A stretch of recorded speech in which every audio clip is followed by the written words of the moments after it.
That's November? Yes, of November. No, of December actually. Of December? Yes, 26th of November he started. But then the NDC lawyer is making the argument that the process started much earlier. So if you're a lawyer, and Ibrahim Maliba actually said, I heard him somewhere say that he asked the judge respectfully that when you were announced as the judge for this court, it didn't take effect from just that day because you had gone through the process and then the president announced and you took over. So for his client, he started the process much earlier, but unfortunately the date on the letter they brought did not hold water, and the judge is saying that he cannot or should not hold himself as MP-elect.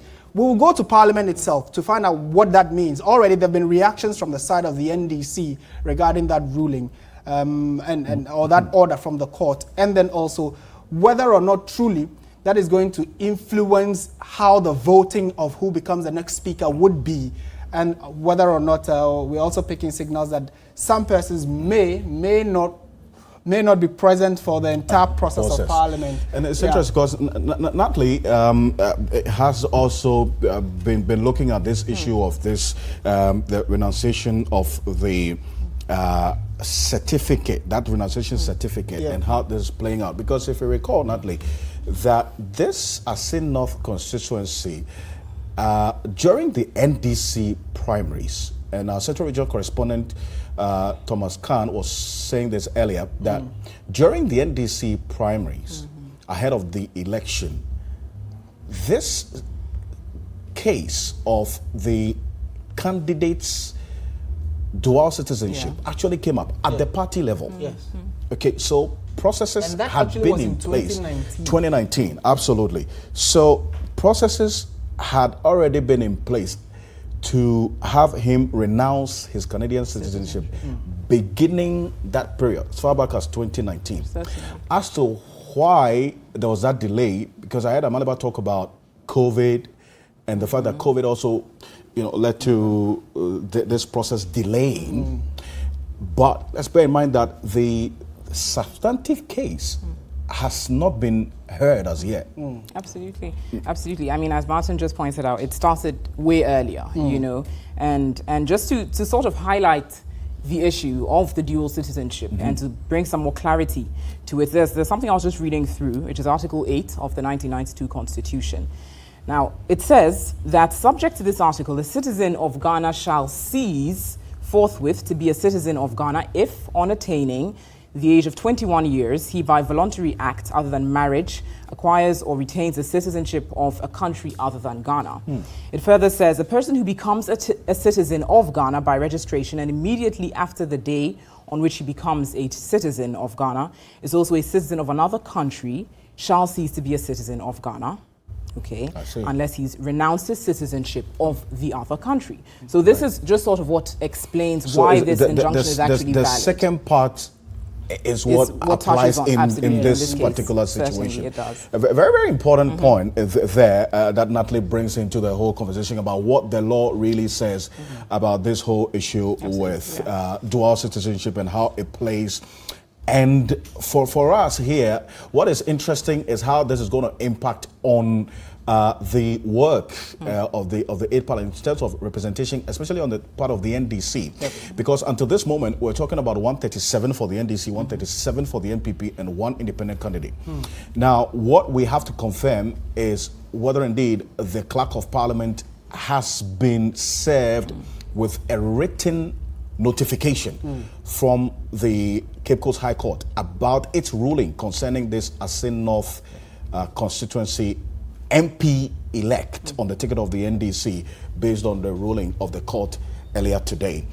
We'll get that detail from Parliament. But Martin? Certainly, yeah. So we're staying on issues regarding the current Parliament, which has, so it's just about 9:30, 9:32 specifically. By midnight, which is about 4 or 5 hours away from now, this Parliament will be dissolving. But for the last 4 years, or almost 4 years, what have they been doing? I'm sure a lot of you who've been following our coverage of Parliament and developments thereof, you would tell that this has been one of the busiest parliaments and in the Fourth Republic. And also, they have passed, according to the majority leader, almost 230 bills including very key bills like the right to information, you know, and a number of them that we'll be looking at this evening.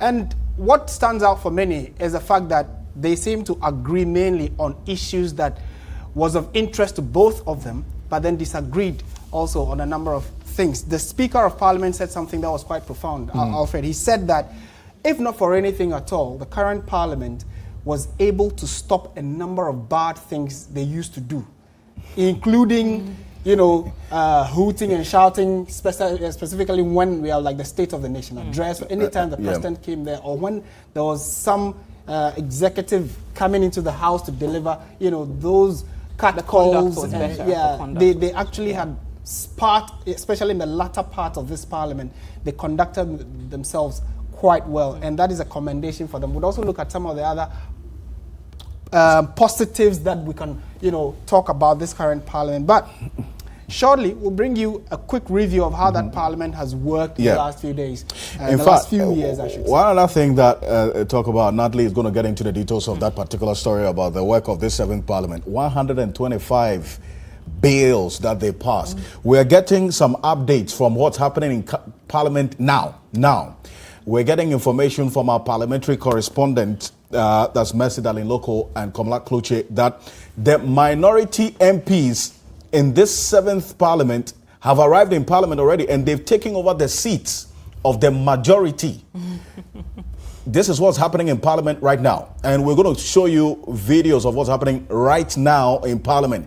The NDC MPs have arrived in Parliament, and they have gone to sit in the seats of the majority. I mean, this time, what that means is that the right-hand side of the Speaker of Parliament, that's where the majority sits. What we're getting is that now, what's happening now is that the minority in this 7th Parliament, the NDC MPs, have gone to Parliament now and gone to sit in the seats of the majority in Parliament. And we're going to show that to you right now. That is a news just coming in. Put it in context. If you say they've gone to sit in the seats of the majority, right side of the numbers are still very absolutely. So the right side of. Yes. So if I say the majority in the 7th Parliament, because the 7th Parliament is still in session until 11:59 p.m. The life of the 8th Parliament begins after the stroke of midnight. So then I'm sure we'll get details as to why now, for as long as the 7th Parliament's life is still in session, the NDC MPs have gone to sit at the right-hand side of the Speaker, which is the seats for the majority in Parliament. So that's the news just coming in. That's what's happening in Parliament right now.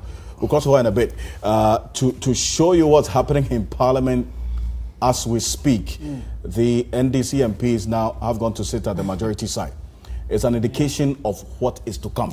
And, you know, there are the positives we can look at, but you know, the current Parliament has not dissolved yet. So that action in itself is a breach. It's not the right thing. So what happens when the current majority return to the House and have to sit for maybe the ceremony to end this current Parliament? Where do they sit? You know, there is a likelihood that in the next few hours, when we bring you the live pictures, you get to appreciate what we are talking about. But I do not think, personally, that it augurs well for how the current Parliament is going to dissolve, because if you're going to take someone's seat, and then also, Alfred, let's put this in context. Before the MPs come to the House, following what had been done 2-3 years ago, their names and constituencies are fixed on their seats and tables. So if you've gone to choose where you want to sit, at what point are they going to? Maybe it's just a message they're sort of trying to send. But we'll certainly be taking a very interesting look at that particular story. Before we go there, though, let's take you down memory lane. Here is a review of the 7th Parliament. On 6th January 2017, a new parliament was birthed. This followed the election of members of parliament to the 7th Parliament of the 4th Republic in the December 7, 2016 general elections. The 7th Parliament had its first sitting on Sunday, January 7, 2017, shortly after midnight, to elect a Speaker and Deputy Speakers, as well as for the administration of oath to the Speaker and members of Parliament. Professor Mike Okoye was elected the Speaker in the Parliament where the New Patriotic Party had the majority with 169 seats against the 106 of the National Democratic Congress NDC. Its leadership comprised Honorable Joseph Osewusu as first Deputy Speaker and Alban Bagbing as second Deputy Speaker. The role of Honorable Oseiche Mensah-Bonsu as a majority leader and his deputy Adjoa Safo cannot be overemphasized. From the minority are Honorable Haruna Idrisu as its leader and Honorable James Kluche Afeji as its deputy. The 7th Parliament has been described as one of the busiest and productive, passing about 50 bills into law.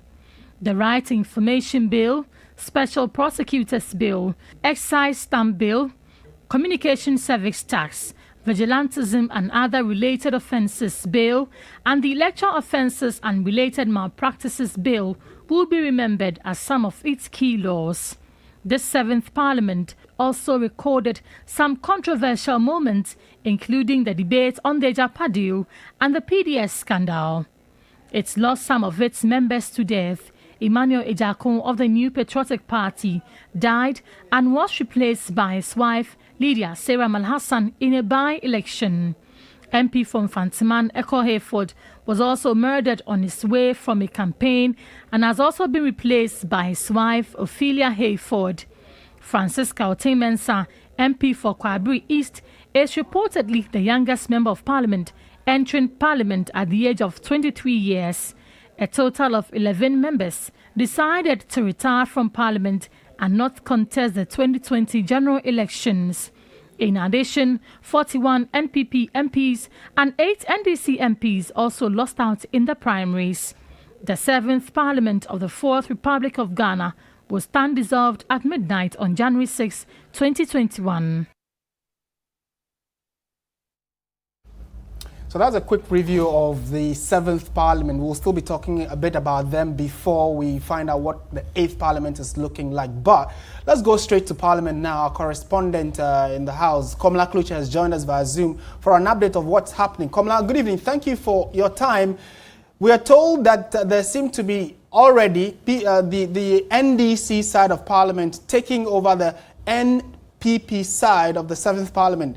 Help us understand what's happening right now.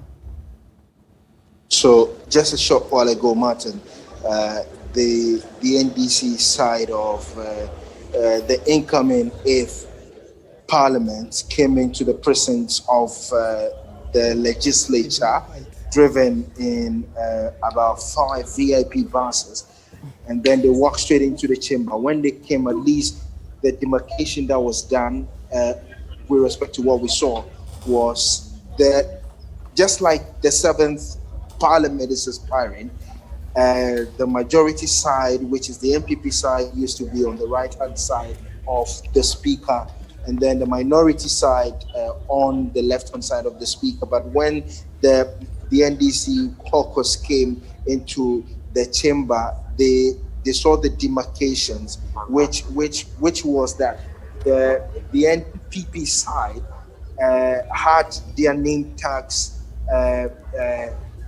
clipped onto the right-hand side, the seats that are on the right-hand side of the Speaker's chair. They removed those ones, and then they had their caucus sit at that side of the chamber. So as I speak with you from your shot, you can see that they are seated there, dressed in most of them in white apparel. They are still very confident that the majority, they do have it.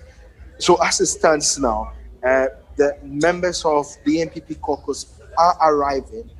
I've seen the current defense minister, and also the member of parliament for Insawama Dwadre, Dominic Nituwood, the member of parliament, and then the defense minister and Henry Quarty, all there in your short in that discussion over there. But I can tell you, it's not been anything that's been like a rancor or any disturbance of the sort They walked in, they have seen them, they are exchanging the pleasantries here and there. You know, from what we are saying is that normal exchange of the pleasantries and camaraderie between them. There hasn't been any issue as it stands now.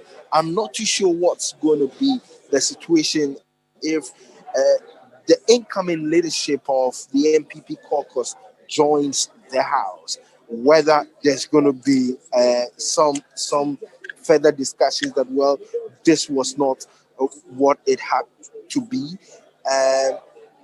and that they have to relocate. But as it is now, Martin, I can tell you, the situation is just quite calm. They are comfortably seated. They say that is where they belong. That is where they belong. I can see some of them over there in your shot. You can see in your shot some of them, the MPP MPs telling their colleague NDC MPs that, look, this is not your place. You can stand up. You can see. I think that should be the member of parliament for the Takrady constituency, Andre Japames. I'm not too sure, but most of the MPP MPs are telling them, look, this is not where you have to be, that you have to move to where you need to be. This is what the situation is here at the legislature. Kamla, so we are seeing live pictures from Parliament as you're talking about it or describing it. Our viewers at home and around the world are also watching. Is it that the minority came in, is the majority, or, well, let me say the NPP, now we don't know which of the sides is majority or minority, but it looks as if we have some persons in the alley now coming into the chamber. Is that the NPP side? And those are the NDs, the MPP caucus. Okay, so they are filing in now because I can see from your shot, Sarah Joasafo, the outgoing deputy minority deputy majority leader, Matthew Poku Prempe. I can see the deputy education minister. So most of their big wigs are arriving, and now you can see within the center of the chamber, they are holding their meeting. They're holding their meeting as to what the way forward is, but they are quite calm about it, I must say. I'm not too sure what is going through their mind, whether they are just going to, okay, so some of them are walking towards to sit at where the minority used to sit. So you can see from your shot, they are going to sit. Okay, so they have assumed their seats now. And some are assuming their seat. You can see Henry Cote far away in your shot of the sitting, or who was drawn a chair to sit down, and then the rest of the MPP MPs. Quite a scene, a bit of newsworthy pictures from the legislature. Martin. So I'm saying that now the NPP MPs are going to sit on the seats of the minority. Is that what's happening right now? Because we see them going to the other side. What it is now is that, of course, they've walked in.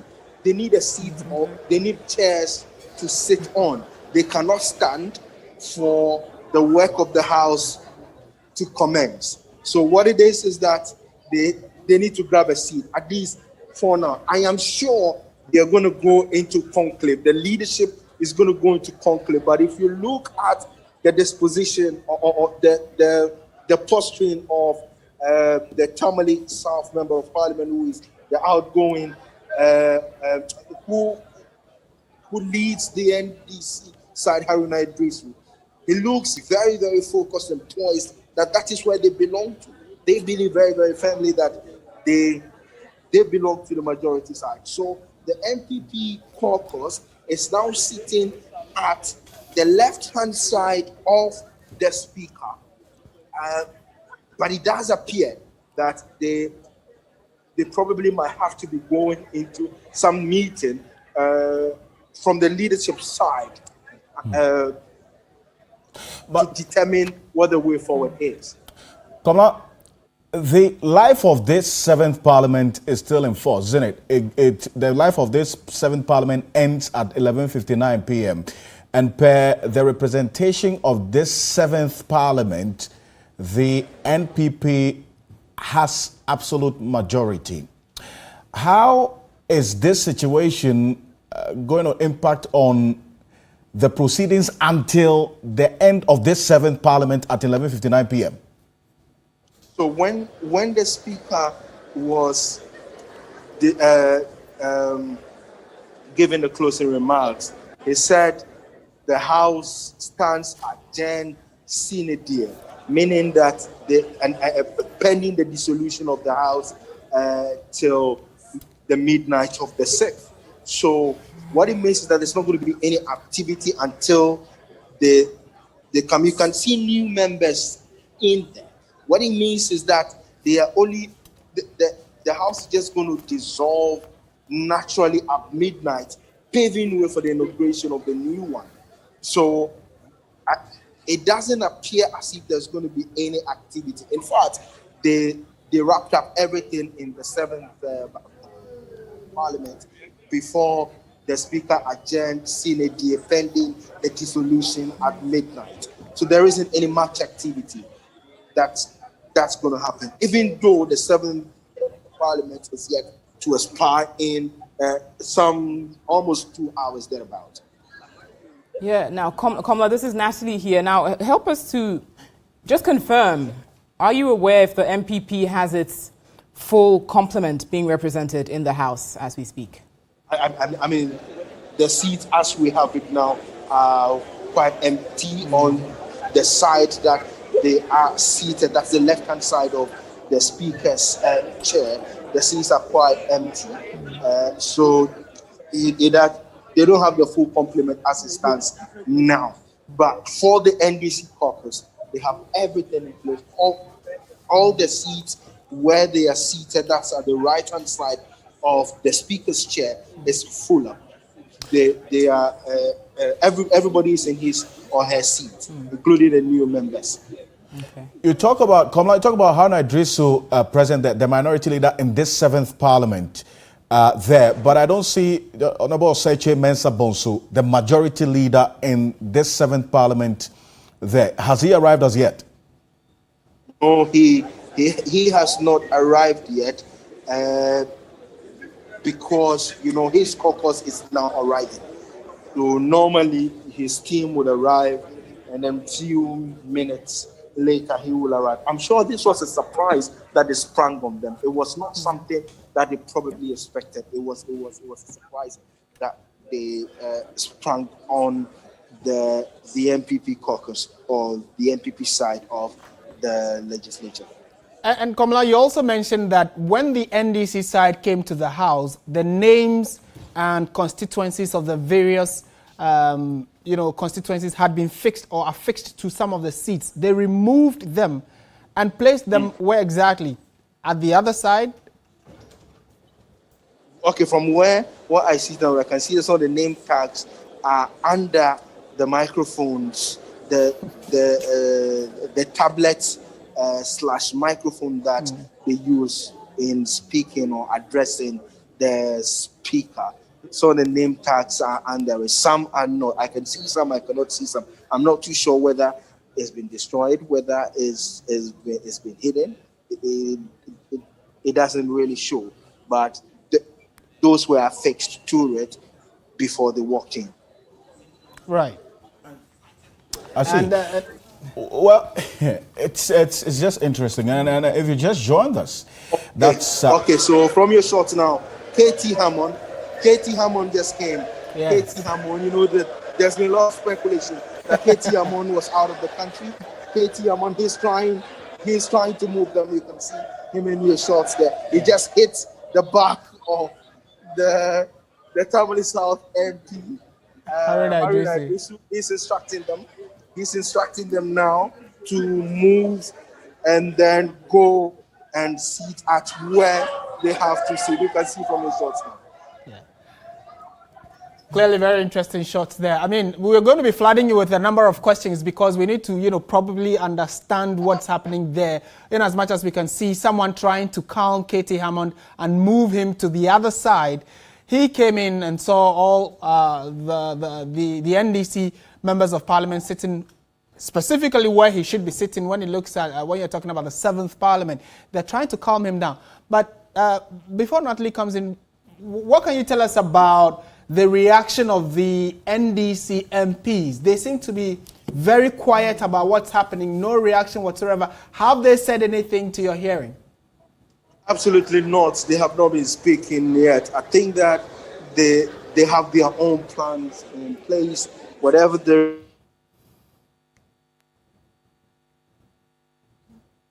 Hello, Komla. is, it's in their head. Yes, they haven't said anything about it yet.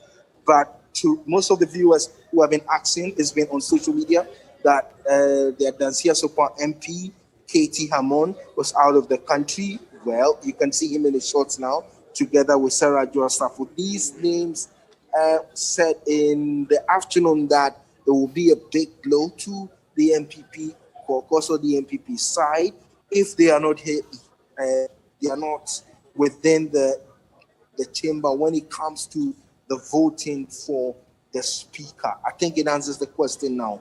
They are here, so they possibly have their numbers most probably intact. With that being said, do you see any sort of posture from the leadership suggesting that they're going to be addressing this issue anytime soon, the issue of the NDC side being seated where the NPP side would typically be seated?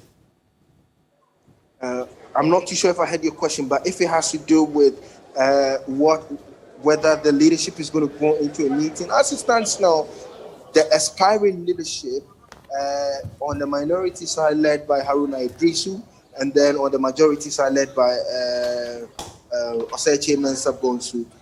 It so appears that they're going to have to. It so appears that they're going to have to have a meeting. Of course, that is what they do all the time. When there appears to be some form of crisis, that is what they often do, to go into a conclave or a meeting to be able to tell the way forward. But mind you, the NDC side has been resolute from day one that they have an absolute majority and they're going to stick by it. Nothing is going to change them. They make the point that they will stand by it and nothing is going to change. But I mean, from your shots now, you can see the Adansia Super MP. He's exchanging pleasantries with Cletus Afoka, who was in the house, but he is back again after winning that seat. So that meeting, like I did say, it needs to happen, because if the meeting does not happen, it might be quite chaotic, because the rules of the house are quite clear. The majority seat on the right-hand side of the speaker, and then the minority seat on the left-hand side of the speaker. Yeah. Most probably, if they want to avoid it, they possibly might just do the election of the speaker today, and then just after the election of the speaker, probably going forward, the leadership will be able to fashion it out, because they need to have a way forward in respect to it. Yeah.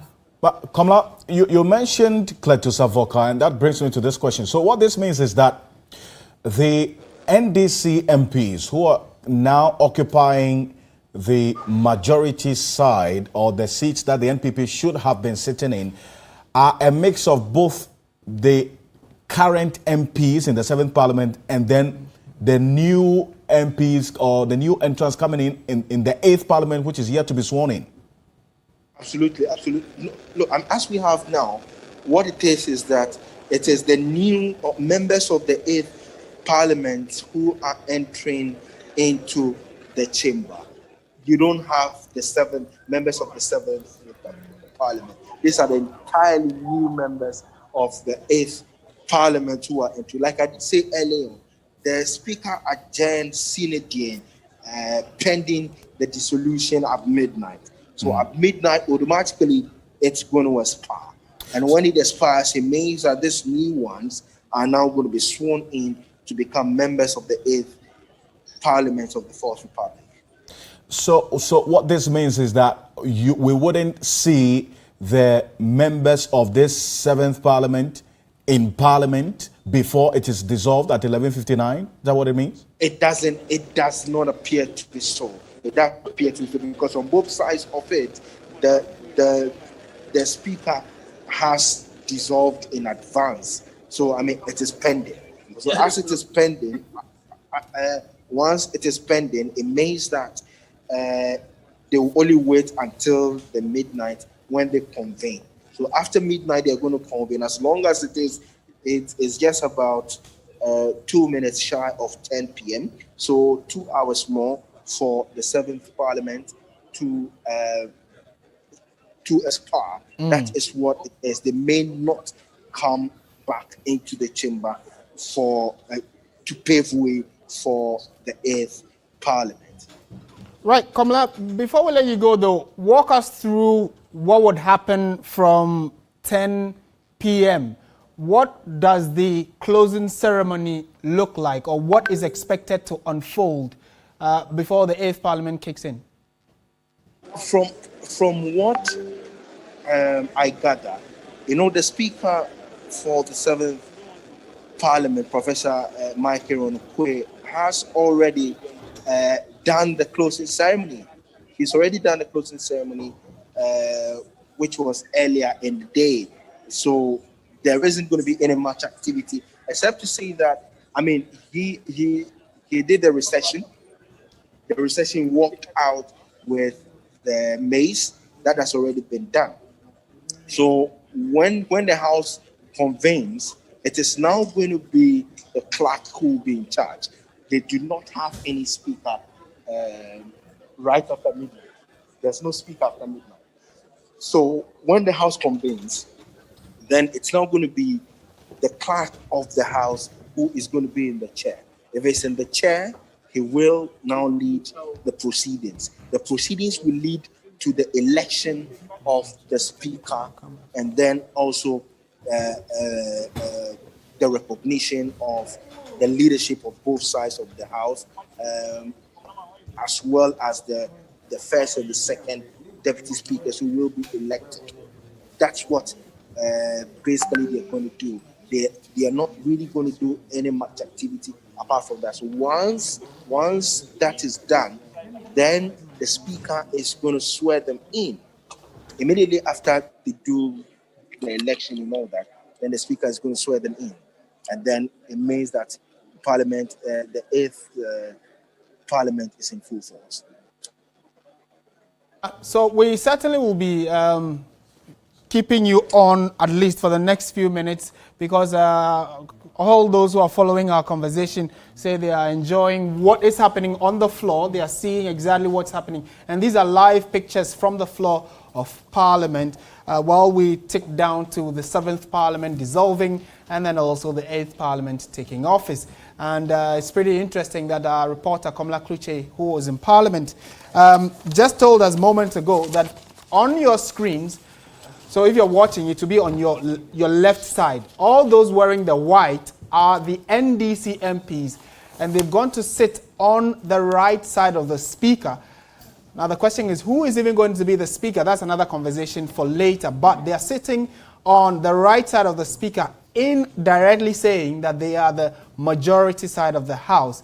And the NPP MPs who walked in later had no option but to go and sit on the left side. And so we are waiting to see what it will look like. Very interesting how the NPP MPs managed the situation. They just came in very surprised, like many of us. But then they had their own little banter here and there, laughed about it a bit, but then it's serious business. So hopefully in the next few minutes, they might find a way of resolving that current development on the floor of Parliament. And we also would want to know what will go into the secret ballot that the MPs will be undertaking in the next few minutes.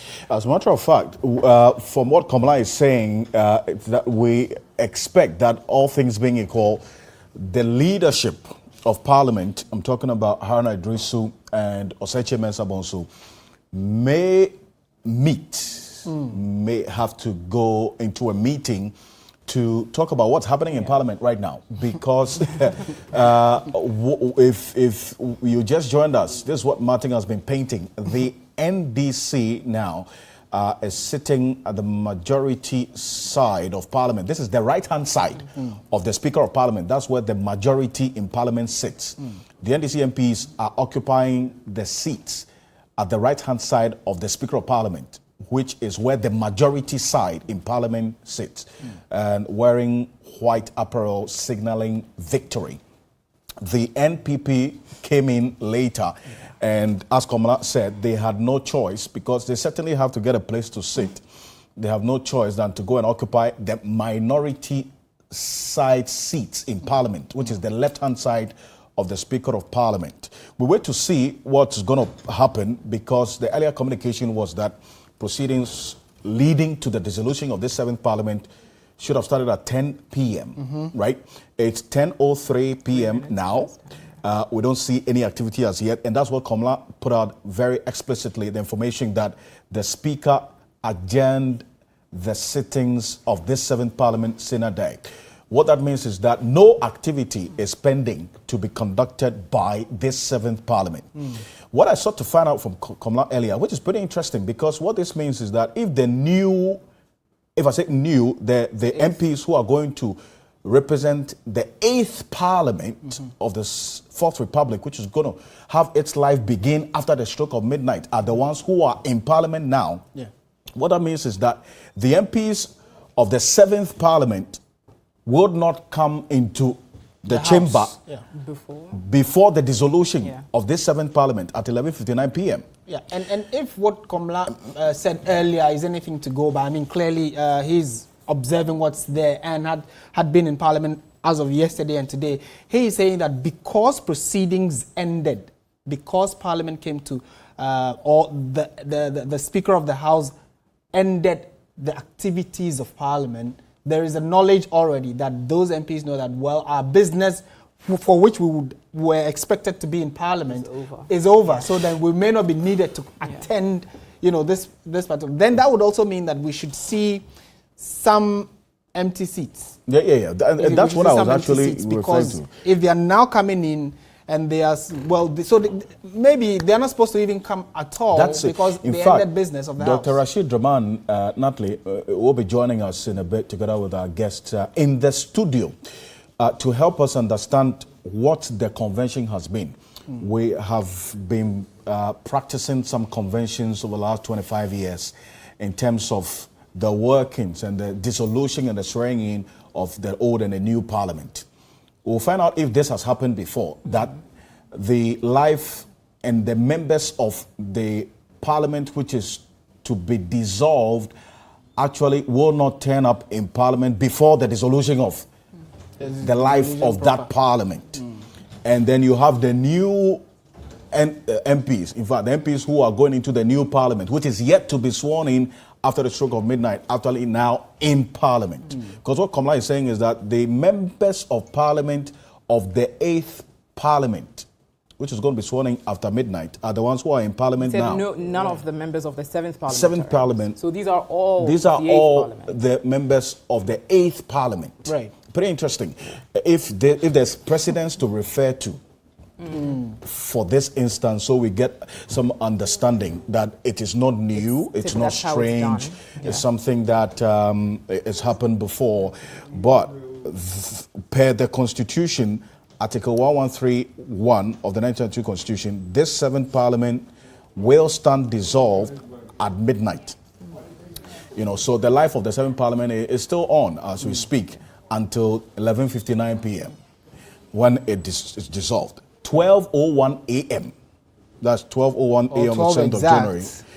The elected members of the 8th Parliament will convene in the Chamber of Parliament to elect a Speaker and 2 Deputy Speakers in accordance with Article 95, 96, and Article 102 of the 1992 Constitution, after which the elected members of the 8th Parliament will be sworn in by the elected Speaker. in the Chamber of Parliament as per Article 100+1 of the 1992 Constitution of the Republic of Ghana. All of this will get a lot more understanding on it as we go on. We brought experts who would shed more light on it, but Natalie is going to run through what's happening. In fact, social media has been very busy. A lot of people talking about what we've been showing you right now on your screens with the live videos from Parliament. That's the update we're getting right now, Natalie. So we connect with social media now. Yes, find out what people are saying. Yes, Alfred, on our various social media handles, we did ask the question, one of which was who's going to be the next Speaker of the House. And these are just general responses onto what we are showing you currently before we address the question which we asked. Now this says, he's not being fair with the NDC, trying to identify who the he is, but that's from Emmanuel Mensah. And this says, why don't you want to take the NDC to take that place? Okay, so I believe this has to do with the seats. Exactly. Yes? So there's a conversation already about how the seats have, why the NDC have gone to sit on the right side. And then someone is asking, why don't you want the NDC to sit there? First of all, they have equal numbers or almost equal numbers as we know it now. Following that court case, there's a possibility that the numbers may change briefly. But then, that's the context behind those comments. People feel like not being fair sort of to the NDC. That's your own personal sentiment. We did also ask the question, what do you make, it's not on the screen, but I'm reading the responses on here. It says, what do you make of developments following court ruling, placing injunction on the swearing in of a Sin North MP? Yes, we asked this question as well, and its impact on developments in the House. And so a few responses to this particular issue says,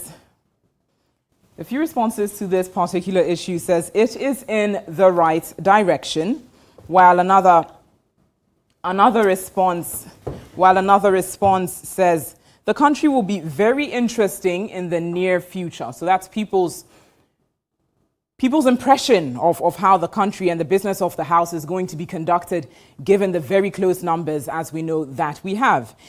And then there are a few other comments saying it's very sad, and God is watching Ghana, and a few other comments saying that the MPP will secure the majority seat, and so very, very varied responses that we've been getting just in relation to these key issues. We do have a lot more social media questions which we are going to be asking within the period of our coverage, but this particular one has to do with the seats, the NDC occupying the majority, and what Guineans make of developments following the court ruling placing the injunction on the swearing in of a Sin North MP. Alfred. Pretty interesting comments you see there, and Natalie is going to stay on social media because there's a lot happening on social media.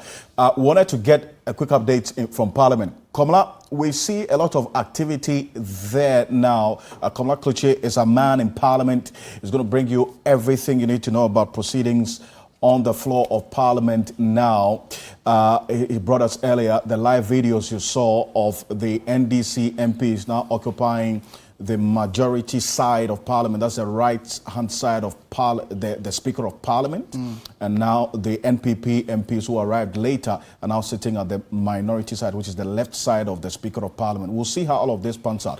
Earlier, we saw a lot of conversation ongoing. Oseche Mensah Bonsu, who is the majority leader in this current Parliament, the 7th Parliament, whose life is still on until 11:59 p.m., hasn't arrived on the floor of Parliament as yet. We've seen Haruna Idrisu in Parliament already. Komla has indicated that a meeting might take place to address what we just showed to you in Parliament. So stay with us. We'll be bringing you live updates of what happens in Parliament, but everything that's happening is a clear indication of what's to happen when the 8th Parliament of the 4th Republic is sworn in. This is a Parliament with unique in nature and unprecedented situation presenting itself to our democracy and how all of this is going to play out. We'll have our guest join us in a bit. But the Cape Coast High Court, let's do a quick recall, that ruling on the injunction of the swearing in of the Asin North Member of Parliament elect has opened up this bigger debate about whether the constitutional provision barring dual citizens from holding certain public offices should actually still hold.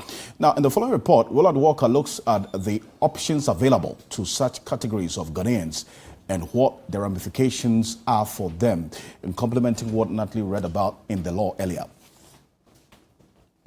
Article 94(2)A of the 1992 Constitution of Ghana clearly states a person shall not be qualified to be a member of parliament if he owes allegiance to a country other than Ghana.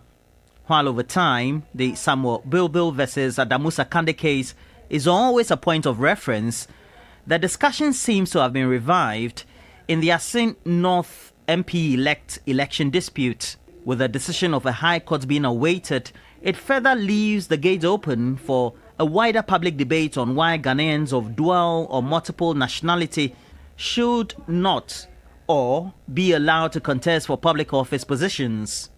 For legal practitioners, the Constitution is very clear on eligibility for key positions in Ghana.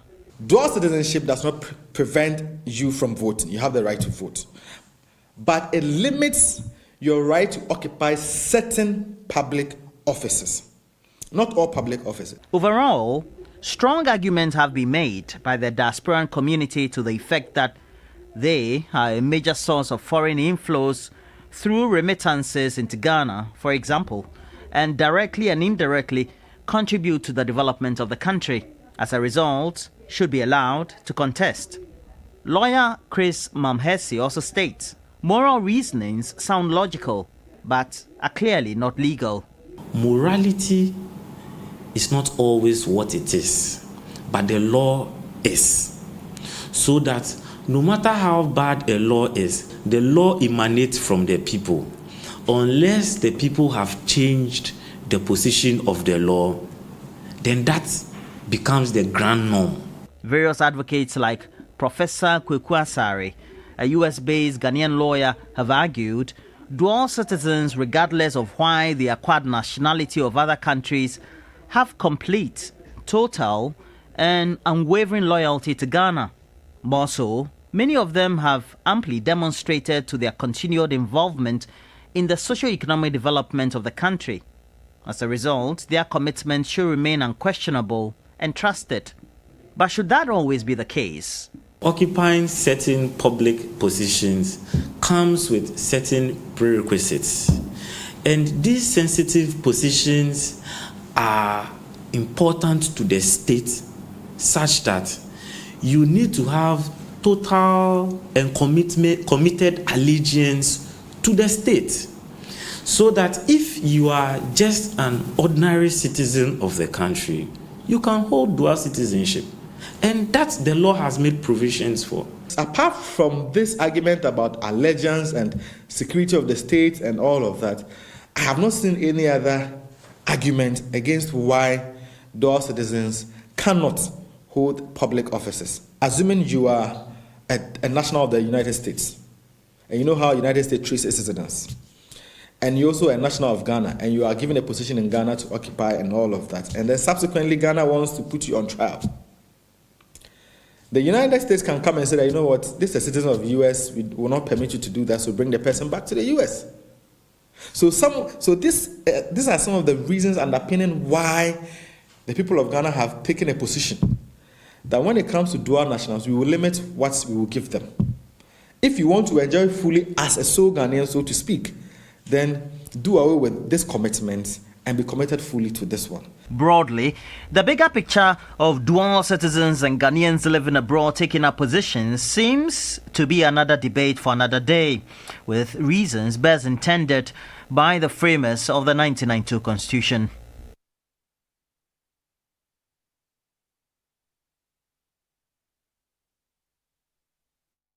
Well, so that's just to give some more flesh to what's been happening in the Asin North constituency. That's Willard Walker with that report. But this comes at a very, very interesting time. In fact, a lot of people expressed shock after hearing this Cape Coast's High Court ruling on the Asin North constituency member of parliament elect on the ticket of the NDC, now having an injunction placed on his swearing in. So that directly affects the numerical strength and representation of the NDC going into the 8th parliament, whose life begins after the stroke of midnight. Remember, until this Asin North MP's injunction by the Cape Coast High Court, the NDC had 137 seats, the MPP 137 seats, and an independent candidate, that's the Andrew Esiama, for the Forminak constituency. How all of this will play out in Parliament in the few hours ahead of us by midnight is something that we're all waiting for. I've been joined in the studio by Dr. Rashid Draman, Executive Director of the Africa Center for Parliamentary Affairs. He has trained and built the capacity of over 44 parliaments on the continent. And then also joined in the studio by Dr. E.T. Amano Latte. He's a senior lecturer, Department of Political Science, University of Education, Winneba. And Justice Abdullah is a private legal practitioner. Gentlemen, good evening to you. Thank you very much for joining us. Good evening. Good evening. I appreciate your time, pulling you out of your beds for God and country. Absolutely. Isn't it? Absolutely. Because we are starting from the legal issue, let me start with you, Justice Abdullah, because first off, Parliament would have to be written to officially, right? I mean, the court cannot just assume that because this is in the public domain, Parliament should know and act accordingly. There has to be a written notification. In the absence of that, what could happen? Yes, indeed. Good evening and Happy New Year to all of us here. Indeed, my co-panelists and your viewers. Earlier this morning I was here, but I couldn't have the opportunity to share this. Now, let's be... this is a legal matter, so let's be frank and then follow it as it ought to be, rather than playing ostriches or politics with it. A decision of a high court has been made. The rules are very clear to every known lawyer. An order requiring to be obeyed must be specifically served on the persons who are required to obey or act in a particular way or manner. And in accordance with that, if no service is effected, this cannot happen. And I wouldn't mince words here. Considering the time that the order was made, unless there is the hand of God controlling the court, under no circumstances would Parliament be served today, not even tomorrow. It could take us all the way to next week, if you're luckier, for Parliament to be served. Indeed, same applies to the impugned member of Parliament in reference. He ought to be served. I hear arguments to the effect that, well, his lawyers were in courts, among other things, and so because of that, necessarily the injunction binds him. That is not absolutely, it's not entirely accurate, to put it that way. He still must be served in person for him to be bound by the orders made by the court.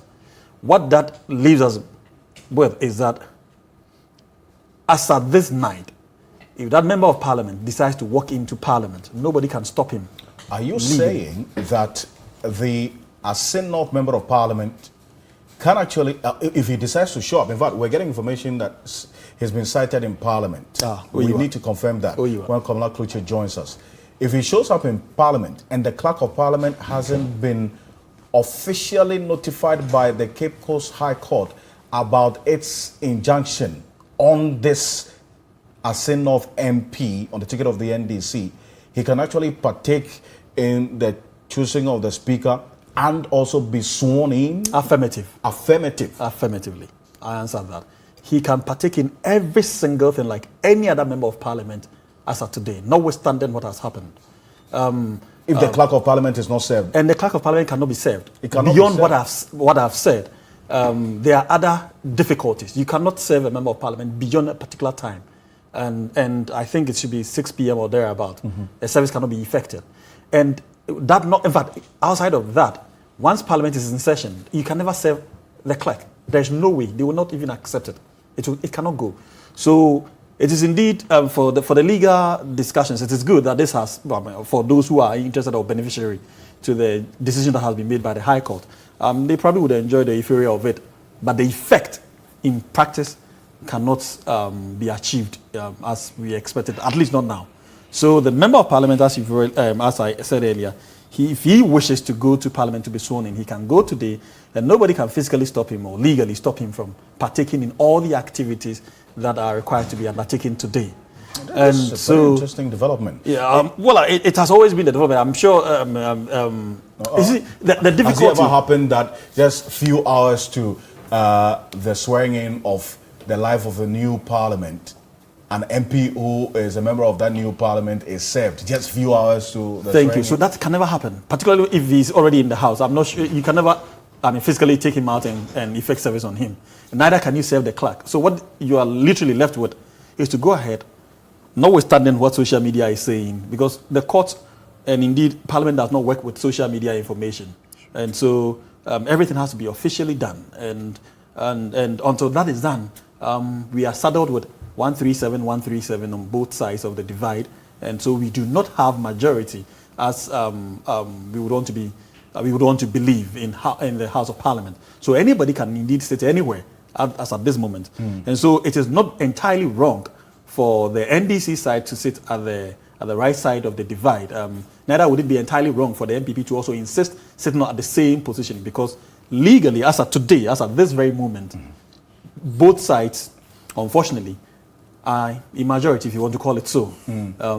Of course, we all know of the Fomena legendary stories. So, and that story is the only story that can really make a decision as to which side becomes the majority. In terms of the proceedings? In terms of proceedings, not even in terms of the representation, because the moment he decides to join any other side, he also loses his seat.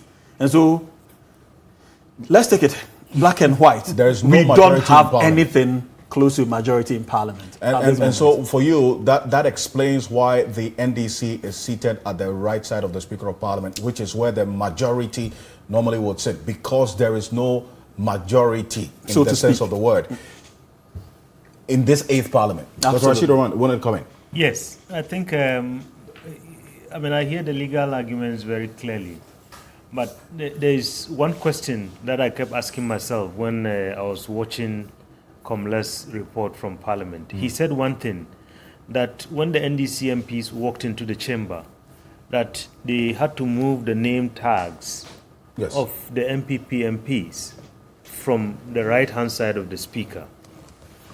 My question is, what informed the placing of those names of the NPP of MPs? The NPP MPs at the right side of at the right-hand side of the Speaker of Parliament. Exactly, because Parliament has been prepared, if you like, as at now, to welcome the new members. So I don't know whether he mentioned perhaps there could be a hand of God. I mean, we are living in very interesting times in this country. Maybe there is some hand of God that is at work, that maybe the clerk, because I listened to the lawyer for the North MP?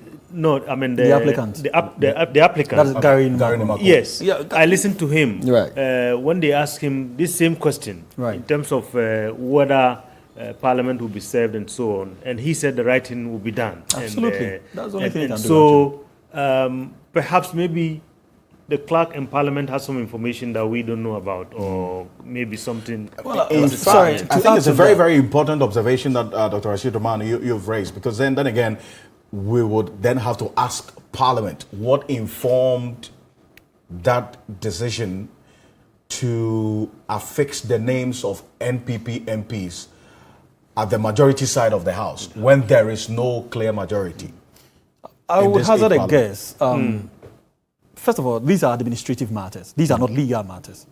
And so I would assume that once they were seated there in the 7th Parliament, it is just maybe out of common sense that they be maintained there. Not necessarily because they are majority, but because this is where they are used to be sitting in the previous Parliament. And if you have equal numbers, clearly everybody can sit anywhere. Because really, at this moment, let's be clear in our minds, at this moment, regardless of whoever sits at the right side, you are not a majority. Regardless. Whoever so sits now any position would not necessarily make you a majority. Yeah, and that is where perhaps, Alfred, the issue of our standing orders comes into play. Into play. If you look at the standing orders, I mean, as Komla said, I mean, the rules of the House are very clear. But it looks like some of these rules are becoming very archaic, and they are not... They've outlived its purpose. Exactly. There are no rules that anticipate some of these political developments that we are seeing, not only here in Ghana. I mean, I've been to some other parliaments where, you know, MPs come to the House. Let me take the example of Sierra Leone. You know, they used to have two parties, SLPP and the APC. And the standing orders just talk about the majority, minority. And then all of a sudden, in the last election that they had, there were so many other parties that are not affiliated to either side. And, you know, the MP said, we cannot see ourselves in these standing orders because the standing orders are talking about, you know, the... And now we are beginning to see some of these in our country. And you know, I was very sad this morning when I listened to the majority leader when he said, you know, they tried, but they finally could not pass the revised standing orders. Yes. I was very worried about that. So because this process started like, I mean, it's almost like the right to information bill. About almost 12 years. Exactly. I mean, I've been part of this process and, I mean, several parliaments, and I was hoping that they will seize the moment, given what is happening, you know, to revise these orders, to make sure that, you know, some of these things that we are beginning to witness perhaps would be reflected in the standing orders. But I think we couldn't get Dr. Manuel, I'm going to come to you because it brings into question now how responsive the standing orders and some of the conventions that we have been used to and practiced over the last 25 years is playing out now in responding to these political developments that we're having in our democracy. Unprecedented, yes, but we don't have entrenched laws that cannot be flexible enough to respond to the exigencies of the time. Komla Kluche is a man in Parliament. What you're seeing are live videos of what's happening in Parliament. The NDC MPs are seated still at the right hand of the Speaker of Parliament. That's where the majority in Parliament normally would sit per the convention and practice of Parliament since 1992. But with the 8th Parliament that's going to be sworn in, because there is no clear majority, with MPP having 137, NDC 137, now what our guests are saying is that, in fact, the sitting positions wouldn't really matter at this point. Whoever sits anywhere doesn't signify whether you have majority or minority. Komla, now on this issue with the Asin North Member of Parliament elect with the Cape Coast High Court, it's a conversation we've been having a while now with lawyer, you saying that until there is a written communication to the Clerk of Parliament and then also this MP elect in question served, he can actually go into Parliament. Absolutely. And he can be sworn in. Absolutely. As Member of Parliament elect. Absolutely. For Asin North. Absolutely. Nothing stops him. Absolutely. Dr. Manolati. Well, this presents an interesting case for political watchers. That's a situation where the former minority goes into Parliament and decides to send a message to the government and the people of Ghana that we are no more in a minority. And that is the only message they are sending to the government and to the people of Ghana. That the NDC in Parliament is not the minority any longer. And they know that per the numbers we have as of now, 137. So there is no majority and there is no minority. So looking at it from my angle, I see it as a message being sent to the people of Ghana, to the government, that you don't have majority in Parliament. And I read a news item of the former minority leader saying that there has not been, say so. There has not been enough. There has not been enough overtures of the president and of the government to reach out to them to try to start the life of the 8th Parliament through consensus building. And I think that it is just a message they are sending. These are some of the politics within the House. And I don't think that this will affect seriously the work of Parliament. Well, we'll come to the workings of the 8th Parliament and this consensus and compromise, how it's going to be built, because as we speak now, there are entrenched positions by the MPP and the NDC as to who should reach out first for the consensus to start. So MPP says, okay, well, I mean, I see myself as majority. NDC also says, yes, per the numbers, there's no majority. We also, in the leadership, in terms of majority in Parliament. So who reaches out first for the consensus to start? There are many, Dr. Draman, who have suggested that with these entrenched positions and the deadlock that this will create, maybe the president should have stepped in to speak to the leaders of the two sides prior to this moment for this consensus building to begin, right?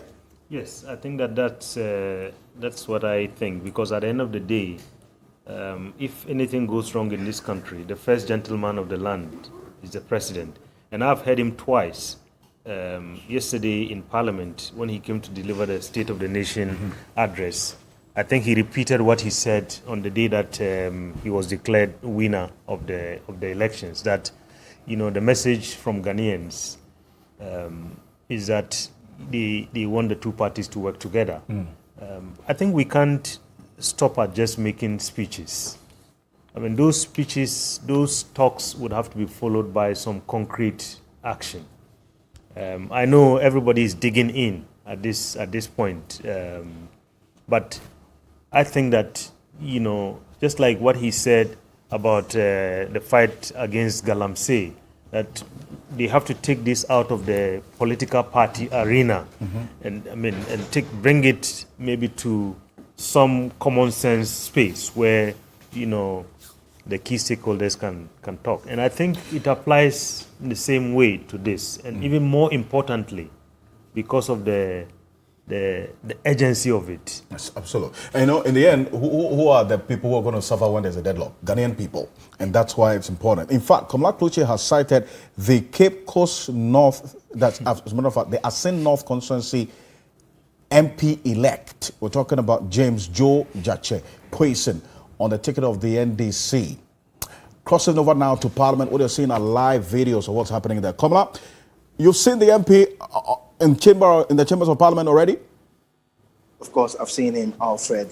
If you look at the leadership decks, you know, where Haruna Idris is sitting, you count 1, 2, 3, 4 rows that's behind him. And then the chairs, 1, 2, 3, 4, 5, 6. The seventh, you will see a gentleman in the mask. He is on his phone. He is playing with his phone. That is Mr. Jache in his shorts. We're trying a little bit to be able to zoom into him, but the position is a bit tricky. But if you can see, if you're counting, so the gentleman who has raised his hands and put his hands on his head, the one that's just by him, he is the member of Parliament elect for the Asin North constituency, Mr. Jache, question in your short. Now, Alfred, what I gather is that he has not been served. The clerk of Parliament himself has not been served. And just like the panelists did say, that you are unable to serve them after 6 p.m. and because the rules of engagement with respect to the legislature does not allow it.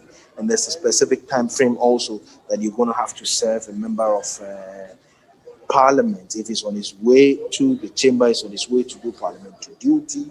You know, it's not so clear, so you can't just serve him anyhow, and you're going to have to serve him also through the clerk. The clerk has got to be notified, and all of these things need to come into play after the time which the court granted the relief that was sought, the interlocutory injunction that was sought by that mason in Cape Coast. Looking at the time, it appeared it was a bit impossible for him to be served and also the clerk to be served. With him making series of checks, I just checked a while ago, and less than a minute ago, the clerk to Parliament has not been served the processes with respect to the interlocutory injunction that should prevent the member of Parliament elect for the North constituency, Judge Quayson, from holding himself as a member of Parliament because of the alleged dual citizenship is holding, and also to be sworn in. So it does appear, if unless of course, and in the words of Dr. Rashid Daman, if someone's seeing hands or some miracle that happens, that is when it could be that the clerk will be served. It doesn't appear. But what does it mean then for the composition of the House? He probably may be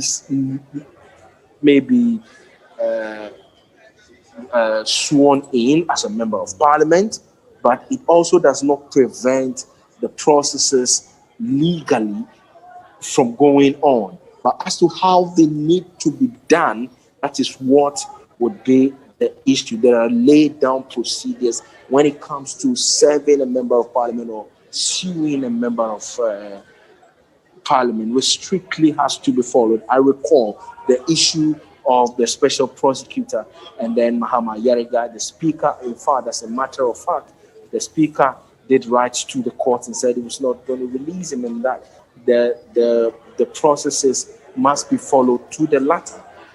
Well, eventually, Mahama Yariga, the speaker released them to go because we were told that the processes were followed to the latter.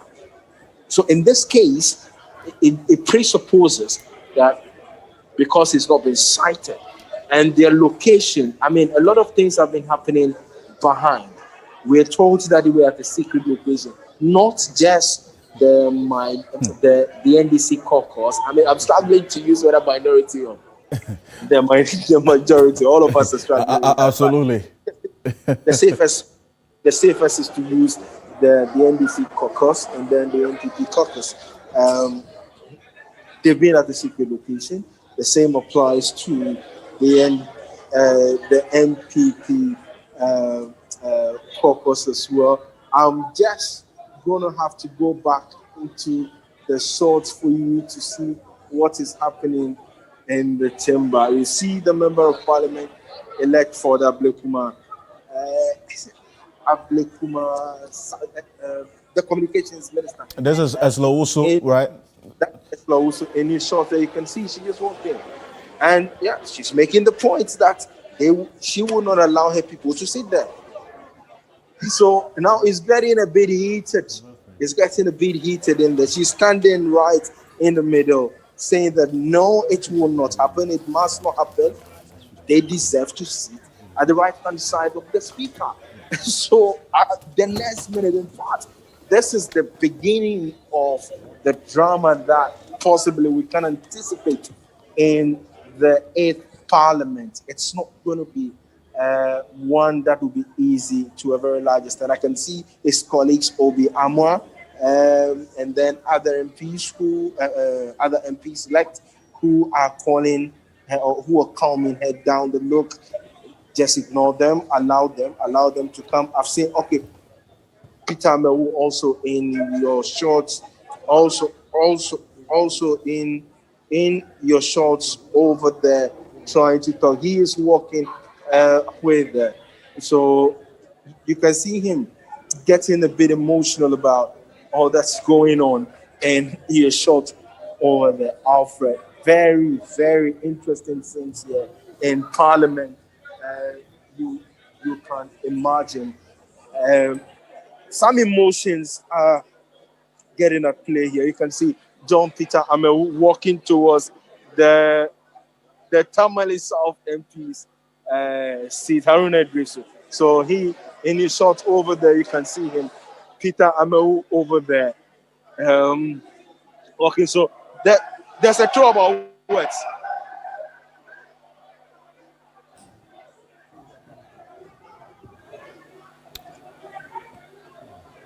Oh boy.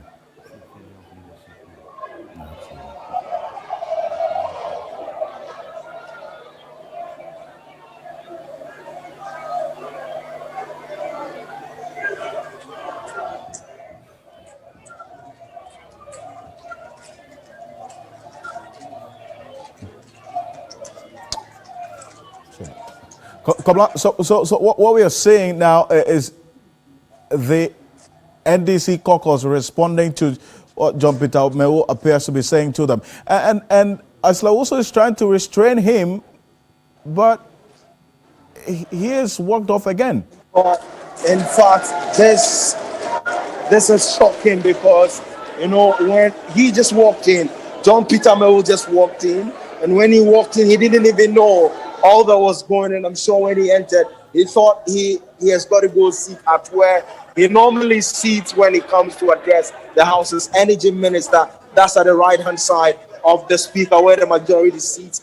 And then he got shocked that, well, his colleagues were seated at the other side.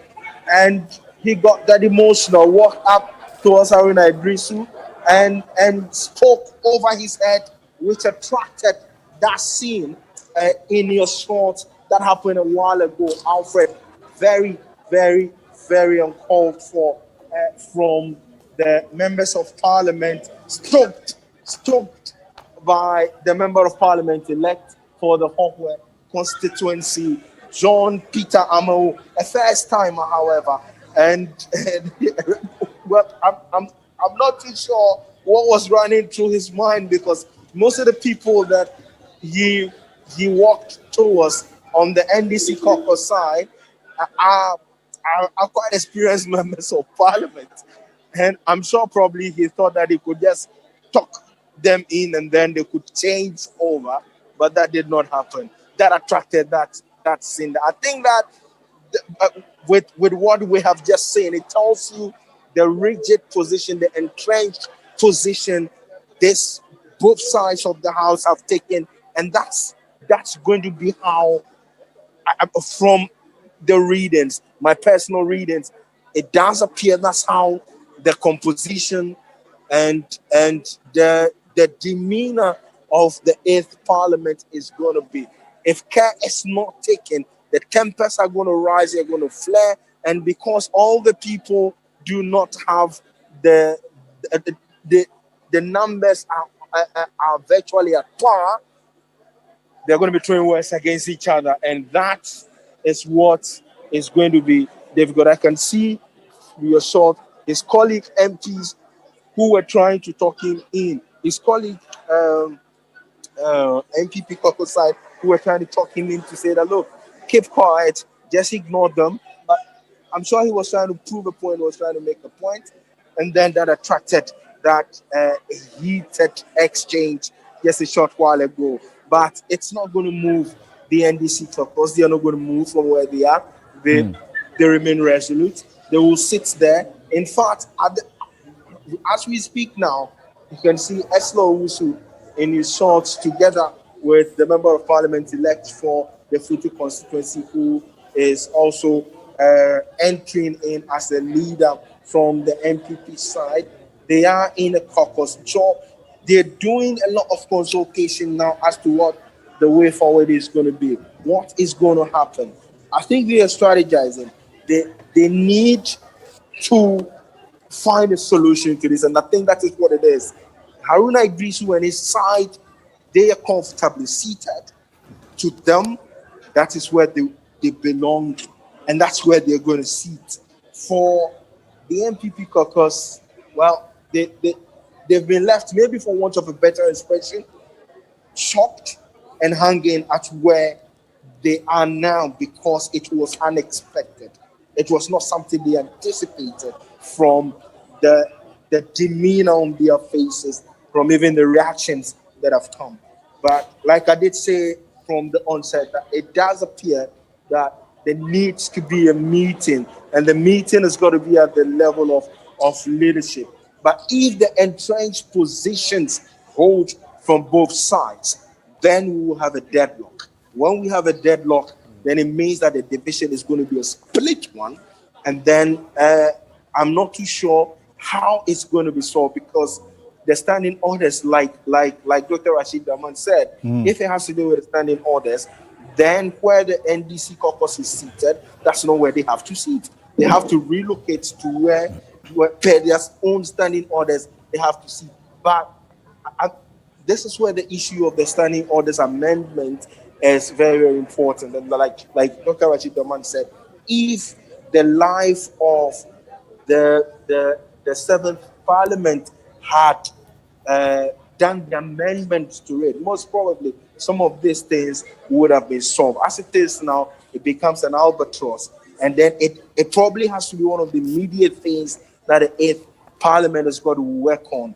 But the people to work on it, when they were wrapping up the closing speeches from both of the leaders early on today, the outgoing majority leader and incoming majority or minority leader, whichever way one can put it, was saying that we're going to have to struggle with this for a that while. experienced hands, people like Yeleche, Safuseni, and a few of them who have worked tirelessly to ensure that most of these things are done. Those experienced hands are leaving the house. The rate of attrition, these things, these individuals, single-handedly worked to ensure that a lot of work was done in the house. Now they are not going to be a part of it. As to whether the conclusion was done before the seventh parliament, they said it wasn't amended.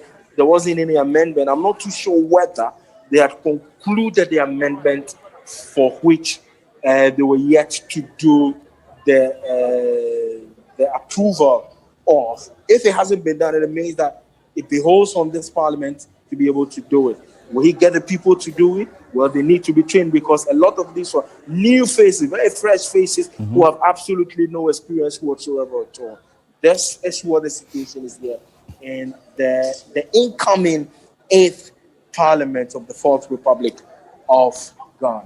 Rightly so, and perfectly put there by Komala Kluche, a parliamentary correspondent there, with that extensive this report of what's happening in Parliament. In fact, the live videos, what you've been seeing are live videos of what's happening in Parliament at the moment.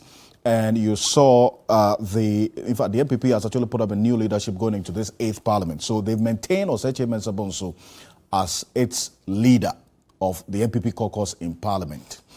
But his deputy in this 7th Parliament, that is Sarah Joasafo, has been replaced by Frank Anodo-Brett as the deputy MPP caucus leader. So we can't say deputy majority leader, because yes, it's also deputy MPP caucus leader in the 8th Parliament. Also, the incumbent majority chief whip, who is the MP for Sunyani East, Kwesiame Yaochiremi, has been now replaced with the Nsoma Drejuri MP Frank Anodo-Brett, and the Pandai MP Matthew Nyendam and Trobo MP Moses Enim have also been taken from post as deputy chief whips. So the MP for Tolong, Habib Idrisu, and the Fantuman MP, Ophelia Hayford, are expected to take over from them. So those are the changes on the leadership front. But Dr. Rashid Oman, if what we saw is anything to go by, look at what John Peter Mewu, and what happened, and then also Eslowusu and the reaction from the NDC. Clearly, in the absence of dialogue, we're going to see a lot of drama in the coming days. Yeah, Alfred, when I was watching what was happening, and this is just the beginning, I kept saying to myself that this just shows clearly a failure of leadership. A failure of leadership? Yes, indeed. But this was just what we were talking about a while ago. Consensus doesn't build itself. You have to have key actors to build consensus. And if we sit down and think that we can just wake up giving the dynamics that we have right now, we wake up and things are going to just go just as business as usual, then I think that these pictures are a very serious wake-up call. I mean, I kept asking myself, where are the wise men and the people with moral authority in this country?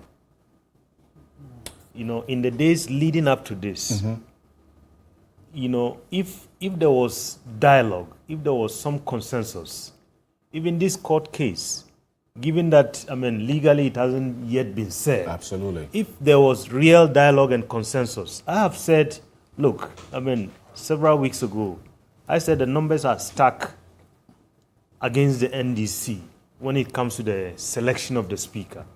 Because the speaker is selected by simple majority.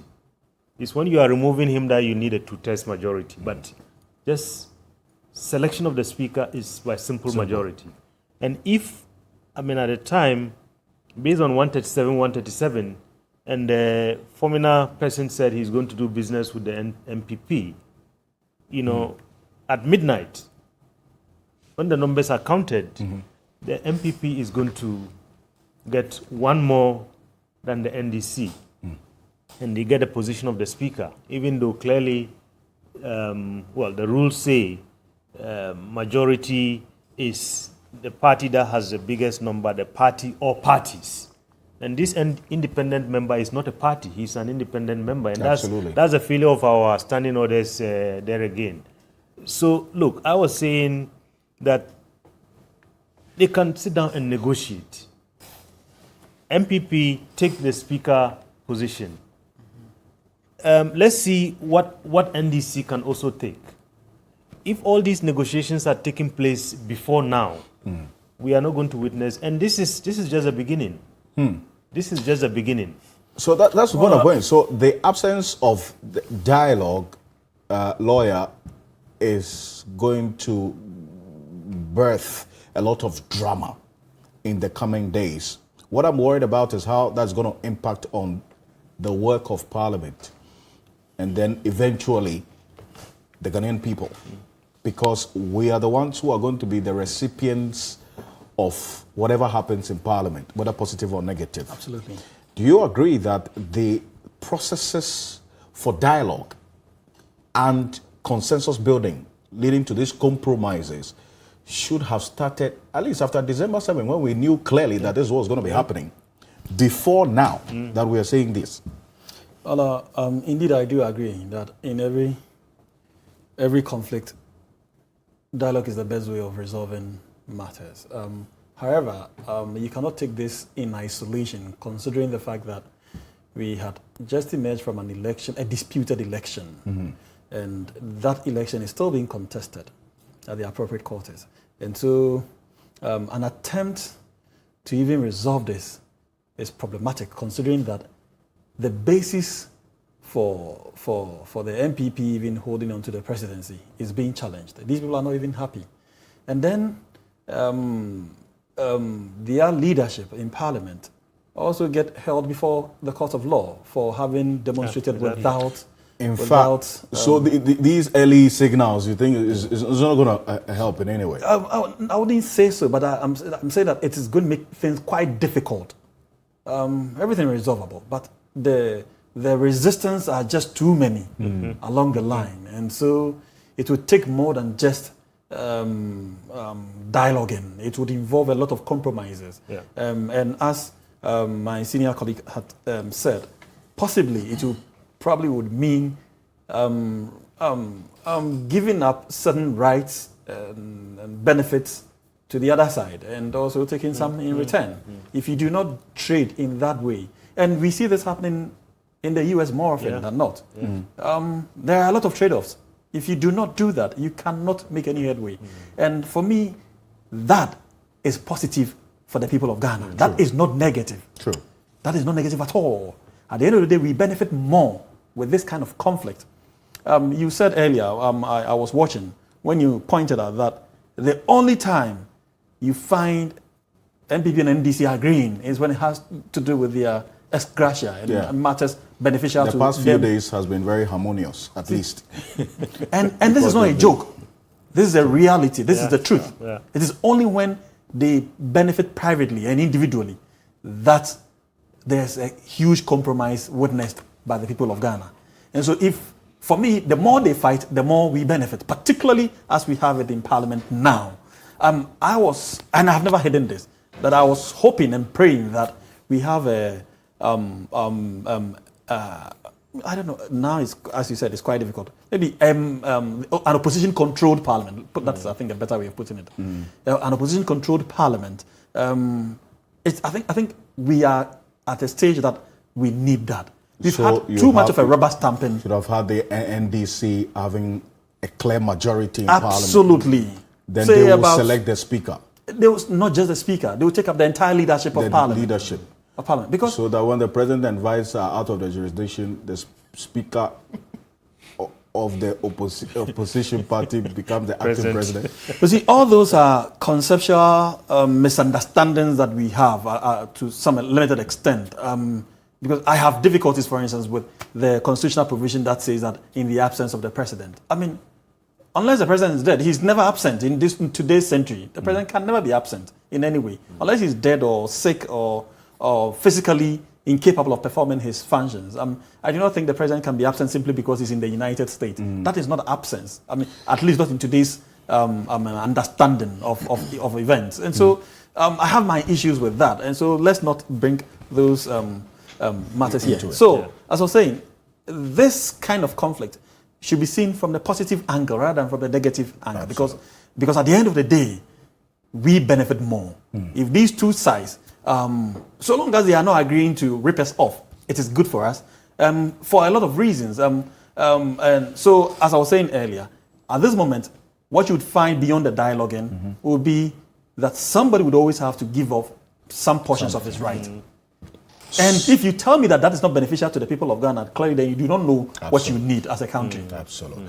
A lawyer, wonderful point there you make. If you just joined us, this is our coverage of the dissolution of the 7th Parliament and inauguration of the 8th, or the swearing of the 8th Parliament after the stroke of midnight. It's just 2 minutes to 11 p.m.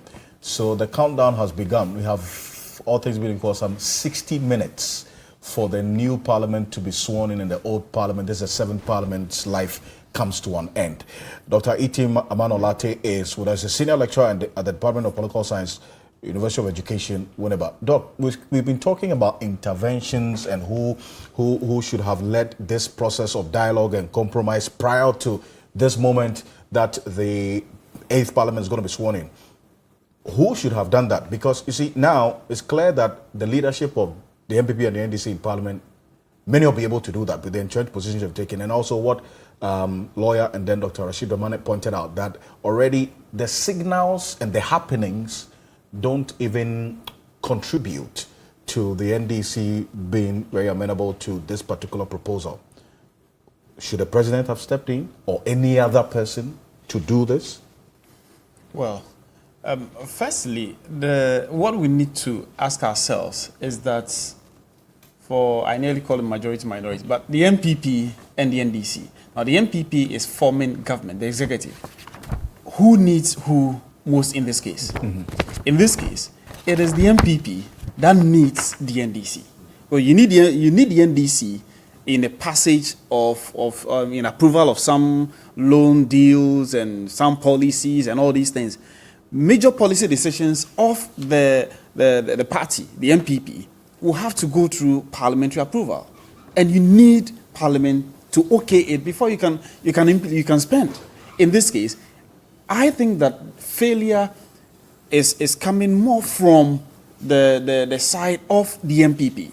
That by this time the former majority leader should have formed conclave with the leadership of the NDC to resolve some of these issues. So in Parliament, as Doc said, we wouldn't have been seeing these things. It appears to be an ambush. It appears to be the MPP not excited about what has happened and all. Even though it is just a matter of sitting position in this case because they have equal numbers as of now. But the MPP, I think, in this case, has failed. They failed in making overtures to the NDC to come to the table for dialoguing. If they were waiting for the NDC to come, what are they coming to the table with? Because in this case, you have formed government. You are going to propose who becomes speaker. Many things, appointments and all, will come from the MPP. So they should have reached out to the NDC. I don't know if they reached out to the NDC and they didn't work out. That one, I am not privy to that information. But from what we see, the pictures we are seeing, I don't think that there was. They have, I'm sure that Rashid Ramani will know. He has ears in Parliament beyond the cameras. No, but even yesterday, Honorable Muntaka was interviewed. I mean, we all heard him across the country. Sure. I mean, he said nobody has talked to anyone in the NDC.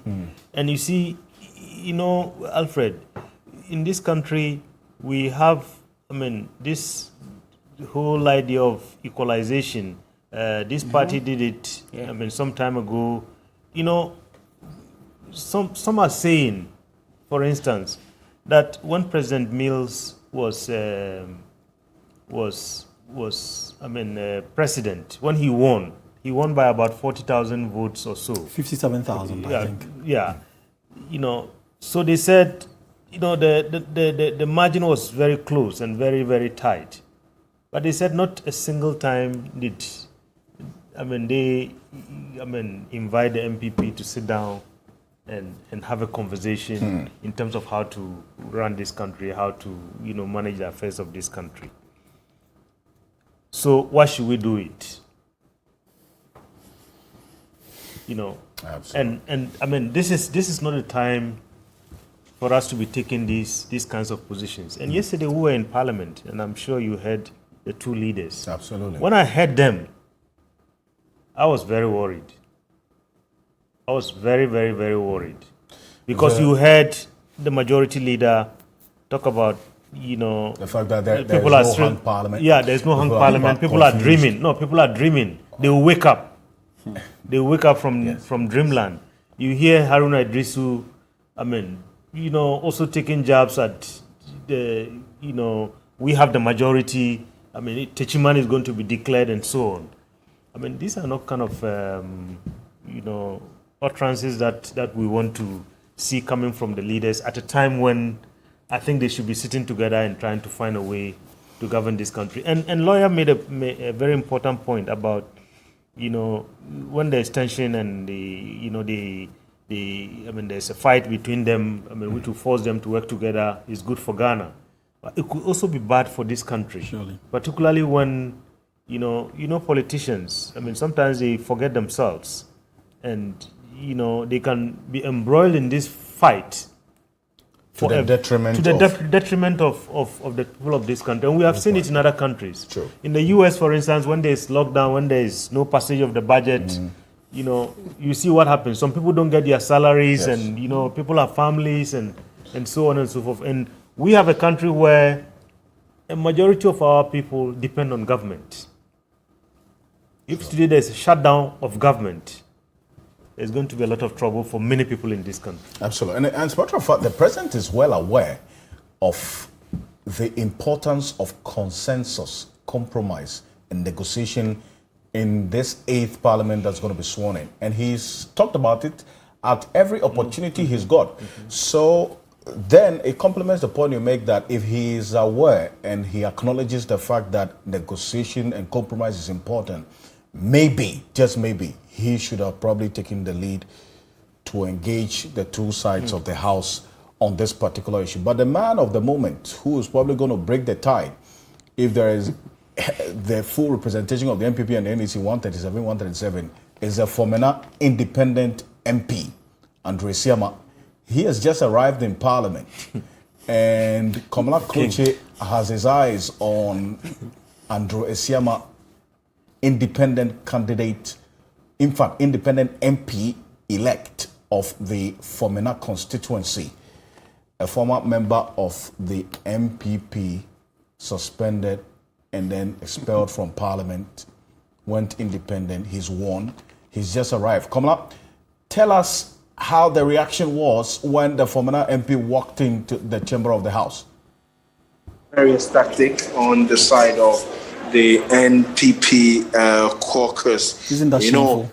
When uh, not the leadership alone, he was ushered in by the future member of parliament, uh, Alexander Afenyo Markins. From your shot, you can see Dominic Netu, who is the defense minister and a member of parliament for uh, um, uh, the the defense minister in the chat with him over there in the shot. He's in the white smoke, having a chat with him. When he walked in, he was ushered in by the Futu MP. And then when they got into the chamber, it wasn't a standing ovation, but yes, applause and cheers. They said they started singing Abemewe, Abemewe, meaning that, well, I mean, he is the man of the moment. He is the man to give them what they need, what they are seeking to achieve with respect to choosing the member of parliament. He is independent, but he has made the point that he will sit and vote with the NPP side of the house. If this is anything to go by where he is seated, that is the the NPP side. So ostensibly, that is very indicative of the fact that his choice, like he made prior to this day, he's sticking to it. So he's going to be given the nod to whichever choice or the choice of the speaker from the NPP. But then the other question has to do with if the entrenched positions being taken by both of them is anything to go by and they're going to hold strictly to it, then there is a likelihood that the MPP, what happened in the 2005 Parliament, where the then minority, led by Alban Bagman, chose their nominee for Speaker, that's Peter Alajete, and then the MPP had Ebenezer Bejina Sichi Hughes as their choice for Speaker. Was anything to go, or is anything to go by? It's likely to replay here, because if you talk to most of them, they tell you, and even the General Secretary of the NPP did state that if the NDC side plays tough, well, they have no option than to take both the Speaker, the First Deputy, and then they will also give the Second Deputy to the independent member of Parliament for the Formena constituency, who just walked in. So it's going to be an interesting thing, because we have just about less than an hour, about some less than an hour for the seventh parliament to expire. And if the dynamics, the permutations that a lot of people are making, and even the MPs themselves are making, the division that has been seen very, very sharply in the House is anything to go by, then it means that the cracks are going to deepen further. If the MDC side is maintaining that, okay, this is where they are going to sit, it doesn't appear. So far, I haven't seen the member of parliament for the Swame constituency, Osei Chairman Sabonzu, who is the leader of government business, in the House yet. I've only seen his incoming leadership, Frank Arnold Dompre. I've seen Lydia Al-Hassan. I've also seen Alexander Fenyo Markins. If it is anything to go by, what it means is that they probably will be sticking to their own rules and then the way they want things to be done. That is denying the NDC side any choice with respect to the speakership, and that will further deepen the crack, or the divide, if I have to use that word advisedly, of the House, the division in the House. And that may not be too good, because at this point, this is where the consensus is needed most. I recall just 2 days ago in the House, the outgoing chairman of the Finance Committee was moving a motion for the insurance bill, and the outgoing speaker, Professor Michael Kwe, made it very, very clear that his choice of words, he should be quite mindful of it, because the parliament as it stands now is not going to be what it will be coming from the midnight of today. And so they should be very, very, very careful with the way they speak to each other, because things have changed. Even he himself, Professor Michael Kwe, you will realize the past few days he's been exhibiting some amount of, do I call it supposed, for want of a better word, I think he's trying to show a certain kind of leadership where there should be a camaraderie between both sides of the divide. I mean, if you speak to the MPs, they tell you that there's a lot of consensus building, which the public does not know. In fact, they make the point that about 90% of the work they do is about consensus building, and then the rest of it is what is in the eye of the public.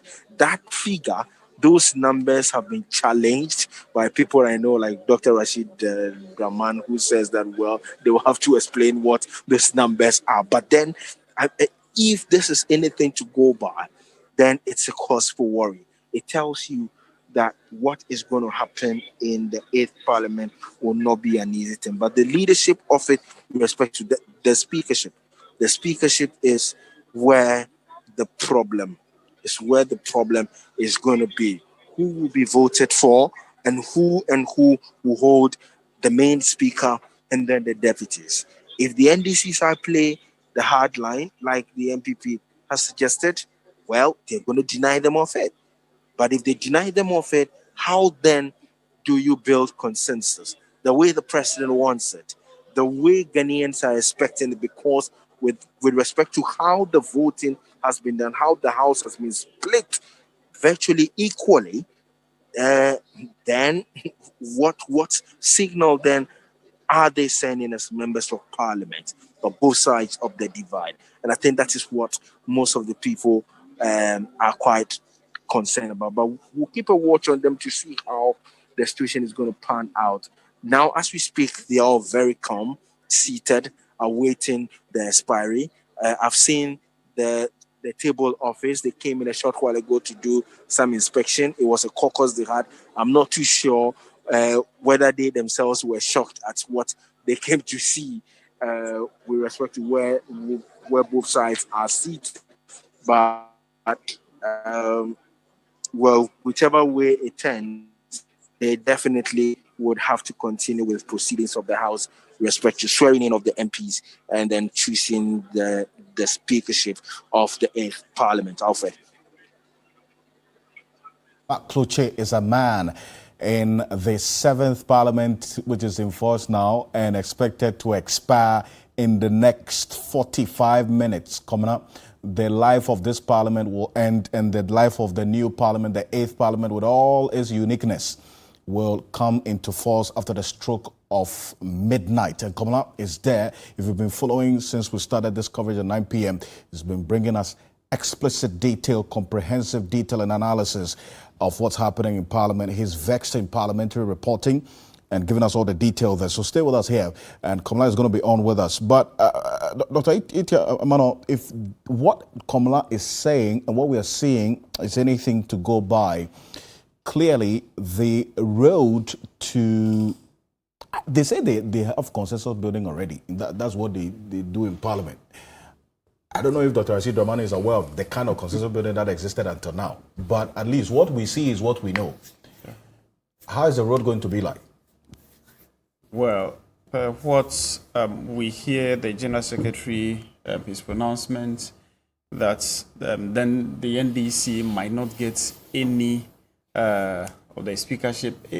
Some of these pronouncements, they are unnecessary. The General Secretary of the NPP. Of the NPP. Yes. Yes. They are unnecessary at this moment. When some of these statements are made, then you are charting a path that is adversarial right from the beginning. If they are making a mistake, you don't fight back, also deepening the mistake.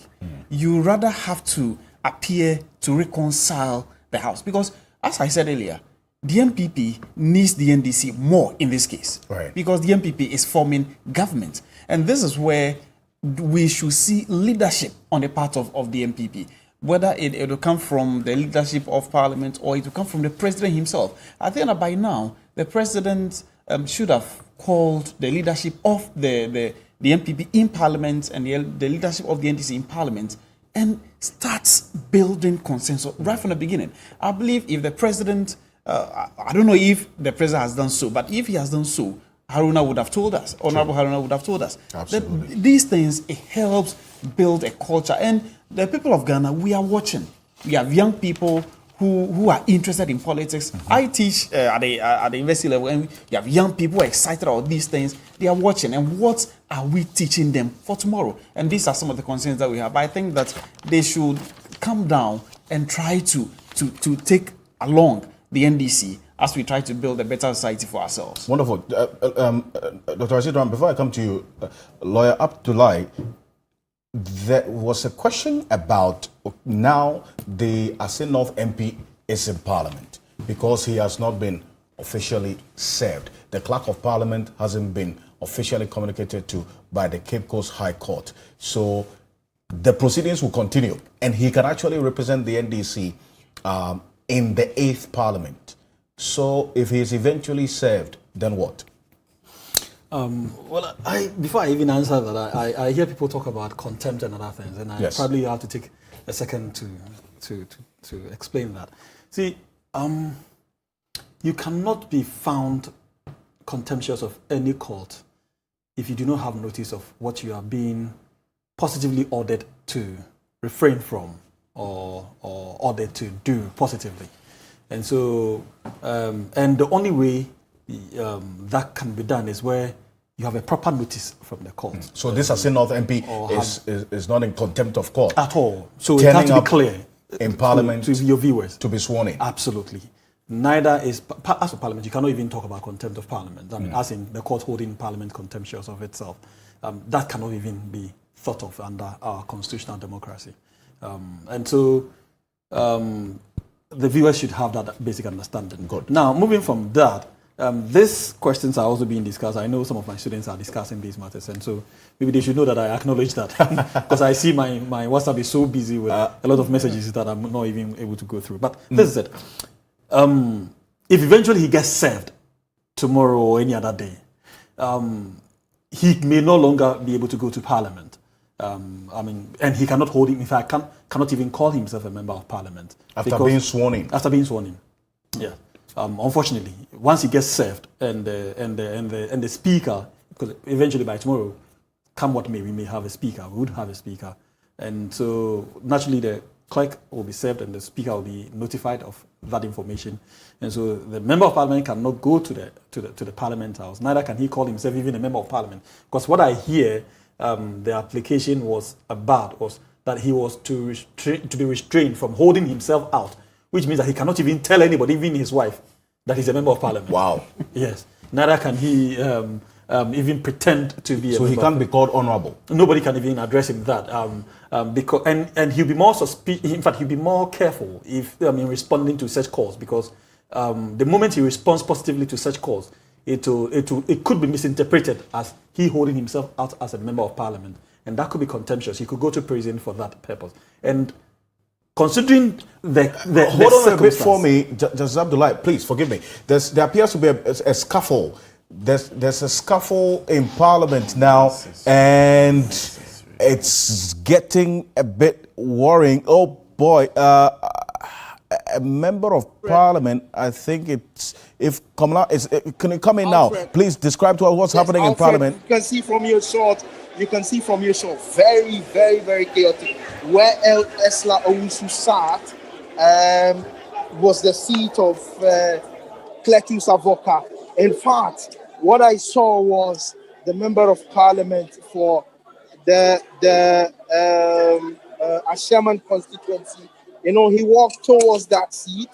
Cletus Avoka came first, and then he came just quietly to ask Esla Owusu to vacate the seat for Cletus Avoka to sit down. In fact, whilst that was going on, the Ashama MP pulled the seat, and the member of Parliament for Ablekuma West constituency, Esther Owusu, fell on the floor. And then she also stood up and pushed Collins Dauda, who was next to her. That was very, very chaotic. So the situation is quite fluid now in Parliament. Now you can see that it's beginning to get very, very dirty. Something that appeared that most of them were enjoying is now becoming not just emotional, but pretty, pretty chaotic, to the extent that the member of Parliament for Ashama pulled the chair under which Esla Owusu was seated on, and then she fell on the floor. When she stood up, she also pushed a long-time MP, very experienced member of Parliament, Collins Dauda, to the floor. That is not right. That is not right. What has happened? The situation is very, very chaotic now, and you can see tempests are flaring. Tempests are flaring, and it's becoming something that if care is not taken, it probably might degenerate into something. But the accurate report is that where Madam Esla Owusu sat was the seat of Clerk's advocate. His phones were by that seat. He only stepped out. I didn't know where he went to. And then Esla Owusu, when she came because she was looking for a seat, the seat on went to sit on that chair. And when he came together with the Asherman MP, who whilst both of them were in the talk, I saw Clerk's advocate talking to Madam Esla Owusu to peacefully vacate his seat for him to sit down. Then the member of Parliament for Asherman pulled the seat, and then she fell on the floor. When she stood up, she also felt it right to push Collins Dauda, who is the member of Parliament for the South constituency, and it doesn't look pretty nice at all. Pretty chaotic at scene, and this is what I can see. They are trying so hard to separate the house. In fact, what happened is very, very chaotic, unseen and heard of, not in the life of the Parliament that we have known as a republic. I haven't seen this before, at least, if for nothing at all. The respect that should be accorded to each other was undeserving of him pulling the seat, even though that was a seat that Clerk Yusafoka sat on.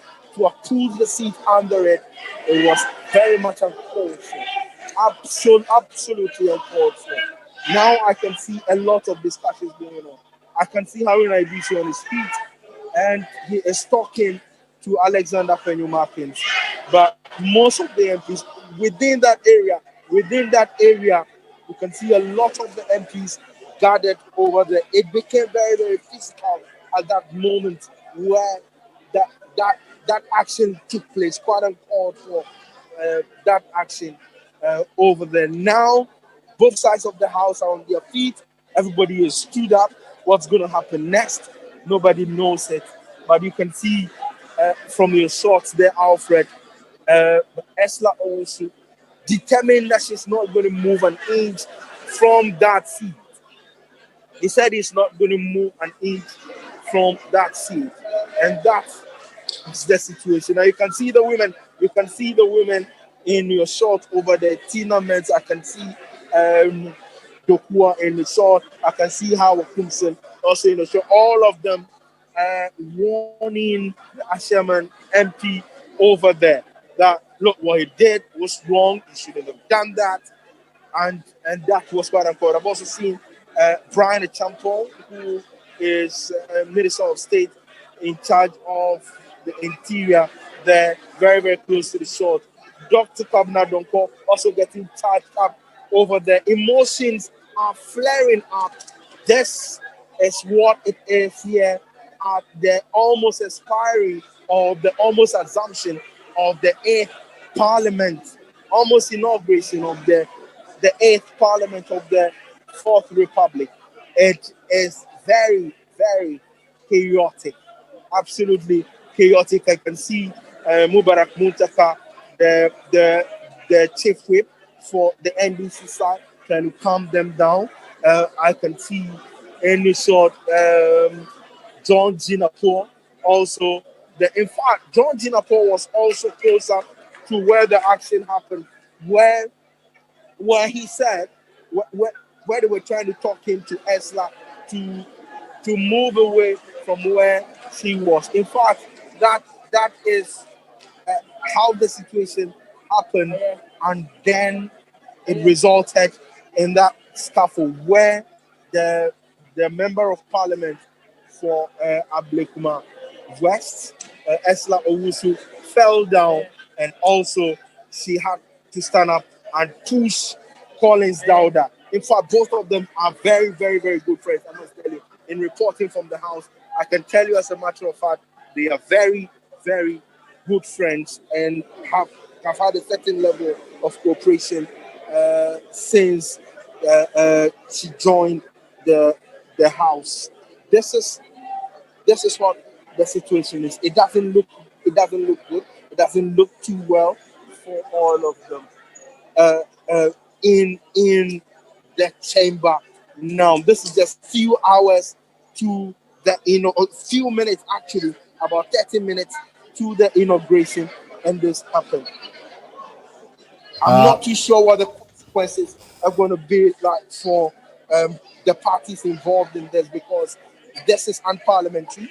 This is not what should happen. Condemnable what the action of the Shaman MP is. In fact, to pull the chair under her, uncalled for, unjustifiable, and this is unparliamentary.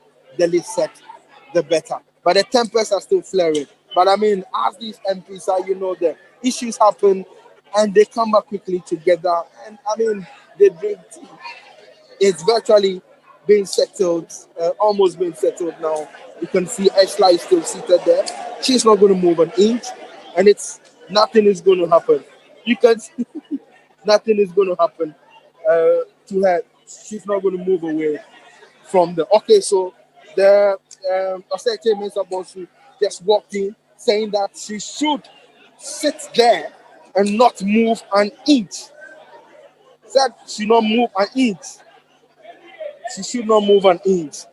Now, at the other side, there's Sagnarubu MP, ABA Hussein, also getting quite emotional. I'm not too sure what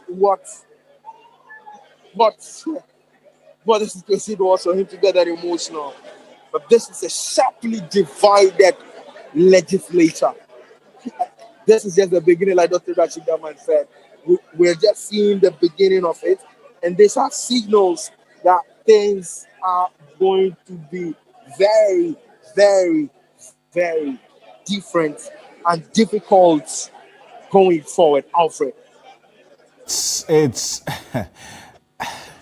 we are struggling to put together the right words to describe what we are seeing right now. But I mean, clearly put and described there, you are in the house, you are directly confronted with this situation. And Dr. Rashid Draman and Dr. Mano Latte and Justice Abdullah, a private legal practitioner with me in the studio. To be honest, I mean, if you are alive to the events preceding today, these things shouldn't surprise you. I mean, Lawyer Abdullah. Well, that's what I had said earlier, that these were naturally expected, considering the pockets of resistance that we had encountered as part of the elections.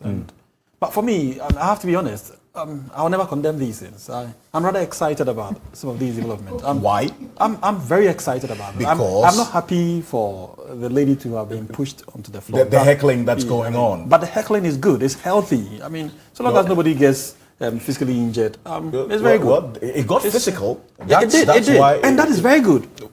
We don't need to pretend about some of these things. The Parliament as we have it now, or as we are supposed to have in the next 30 minutes, is completely divided in the way it is. And unfortunately, we have, I don't know whether to condemn our rules, but we have a kind of a short-sighted rules governing the House of Parliament. The standing orders? The standing orders. And unfortunately, the Constitution doesn't make any provision for some of these details. It's the standing orders that would have to give you these. And so this demonstrates how short-sighted we are as a nation. And so if you do not get angry with some of these events, we can never move forward. And which is why I affirm my belief, in fact, my excitement about these things. We should continue having these. This is the only way we can have a positive impact on ourselves. If you do not get angry, if you do not have some of these conflicts emanating from our misconduct and indeed our short-sightedness, we'll continue to be confronted with some of these going forward. So I think I get the underlying principle of your position, that for as long as these unprecedented situations happen, it should instigate a change. Absolutely. This is the only way reforms could happen. Reform to this is the only way. To the orders. So you don't have to be angry. You don't have to be. I mean, don't see things always from a negative angle. The challenges. We are slow to reforms, and Dr. Rashid Rahman will say this. I mean, there's a study that took place in the 5th Parliament that he's going to refer to. His institution led that. And in terms of reforms introduced to the work of Parliament, our Parliament didn't do too well. Alfred. So if it's about heckling, we've seen heckling happen in Parliament before. It didn't lead to reforms in the standing orders. Maybe the revised standing orders that failed to see the light of day in this 7th Parliament, in the life of this 7th Parliament, may have had some of the reforms to address some of these situations. Unfortunately, it didn't come to fruition. It didn't come through to pass into law. I'll probably agree to a limited extent with the opposition, except that we should remember that it is not simply by the event of a single conflict or heckling, if you want to put it that way, that occasions a reform. Absolutely. Maybe some level of consistency would have to be. That's what I was saying, that this is not the first time we're seeing heckling. This is the first time you're actually seeing it in this fashion. In this fashion. Maybe we have gravitated to this fashion. Thank you. But heckling has been going on. So just imagine, I mean, before Doc comes in, that we had, as I said earlier, had an opposition-controlled parliament. Would have been worse. Absolutely. It would have been completely worse. If what we're saying is anything to go by. Thank you. So we need this. We need to confront some of these matters. We need to sit down. Because if conversation is not helping, then these kind of conflict, remember, this is not a large-scale conflict out there. Absolutely. This is good. Dr. Rashid, let me bring you at this point. And clearly, I mean, you've been awake to the events preceding this moment that we're seeing on TV. You are not surprised, but did you expect that it's going to get to this extent? Well, I mean, I didn't expect to see the heckling that we are seeing and people falling, and we don't know what next is going to happen. We've seen parliaments where, sometimes chairs and tables flying across and people getting bloodied faces and so on and so forth. I hear the Leonard brother here in terms of his excitement about what is happening, and hopefully that will be channeled into some kind of reform, some change, much needed, of course, that we need in this country. But knowing politicians, perhaps we have to be careful about what we are seeing. Perhaps this heckling and tension and so on, they might just channel it into their own personal interest and not the interest of the citizenry. So that's just my only fear in terms of maybe getting excited about the tensions. Their own exactly. Personal vendetta. Exactly. And you have mentioned reform. Indeed, I think we are a country that is very slow when it comes to change. I compare ourselves to some of the countries in East Africa. Maybe let's even take one big issue in this country, the constitutional review. The Kenyans started their constitutional review. Maybe he might know better.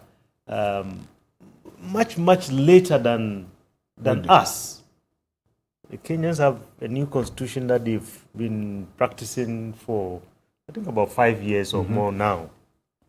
And we are still arguing. we are still arguing.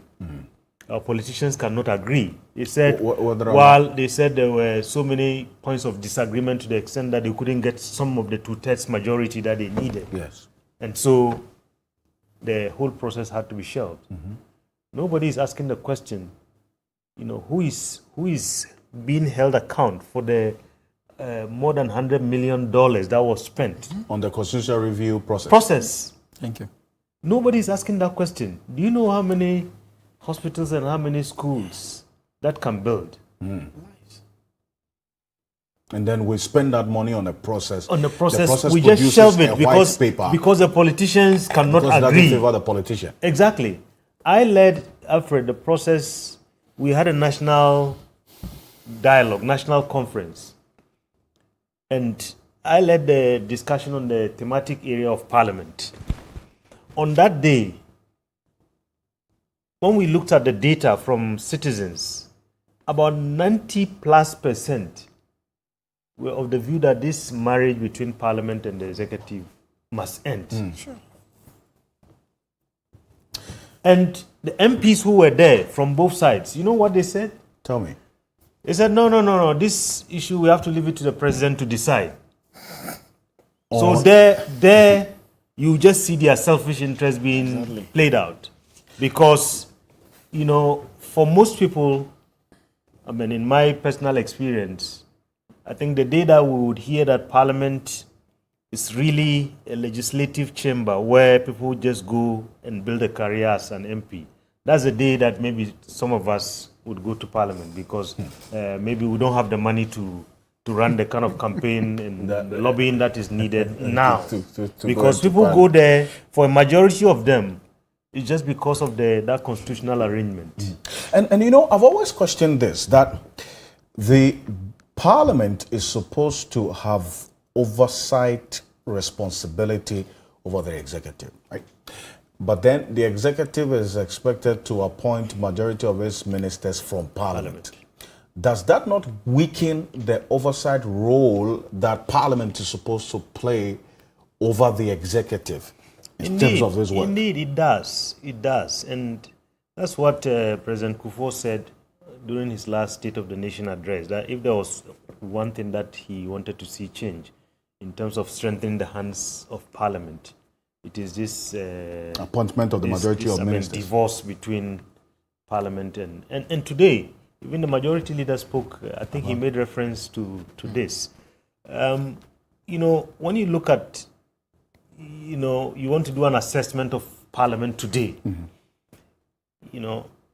Our president yesterday, during his address, said it was the busiest Parliament and the busiest and most productive, just in terms of the number of bills that have been passed. In fact, has anybody asked a question about the quality of those bills?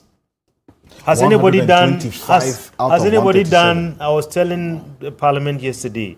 Has anybody done some post-legislative scrutiny to look at some of these laws to see whether indeed they have addressed some of the challenges that they were intended to address in the first place?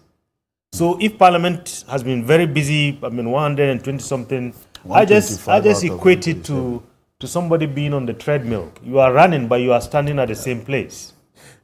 It might just be, yes, a lot of energy was being, because if you have, Alfred, sometimes the situation that we have in this country over the life of the many parliaments that we've had, on the last few days of the sittings of Parliament, you see the agenda packed. True. And sometimes sitting takes place until midnight. Yes. And most of these are being passed during these times. With very limited time for scrutiny. And look, if you look at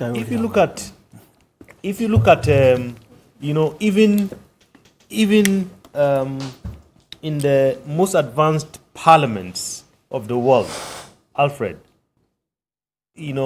members of parliament, no matter your level of education, maybe he might be a lawyer, they would come before him because there's no limit in terms of what will come before you when you are in parliament.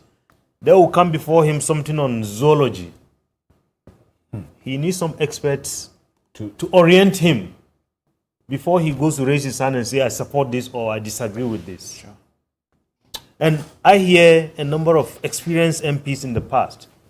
Well, one senior MP from the Finance Committee told me, Doc, when we have these agreements before the committee, sometimes only about 2 or 3 of us really scrutinize and understand what the details are.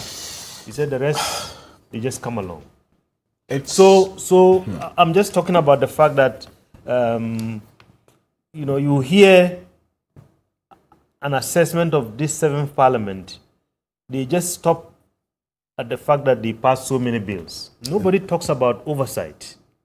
Because when you venture into that territory, I think you have a lot of questions to answer, because I think in that territory we have a lot of work to do. And then when you go into representation, as for that one, we're all unanimous in this country that this parliament has failed, as well as... I want to find out how this 8th parliament that's going to come into force at the stroke of midnight will strengthen the oversight, which is weak now, in terms of the 137, and the independent candidate. Because we've been used to a parliament where the majority always has their way, and the minority will just have their say, even when what they are saying actually makes sense.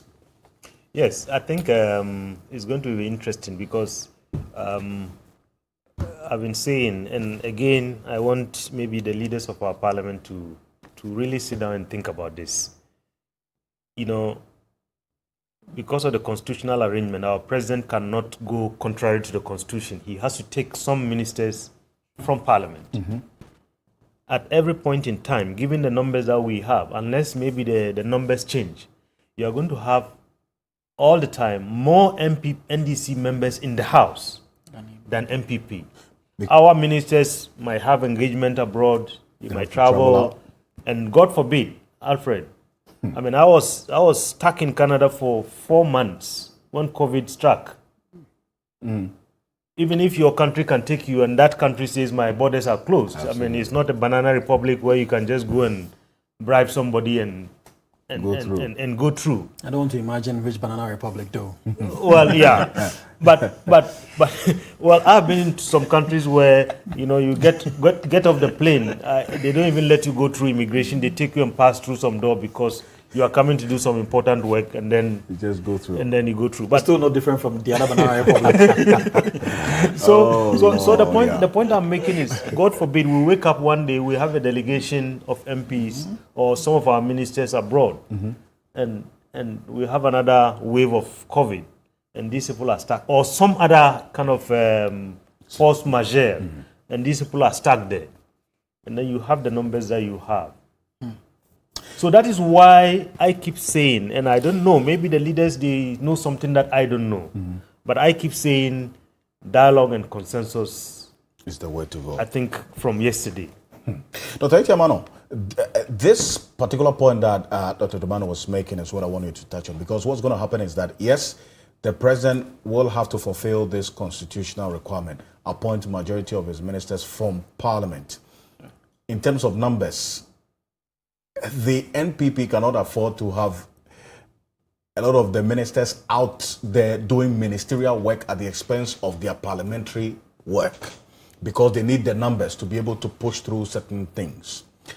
How will this play out in the 8th Parliament, especially because of the reality that will come? Yes, because MPs will be appointed as ministers. They will not be in Parliament all the time. That means that the NDC, if they have all their MPs in Parliament, all 137, they would always be in the majority when Parliament is sitting. Yeah, this is what we see to happen. Because if the president decides to appoint maybe 60 ministers, then at least 31 will have to come from Parliament. If he decides to go 100, we have at least 51. And what will happen is that, and we know at any point in time, we have our ministers in meetings, our ministers leading delegations and all. We cannot have a situation where all ministers who are members of parliament will be in parliament. So more or less there will be several occasions where they will not be in parliament, and some might not even be in the country at all. As reiterated earlier. But what the government can do and what should be done is that, as has been said by us all, there should be enough consensus building such that even without the MPs in Parliament, for the love of country, I jotted here, why are our MPs, why are they in Parliament? They are not there just for themselves. They are there for the sake of Ghana.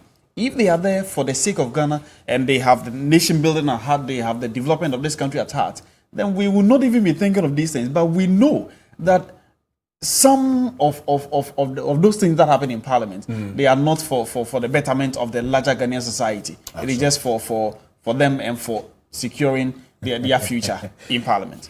Important point. We're just about some 30 minutes away from the 7th Parliament life expiring and the 8th Parliament coming into force after the stroke of midnight to fulfill that Article 95, 96 and 100, Article 100 Clause 2 of the 1992 Constitution, which requires that the 8th Parliament convenes to elect a Speaker and two deputies in accordance with these articles.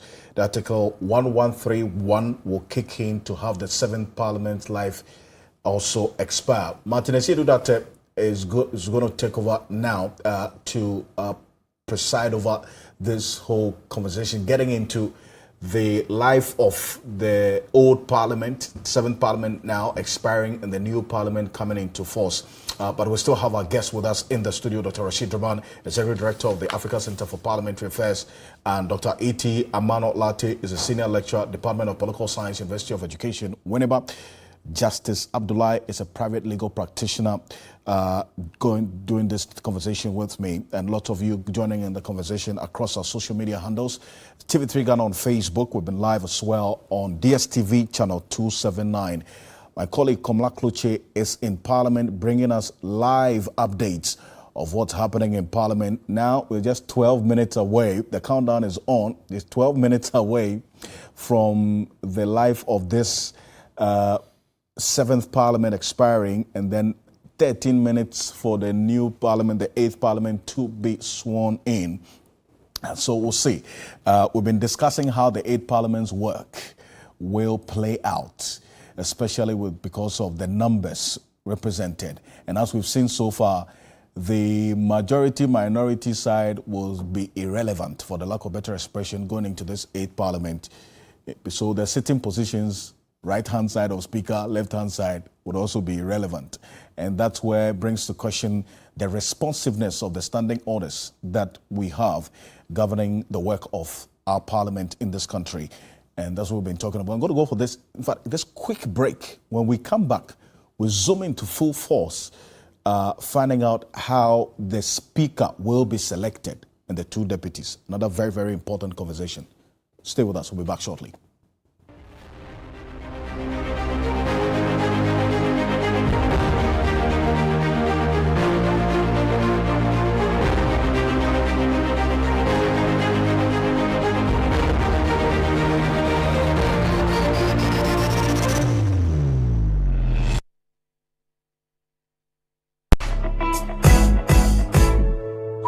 Sia Adriana Bakofi Asante Eni, Ojumedi a ye friend of Ghana Akoma, and the Wonsom, on in a day which yame, Ewo Akoma 87.9 FM, Ewo Kumasi, and na on your TV so.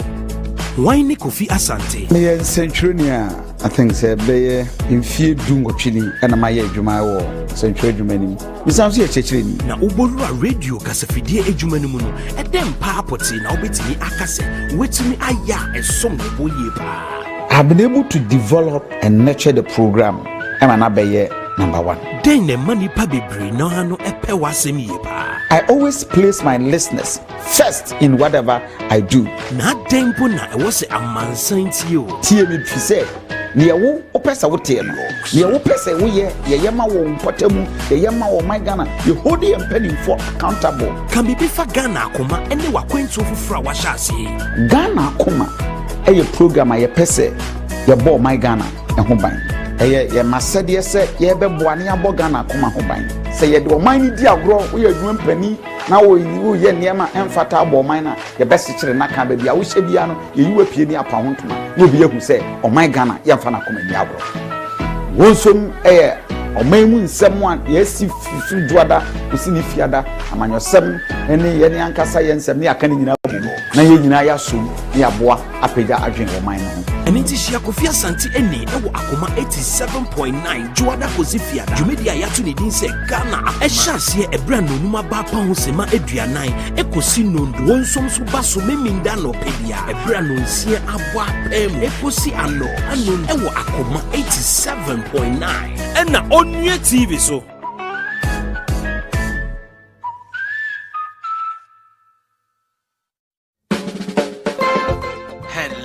Ghana is the first semi-final of the National Genius Challenge. Which of these schools shall make their way to the finals of the National Genius Challenge? Libby Magri Preparatory School from Takwa in the Western region, and Chila School from Hajo in the Greater Accra region, or Mount Olivet Methodist Academy from Dansoman in the Greater Accra region. Join us this Saturday at 2 p.m. on TV3 as we enjoy this great competition. National Genius Challenge, developing intellectuals. Powered by Uniwest Foundation with sponsorship from Best Western Premier Hotel, Bayport Savings and Loans, Bright Schools, ISONS, Institute of ICT Professional Ghana, Prospectus Ghana Limited, MJ Seafoods, Anasco Skills and Digicom Engineering Limited, Extra Class. Supported by The National Juniors Challenge shows every Saturday at 2 p.m. on TV3.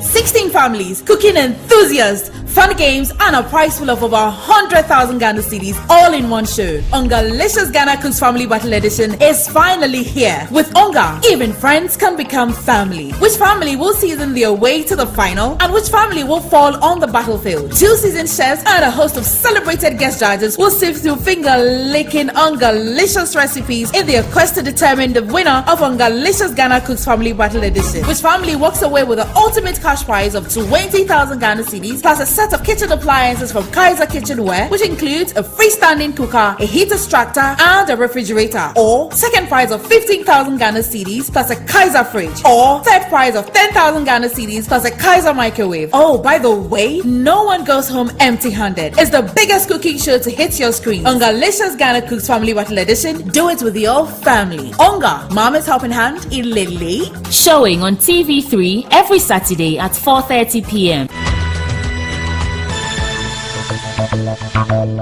On a daily basis, we are inundated with national and global news stories, and keeping up with these stories can be very challenging even in today's world of advanced news media technology.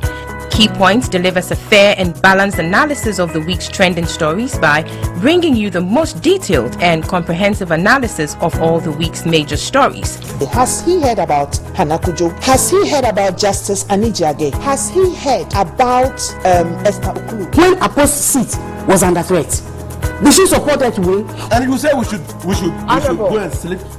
The point we will meet them boot for boots. Business, economics, religion. This whole business of violence versus violence is not helping us as Ghanaians. We leave no stone unturned. Once it is trending, we talk about it on Key Points. I am Abna Tebi. Join me on Key Points on TV3 and 3FM 92.7 every Saturday morning between 7 a.m. and 9:50 a.m. for a comprehensive wrap on the week's major stories. Never miss a Key Point moment. Brought to you by Airtel Tigo. The Ladies Circle. Your Saturday evenings are never the same when 4 intelligent ladies are on your screens talking about everything that has to do with women as we get into honest conversations, giveaways, and fun games. Hi guys, this is Shatamishi. Sissina So, Zinel Zu. I'm Juliet Ibrahim. This is the Ladies Circle. Join the host of the Ladies Circle. Keep watching the Ladies Circle. The Ladies Circle. Keep watching the Ladies Circle this and every Saturday live on TV3. Let's get interactive on social media. Facebook, Instagram, and Twitter. Hashtag the Ladies Circle. The Ladies Circle every Saturday 6 p.m. on TV3. Brought to you by Yaz Sanitary Pad.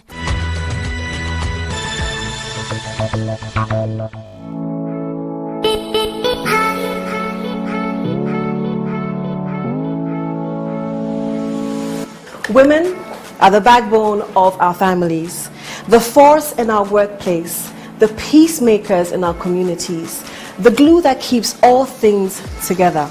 We set the standards. We are game changers, and we are a powerful force.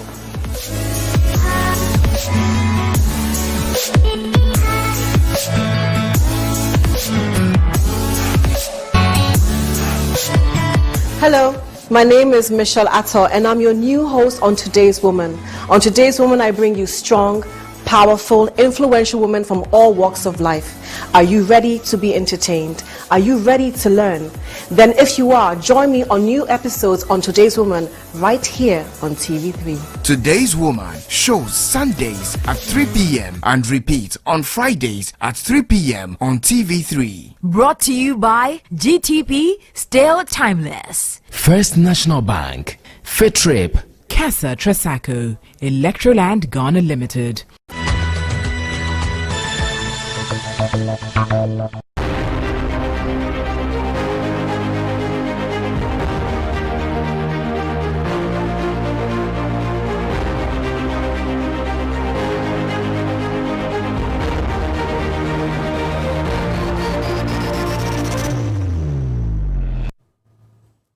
Thank you for staying with TV3, and clearly a lot of drama happening in Ghana's parliament. In the next few minutes, probably just about 3 minutes, we'll be taking you back to the House of Parliament, where the clerk of the House will take proceedings off. What we do know now is that there is calm at the moment. Both sides have decided to sit and wait for proceedings to continue. So just when that is about to happen, we'll cross over straight to speak to Komla Kluche and Mercy Darling Loco, who are monitoring activities at the House of Parliament for us. And we brought you images of what had happened earlier, where there seemed to have been some confrontation regarding the sitting arrangement. What we do know as of now is that when a speaker is finally elected, he is clothed with that power to decide, of course, which group sits. And that is probably going to settle all of these confusion in the next few minutes. You do know that the 7th Parliament is still in session. We are actually on the clock of the 7th Parliament. In about a minute and a half, that will be ending. That Parliament will be dissolving. Then the 8th Parliament will start. People are already asking questions. What we've seen in the last few minutes, is that a foretaste of what is to come going into the 8th Parliament? Not the heckling, but at least the bit about the verbal banter and the agreements and disagreements. And how healthy will that be for our fledgling democracy? And like many have said, it is a necessary curve in our growth as a country for democracy. But how are we managing it? These few ones we have seen so far, are we doing it well? Our guests are still with us, and when we go to Parliament as well, our colleagues will be speaking to some of the MPs, especially the new ones, what their expectations are and what they have seen so far, and what kind of picture that is painted in their minds with the fact that they are going to start full work from tomorrow. Dr. Rashid Draman, Executive Director for the Africa Center for Parliamentary Affairs. Dr. E.T. Amana Latte is also here, Senior Lecturer, Department of Political Science, University of Education in Winneba, and Justice Abdullahi, who is a private legal practitioner. Thank you, gentlemen, for still staying with us. We are going the full haul, and it's actually midnight by my watch, and so shortly we'll be crossing over to Parliament to find out what exactly is happening. We'll bring you on your screens right now to also be seen, so both of us, you watching us and then we in here, would be able to understand and see for ourselves what's happening. As we speak, if it is exactly midnight as it is on my phone, some activity is expected to start on the floor. And when that starts, we'll go straight to Parliament so that you can have an understanding of what's happening.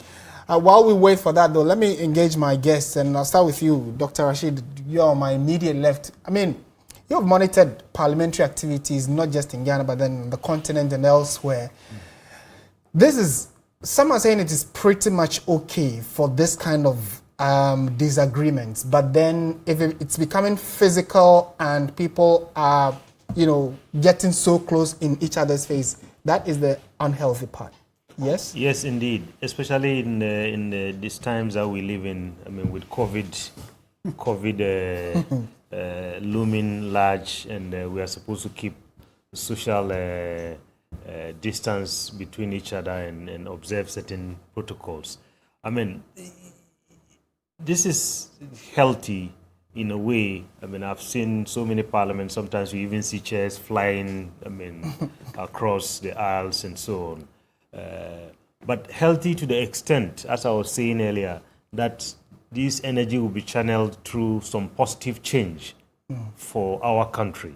I mean, not, I mean, you know, channeled towards some change that is selfish-driven, change that is, I mean, maybe for some party or for some individual MPs, I mean, for their ambition and so on and so forth. Right.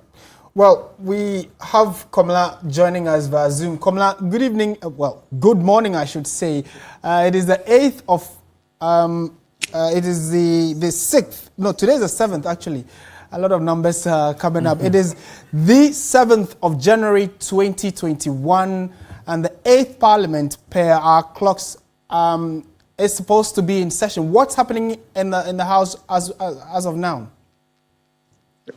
Well, I'm not surprised that you're confused about the numbers because of the drama and all that. I can understand.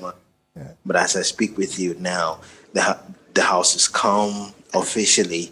The Parliament of the 7th Parliament of the Fourth Republic has been dissolved automatically at midnight. I mean, it's dissolved now. What we're waiting for now is for the clerk to walk in. He walks in, and then straight ahead, it has to be calling the House to order, and then he leads with the election of the Speaker.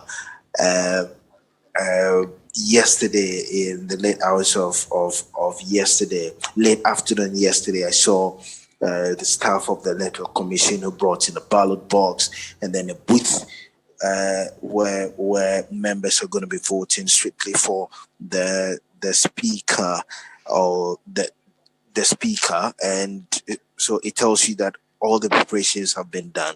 We're just waiting now for the House to be called to order, where the clerk would now be chairing. When the clerk chairs, then he takes the House through all of that.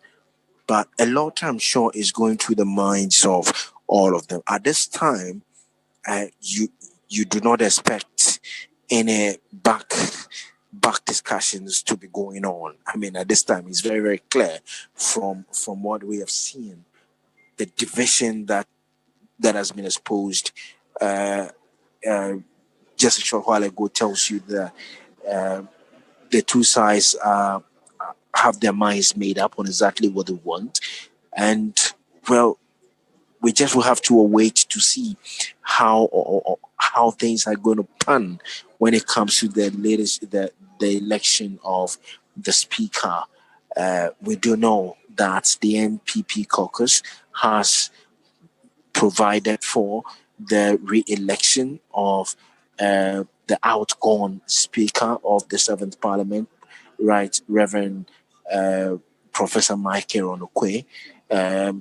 Then also the NDC side has also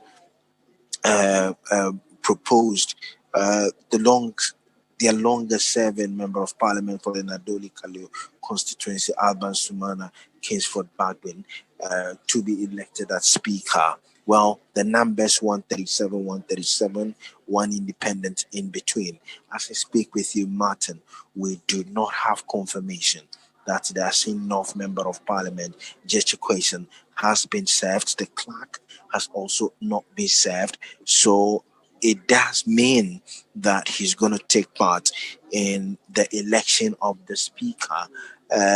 So 137, one independent. If that happens, then it means that it's really going to be a decider by the independent member of Parliament for the Fomena constituency.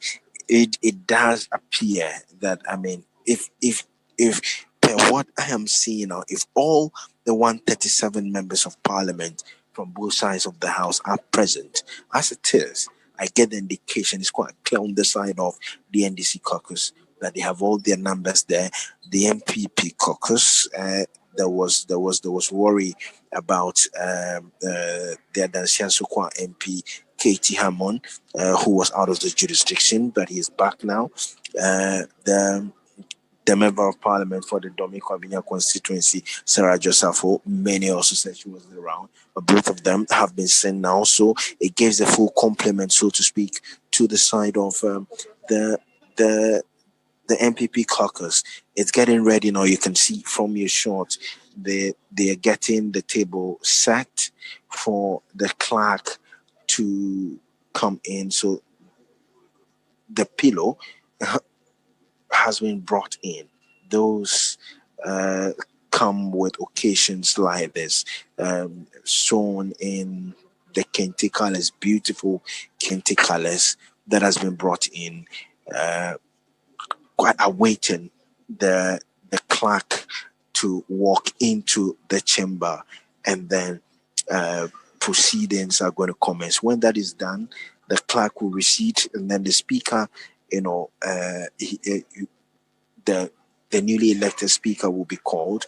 When he's called, then he takes over. Yeah, so you can see the box. Okay, so they're bringing the boxes now. You can see from your shots the table office bringing boxes. Those I'm sure the ballots papers. I want to believe they are the ballot papers, but they are being kept under the table office or the table desk.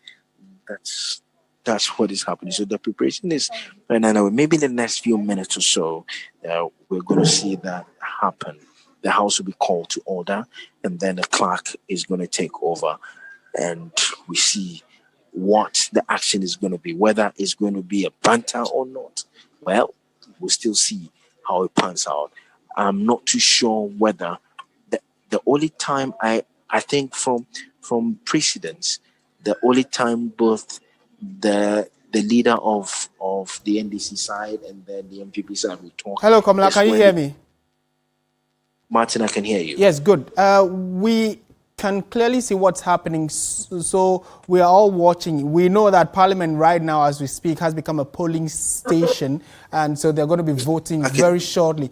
But before you give us details, we were told that, it looks as if that question would have to wait. We're told that Ursula Owusu is still sitting on the right side of Parliament. Can you confirm that for us?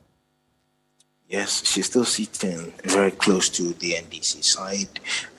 In your shots over there, you can see that with Collins Dauda and then Cletus Avoka in your shots over there.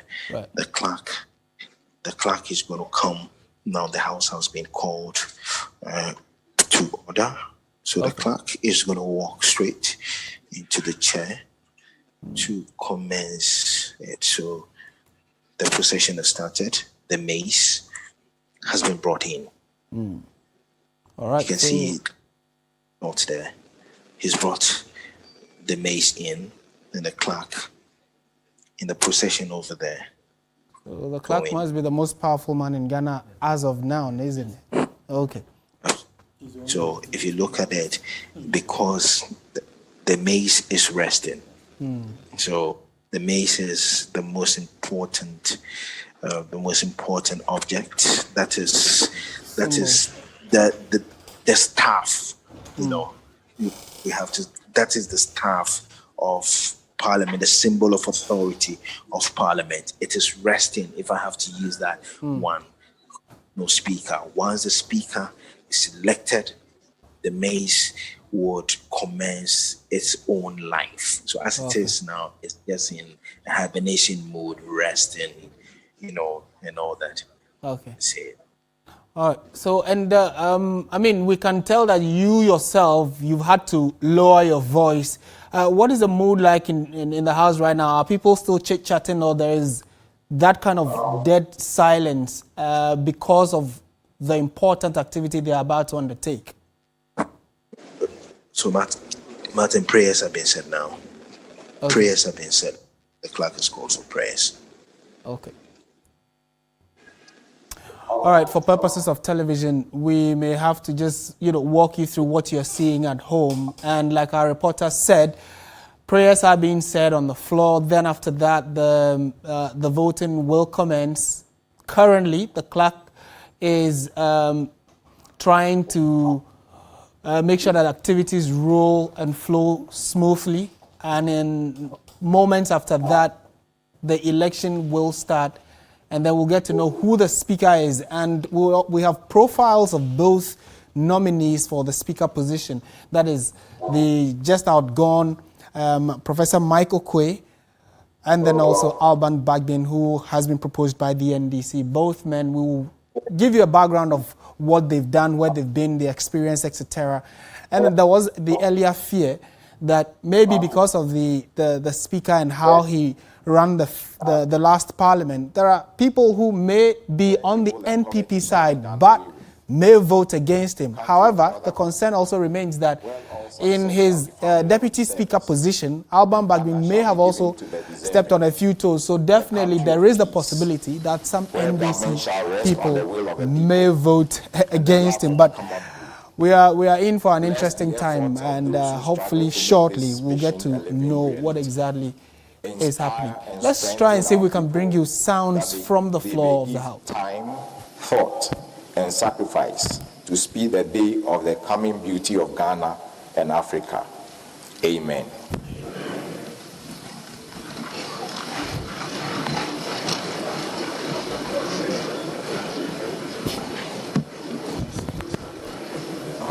I'll start.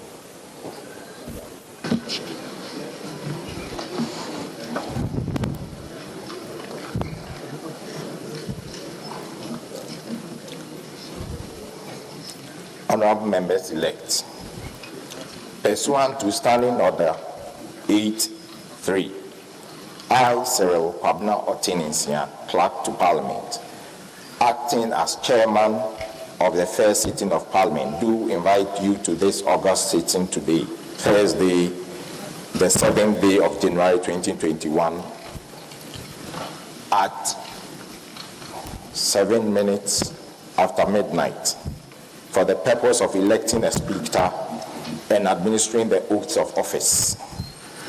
Honorable members-elect, I have the singular pleasure to inform you that I have received from the chairperson of the Electoral Commission the rate of elections for the December 2020 presidential and parliamentary elections.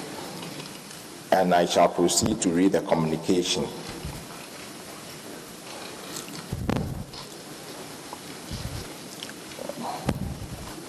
Letter dated 23rd December 2020. Addressed to Clerk to Parliament House, Accra. Pursuant to Regulation 43 2B of the Public Election Regulations 2020, we submit the names of elected candidates for the 2020 parliamentary election held on 7th December 2020 for your action. Please find attached the names of the elected candidates and their respective constituencies and rate of election for the constituencies. Thank you. Signed, Samuel Tete, Deputy Chairman Operations for Chairperson.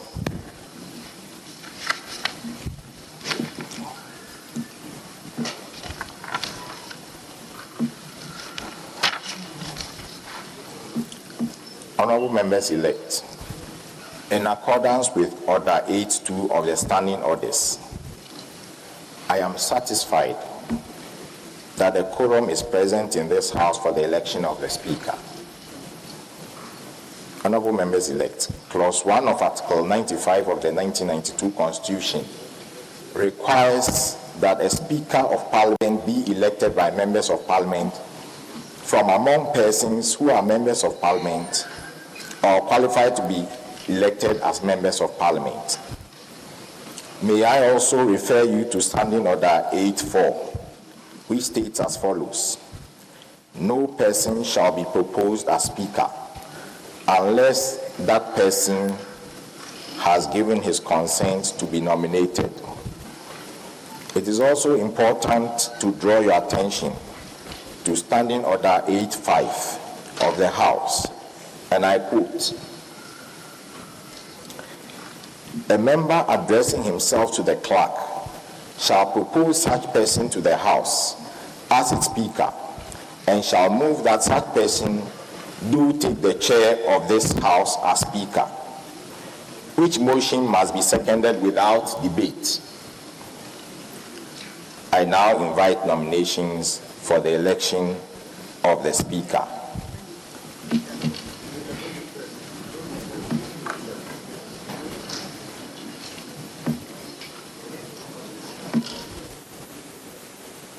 Honorable Haruna Idrisu, minority. Mr. Clerk, thank you very much for the opportunity. In accordance with Article 95 of the 1992 Constitution, and in particular Order 8 of our Standing Orders, 8.5, I beg to move that the Honorable Alban Suman Kingsford Bagbin do take the chair of this House as Speaker. I beg to move. Now, Speaker, the Honorable Alban Suman Kingsford Bagbin, Mr. Clerk, the Honorable Alban Suman Kingsford Bagbin was born on September 24, 1957 at Sombo in the Upper West region of Ghana. He currently serves as second Deputy Speaker of Ghana's 4th Republican Parliament and is the Honorable Member of Parliament for Nadoli Kalio constituency. He currently serves as the second Deputy Speaker of Ghana's 4th Republican Parliament and the 7th of it. 7th Parliament of the 4th Republic. 7th Parliament of the 4th Republic. He served as second Deputy Speaker. Bagbin is popularly called, as we all know him, he's a product of the University of Ghana, Legon, and the Ghana School of Law. He was called to the bar in 1982. Among his academic qualifications include a certificate on the privatization of public utilities from Isami, Tanzania, an executive master's in governance and leadership from the Ghana Institute of Management and Public Administration, and an ordinary doctorate, LLD, from the University of Professional Studies, Ghana. He received the Best Performing Minister Award in the year 2012 and the Exclusive Man of Africa 2017 Award in Governance. He is a prominent legal practitioner of high standing, and he ventured into a turbulent field of politics in 1992 on account of his peerless tenure of the Nadoli Kalio seat over the past 27 years. Bagbin is best known in Ghana's parliament as the father of the house. Many of you say, "Father, oh Father," because of his long-standing experience, the feat of 27 years service to the Parliament of Ghana.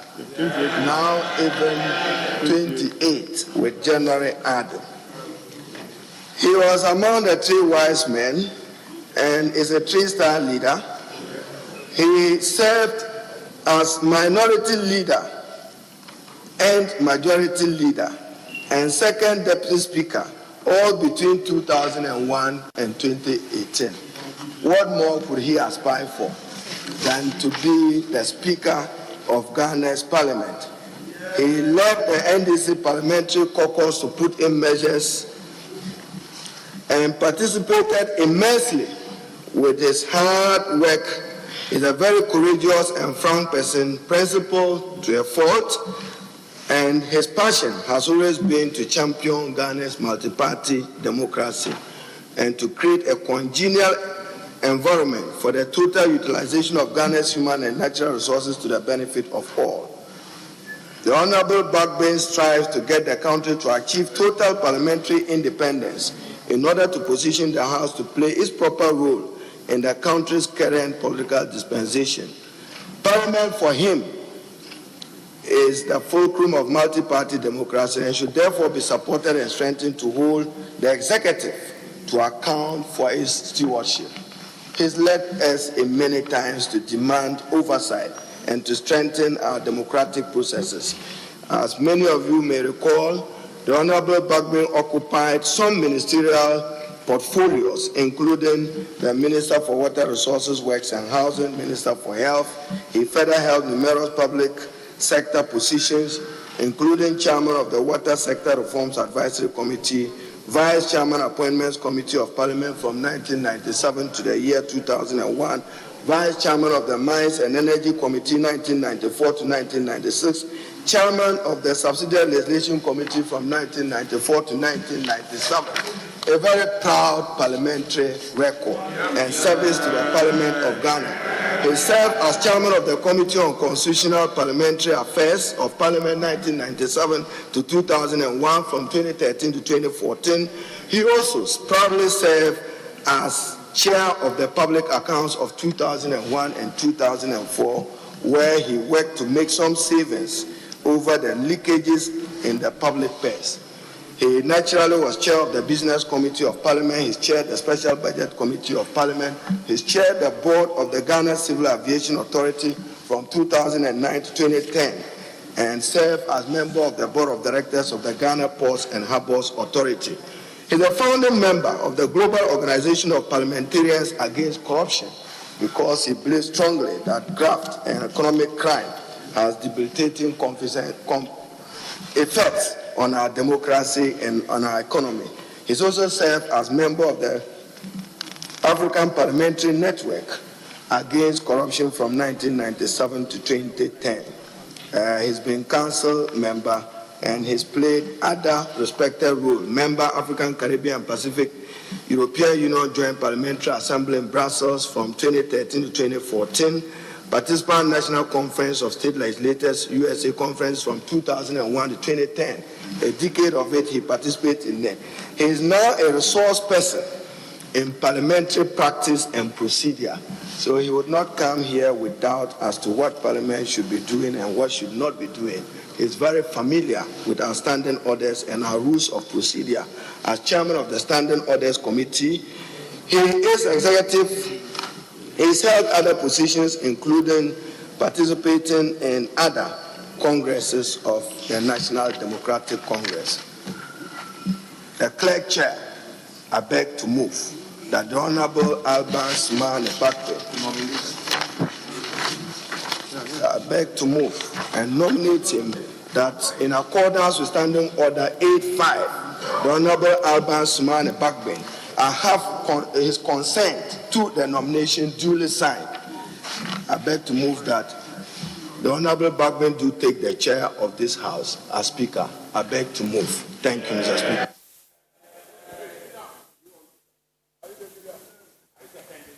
Any seconder? Any seconder?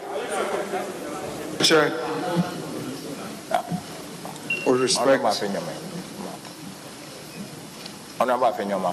Very well. Thank you, Mr. Chair. Mr. Chair, you had in your preliminary remarks referred to some communication, the basis upon which we are here. You referred to a communication from the Electoral Commission. I am aware that the jurisdiction of a high court in this country has been invoked in respect of a constitutional provision under Article 94(1). Mr. Chair, as a matter of on a point of order. Where is it taking us to? Mr. Chair, this is alien. It's alien. It is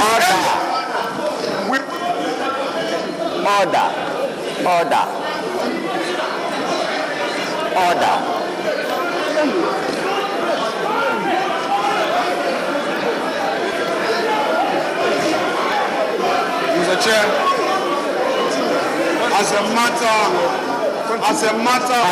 preliminary. I need to at least hear the member. Mr. Chair, as a matter of preliminary inquiry from my side, I would want to find out from you whether you are on notice of a proceeding or an order from the High Court in respect of an application by Michael Akuma Nina. Listen. Mr. Speaker, Mr. Chair. Wait, Honorable. At the appropriate time.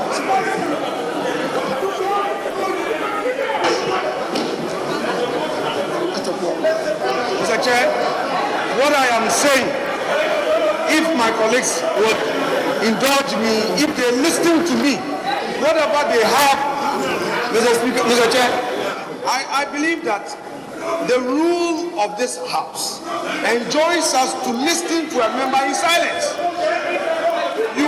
Mr. Chair, if I make my submission and they have any view contrary to the preliminary objection and preliminary inquiry I am making, they would be able to make a proper input. That is a rule. It's not a shouting. So, Mr. Chair, all I want to inquire from you is that you have indicated that you have received communication from the Electoral Commission. I am aware of the process that has been mounted.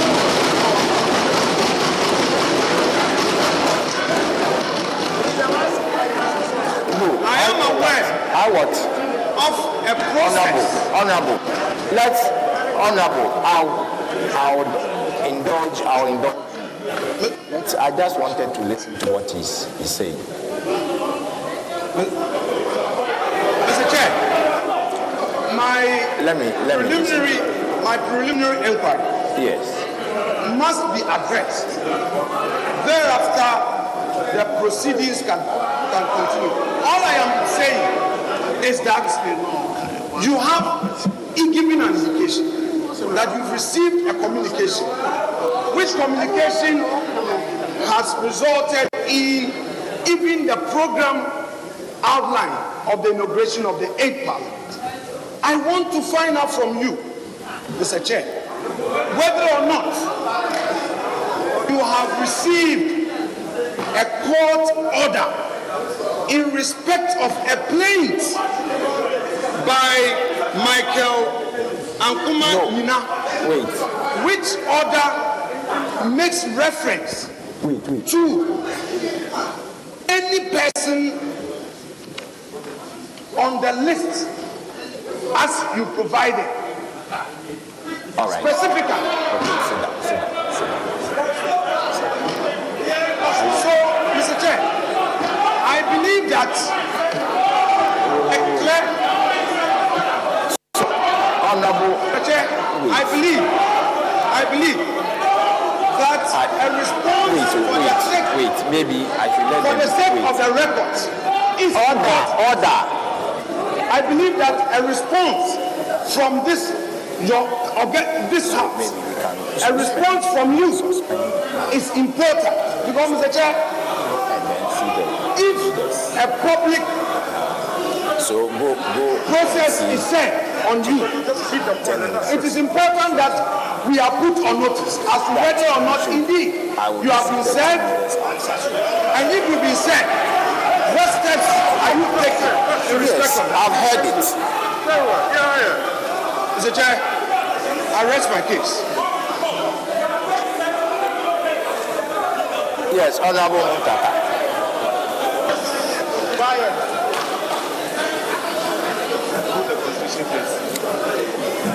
Mr. Clerk Chairman.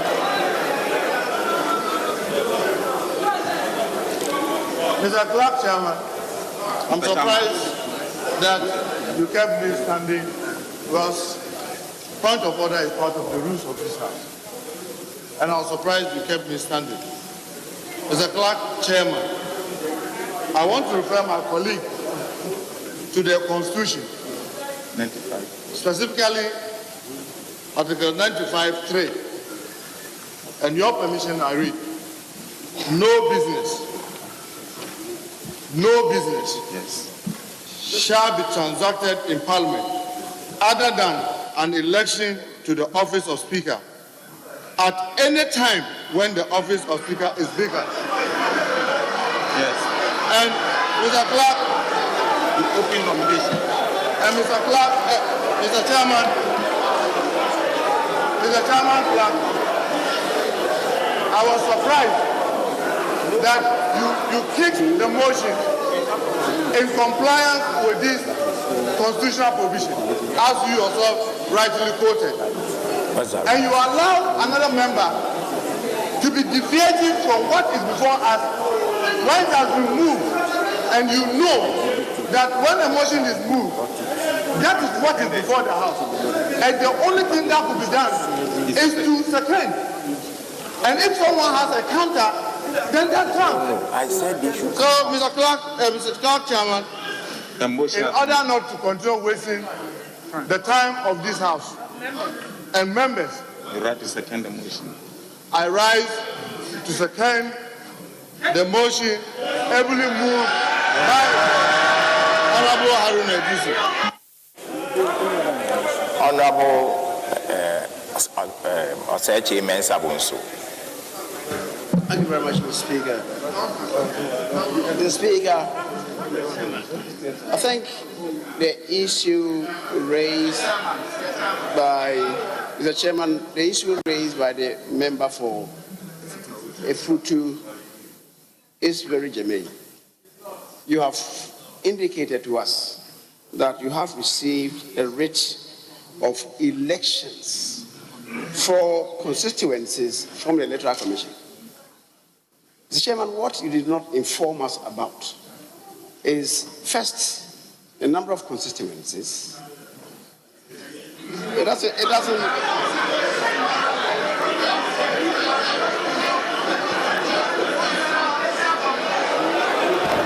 Speaker,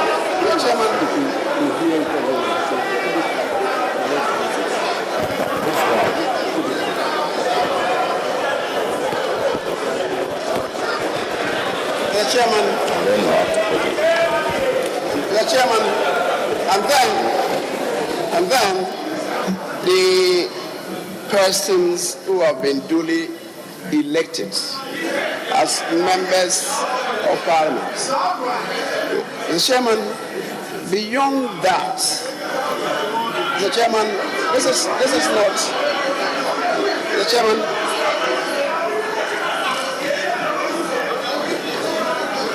order. Mr. Chairman, respectfully, this House applies itself to the orders of this House. We are not in the streets. Mr. Chairman.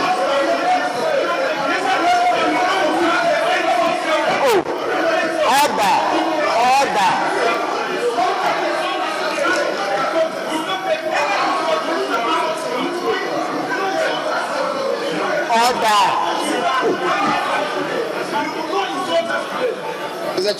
Mr. Chair, the people who will qualify to participate in this voting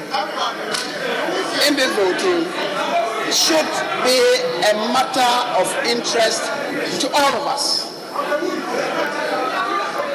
It is the reason why, in making the announcement, you related to the fact that you have the relevant quorum number to transact business. Mr. Chairman, my colleague, who is the deputy leader for the majority caucus, raised a preliminary issue.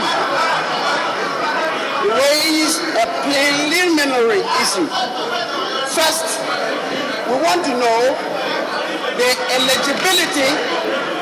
We want to know the eligibility of persons herein assembled.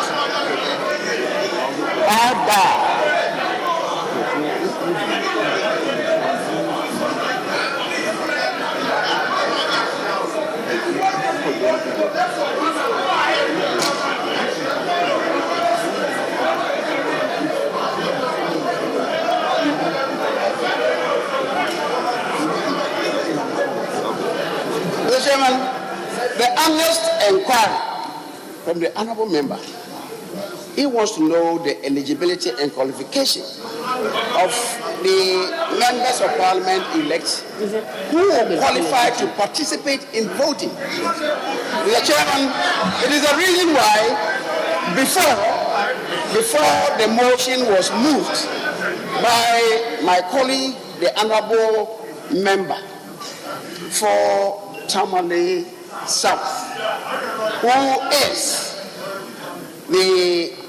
until recently the minority leader, right? And now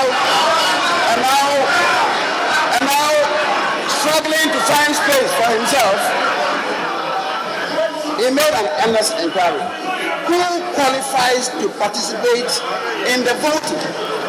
And he says to you that he's aware that court processes have been set. Injuncting, we have gone to court, somebody has gone to court, injuncting one person. And it's not about shouting, it's about applying yourself to due process.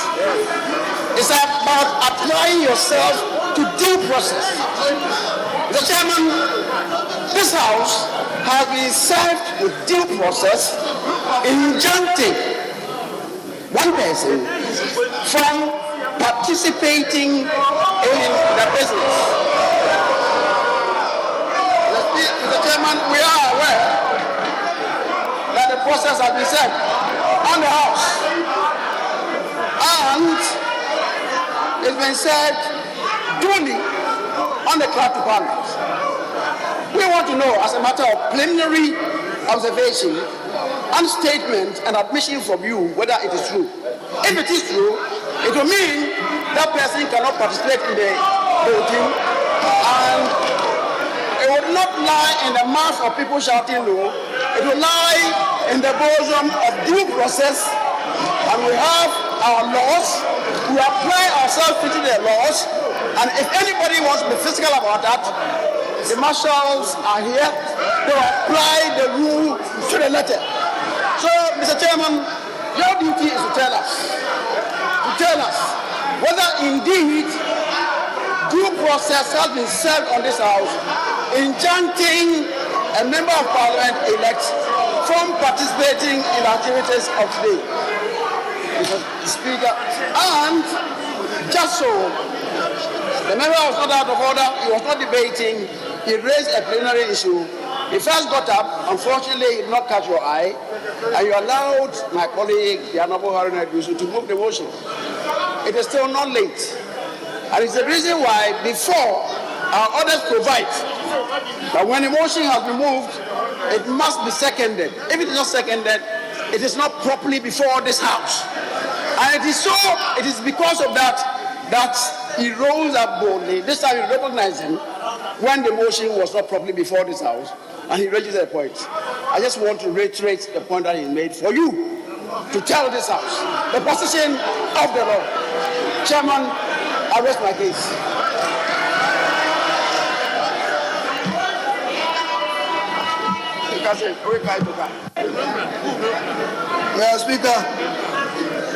Mr. Speaker, Ghana, Chairman, Clerk, this is a country governed by law.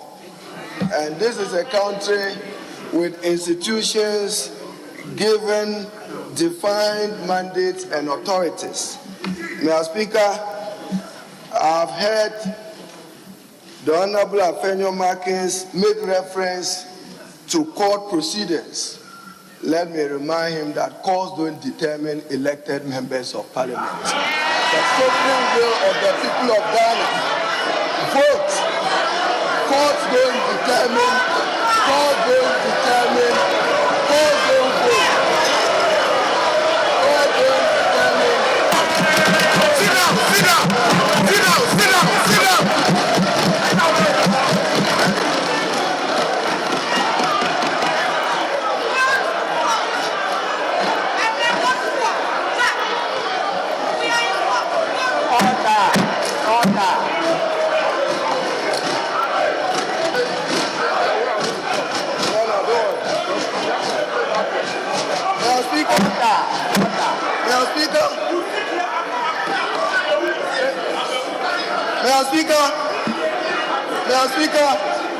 Mr. Speaker, maybe they chose not to listen to my preface. I said institutions have their mandate and authority. The court have a mandate to adjudicate on matters brought before it. But the election of member of parliament is vested in Ghanaian citizens. We are aware that James Jache Kwesen of Asin North was duly elected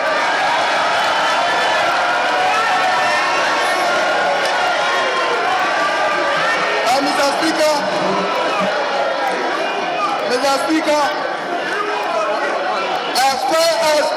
as far as we know, no court processes have been served on him personally, as far as we know.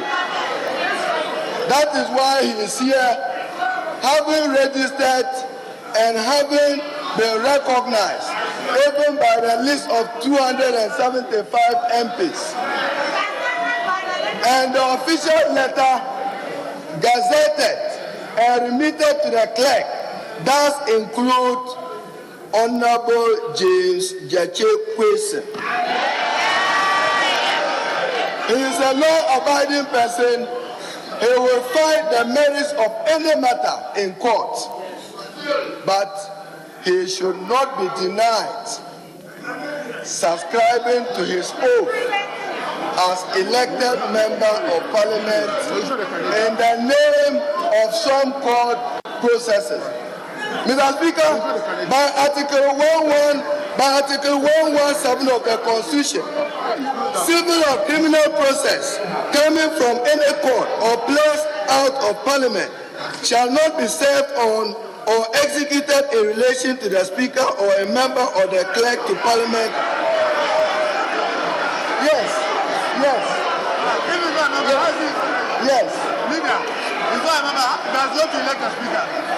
He is not a member of parliament yet, but he is here to elect a speaker by the provisions of the Constitution. The same Constitution in Article 95. So, Mr. Clerk Chairman, no court processes have been served on him. And he went through your registration process, having been notified by the official gazette published by the Electoral Commission of Ghana that he was a duly elected member of parliament for Asin North. This is what is best known to us. I heard my colleagues say majority. By the official letter conveyed to you by the Electoral Commission, read it for his purposes. It's 137, and therefore there is no political party with a majority. He is counting on the independent candidate. He has not even taken the oath yet for us to know where he wants to belong. If there is any official correspondence on him, share it with us. There is no official communication from him as far as we are concerned by the Easy Gazette notification. So get me right. I'm saying that in this country, the legislature is clothed with the mandate of legislation. The judiciary as arbiter and adjudicator. They don't elect. The election of member of parliament is vested in citizens of Ghana. When you are dissatisfied with the outcome of a resource, you go to the arbiter, the court, to seek justice. That is why we are in court, even with the outcome of the presidential election, because we are questioning the legitimacy of the outcome of an electoral commission chairperson who corrects herself 6 times within a day. So, Mr. Speaker, what are you afraid of?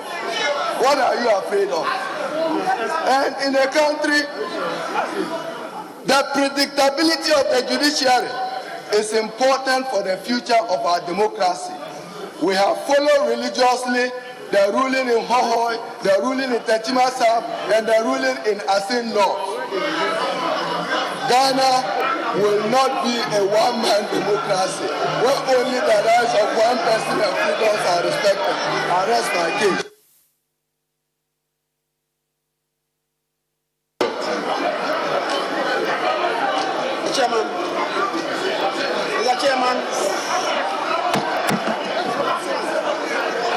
Mr. Chairman,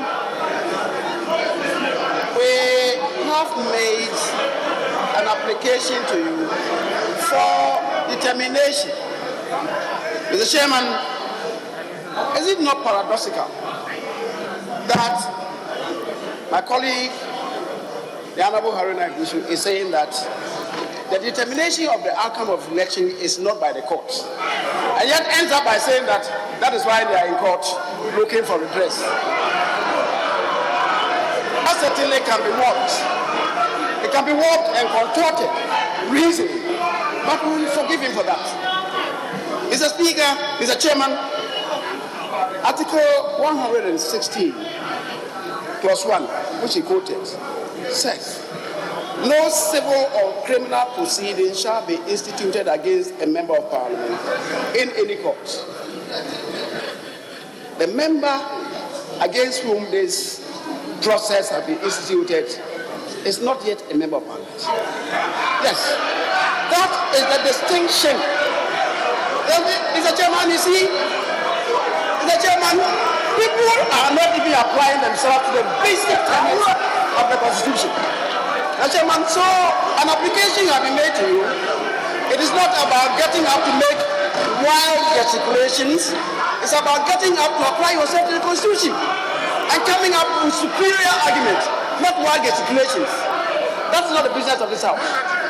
The business of this House is about reasoning and rationalization, not getting up to make wild gesticulations. If you have any superior arguments, come up with it. Not rise up to your place and be making wild allegations. This is not the marketplace. Mr. Chairman, so you have a determination to make. Can you make that determination for us in order to move forward? As simple as that. I thank you very much.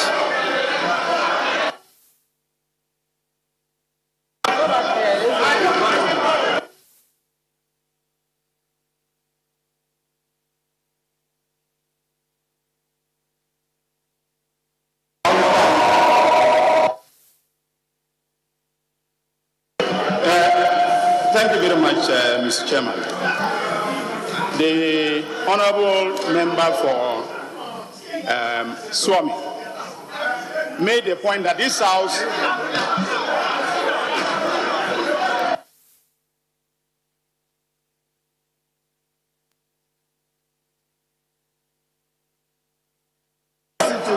Mr. Chairman,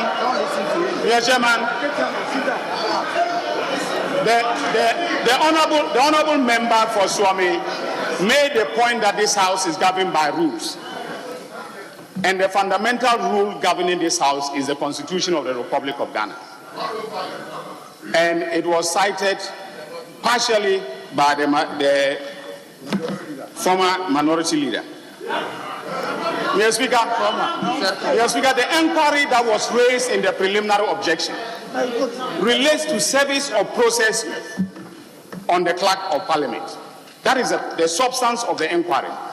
It wasn't preliminary. Mr. Chairman, the Constitution is very clear that you cannot be served with a process whilst you are attending at parliament. Yeah. That is a constitutional problem. No, performing is action. Yeah. Performing his function. Yes.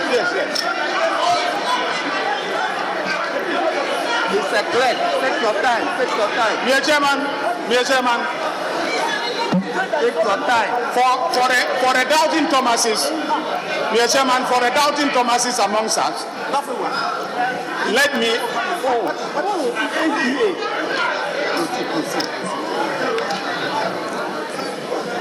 Mr. Chairman, Article 117 of the Constitution reads as follows: civil or criminal process coming from any court or any place out of Parliament shall not be served on or executed in relation to 1.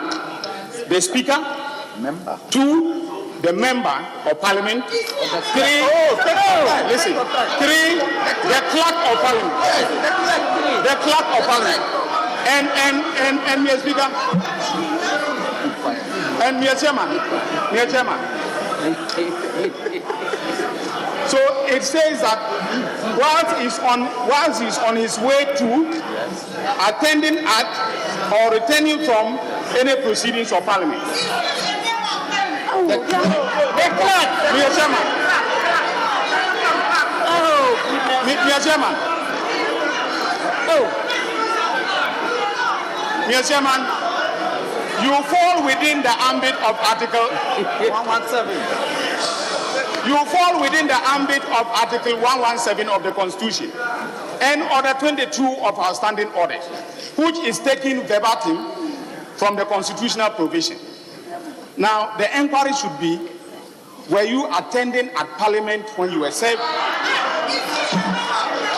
And, no, it's important. Were you attending at Parliament? Were you performing your duties as a clerk of Parliament? And if there was service on you, where is the proof of service? Detailing the official bailiff sent by the High Court that allegedly served you the process. Mr. Speaker, Mr. Chairman, honorable members, I am speaking in conditional terms in response to the preliminary objection raised by the honorable member for Efutu. Because that was a preliminary inquiry which was reiterated by the honorable member for Swami. And therefore, I am raising an issue of procedural legality. If that is not properly answered, I think the preliminary objection should be dismissed in limine. Thank you, Mr. Chairman.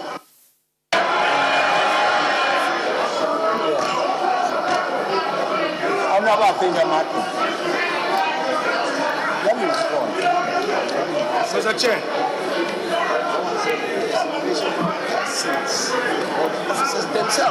Mr. Chair, with the greatest respect to my respected colleague and senior at the bar, the submission is made. It's very misleading. The provision is in respect of a matter of which a member of Parliament, a clerk, or a speaker or an officer of Parliament is a party to. This is not it. Read it well. Learned former Deputy Attorney General. It is when you are affected by the order that the court, that you are as a person, that you have that temporary relief. And you know that. You know that. As a former Deputy Attorney General, with the greatest respect, I expect not to construe this provision in a manner convenient to you. Mr. Speaker, Mr. Chair, the government of my preliminary inquiry was very simple. Can you, Mr. Chair, inform this House for our records as to whether or not you are in receipt of a court process? Simplicity. And I am happy that the Honorable Harry Nedrisu, in his submission, re-echoed the fact that we need our institutions to work for the sake of our democracy. You made that point. If we want our institutions to work, then it is important that we as parliamentarians must submit ourselves to due process, must give confidence to the citizenry that no matter how it is, we will respect court orders. Mr. Chair, an inquiry has been made. No amount of any noise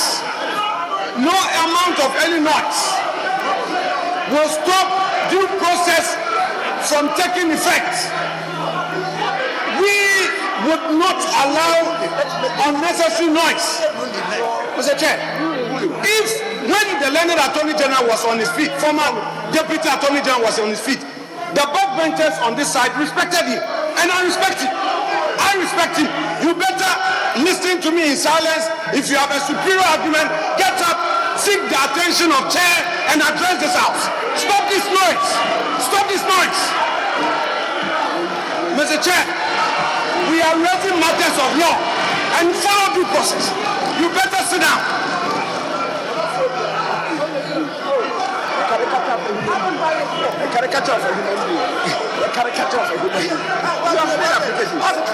Let him raise it because ultimately,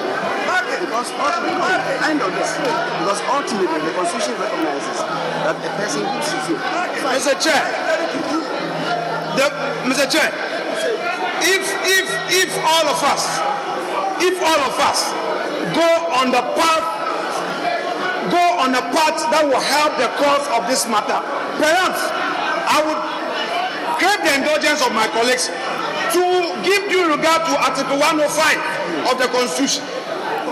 Mr. Chair, with your leave, let me perhaps read that aloud and in extenso. A person who sits or votes in Parliament knowing or having reasonable grounds for knowing that he is not entitled so to do commit an offense and shall be liable on conviction to such a penalty as shall be prescribed by or under an act of Parliament. So, Mr. Chair, even if this determination, Mr. Chair, must come from you, and that is all. Let us know for the records. Thank you.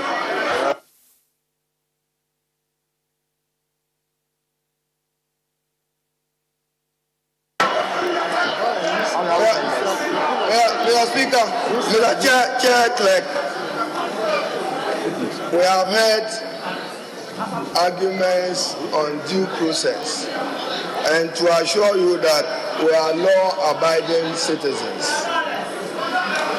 What we do know is that service on a member, and once you are elected, my colleague knows law, is an irrebuttable presumption that he is an elected member of Parliament.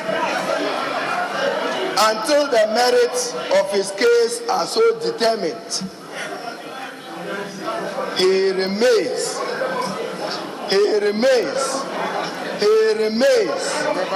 the elected representative of the people of Asin North.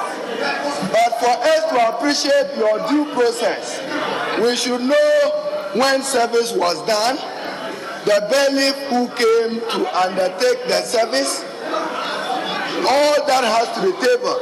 But for our purposes, the Honorable Jache has not been served any process. He is going through lawful process, having been elected, and Parliament hasn't been notified. What I stated is that the courts are only called upon to resolve disputes and conflict relating to the election of member of Parliament. He is duly elected and has not been served any purpose. He went through his registration. His name is listed here. It's listed in the official gazette. Give us the proof of service. So we need the proof of service to begin with, whilst we would also raise preliminary constitutional issues, because even to serve, there must be a speaker. As we speak now, there is no speaker in the Republic of Ghana. I thank you.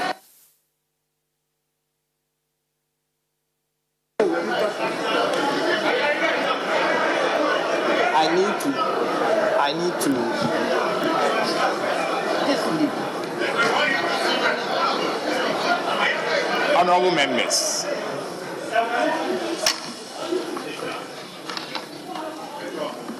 Honorable members, my view is that the preliminary objection relates to whether or not this House is properly constituted for the purpose of electing Speaker or Deputy Speakers. Now, today, this afternoon, late afternoon, I received an order of interlocutory injunction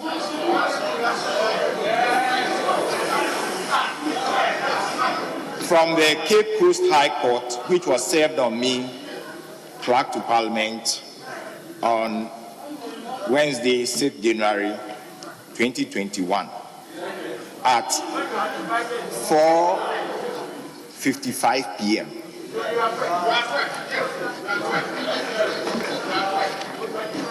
And the order was issued by His Lordship Justice Kwesi Boakye, Justice of the High Court sitting in Cape Coast.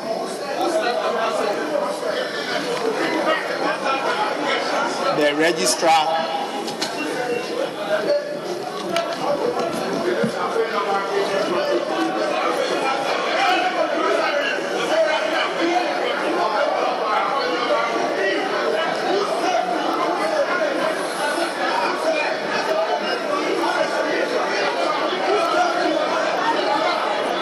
the person who stars Hamza, Deputy Chief Registrar.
Of the Republic of Ghana and in the matter of Section 16 of the Representation of People Law 1992, PNDC Law 284 as amended, and in the matter of parliamentary elections for the Asin North constituency held on 7 December 2020, and the matter of as Member of Parliament elect for the Asin North constituency pursuant to the parliamentary elections held on 7 December.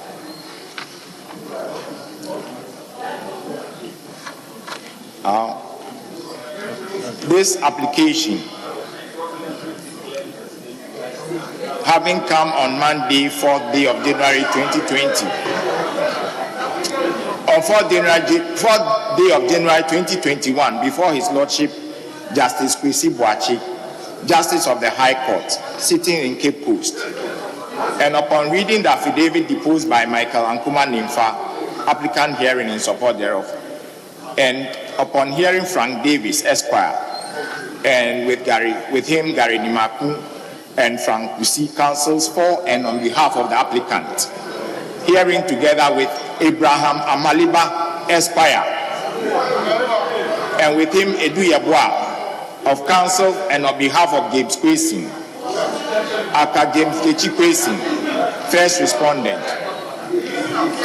It is hereby ordered that James Kwesi, aka James Kechi Kwesi, first respondent hearing, is hereby restrained from holding himself out as a Member of Parliament elect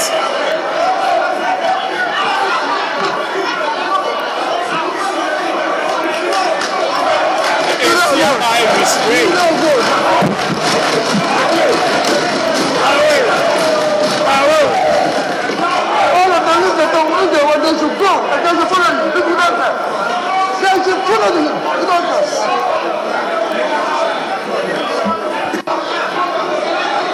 is hereby restrained from holding himself out as a member of parliament elect for the Asi North constituency within the central region of the Republic of Ghana, and further presenting himself to be sworn in as a member of parliament elect as such until the final determination of the petition filed against him by the applicant hearing, given under my hand and seal of the High Court at Cape Coast, 6th day of January 2021.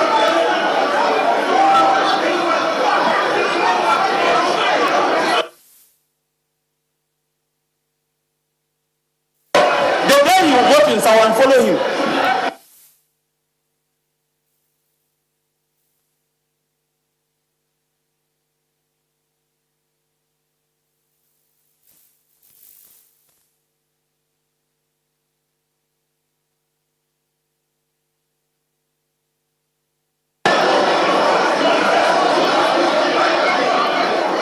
Finished.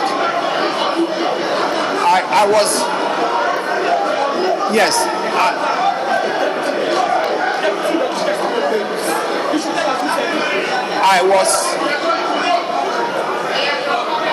I was duly served, and I am therefore unable to recognize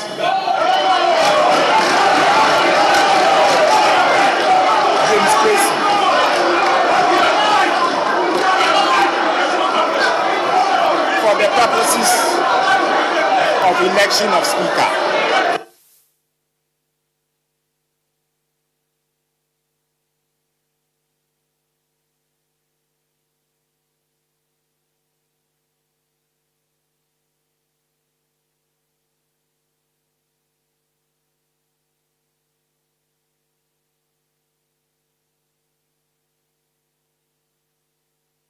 I will therefore accordingly proceed.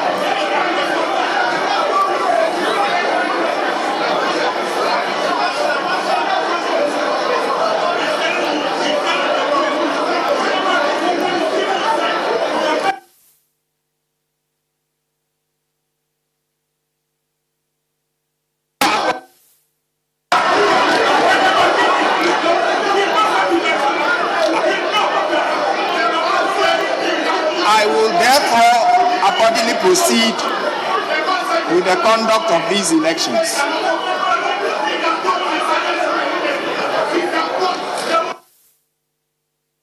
Honorable members elect, any further nominations? Mr. Chairman, we have a question. Mr. Chairman. There's a question. Mr. Chairman. You talk. I like you talk. You are not helping me with this. You talk.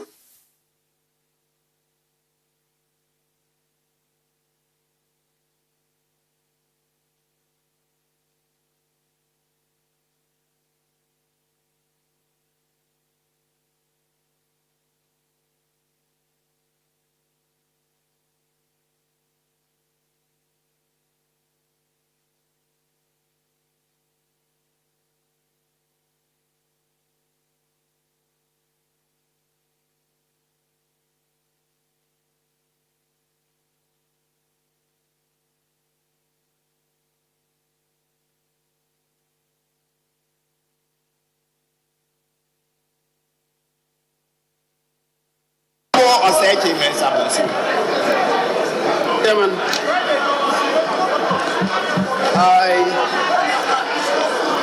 I rise.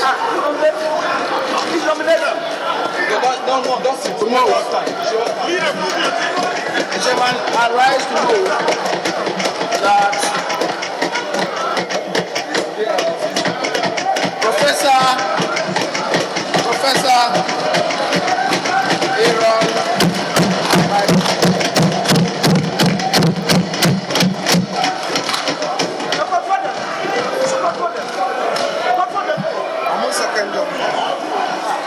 second. What is it?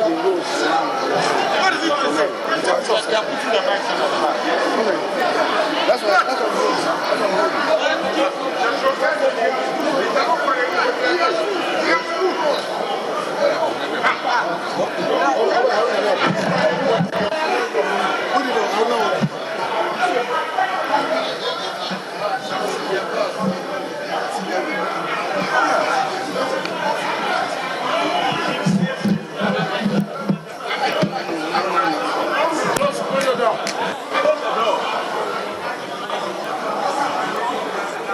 Chairman Clerk, the Honorable Dr. Yeni was on his feet. And he was on his feet, elucidating information. Just tolerate him for 1 minute. Let's hear what information he requires from you in respect of the matter, because this record will be important in court. So allow us to hear Dr. Yeni. You said due process. Hear Dr. Yeni. He's been on his feet before leader will move his motion. Thank you very much, Mr. Chairman. You say Hamza is a registrar. Mr. Chairman, when I was on my feet the first time, I raised a fundamental issue of legal procedure, due process of law. And Mr. Chairman, I am aware that Parliament is a master of its own procedure. However, Parliament is subject to the law, and the law of this land is that a procedurally defective service is legally ineffectual, is null and void and of no effect. And therefore, Mr. Chairman, I ask a factual question in relation to proof of service. Can you show the proof of service to my leader?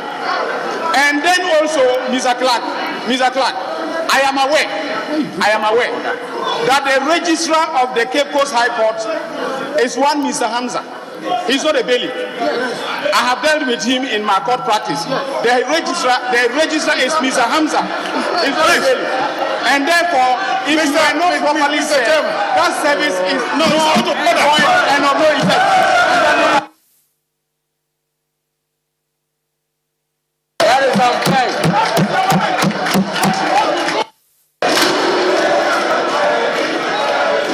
Please. Leader. Mr. Chairman.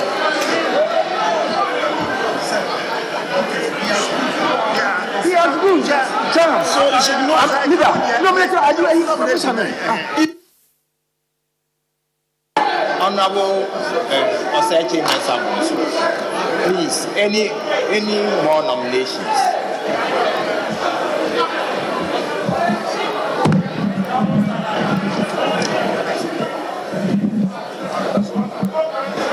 What is it? Stop what? No, you are supposed to let the clerk speak. Let the clerk speak. Let him speak first. What are you talking about? My own. Hooligan.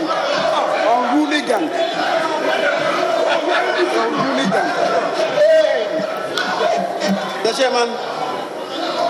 chairman, as far as this house is concerned, you as the chairman has made a determination on this. I will proceed from there. The chairman, I rise to propose that Professor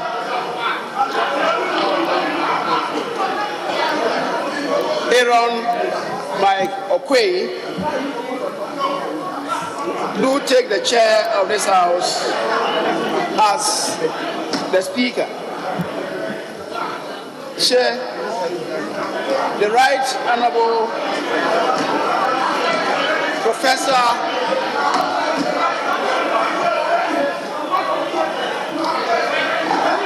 Aaron Mike Okwei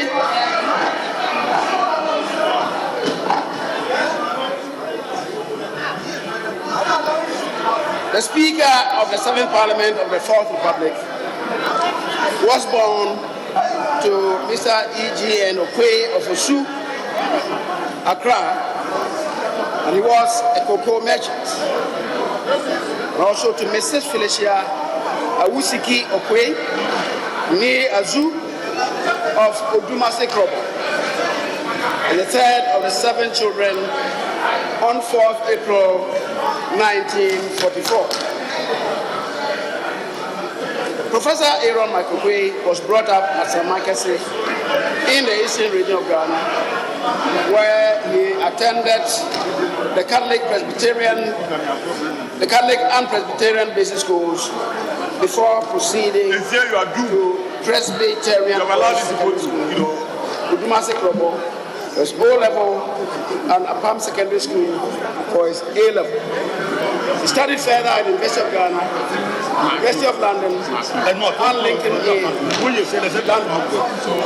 He holds a BA Honors, Political Science, LLB Honors, BL, and PhD degrees, respectively. Chairman, Professor Aaron Michael Okwe's working life has been a combination of private legal practice, lecturing, active politics, civil society activism, advocacy on the marginalized in society, and pastoral care. Speaker Okwe is a barrister of the Supreme Court of England and Wales and a senior member of the Ghana Bar.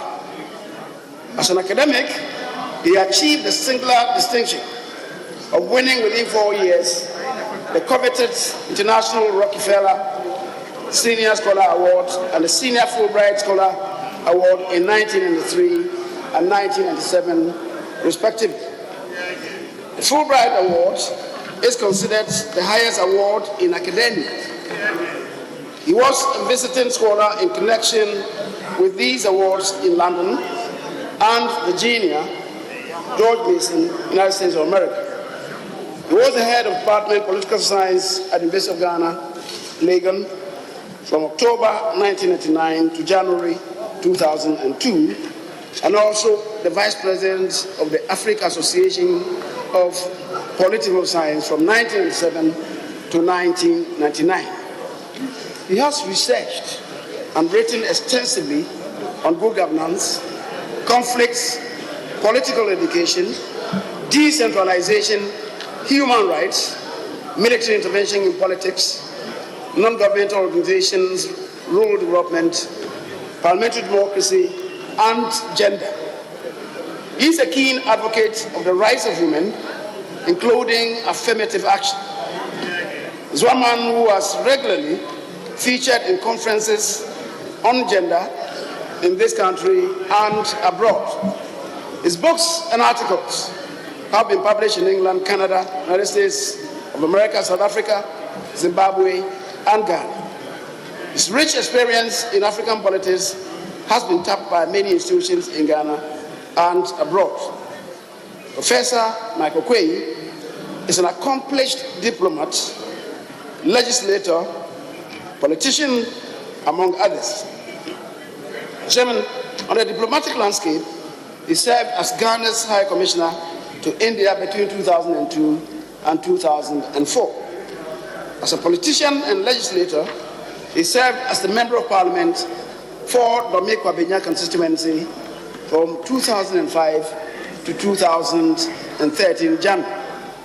He was a Minister of Energy 2005-2006, Minister of Communications 2006-2007, and the second Deputy Speaker of the 5th Parliament of the 4th Republic of Ghana between 2009 and 2013. His tenure as Ghana's High Commissioner to India recorded unrivaled achievements, which include the Ghana Kofi Annan Center of Excellence in Information Technology, a showpiece in Africa. The Ghana Presidential Palace and Office Complex, tractors and concession returns to revamp agriculture, and $102 million facility to Ghana, which had 48% grant element 25 years of repayment period, 5 years moratorium, and 0.5% interest rate per annum. He served as Minister of Energy, as I said, and presided over the deregulation exercise, expansion and maximum application of the Tema oil refinery, unprecedented petroleum exploration, and actually negotiated and signed an agreement between Tullow Oil, which led to the first discovery of oil in Ghana, a recapitalization of the Water River Authority and the Electricity Company of Ghana. Identified steps intensified to resolve same. Chairman, he also presided over the amendment of the VRA Act, the commissioning of the West African gas pipeline by President Kufuor, the signing of the Bui Dam Memorandum of Understanding with Sino-Hydro Corporation of China in September 2005. As Minister of Communication, Ghana and China signed the $30 million agreement for the National Backbone Project. The World Bank gave Ghana a $40 million concession facility. After all, the relevant benchmarks have been satisfied in record time. The Ghana Society for the Blind was provided with Braille computer system with the help of the government of India. He was in charge of the initial steps for the divestiture of Westel and Ghana Telecom. Ghana attained record tele-density and rural telephony targets with Chinese assistance. As a parliamentarian, he took keen interest in legislation and made meticulous endeavor in detecting minute slips. He made brilliant statements and various comments and contributions, which were rich in depth. He served on a committee on members holding office of profit, Standing Orders Committee, the Committee on Defense and Interior, Committee on Local Government, and the Committee on Communication. The second Deputy Speaker, his evenness and equanimity pleased both sides of the House whenever he presided. Having risen through the ranks to become the Speaker of Parliament for the 7th Parliament, Professor Aaron Michael Okwe's aura attracted many distinguished personalities to Ghana and to Parliament House, including the august visit of the first ever sitting Speaker of the United States House of Representatives, Speaker Nancy Patricia Pelosi, who was also granted audience to address the House. The Prime Minister of Barbados, Excellency Mia Motley, who also addressed the House. The Speaker of the House of Representatives Nigeria, Right Honorable Femi Baja Mila, and the Speaker of Uganda, Right Honorable Rebecca Kadaga, who also visited on the Speaker's invitation and gave a very brilliant lecture on affirmative action and women's participation in politics. As a legislator himself, Right Honorable Professor Okwe's passion for affirmative action led him to initiate measures to advocate for women and children, inclusion, people with special needs, and gender equality. He has also shown interest in the welfare of the marginalized in society, including various donations to persons with disabilities, and sought release of a pregnant woman from the Islam female prisons. Chairman, the Speaker's passion, together with the assistance of leadership of the House, have led to the rapid passing of bills, albeit in a very meticulous fashion. A number of these attracted considerable public interest. The swift pace at which the number of sittings, question time, statements on the floor, and legislations have been heightened under the 7th Parliament led by Professor Okwe is progressively unparalleled. During his tenure, Speaker Okwe presided over 600 plenary sittings and accepted over 3,214 papers, including bills, reports from committees of the House and ministries, departments, and other agencies, waivers, resolutions, conventions, and loan agreements, among others. Speaker Okwe presided over the review of the standing orders to reflect the needs of the House. And it's unfortunate that the House could not adopt the review standing orders before the House came to be prorogued midnight of the 6th of January. Professor Michael Oquaye was also the first to have introduced sign language interpretation in Parliament for very obvious benefits of our disabled brothers and sisters.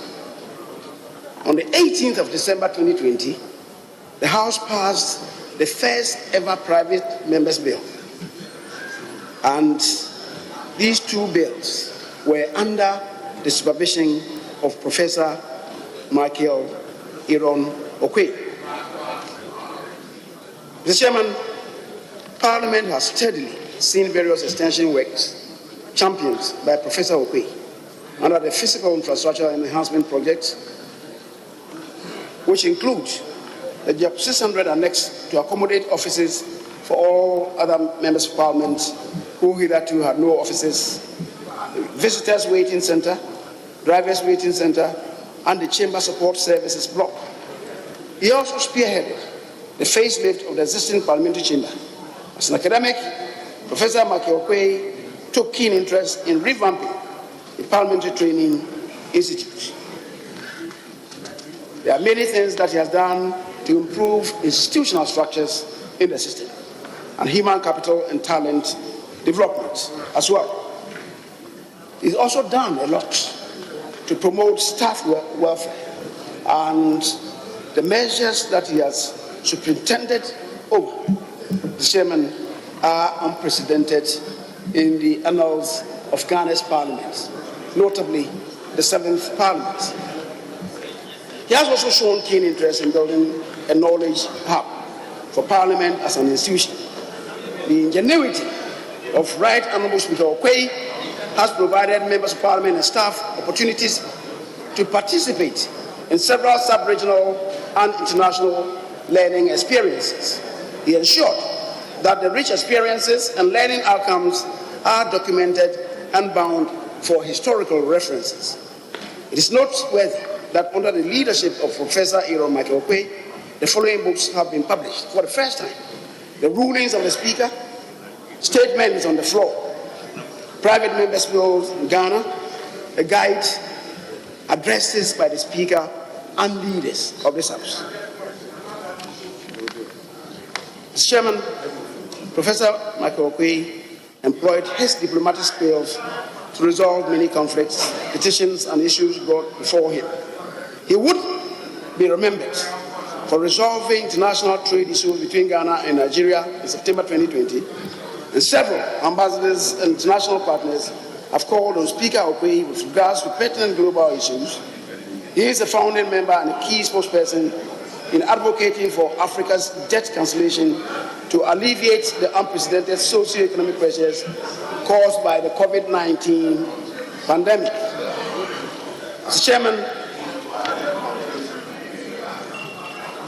the Speaker Oquaye, through his personal relationship with the Serbian government, acquired scholarships for 10 Ghanaian students. Through him, many students in Ghana have successfully completed their educational pursuits as he paid for their tuition fees. Mr. Chairman, Speaker Oquaye also took upon himself to acquire invaluable assets for Parliament, including the Marine Drive Tourism Enclave and the Aviation Hub at Denton, which spans 20 acres. Finally, Professor Oquaye was elected the head boy of PUSEC during the 80th anniversary of the school. An accompanying citation recognizes various contributions to the school and its pedigree attained nationally and internationally in politics, laws, and development. Professor Aaron Michael Oquaye is married to Major Retired Mrs. Alberta Boatima Oquaye, and they are blessed with children. His hobbies include playing soccer, table tennis, reading, writing, and music. Mr. Chairman, it is this president that I commend to all of us, Chairman, that this House that he takes the chair of this House as Speaker, the Chairman, appropriately, I do so move. Thank you very much. Any point of order? Point of order. Sit down. You did the same thing. Sit down. Come on, my microphone is live. He did the same thing. I second. Mr. Chair. Oh, you cannot speak. You cannot speak. I am up on a point of order also. Mr. Chair. You will not be able to speak here. Because I'm also up on a point of order. The way you rose to arrest my speaker is the same way I am rising to arrest him. I am rising on a point of order. Mr. Clerk, I am rising on a point of order. I am challenging you that the person who gave you the rate, that you are the order, is the deputy registrar who stands. He is not a bailiff. And we are rising on a point of order. You must respect my leader. Mr. Chair. No, he cannot proceed. You must speak. Are you a leader? He must speak. Respect our leader. Second the motion. Mr. Chair. I want to I said earlier. I second the motion. I rise to second the motion. Ably moved by Honorable Oseche Mensabo. I stood up after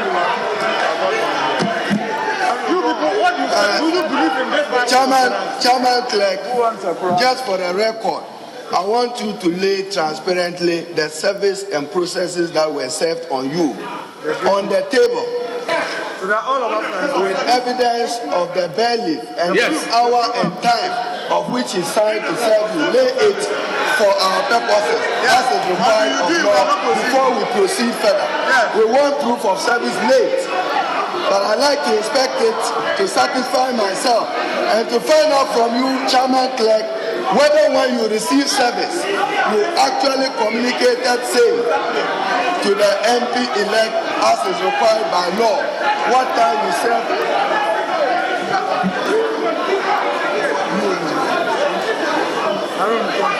So lay the proof of service and let us know whether when you receive service, because my colleagues that are senior lawyers in the Jerigoji versus Issa 1989, the clerk is not the attorney or lawyer for the MP-elect, and therefore you must establish further whether you serve the MP-elect those processes. So kindly lay it before the table, the proof of service with evidence of the bailiff who served it. And then whether you have the power you are exercising, the question is whether a clerk can make the ruling. Mr. Chair, respectfully, the invitation by Honorable is well grounded. Suffice to state for the records that the MP-elect, for the records, was in court. And at the time the order was read, he was in court with his own lawyers, and the court records would bear. And as a Ghanaian, it is my duty to inform this House on such facts, so that, Mr. Chair, we all be at peace that perhaps the invitation on you is even superfluous, because the MP-elect himself was present in court when his matter was argued. His lawyers were there. When his case, the ruling was made against him, he was in court. At least for the records. Mr. Chairman. He's here. Let's ask him whether he was in court. He's here.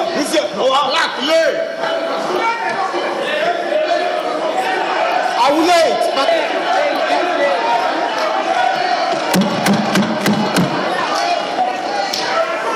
I will lay the document for the information of the House. The document was served on the clerk to Parliament for my action. So it wasn't served for the purposes of me serving the member.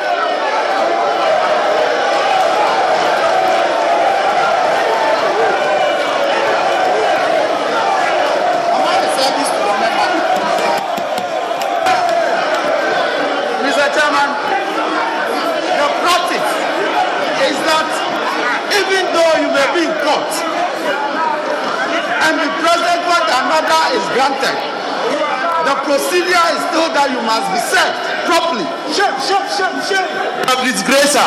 Personal service. We are talking about injunction. Personal service. We are talking about injunction.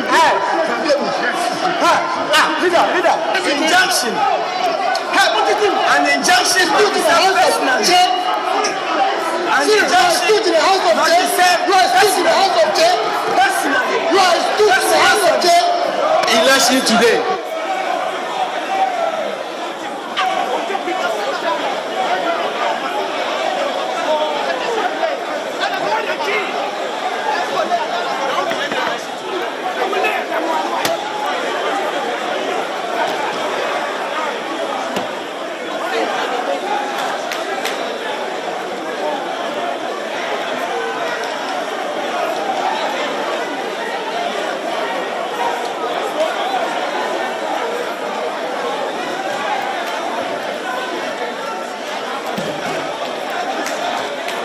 Cyril, you are a disgrace.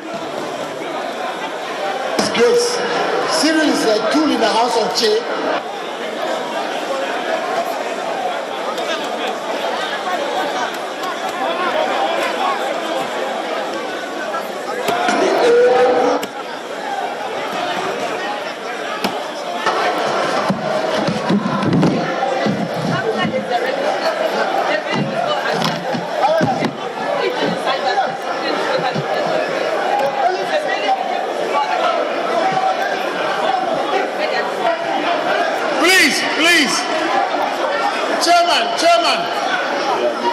Chairman, please, you should call for all.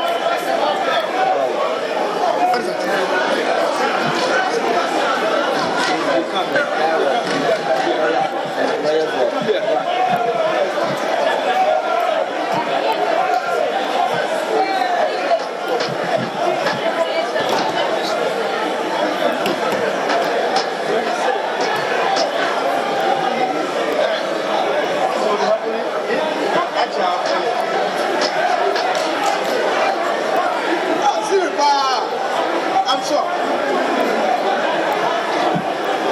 They be caught red-handed. The bailiff is Akiado. The registrar is the Hamza. So you mean the registrar came to serve you?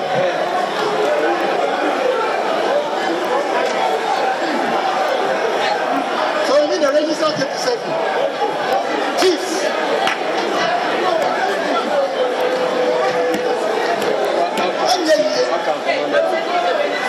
No, I've done it.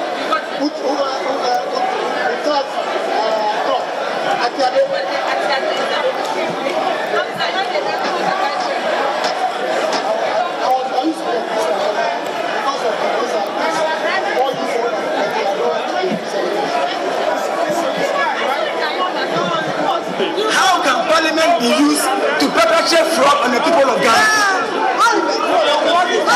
How can we use Parliament to perpetrate fraud? It's fraud. How can you use Parliament to perpetrate fraud? This is our. It's that. It is fraud. If you destroy the democracy, you all lose your jobs. Take it. Azankwa. Continue playing games with the democracy. You will lose your jobs. You will lose your lives too in the process. Continue playing games. Plenty money. Continue playing games with the democracy. Continue playing games. You will lose your jobs and may lose your lives. And we are all in it. Continue playing games. You think you are smarter than the Ghanaian people. You think you are smarter than the Ghanaian people. They are watching you. Continue playing games with the democracy. Continue playing games with the democracy. You will destroy it and lose your jobs. You, the clerks, you will lose your jobs too.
I'm ashamed of you. You are playing with fire. Democracy that has given you a job and you are playing games with it.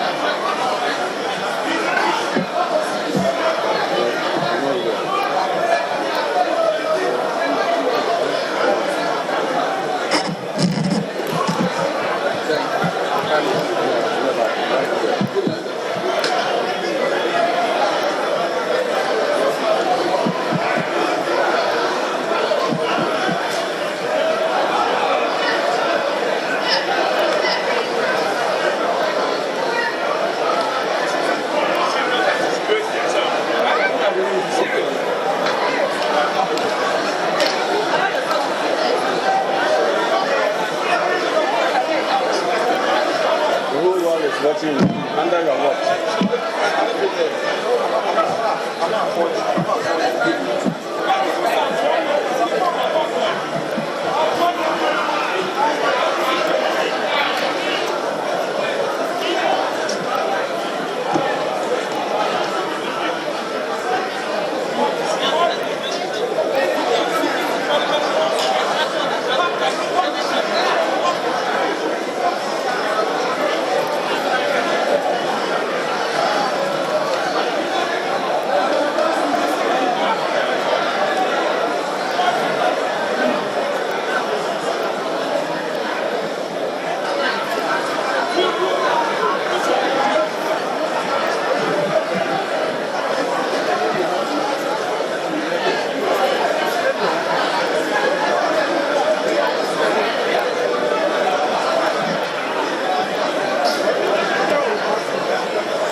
Mr. Chairman.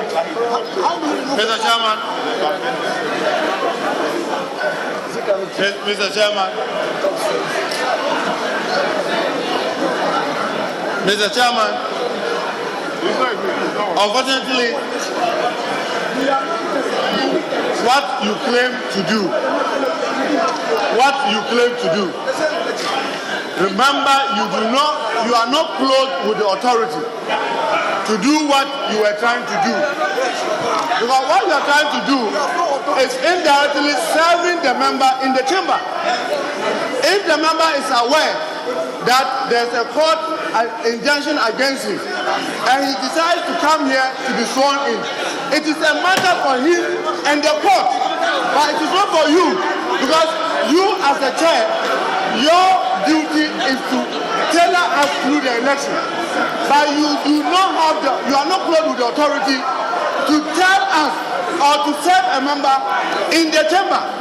So please be mindful that you yourself, as chair, you are involving yourself in an illegality. You are involving yourself in an illegality. You are not clothed with the power or the authority to do what you are doing. So please, yours is to draw the attention of the House, but you cannot restrain the member because the member has not been served. And if the member, like someone is claiming was in court, the member was not in court. And if the member is aware and he claims he's not aware, it is a matter for him and the court. And the court can find him contempt and charge him whatever. But it is not for you to try to serve him in the chamber. So the steps you are taking, Mr. Clerk, Chairman, you are absolutely wrong. You are absolutely wrong. That is not none of your business at all. But the guy, his lawyer was in court. Are you telling me his lawyer has not told you? His lawyer has not told you.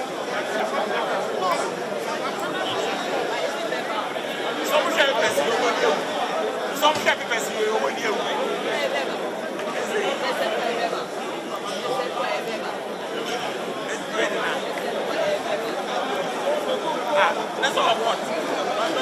The judge, the lawyer of what? Yeah, but it's aware. You want you to be in contempt.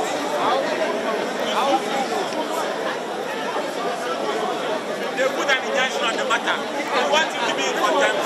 So it goes to jail.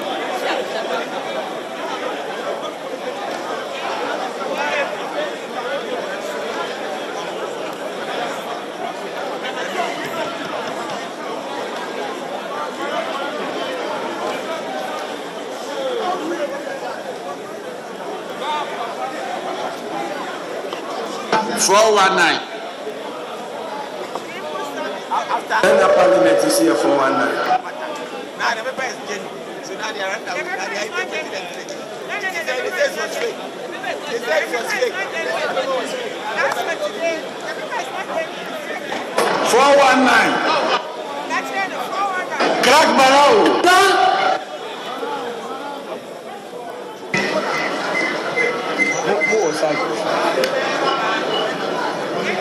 We continue with the proceedings. Go ahead.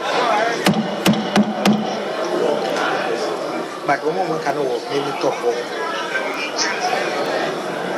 Any seconder to the nomination of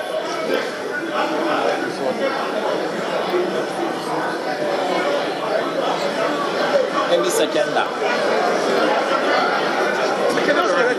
Chairman, I have already seconded the motion by Honorable Oseche Mensah-Bonsu.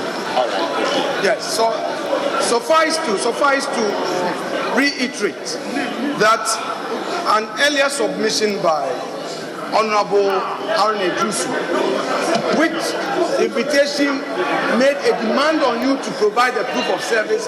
That proof of service is always in the bosom of the bailiff.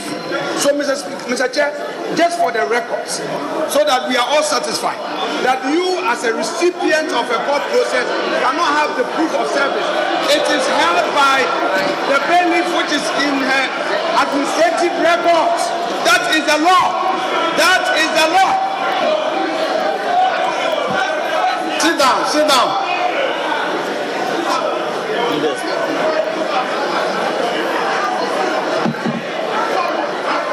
Chairman Clerk, we have to respond. We have to respond to that national duty that there is no interregnum in the governance leadership of the country Ghana. Therefore, this event is also time-bound. Chair Clerk, it is my contention and submission that the Honorable James Jache Kwesen was not in court, and you yourself have admitted that you did not serve him the process. Under the circumstances, let him err on the side of law and bear the consequence in court. So let him take the oath because he's not been served any process. He will appear before court. He will appear before court for the merits of the matter to be determined.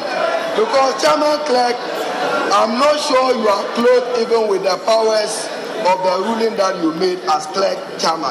Nowhere in our standing orders and in the Constitution. But allow him, since you yourself admit that you didn't serve him process, and it is not true that he was in court, we know how he got here. He's not been served. So let him err on the side of caution. He will go to court and submit himself when the court so needs him. Leader, I so submit so that we make progress. That's all. And that's good point.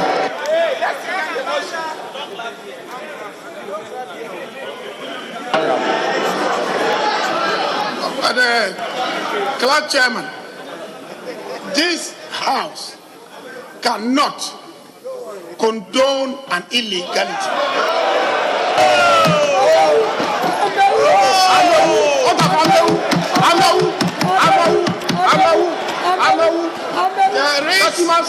There is even Amewu is here. Even Amewu is here. A judgment Amewu beat up a bailiff of competent jurisdiction. Even Amewu beat up a bailiff.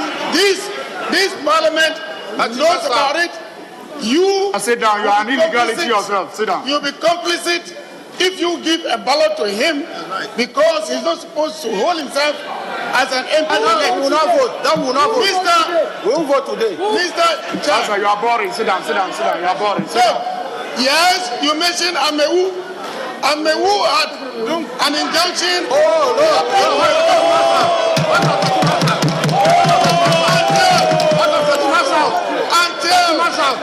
Until a court of competent jurisdiction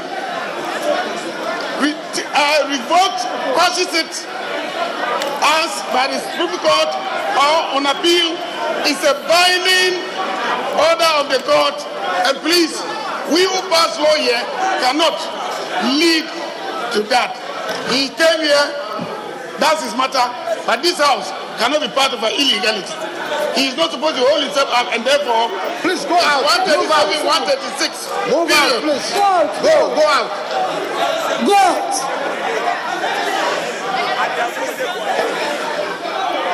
Go out. Honorable Aruna Ibusu, do you have the consent of the Honorable? Thank you very much. Do you have the Thank you very much, Mr. Speaker. Mr. Clerk. The consent of your Mr. Chairman. Please lay it on the table. Mr. Chairman, we are all arguing and acting on the assumption that there is a parliament.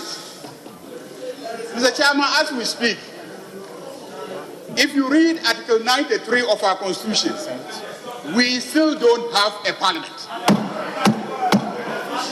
We still don't have a parliament. Mr. Speaker, we have a gathering of MPs elect and a clerk of parliament with a very, very limited assignment. Yes. The assignment of overseeing the election of a speaker. Yeah. Mr. Clerk,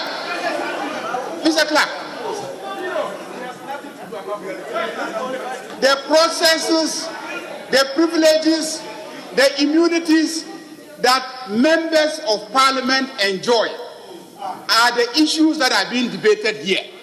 But we are not yet members of parliament. We are not yet members of parliament. And therefore, your powers in relation to service of processes do not arise yet. They do not arise. And the injunction does not relate to you as a clerk. The injunction relates to a particular person. It is for the bailiffs to find that person and serve that person. I love you. I love you. I love you. It is for the bailiff to find that person and serve that person. Because he is not yet a member of parliament. He is not yet. And so you have no jurisdiction over him. Assuming, Mr. Clerk, Mr. Chairman, that seated here, we are even to be presumed to be members of parliament. Your conduct amounts to attempting to serve a member of parliament whilst he is in parliament. Assuming that we are even to be presented as members of parliament, your conduct amounts to attempting to serve a member of parliament whilst he is in parliament. And the effect of that, Mr. Clerk, is clearly unconstitutional. So the proper thing to do is to allow him to participate in the proceedings and later on deal with the consequences of the matter as is being advocated incoming majority leader of this house. So I urge you, Mr. Clerk, Chairman, that you allow the honorable elected MP to participate in the proceedings, and your limited job of allowing us to elect a speaker, let that happen. Afterwards, we then get sworn in by the speaker. We then become members of parliament, and within the context of being members of parliament, service on us can be sent through you. But as it is now, we are not members of parliament. If we have an issue with the court, let the court find us individually and serve us.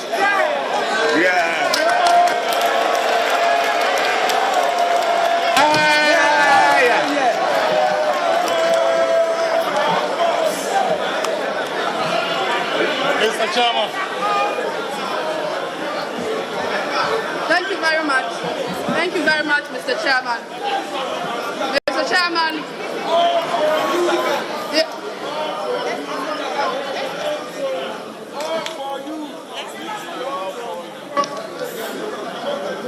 Mr. Chairman, Honorable Ayine, the former Deputy Attorney General, was the one person that made reference to Article 117 of the Constitution. Mr. Speaker, it was Honorable Ayine who introduced Article 117 of the Constitution in this argument. And his argument was that service could be served on a member of parliament, one. Service could be served on the clerk of parliament. Mr. Speaker, Mr. Chairman, in this argument that is on the floor of parliament, Mr. Speaker, on this argument that is on the floor of parliament, if you listen to the argument just raised by Honorable Ayariga, it is in contravention of Article 117. Mr. Speaker, Mr. Chairman, they are asking you as a clerk to this house, when there has not been any speaker or the house being properly constituted, to give them proof of service on the matter. Mr. Speaker, proof of service on the matter does not lie in you. It is the court that has that proof of service. Mr. Chairman, you have been served as the clerk to Parliament, and you have brought in your evidence here as your evidence of being served. The onus per our law is not on you to give proof of service. And there is an order of a high court, a court of competent jurisdiction. And the honorable member, during the arguments or debates on the floor, confidently rose to show himself in defiance of the court's ruling that he should not hold himself as an MP-elect. Mr. Chair, and that is in direct contravention of the Constitution and the rules of this House. And it's actually contempt of the court. So, Mr. Chairman, I strongly believe that your evidence that you brought here is good enough. The member of member of parliament elect who is not supposed to hold himself as such should bow his head down in shame and walk out of this chamber honorably, because he is in contempt of the court and in contempt of this House. Mr. Chair, I think that your earlier ruling, you have ruled on this matter, and your earlier ruling stands. If they want to come and challenge it, the rules are clear. Come by a substantive motion. I rest my case, Mr. Chair. Shame! Nobody's going to be called in this house again, Mr. Chairman. Mr. Clark, let's get on with the voting. Let's go. What are we still here? We're debating and making all the noise in the world. Let's get on with it, for Christ's sake, Mr. Clark. You are the clerk. Please take the handle of this matter and let's get on with it. Stop my debate. Mr. Clark.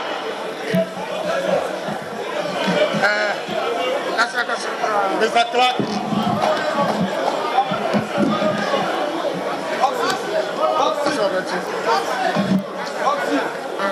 Mr. Clark. Oh, Chairman.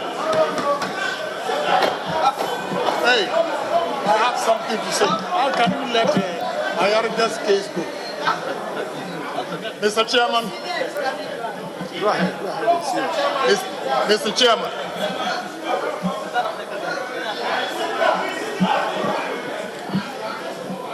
Mr. Chairman.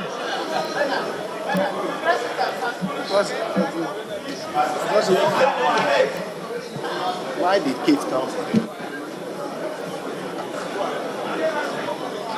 Mr. Chairman, thank you very much. Mr. Chairman, why?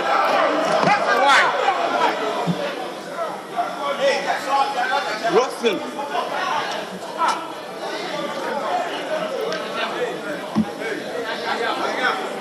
Goes off. Mr. Chairman, proceed. Go and tell the wife. Honorable members elect, are there any other nominations?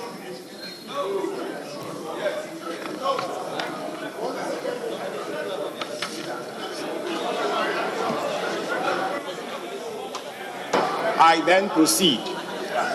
Honorable members elect, Article 104(4) of the Constitution provides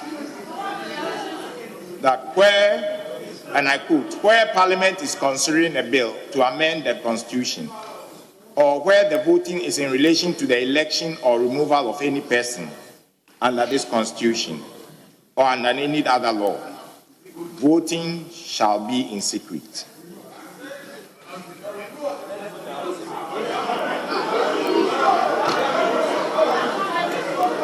There being more than one nomination, I am enjoined under Article 104(4) of the Constitution, as well as Orders 9.1 and 110 of the Standing Orders, to proceed to conduct the election by secret ballot. Honorable members elect shall be called in alphabetical order to proceed to the dispatch box to be given ballot papers to record their vote by writing the name of the person or by ticking the name of the person for whom they intend to vote.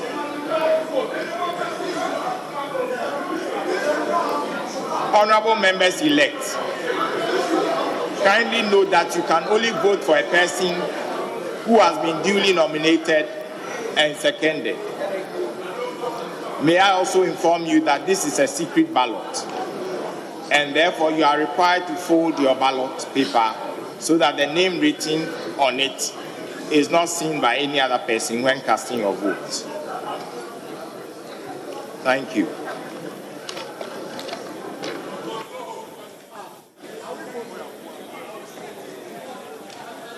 But now invite the ballot boxes and the booth to be brought.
Achapo first now.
All right.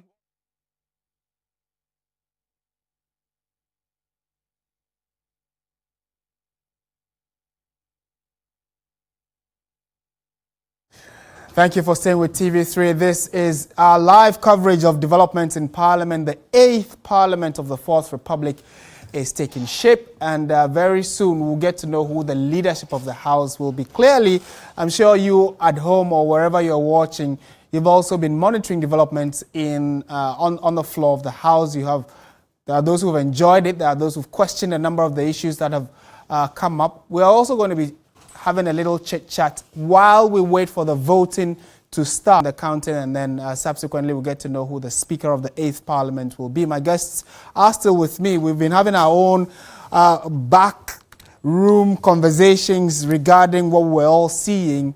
In as much as there is the healthy part, there were also major concerns raised.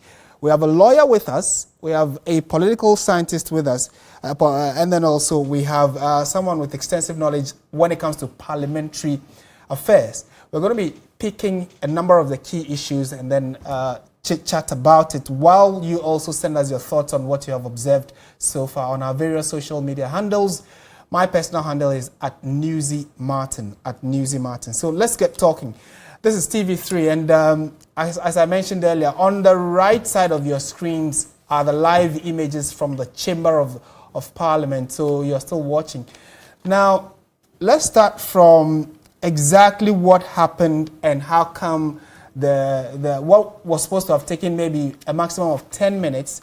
We are way past 2 a.m. I should say, and voting is now about to start. Still, you can tell some consultation is being done in the background of Parliament, in the foreground. So let me come to my guests now. Now, this time around, going straight to the lawyer, that is Justice Abdullahi. The concern about service. So first of all, when the clerk sat, he said that he had received a letter from the Electoral Commission of the total persons who are supposed to be MPs or MPs elect, and they were the ones he was supposed to they will vote, and then a speaker, etc., etc. Now the concern is the MPP side raised an issue of whether or not he had been served. That's a conversation we've been having since afternoon. So had he been served, it looks as if he had been served, but then did not respond to it. Legally, what happens when it comes to issues of service, especially to MPs or members of Parliament, whether elect or, sworn in? Well, whether elect or sworn in is a difficult question, because if you have not been sworn in, you are not a member of Parliament, so you cannot benefit from the immunity, a semi-immunity protections that are available for members of Parliament. If you are an elect, you are an elect. You are not a member of Parliament. So we need to make that clear, and I understand that. So long as you have not been sworn in, you can be served like any other ordinary person in the street. The moment you become a member of Parliament, then all these benefits that have been constitutionally provided for accrues to you as a member of Parliament, and I think the member of Parliament from Boko, I think Mahama Yariga, yes, aptly captured the essence of the law regards to this area, and he did it so beautifully, and I completely support everything that he said with regards to that. I think that, and I say so because if you read article, I think it's article 95, clause 3. This is what the Constitution. I think maybe I probably have to. For the purpose of the education. Sorry. Yes, Article 95, Clause 3. It says that no business shall be transacted in Parliament other than an election to the office of the Speaker at any time when the office of the Speaker becomes vacant. Okay. Now, this is abundantly clear as to what the work of the clerk this morning is. It's so clear that, and maybe just to add that, in other words, from reading of Article 95, Clause 3, once Parliament conveys in this manner, the only work that they are supposed to do is to go through the processes of nomination, then the election, and then or selection of a member of parliament. Outside of this, nothing else can be done. And then, unfortunately, I said earlier. But on that same tangent, it raises the question of whether the person to vote or the persons to vote. I think that's where the bone of contention I admit, I would have touched it, but once you have raised it, let me just say, of course, see, the question that comes up is whether strangers, as the law calls it, simply on the basis that we are only supposed to nominate or elect a speaker. So should we allow just anyone at all to partake in this exercise when the person is not duly fit or to partake in the entire exercise? That question clearly would be no. But then this no is advised on the basis that the clerk, as we saw, would have received notification from the Electoral Commission, Electoral Commission's Gazette, as to the people who are required to go through these processes. And that formal communication is already with the clerk. And so it is that communication that the clerk ought to use for the purpose of the business of the day. Now, we should remember that in what we have just witnessed is a communication from the court of law informing Parliament, informing the clerk that a particular member has been restrained. We have to understand that the Parliament is not a party to that particular suit. Okay. And so, as pointed out by Alfenyo Markins, the honourable member, if Parliament is not a member, then it means that that information delivered to Parliament is purely on the basis of informing Parliament of what has happened. Okay. And the clerk does not have jurisdiction to make those determinations that it did. But unfortunately, as also admitted by the members of Parliament, Parliament is a closed book to the entire world. They determine what they wish. And so some of these things that have happened, nobody can do anything about it. You cannot even go to court because nobody can question how they go about their business. That is why some of these things could go on. Whether you can call them illegal, you can call them unlawful, but sadly, that's how it ends. There's absolutely nothing that you can do. Otherwise, like as I pointed out earlier, the person who is sought to be removed from Parliament has not been served. He is a person of interest at this moment. Right. It is only when that person has been served that that person can be restrained from taking part in the processes ongoing. But unfortunately, that has not happened. Okay. But we saw this happen with the Fomena MP last year when the Speaker of Parliament purported to remove him from Parliament simply on the basis that he is contesting as an independent candidate in a yet-to-be conducted election.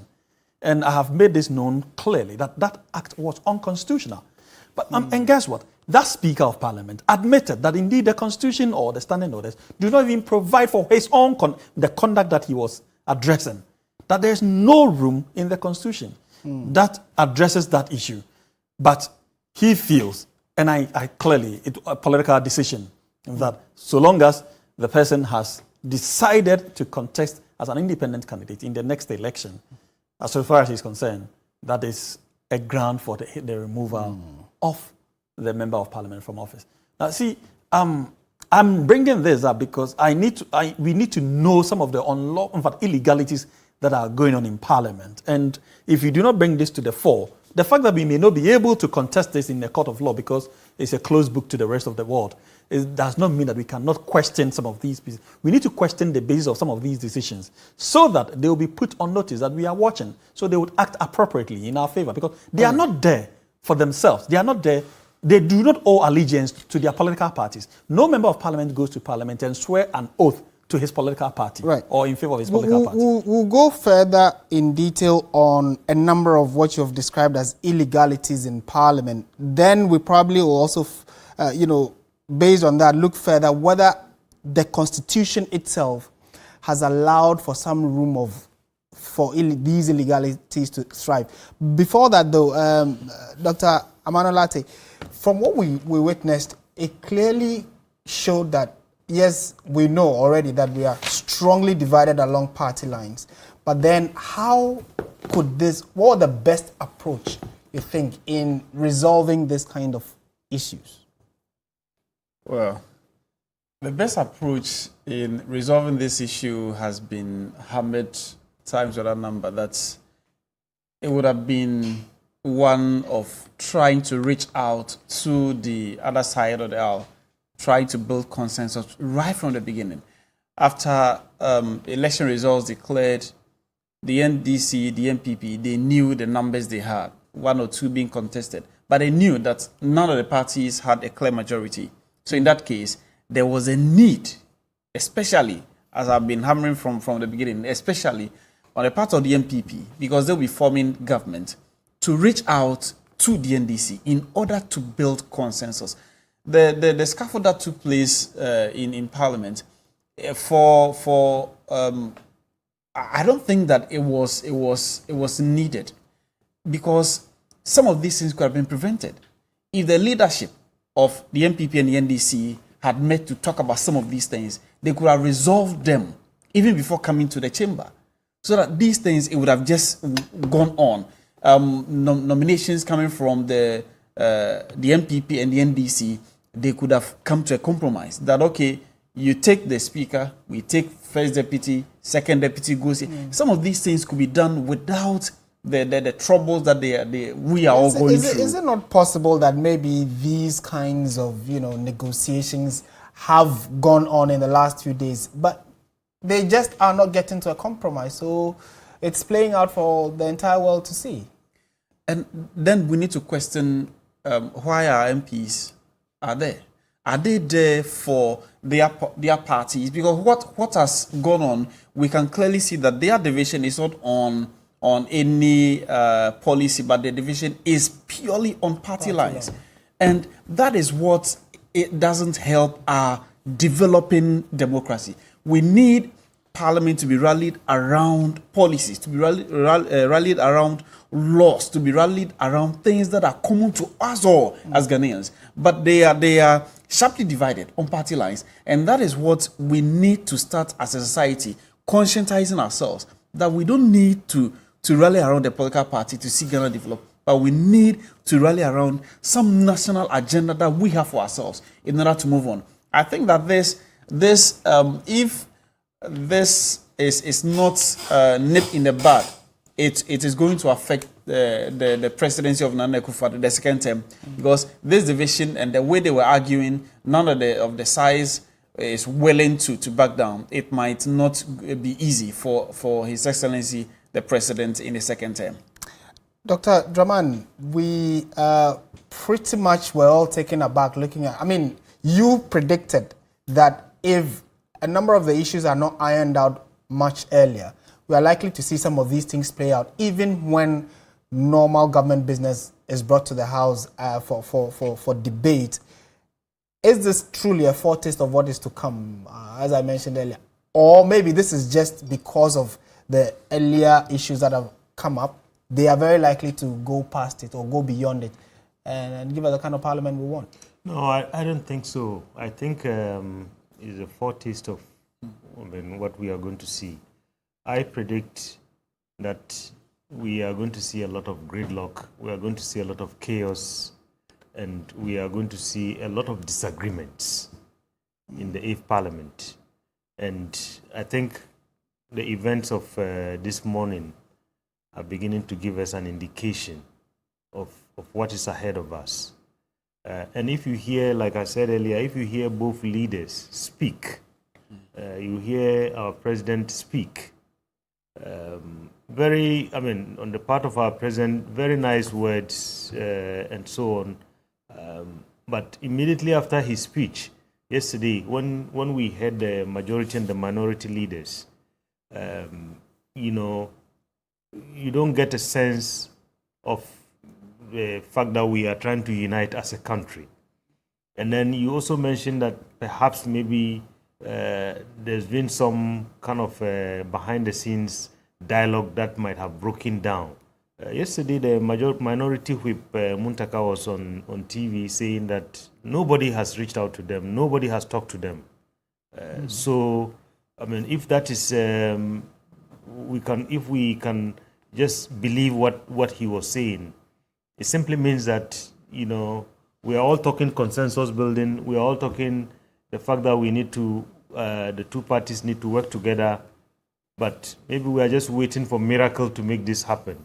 And I think we need... So action should exactly be taken. And that's why I was saying earlier, I wonder where the wise men and the people with moral authority in this country, I wonder where they are. I mean, these are the times that you need, a lot of behind the scenes, our statesmen, people who have a lot of moral authority, calling some of these people, and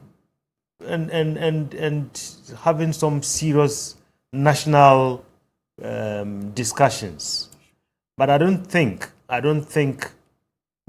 our imams, our pastors, and so on, I don't know whether both sides don't trust them, because in this country we have heard there are MPP pastors, there are MPP NDC pastors, there are MPP imams, there are NDC imams. So all these, contribute to, in the past, maybe when we have some people with, a lot of moral authority, when they call these politicians, I think from both sides there are, we've seen instances where they've sat down and made sure that, some decorum is applied to the way they conduct themselves. Yeah, but the issue I asked lawyer Justice was that, for instance, the MP-elect, at least he knew there was a case in court against him. And we are told that his lawyers were in court and had heard what the court had said. That is what led us, has taken over almost an hour, for them to... What are your thoughts on it? Should it be that he, knowing the right thing, shouldn't have come to court? Or you think that it was necessary he came because he hadn't been served? Yeah, that's why, if we're in normal times, for instance, where the numbers are very clear, maybe the NDC has a clear majority or the MPP has a clear majority, I am sure that this member will not come to this house. Okay. But we are in a razor-thin kind of situation where, both sides don't have a lot of margin. Just one small error, things could just go the other way. So that is why I believe the member is presenting himself, because yes, he's aware. We are all aware. We heard it on even the majority leader today in his speech. Mentioned that, we just got news that our colleagues, their numbers have gone down by one because of the court case and so on. And so if there was some discussion, some negotiation already going into this, knowing that, look, given the numbers, let's see how we can share power. But it looks like from both sides, nobody wants to hear the word power sharing. And as somebody said, in this country, we are not used to sharing power. It's either you get it all or you get nothing. And in this particular case, if you take that posture, getting it all or nothing, I think the business of Ghana is going to suffer. Lawyer, the other side of the first question I asked would be that, would you agree to those who are already talking on social media that the Clerk of Parliament was forced into making an error? Because he knew about this, had been served, but then until the NPP side raised it, he was quiet and was actually just going to go on to the business of the day, where they had to just vote the speaker. But then after they raised it, he started reading the fact that he had been served by one, is it Razak or Hamza, etc. Was he forced or pushed, you believe? I think he is not firm in his approaches. Maybe he's unsettled or in the role that he's playing. I don't know how long he's been doing this and all of that, because really, if he's settled in his mind as to how to go about these things, usually I know this position is occupied by a lawyer, and He's a lawyer. He is. Yeah, because but he's just been in this position for I think about less than 6 months. Oh, so because the other clerk retired just a few months ago. So clearly, my position is vindicated. Otherwise, the way he has handled this matter is a bit questionable. But that is what occasioned the use of the word illegality, because really, of course, I used it in quotation because really, as I said, because Parliament is a master of its own rules, you cannot even question it. So it's not appropriate to term it as illegal, but it is clearly not proper, particularly when there are completely, laid down, well-established procedures in going about these things, and the man is unable to navigate his way through it and being pushed almost by everyone else. And he probably has more advisors than the president, if you could see from the videos. Almost everyone else is advising him. Clearly, if you were on top of your issues, you wouldn't have this swamp of people approaching you, all in the bid to get you to do the right things. So I think with that, unfortunately, we didn't expect this to happen. So it's not like it's his fault. And I think it is stemming from the fact that, and we may have to go to 95.3 again. He clearly was served. Absolutely. Was it his duty to read that in Parliament or to mention it, or he should have left it at all? When a clerk of Parliament is served, maybe this is novel, but anytime a clerk of Parliament is served, what are the next steps he's supposed to take? Maybe you can help us. Maybe Dr. Draman can also help us. What is it that should play out? Indeed, it's novel to the extent that these are not members of Parliament, and so they are not known by the clerk, so to speak. If I say that, usually, if these were regular members of Parliament, once the clerk is served, they would they usually would contact you as a member that, okay, well, this process has come, so either we leave it in your pigeonhole or probably you pick it up at an appropriate time. But of course, before this would happen, the speaker would have already given his certificate and all of that, if need be, and so where appropriate. So all these backdoor clearance would have happened before this service could be effected on you, because of the constitutional provision that protects them from being served whilst on their way, or blah blah blah blah. And so yes, to that extent, this wouldn't have happened at the floor of Parliament. It wouldn't have. Nobody would have even heard of this. It would go almost unnoticed by anyone. But because of the special circumstances of this case, that's how this happened the way it had. It did. And so in saying that, I would also point out that indeed, having gone about it the way he did is one of the reasons why all of us have been taken by ransom, literally, for well over 2 hours, still sitting here without even knowing how things are going to span out and all of that. If you read the wording of the order that was served on him, as I was trying to explain earlier, it is not directed at him. So he doesn't even have, reading it out was not even proper, once again. He was not obliged to read it out. In fact, he was not even required to read it out. But as you said on social media, because he was being pushed by almost everyone else, I'm sure he couldn't make the appropriate decisions at that moment, because really his job was simply to receive it and inform the member of Parliament in question. But to bring it to the floor of the House clearly tells you that he probably knew that this was going to happen. Because it's not part of the parliamentary business to come and read orders of a court in open Parliament, particularly when it is in reference to a particular member whose presence or absence may affect the business of the day. All you need to do, you inform that person if you knew him ahead of time. And out of respect, he may even decide not to even come into what's it called?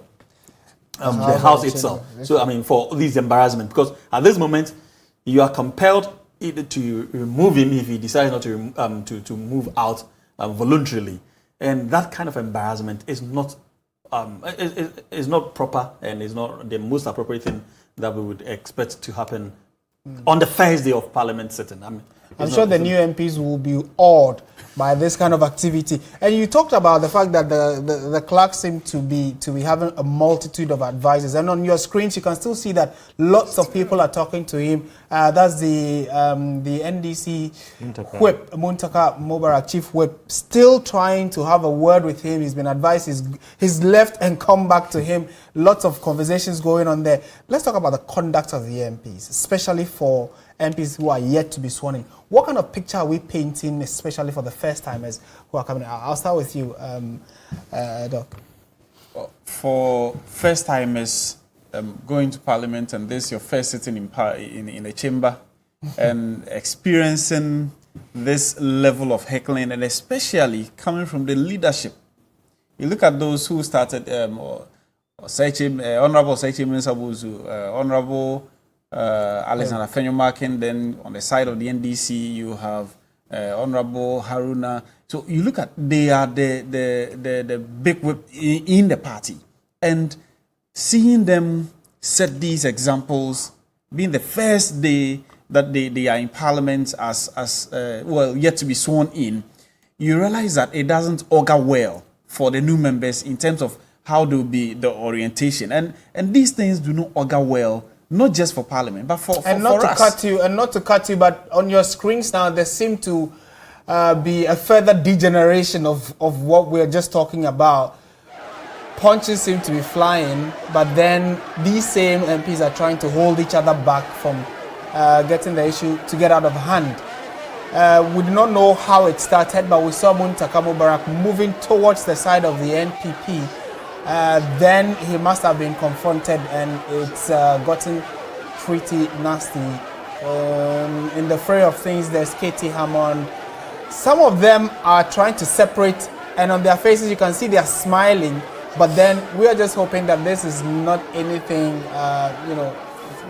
too bad. But it is not looking too good, especially for our democracy and for a parliament that is even yet to vote for a speaker. Dr. Roman. It's not born. A parliament that's not born yet. Yes. So those are live pictures from the Chamber of Parliament. The 8th Parliament clearly is not going to be ordinary, just like the year 2020. Yeah. Very, very unpredictable how things may pan out. But this is not entirely new, but for first-timers, this is not just for the first-timers, but for those, a lot of people are watching this for the first time. I mean, on social media, someone's saying that they've actually not even cared what happens in Parliament, but because it's trending, they also want to see. And with these kinds of images being shown around the world, what does this say? I'll start with you. Well, I mean, as our learned friend here said earlier, I mean, this is good for democracy. But I don't know maybe the extent to which it will be good for our democracy. But if you look at what is happening, I think we have a lot of new territory that we are trying to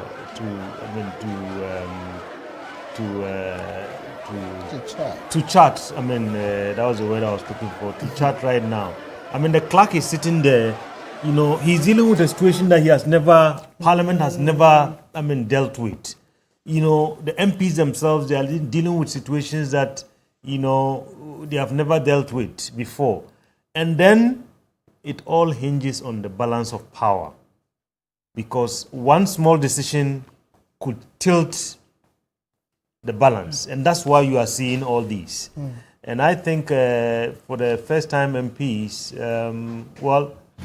this is a foretaste of what they are going to see, including maybe some of the disappointments that most of them are going to witness.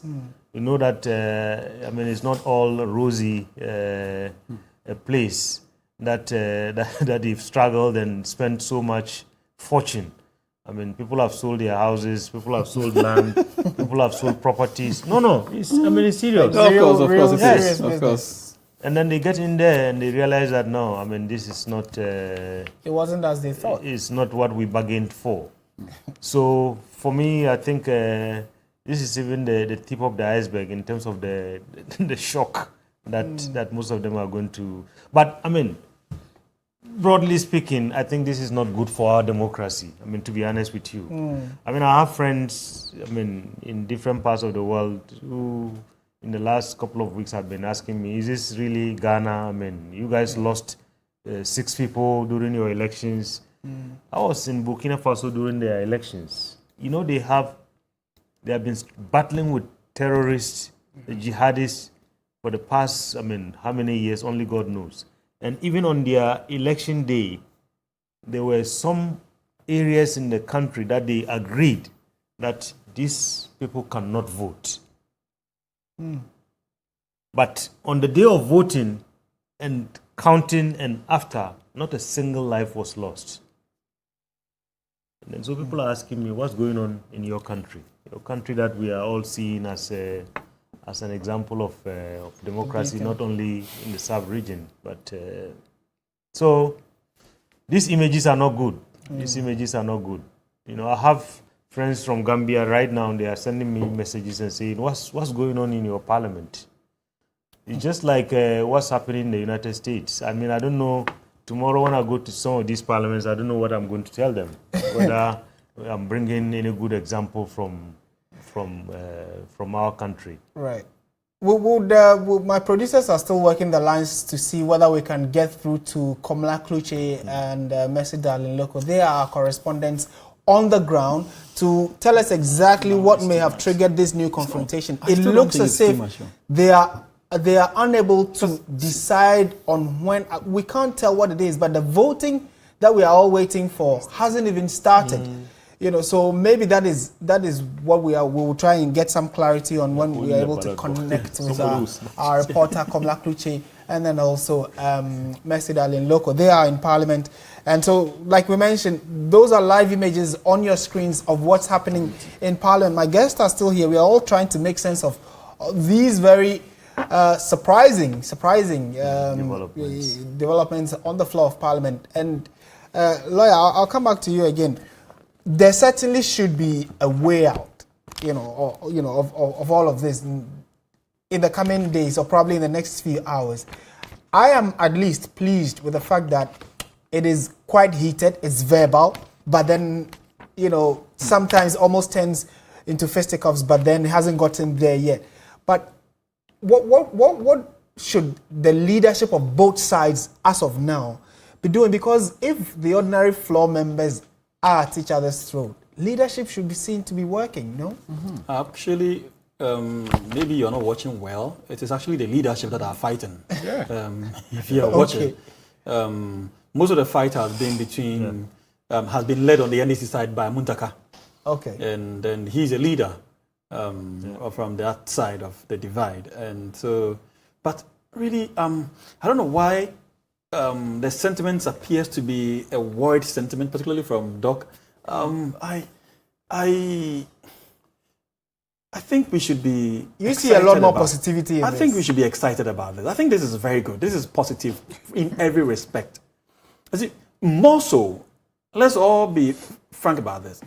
This is the first time all the MPs there, including all of us as a country, have been confronted with this kind of scenario. This is the first time. In fact, until today, every time you hear of parliamentary fight, it's always been outside, either Westerners or other African countries. I remember somewhere last 2 years or thereabouts, or last year in Nigeria, some people walked into their parliaments and took the maize and started beating the MPs and all kinds of things. And in another development, I think the MPs themselves fighting each other physically, insulting and abusing each other and all of that. And there have been few others that we get clips on social media where MPs, sometimes in the Asian world, literally, showing how good their kung fu's are and all of that. We have never witnessed that. And so if after how many years? Close to 40 years. This is the first time you have had a sharply divided parliament on the basis of numbers.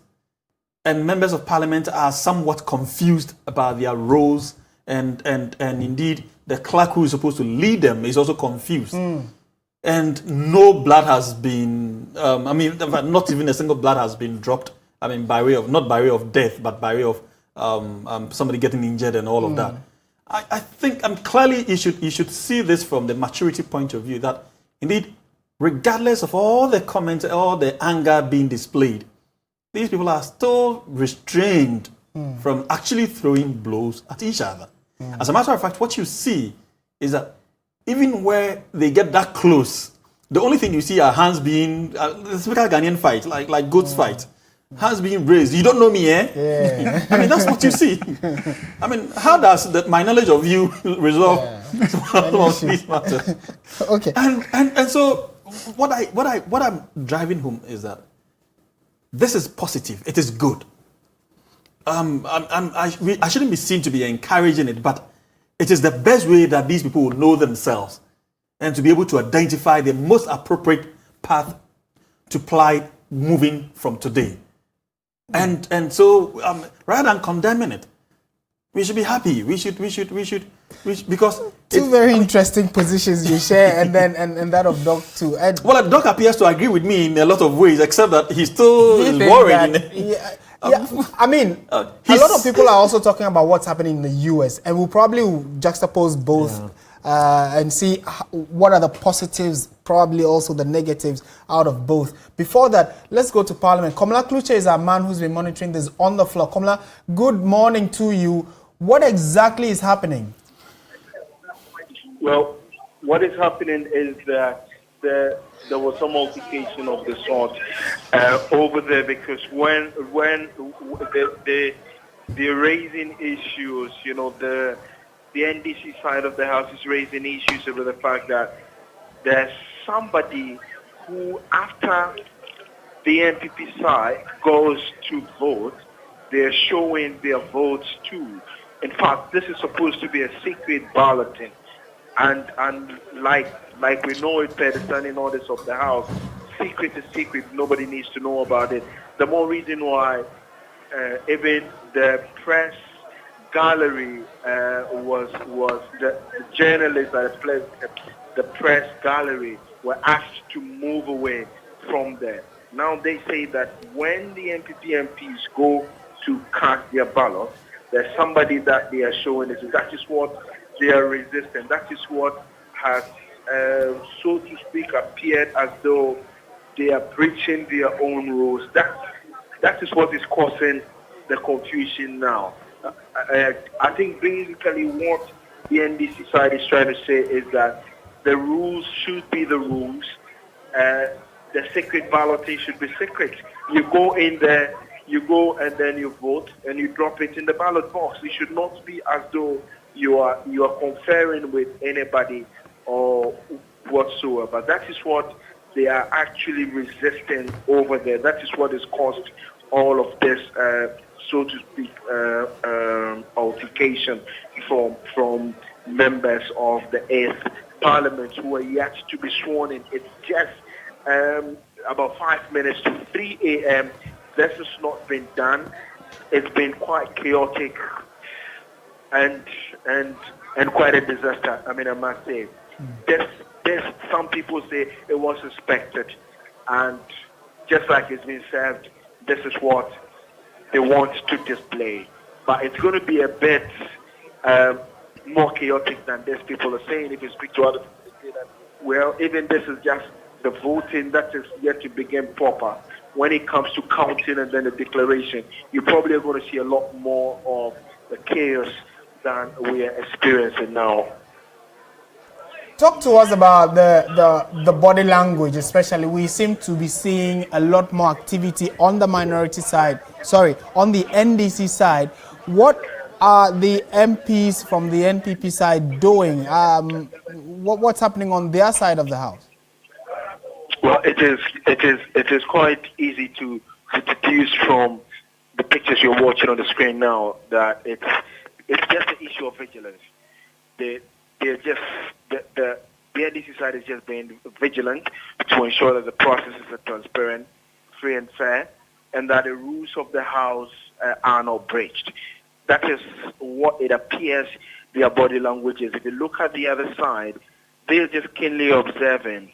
But the NDC side is quite suspicious of them because they think that they have their plans all well cut out for whatever reason. The more reason why they are raising issues with the voting pattern, so to speak. So if you go in there and then you vote secretly, there's virtually a public declaration or show off of the sort that they do for somebody who is standing somewhere to look at. As to whether this is true, I mean, my eyes did not catch it, but this is what the confrontation is in the chamber. And Komla, how come they are all gathered around the clerk of parliament? He seemed to be in.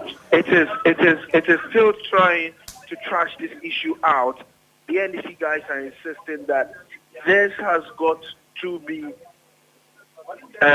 free and fair, transparent, and secret. I mean, it should be a secret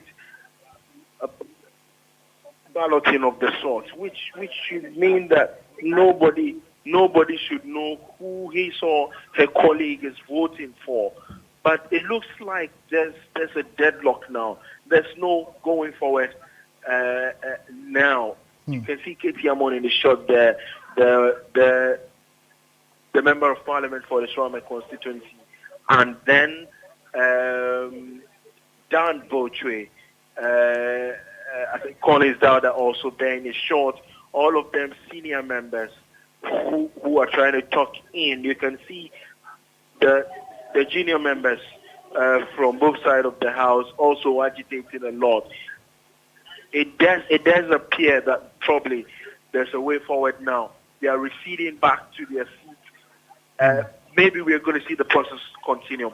But as it's been since the beginning.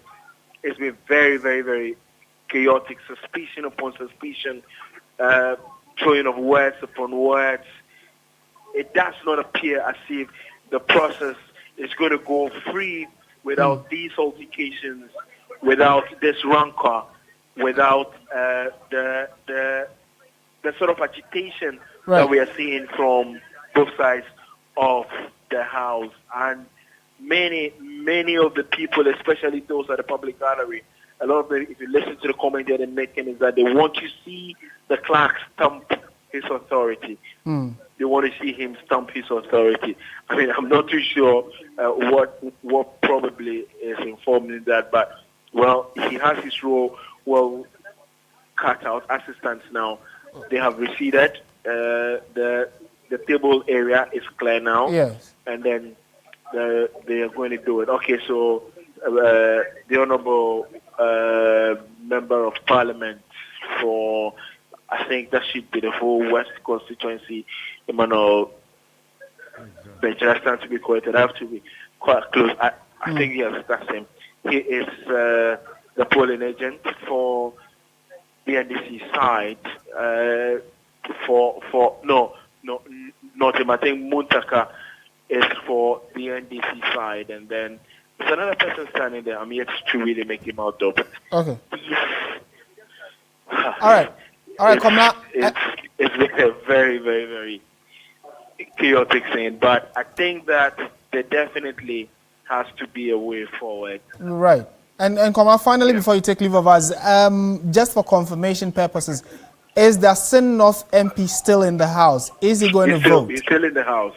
He is still in the house. In fact, this has been the discussion amongst most of us, the members of the parliament, to press call, because Martin, early on when we started the production, a lot of the questions have been asked me whether the clerk has been served or not. In fact, we did a lot of double checking.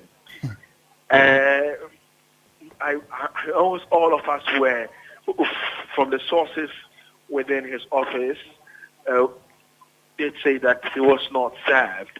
But, well, I mean, we probably cannot tell for now whether or not it was a deliberate information that was kept from us. But to answer your question directly, he's still in there. As to whether he'll be voting or not, you did hear the clerk say that he's not recognized in the fact that he's a persona non grata. The clerk did not use that word, but I am inferring using that he's a persona non grata. As to whether he'll be given a ballot box, the ballot paper to go vote, it's another matter altogether. The clerk is proceeding now to go with the balloting, which is reiterating that it's got to be secret. Secret is secret. Nothing apart from it being secret. All right, Kamala, let's listen to what exactly the clerk is saying right now. Then maybe we'll come back to you to wrap up. Sure. I have duly notified the honourable member-elect for Asino of the court processes and injunction. We have not adopted the standing order. And I am aware that Parliament is thereby not responsible for his conduct. I would want to draw attention to Article 105 of the Constitution. Says, a person who sits or votes in Parliament, knowing or having reasonable grounds for knowing that he is not entitled so to do, commits an offence and shall be liable on conviction to such penalty as shall be prescribed by or under an act of Parliament. I have duly had consultation with the Honourable Majority Leader and the Honourable Minority Leader on this.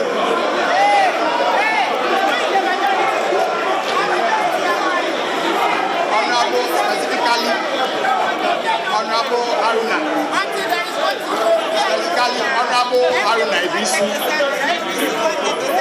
and Honourable Oseti Mensah-Bonsu.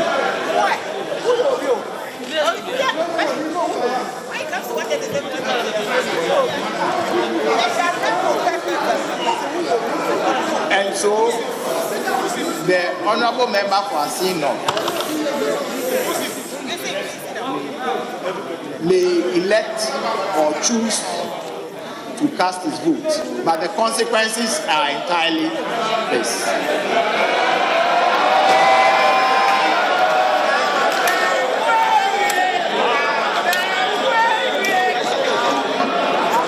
We shall accordingly proceed by mentioning the names in alphabetical order, and then the voting shall continue.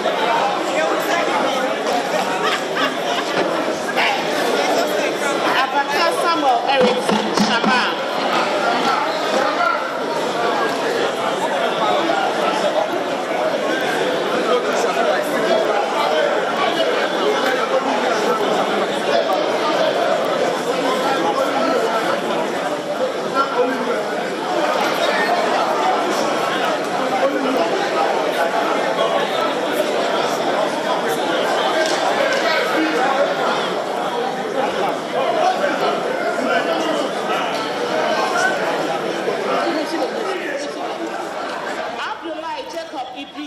All right, so looks as if the voting process is going back. Or they are restarting the voting process, which was truncated along the way. You heard the. Oh, what is Muntaka Mubarak doing again? He seemed to have just gone to put the ballot box in front of the clerk of Parliament. Very, very interesting developments there on the floor of Parliament. But then the one key bone of contention had to do with the Member of Parliament elect for Asin North, Joe Quayson. He has been told by the clerk that at least per the Constitution, he can choose to stay in the House and vote. However, the consequences thereof, he knows or should know by now. So the decision is his. Either he leaves or he stays to vote. So then the ball is out of his court. But it doesn't seem to be going away anytime soon. The confrontation has started again. The minority the NDC side still mounting pressure on the clerk. We are yet to establish what exactly it is that they want him to do. Is Komla still with us? We thought we had some peace, but unfortunately, this whole confusion started. Komla is not with us as of now, but we are still bringing you live images from what's happening on the floor of Parliament. Komla is still with us. Komla, we just saw that Muntaka Mubarak went straight ahead to put the ballot box in front of the clerk. What necessitated that? Well, it is always with respect to the let me call it the ruling of the sort that the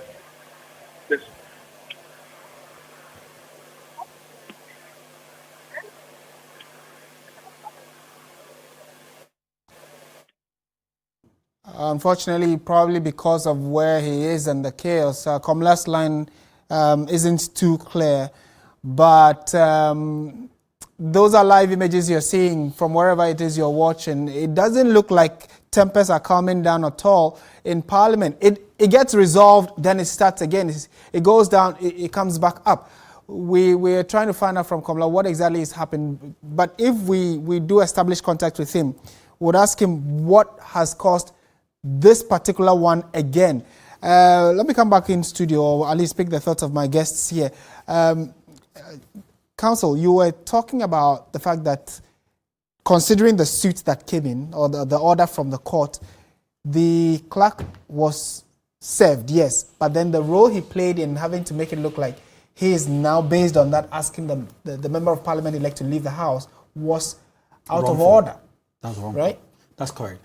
And indeed, I think perhaps somebody whispered to him that I've been condemning his conduct or misconduct, if you would want to call it so. And we just witnessed an amendment to his orders, now literally vacating his earlier orders, declaring the member of parliament and persona non grata in the House of Parliament. Now he has made the amendments and allowing the member to go through the entire process as required by law. And I think that is very commendable. At least he has recognized that what he did earlier was wrong. Except that he did it in a smart way without having to apologize or amend, but simply saying that, well, he's here and so he can vote and then face the consequences.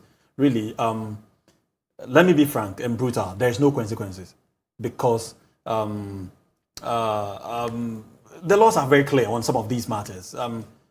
If the person has not been served, he hasn't been served. It's as simple as that. And you have a particular role to play. In fact, I think it is by initially allowing himself to be pushed to give that ruling is what has led to all these fights that we see. Otherwise, this would have been this usually just about an hour process. Yes. Everything is over and done with because it's a very smooth process. But he allowed himself initially to be bulldozed by the other side. Now, he himself is even getting confused who is majority and minority.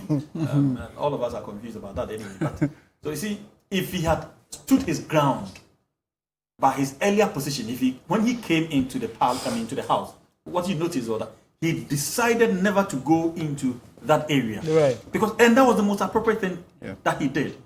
I don't know how, within a split of a second, he had that swift change of mind, and I think that didn't help matters. Would have been probably been in our beds by now, all of us as a country, and then probably return by 8 a.m. thereabout to go through the next processes of getting the president sworn in. But unfortunately, we are here. So you see, this is how a single person can affect the entire country, and this is why these are some of the reasons why we should not take anybody lightly. We should respect everybody and we should treat everybody with the level of respect that the person deserves. And this is why, possibly, without having to go into the political arena, all of us probably need some level of education and be able to contribute to the development of this country. Because today, as of now, I'm not sure we make any headway if this single person does not take the most appropriate decisions. We'll be sitting here for the rest of our lives. Those last words were the words I was going to ask Dr. Amano Latte. Have we made progress at all, you think, from the onset of the 8th Parliament? that is from 12 midnight, 12 midnight. It's past 3 a.m. Have we made progress? Do you think the 8th Parliament has made progress in its very early days? Or they are even not a parliament yet, right? Not yet.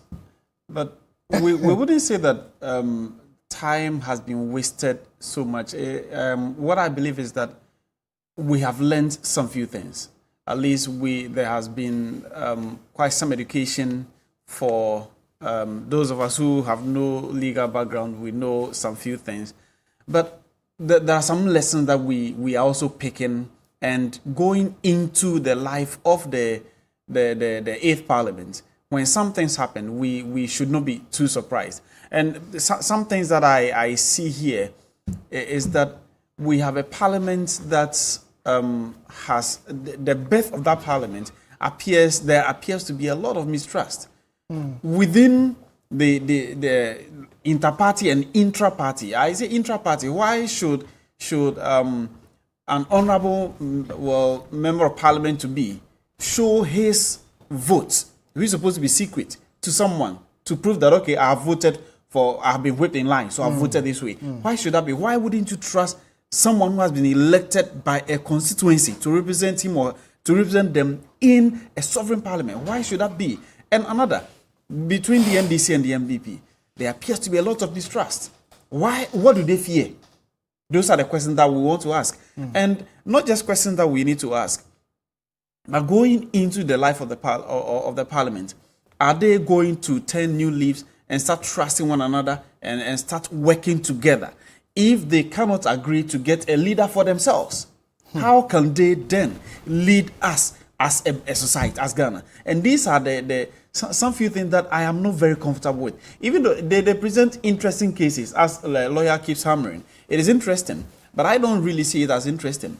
I think that this it is more or less alien, in quote, to the Ghanaian parliament and how we have been doing things. We know they heckle one another in parliament and all, but not to this level. So to us, it is new to us, and that is what we keep questioning. Why is this the case? Is it that we cannot handle, we cannot share? Power sharing appears not to be in the books of Ghana at all. Trying to share just because we have 137 is becoming a big issue, and that to me is not too good for the life of the 8th Parliament. It doesn't appear too good to me. And Dr. Draman, I mean, we were all expecting that by now this would have been over. We all should have been gone by now. And like I asked Dr. Amanolati, have we made progress? No, we haven't made any progress. I mean, as you can see. No learnings at all? Well, I mean, there are some lessons. And for me, the most important lesson here is still, I go back to what I've been saying for the past 3 weeks now, that serious dialogue and negotiations would have to be taking place. What I see on the screen for the past 3 hours, I think it's like almost a baby being born through cesarean, and the medical professionals are having some serious complications that they are dealing with. I mean, that's the kind of, because the parliament is not born yet. I mean, you have to have the speaker first, and then he will swear in the members, and then they will proceed to elect the deputy speakers. And the birth is not done yet. And the key lesson for me, I agree with my learned friend here that, you know, some of it might be good for our democracy, but the most important lesson is there. I mean, it looks like each of them is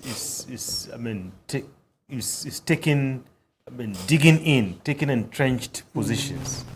You know, it doesn't look like, throughout, have you seen, I don't know, maybe we haven't seen the pictures, but I haven't seen maybe the two leaders withdraw from the house to go and do some consultation. You know, when they are right in the thick of things. Exactly. When there are tensions like this, in moments like this, sometimes the proceedings are suspended. Then you go and have some consultations, cool heads, and then you come back. I haven't seen that.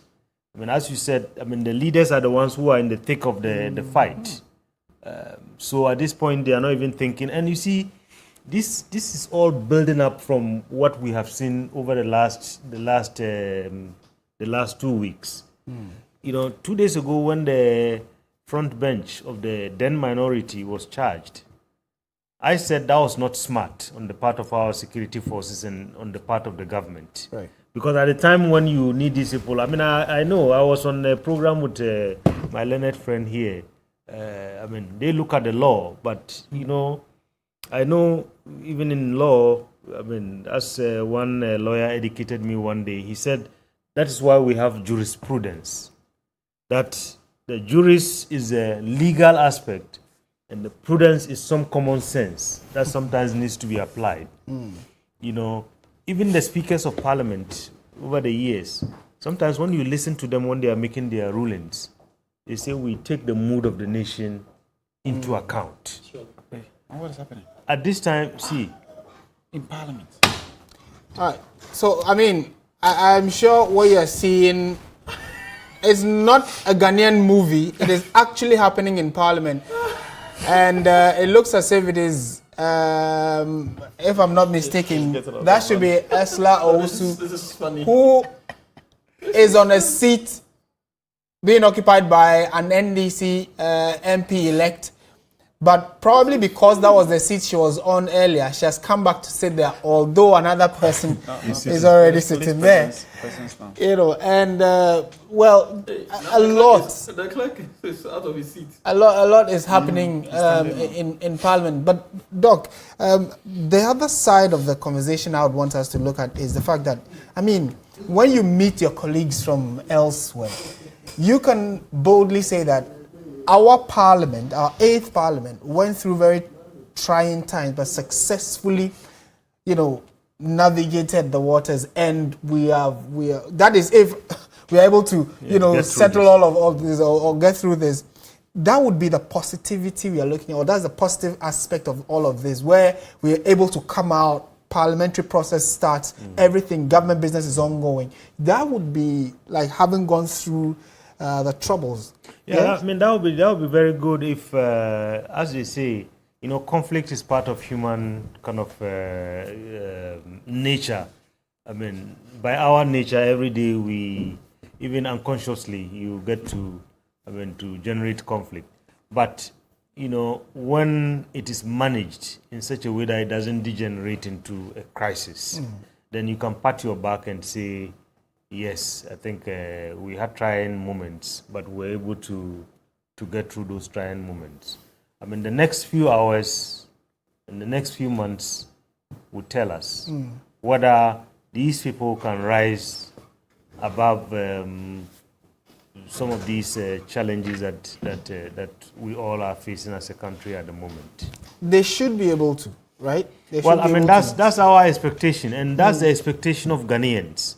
I mean, and I was saying the other day that, look, if I was advising these political parties, I would tell them that, look, just read the numbers very carefully. Read the numbers. At one point, I even said there was that, what I call the 500,000 voter effect. Because in the 2016 election, the MPP got away with a margin of almost 1 million. In this election, the margin was reduced to 500. The NDC was able to claw back 500.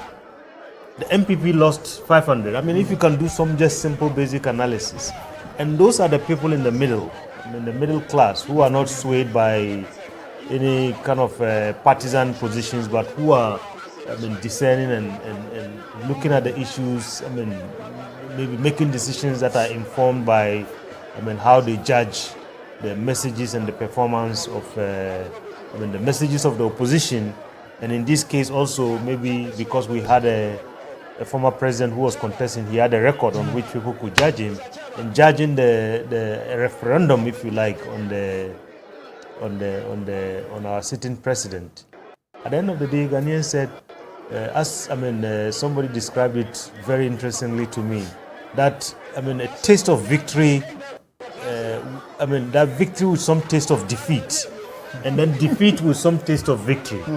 So, and this MPP had victory with some taste of defeat. Right. Because if you had a majority of about 63 and now you are struggling to even hold on to one. That's a big message. You know, if you came very close, on election day we heard that we have a majority, we have 140 and so on. And now it's a struggle to even stay at par. I think there are messages there that we don't want business as usual. And that might be for their own self-preservation. I think they would, do well to rise above the partisan kind of positions and interests and work in the interests of this country. If they do that, well, I think they'll be rewarded by... the voter is very patient. We have only one chance every 4 years, but I think... we use it wisely. We use it wisely. Right now, that's what we are seeing. Right. We are seeing that propaganda is not going to cut it. And there are a lot of parallels, as we were saying earlier, with what's happening in the US. We are living in very interesting times. Just as we are seeing here, a process that should have been in 2016, within an hour, this process was done. In the US today, they are going through a process that would have normally been just a procedure. But look at what's happening. Armed groups, taking over the House of Parliament. So I think what we are seeing here is not just peculiar to our circumstances.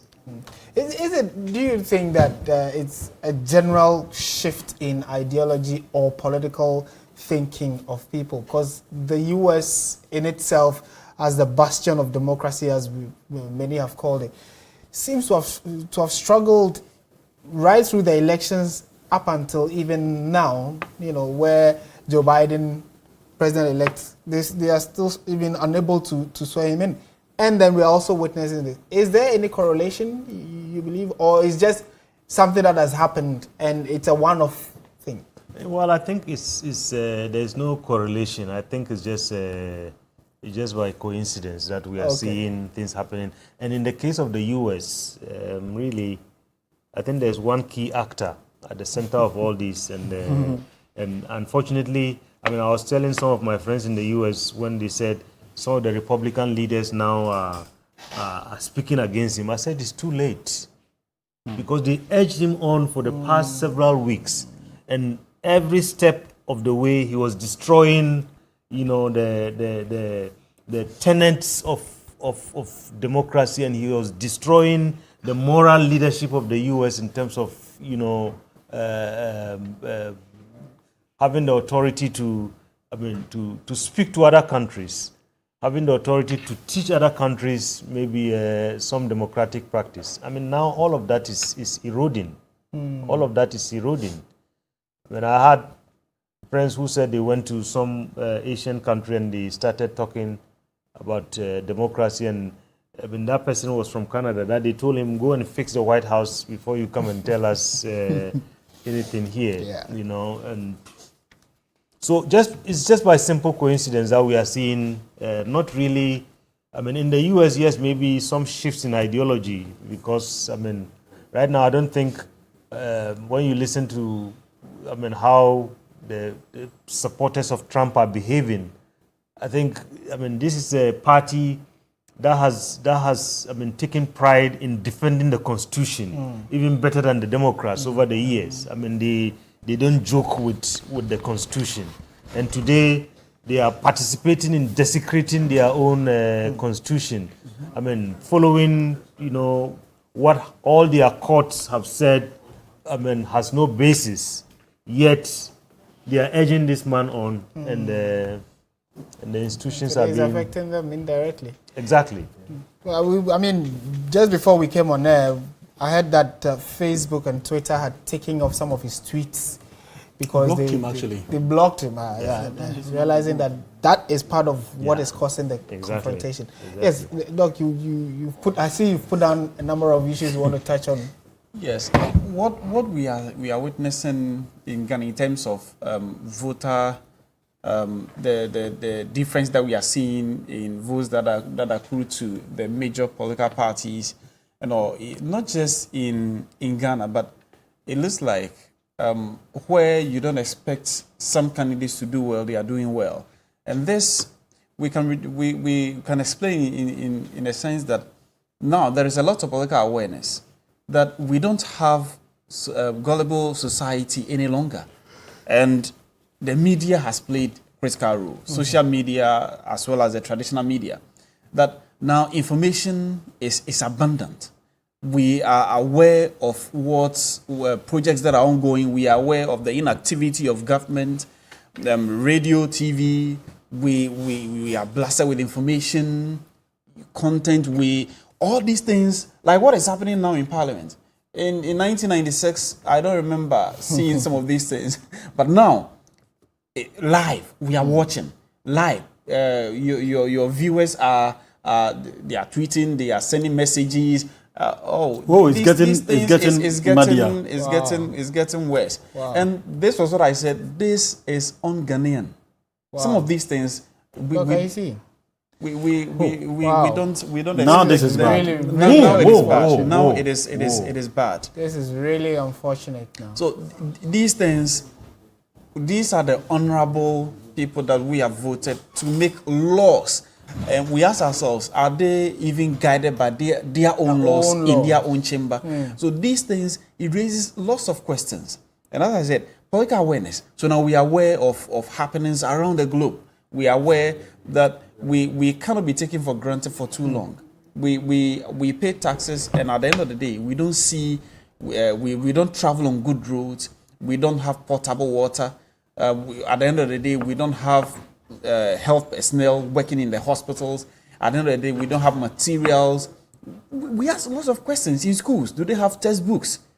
These things. We see people who can afford getting better education. People cannot afford. They are forced into classrooms with 100 pupils in the JHS and all. So these things, votes are varying. In the US, things happened in the US that changed the dynamics of their voting patterns. So some of these things, they are testament to the fact that society is becoming we are becoming unpredictable. And well, that is human nature.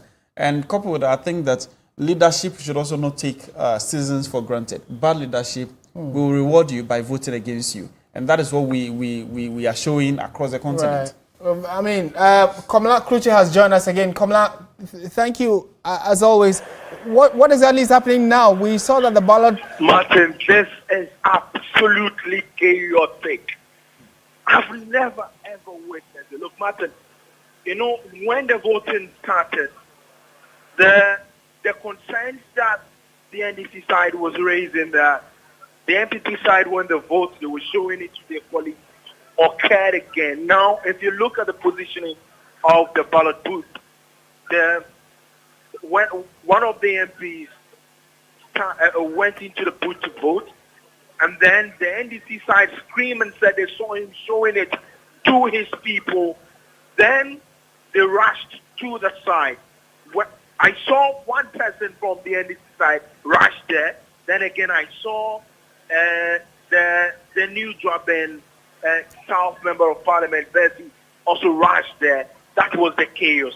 Now it really attracted both the marshal and the security to the extent that, the ballot box was kicked, booted, and the booth itself started in the process to the extent that the marshal had to use his taser in the chamber. This is unheard of.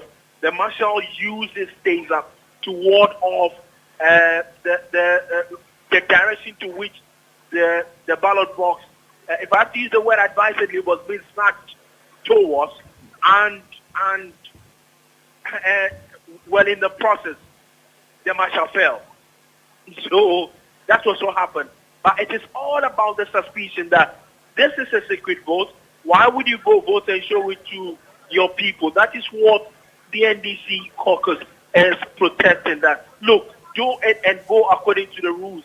It's supposed to be ballot secret voting. Why do you vote and want to show it to your colleagues? This is precisely what happened that attracted that chaos, that commotion, which led to the marshal using his taser in the chamber, leading to that fall from the marshal. this is unheard of, Martin. Clearly so, and I mean, we are also very awed and surprised about what's happening on the floor, and it looks as if they are all standing. Do you foresee the voting continuing? Martin, unless both sides of the House get to respect the rules of the game, which they are employing, indicative of the fact that this is supposed to be secret balloting, then we're going to see much more of this. Because if it's secret balloting, then you don't have to be showing it to your colleagues. This is the concern that the NDC caucus is raising. That if you want to do it and respect the rules of the game. Do not do it and show it to your colleagues. That is what they are against. So they think that if the voting is done, you just go in quietly, drop it in the ballot box, and the process ends. But as it appears now, it does look like there's a deadlock. I've seen the minority leader, Haruna Idrisu, he's walked out.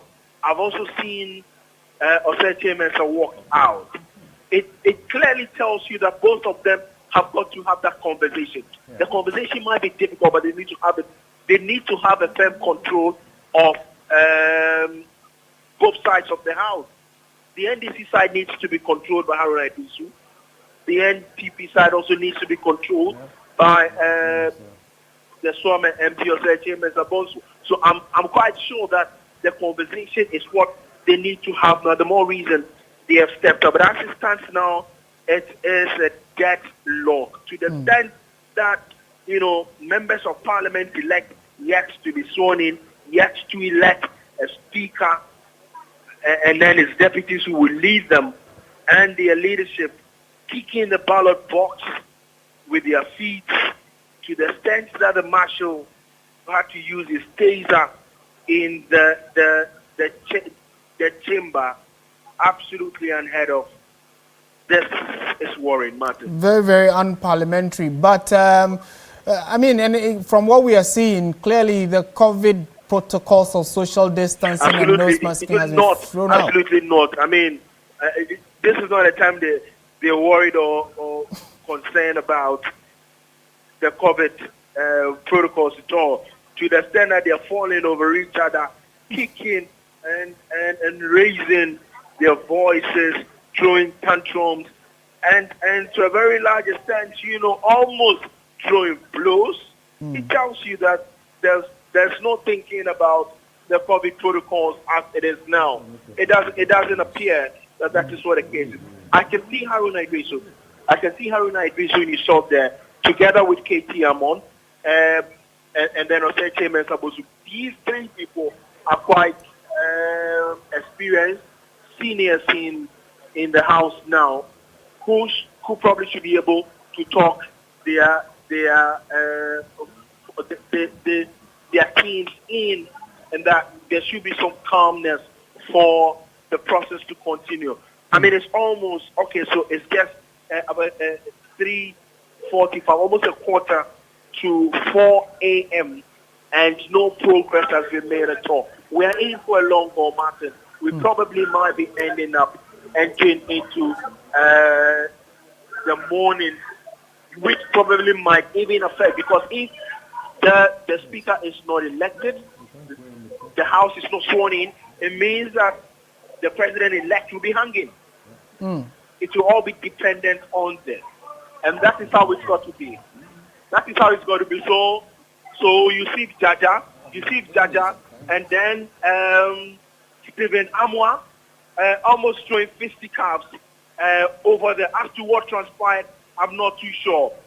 The Maslov boys, you can see him in your shot. They're trying to throw fisticuffs with the Nima MP, Yusuf Jaja, and the Kennedy Ajapon tried to separate them. He's been calm all evening in the morning, trying to separate both his sides and all that, telling them that, look, we've got to do this and move on. But it doesn't appear that the entrenched position taken by both sides of the house is really, really going to help. What it is now is that there's a deadlock. Kamala, thank you so much. We certainly will be coming back to you, and hopefully you would have better information for us regarding developments on the floor of Parliament. I still have my guests with me, and we are actually even lost for words, and it doesn't look like we are making any headway regarding this. The voting itself hasn't happened, and like you mentioned, this could have a long-term effect by indirectly affecting the swearing in of the president, whom I'm sure is also watching with keen interest, and almost everybody, and even on social media, almost 1,000 people still up watching, and we are still in the very wee hours of the day, the 7th of January 2021, when we are supposed to be swearing in a new president in the next few hours. Dr. Rashid Rahman, I mean, you were making a point. I'll come to you so you conclude. Sorry for that. But, Doc, if by, say, 6 or 8 a.m. we are unable to make headway, what happens to the presidency? I mean, that is a major deadlock we are looking at. Yeah, I think as Haruna Idrisu said, that they are, I mean, carrying out a national assignment which is time-bound. I know that, I mean, constitutionally we cannot have a vacuum. We cannot have a situation where we don't have a speaker. We cannot have a situation where we don't have a president, because, I mean, the tenure of the president has expired, I mean, at midnight. So if we get to, normally I think the swearing in is, we are supposed to be there in Parliament at, I think they say we should be there by 9:30. The swearing in, I believe, is around 10 o'clock. So if this is not concluded, leading to the swearing in of the president, because if the speaker is not elected and you don't have Parliament properly constituted, the president cannot be sworn in, because he has to be sworn in before Parliament. He has to be sworn in actually in Parliament, wherever Parliament is seated. So, I don't know, maybe lawyers can speak about the crisis that this can generate. Even as we speak now, there is some kind of a constitutional crisis, isn't there? Yeah, the fact that up to now, well over the expected time of 12 a.m., we don't have a clear leader. Yeah, that is indeed correct. As at this very moment, we don't have a president. Just put it blunt. No speaker. There's no president. There's no vice president. There's no speaker of parliament. So, literally, at this very moment, we are probably being led by the Chief Justice, and I say probably because some constitutional thinking is that our constitution has fashioned out and designed the four most important persons in Ghana, and they've named the president as the head and the speaker as the last person, and the Chief Justice as the last person. But and some people would want to interpret that to mean that in the absence of the speaker, the Chief Justice takes over. But reading the Constitution, that is not what it means, though. I mean, in the clear words of the Constitution, it does not in any way. Now there are military. Wow. For the first time in Ghana's history, we are seeing the military enter the chamber of the House to try and resolve what should have otherwise been a very simple process. This is very, very, very unfortunate and quite surprising. Jesus Christ. Now, God forbid if one of them fires an issue. That's what someone. I want to believe they are not carrying live ammunition. I think this has to be condemned. No. This is so who ordered military? Even military, because military is not supposed to be. Because they are sucking them. One military starts getting involved in this, they think that they can take power, they can be involved in politics. No, but who? I mean, domestic law. It's good the way the MPs are treating them. Domestic law enforcement is police. No, even the police. What are the police doing in the House of Parliament? The MPP should join them in sacking them. Else, this is very good. This is a disgrace to our country. This is a disgrace It's to our good they are country. sacking them. No. It's a disgrace This to our country. cannot be Ghana. What? No. But who brought him in? I mean, they are.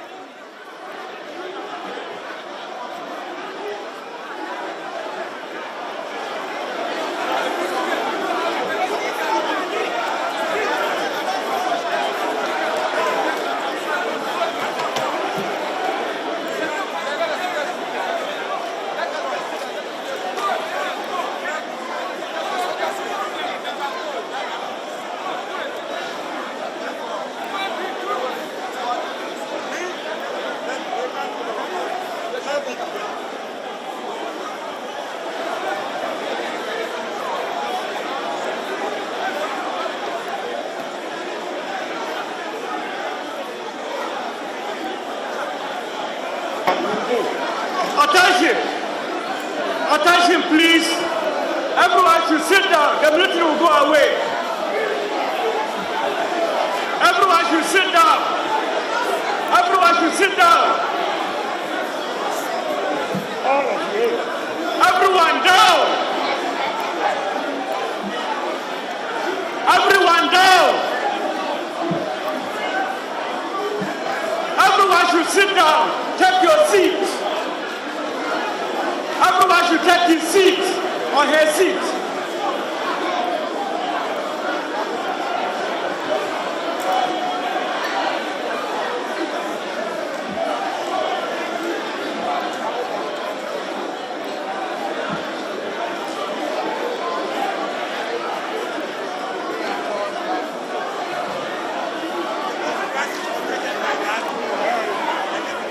Everyone should sit down.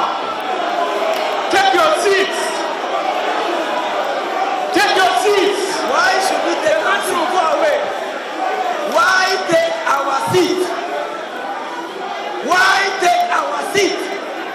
This is Parliament House. Take What your is seats military and the doing? security personnel will go away. What is military doing in Parliament House? They are What here to is military police the doing ballot in box. Parliament House? This is wrong.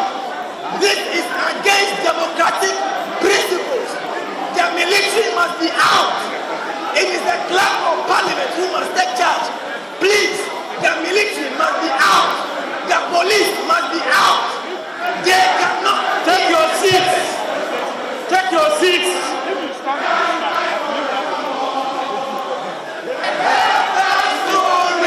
This oppressors who we call will and life forevermore. This oppressors who we call will and life forevermore.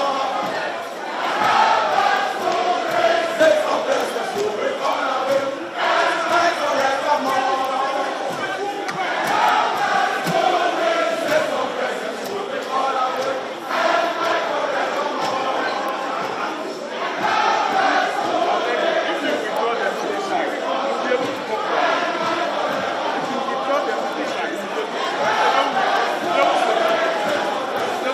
With all our will.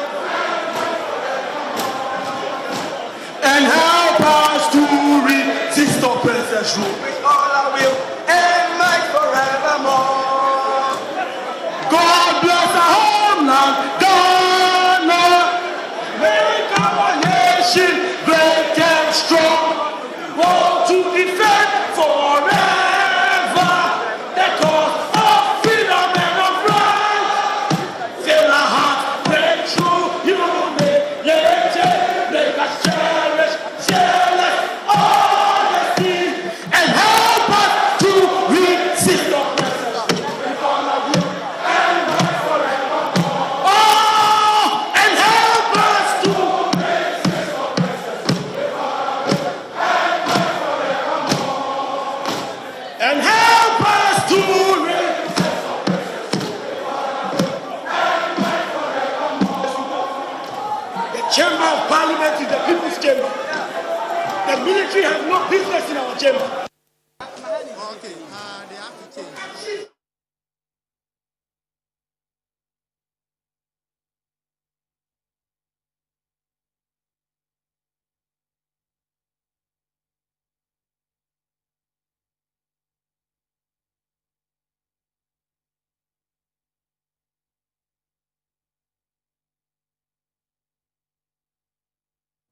Thank you for staying with TV3, and we're bringing you live coverage of developments in Parliament. And in the last few seconds, very, very, very disturbing reports from the floor of Parliament where the military had to take over developments in Parliament. In fact, they just walked in there and tried to cordon off the NDC side of the House. And many are shocked as to the fact that the army had to go to the House of Parliament where the lawmakers were trying to, unsuccessfully trying to elect a speaker. My guests are still with me, all very shocked at the fact that for the first time since I, have been following parliamentary proceedings, I have not seen the military, except maybe those that come with the president, certainly for protection. But for them to have come into the House the way they did, the manner in which they did, speaks a lot about what is happening and where we found ourselves or what we've gotten to. Maybe I'll start with you, Council. Before you come in, though, Komla Kluche is there. Komla, thank you for staying with us. How come the army got in? Do you have any sense of how they were called in? Yes, I can hear you. Okay, so Martin, this is what happened. So when that chaos was almost settling in, I saw the Defense Minister, Dominic Nitu, and the Deputy Greek Minister, Kennedy Osenyeko, walk out of the chamber. I'm not too sure where they went to, but that's when they came in. In fact, they commandeered the military to walk in. This is what enraged the NDC side of the House, and this is absolutely unseen. We have never seen the military enter into the chamber of the legislature before. This is the very, very, very first time we are seeing this. In fact, what the NDC side was protesting was that the NPP side, whilst voting, were showing the ballot to their people, confirming who they were voting for. If it is a secret ballot, it should remain as such. That was what they were protesting against. And then that caused a commotion where the ballot box about to be kissed and all that. Now there is a deadlock. The military people are standing directly in front of the maze. And the maze is the symbol of authority of the legislature. They are standing directly or surrounding it. Heavily armed men, the military together with the SPU there. But they were commanded in by the Defense Minister, Dominic Nitu, who brought them in to, so to speak, ostensibly, to come and calm situations down. But these people, they say, are not needed in here. The military men are not needed in here. They should go back. They should leave. Now it appears, yes, there is people. Hello, Komla, we are losing you. We are losing you. Did you say they were leaving? Yes, they are retreating now. They are retreating. The military men are retreating now. Okay. They are retreating now. But something is quite remarkable. We can see the member of parliament for the Kennedy, who is among the NDC caucus, trying to calm them down and those guys, let's do this and get out of here. Let's do this and get out of here. Now the military has receded from where the main is. I can see the marshal in his shop over there. He is talking to one of the military men together. We can't harmony. The NDC side is still insisting that the military have got to vacate the chamber. They are not needed here. They are retreating, and whether they are going out or just going to stay around, I'm not too sure. But say they are not supposed to be inside of the chamber. No, they are not needed in the chamber. They came in when that confusion occurred, and the Defense Minister Dominic Nick will get out together with the Deputy and Vice Minister Kennedy Osenaku. And shortly after that, the military men came into the chamber. This is what the situation is. Absolutely chaotic, Martin. But before the army came in, though, we saw that the NDC leader, or the leader of the NDC side, Haruna, can you hear me? The line is a big thing because of the noise. The noise in the background is a big thing. If it can pick up a little bit. Right. I was asking, well, I was saying that we saw Haruna Idrisu trying to ask the NDC side to settle down so they get to the bottom of it. We didn't see what was happening on the side of the NPP. Then all of a sudden the army walked in, or the military men walked in, and then they all got up again. Where is the clerk? Is the clerk still there? Where's the marshal? The current leadership of the house, where are they? From where I see, I cannot see the clerk and the civil office. I cannot see the clerk. I cannot see the clerk from where I am. Here.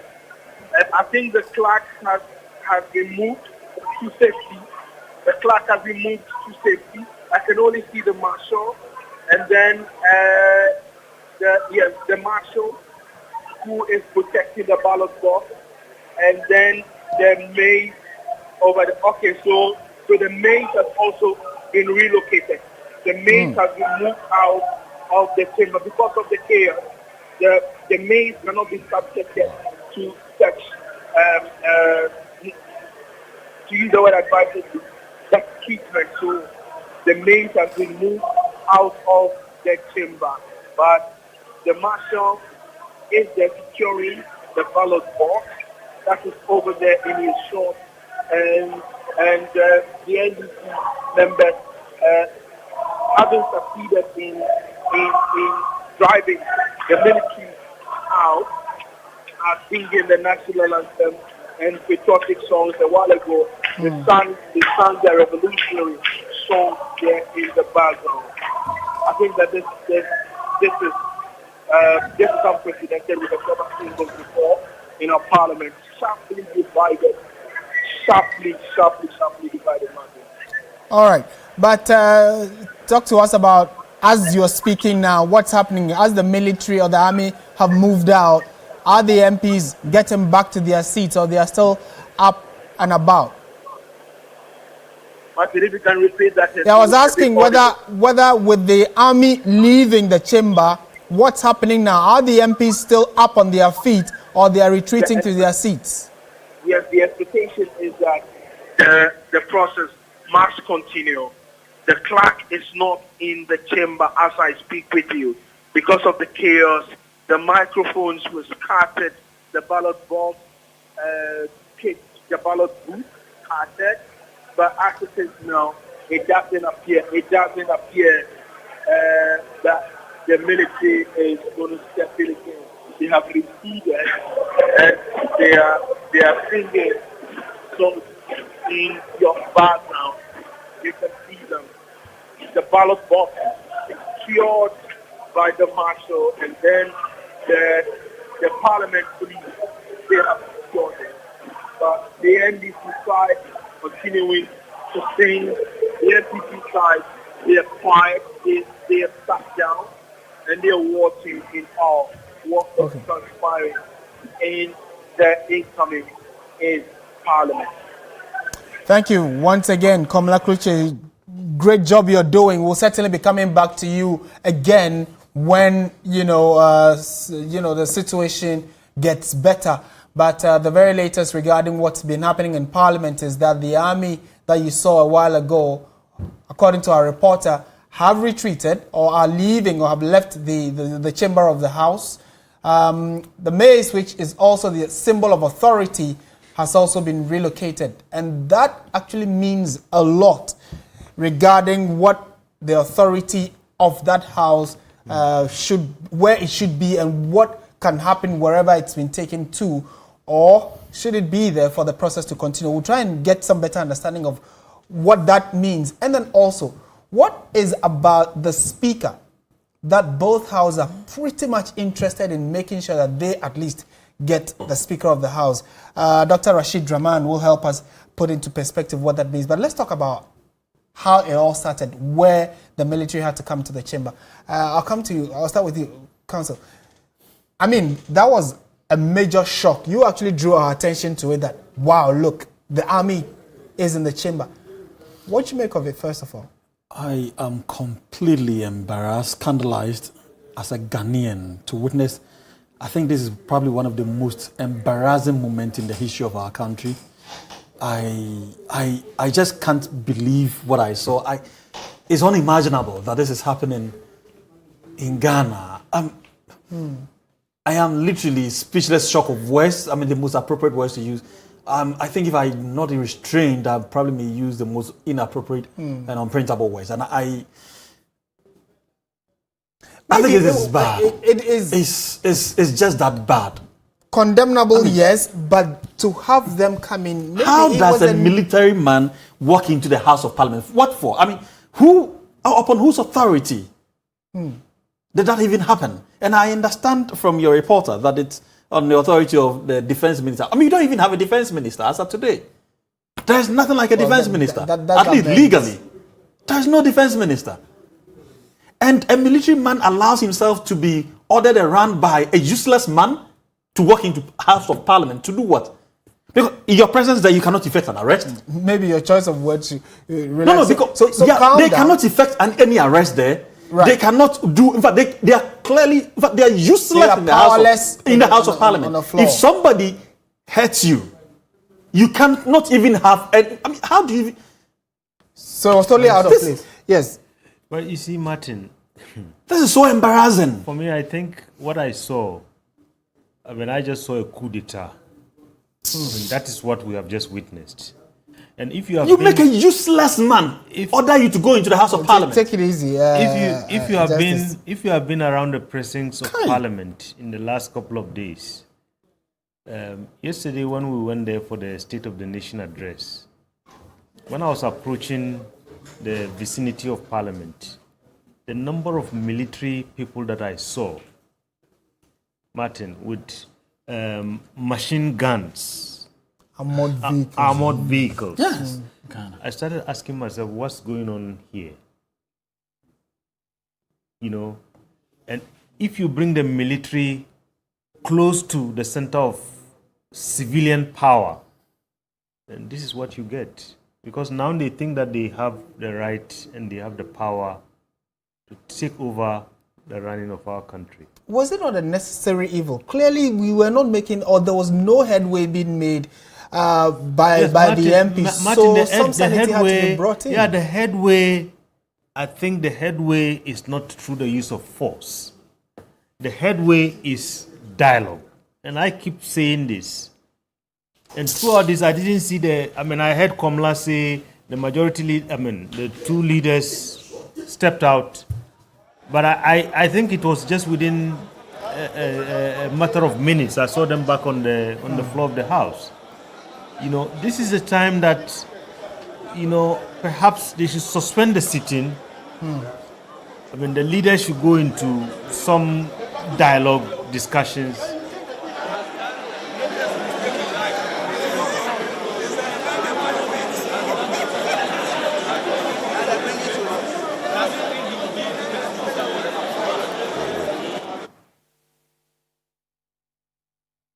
What we saw, it is something that shouldn't happen in a fledgling democracy like ours. We have been able to build for ourselves quite a good democracy over the years. And when our democracy was young and things appeared not to be working well, we didn't even experience these things. Why now? When we understand the concept of democracy very well, we have embraced it. We know that is the only choice we have. And in fact, what was happening in Parliament, I will repeat. I think that this is tantamount to leadership failure. In the House, in fact, when we saw the former majority leader and the former minority leader plus I think Honorable K.T. Amond in a conclave of a sort, we commended them that they should have done this thing long ago. We thought that they were going to organize themselves, then come and control their caucuses, just to see the military uniform in uniform enter parliament. And when this thing happened in Russia, there was a coup d'etat. They took over the Russian parliament. Yes, they did. This thing happening in Ghana, uncalled for, unnecessary, needless. Parliament, we know in any political system, they heckle one another. At times, they even fight. Blood could be oozing. They take them to hospital in ambulance. It happens in some jurisdictions. But the military never step in to intervene. They have their own security. They manage themselves. They come back and they work together. That is parliament. So worst case should have been maybe the police. Worst case, the police. Even the police. The police, what for? Even the police, no. What for? It happens in parliament. Are we saying that there cannot be disagreement in the House of Parliament? No, but Justice, this disagreement has lingered for hours, and there seemed clearly to not be a clear headway. And like we mentioned, this is supposed to be, this is time bound. And so what? At least so we can have a country running again. There's nothing like time bound. Must get its leadership for the president to be sworn in. So even if it is taking the whole day for them to elect, the president can wait. There's nothing like must necessarily swear in the president at 10 a.m. There is no constitutional order that the president must be sworn in at 10 a.m. There would be a constitutional crisis. The president can even be sworn in at 10 p.m. There is nothing that bars us from doing that. Okay. This is a democratic process. It must be allowed to go its full length. If they wish to take the whole of today to elect their speaker, so be it. Nobody can stop them. Nobody can stop them from doing that. If you do not disagree, go to court if you wish to. And this is a democratic process. You cannot compel them to agree to what you believe is the most appropriate thing if it is not born out of the law or the rules of their engagement. The standing orders are clear how they should go about it. In fact, there is nothing that says that they should even be doing this at midnight. It is out of convenience that they do this so that the president can be sworn in early in the morning for all of us to go around our normal businesses. Okay. This is uncalled for. It is. So before you come, you wanted to make an intervention. When the military entered the house, I expected the MPP caucus to have joined the NDC caucus in asking them to leave because it was an attack on the sovereignty of Parliament. For that, absolutely, when I didn't see that, I was really shocked that these things shouldn't be allowed to happen. So does it mean that the MPP supported the military invading Parliament, the chamber? But these things shouldn't be encouraged. And with this, I think that it should be condemned. It should never ever happen in our history again as a people. It shouldn't happen. Yes. I think I'm just going to say that somebody must pay a price for this. Sure. And whilst I agree with you that we haven't made progress, I mean, we've been sitting here for only God knows what, about 5 hours now. We haven't made progress. But the solution was not the military. The military was coming to anger them the more. The military couldn't solve this problem because their mere presence in the house was just going to, escalate the situation further. I think, again, like I said, the only way they can do this, and we have seen even more chaotic scenes in certain parliaments, but at the end of it, the leaders retreat. They have some discussions. Cool heads prevail. Even sometimes when the speaker is presiding and there's tension in the house, sitting is suspended. And then he goes into a kind of discussion with the two leaders. And then they come back. And by then, calm has returned. And then the proceedings continue. That is what I thought they would be doing. But to bring in the military, as has been said, for me, it's a coup d'etat. It's an assault on the sovereignty of Parliament. As you can see, the mace was taken away. The clerk was, at least being the chair, was moved to safety and so on and so forth. That's the same thing that happened today in the U.S. when the protesters went in. The vice president was whisked to safety, and then eventually most of the MPs, the congressmen, were taken to safety. Because there was an assault the sovereignty of Parliament, and that's what we are witnessing. Let's have some quick education here. What is the, maybe, and this is probably just an aside, the mace? Give us some education on what the mace is, that authority, and if it is moved out of Parliament, what happens to the chamber? Well, if it is moved out of Parliament, that means that no proceedings can take place in the House. Okay. Nothing done in the House would have any effect. So that is why when the Speaker walks in, and in this case the Chair, I mean, he is preceded by the mace, and the mace is placed in a certain order that, I mean, signifies that now proceedings of Parliament can take place. Right. Without a mace, anything that takes place in the House is null and void. Right. Okay, now let's talk about the Speaker position, because I think that is where we have not been able, that's a hurdle we've not been able to cross, or our representatives have not been able to cross. How important is the role of the Speaker, that it looks as if with this razor-thin leadership, or if even there is one, both sides want to be very exact and sure that they are getting that position? Well, I mean, first of all, as our learned friend here was saying, I mean, if you look at the hierarchy of power in this country, the Speaker is number 3.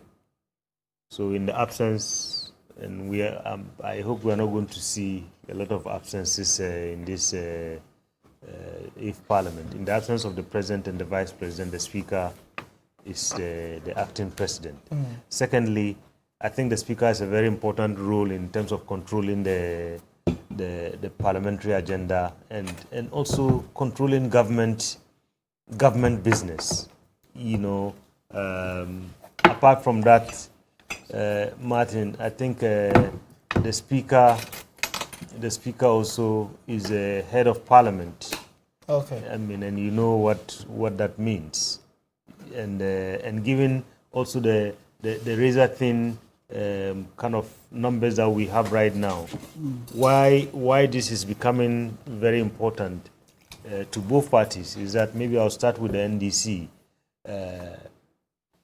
You know, they lost, I mean, technically right now, I mean, before we have any pronouncements from the Supreme Court, I mean, they lost the presidency.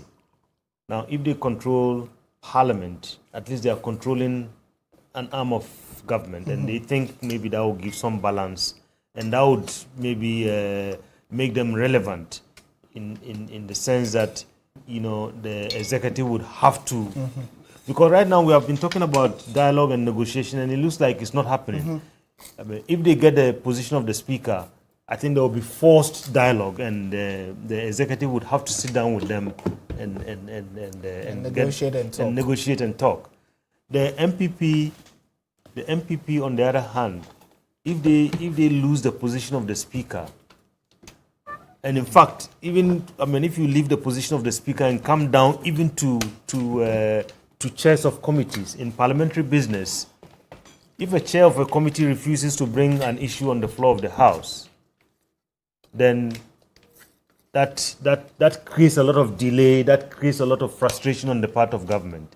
So can you imagine, maybe, and that's why perhaps they don't want to hear that power sharing. Can you imagine, maybe some of the key committees are controlled by the NDC, and the chairs decide that they are going to play some games. Then parliamentary business is going to be really, really stalled. So there is a lot at stake in terms of the power play, in terms of balance of power, and I think they are all looking at the stakes that are before them in terms of what it means when they lose control of the position of Speaker. Okay. And I mean, on your screens now are still live pictures. Fortunately, calm seem to have returned, and a lot of quiet. We'll be trying to get the very latest from what's happening when Komla joins us. But you can tell that the front bench or the leadership of Parliament seem to have, well, they are not currently in position. I'm talking about the clerk and the other members of the leadership of the current Parliament. They are not there. The minority and the majority sides are full, and with these sides, I'm talking about both the left and the right side of the House. there seems to be relative quiet. My producers are still trying to see if they can get Komla Kluche to join us to let us know how they seem to have resolved the current impasse and what the next line of action would be, whether or not they are going to be, the voting can continue. Where is the maze? Has it been brought back? Do they have the necessary attention of the entire House now? This is what it's supposed to have been right from the onset. You know, this kind of quiet where we probably would have had a speaker by now.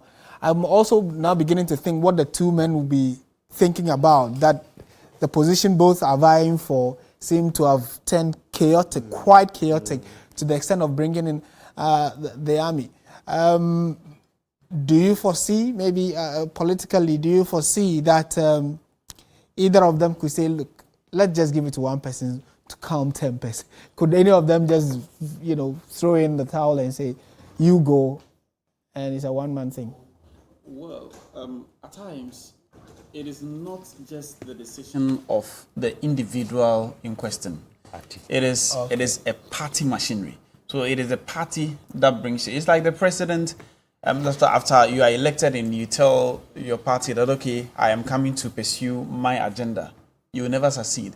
It is a machinery, and you are projected to lead that, to be to spearhead that a particular agenda. So in fact, I don't see Professor Michael Kwe saying that, okay, I've had my turn for 4 years, so let's Honorable Alban Bagbin come and take over. I don't see that one coming. But it will be so much of a concession if any of them decides that, okay, for the sake of the sanctity of Parliament, for the sake of Parliament to be seen by the people of Ghana as that institution that is there to represent them, that seeks their interest, okay, I am backing down so that let's give it to either the NDC's choice or the MPP's choice. That would be very good for us. But I don't see it coming, because it is not just the individual. It is not the individual's decision that counts. It is a party that is projecting a particular person. Okay. And my producers, I'm told, are unable to get through to Komla, but if they do, would want to find out from him. So what now? At least we can see that they are all back in their seats. What's happening now, or what has happened? Who has spoken to be able to get all of them quietly back? I do not see Oseiche Mensah-Bonsu. I do not see Haruna Idrisu. I do not see Apenyo Markin. I do not see Cletus. Honorable Aveji.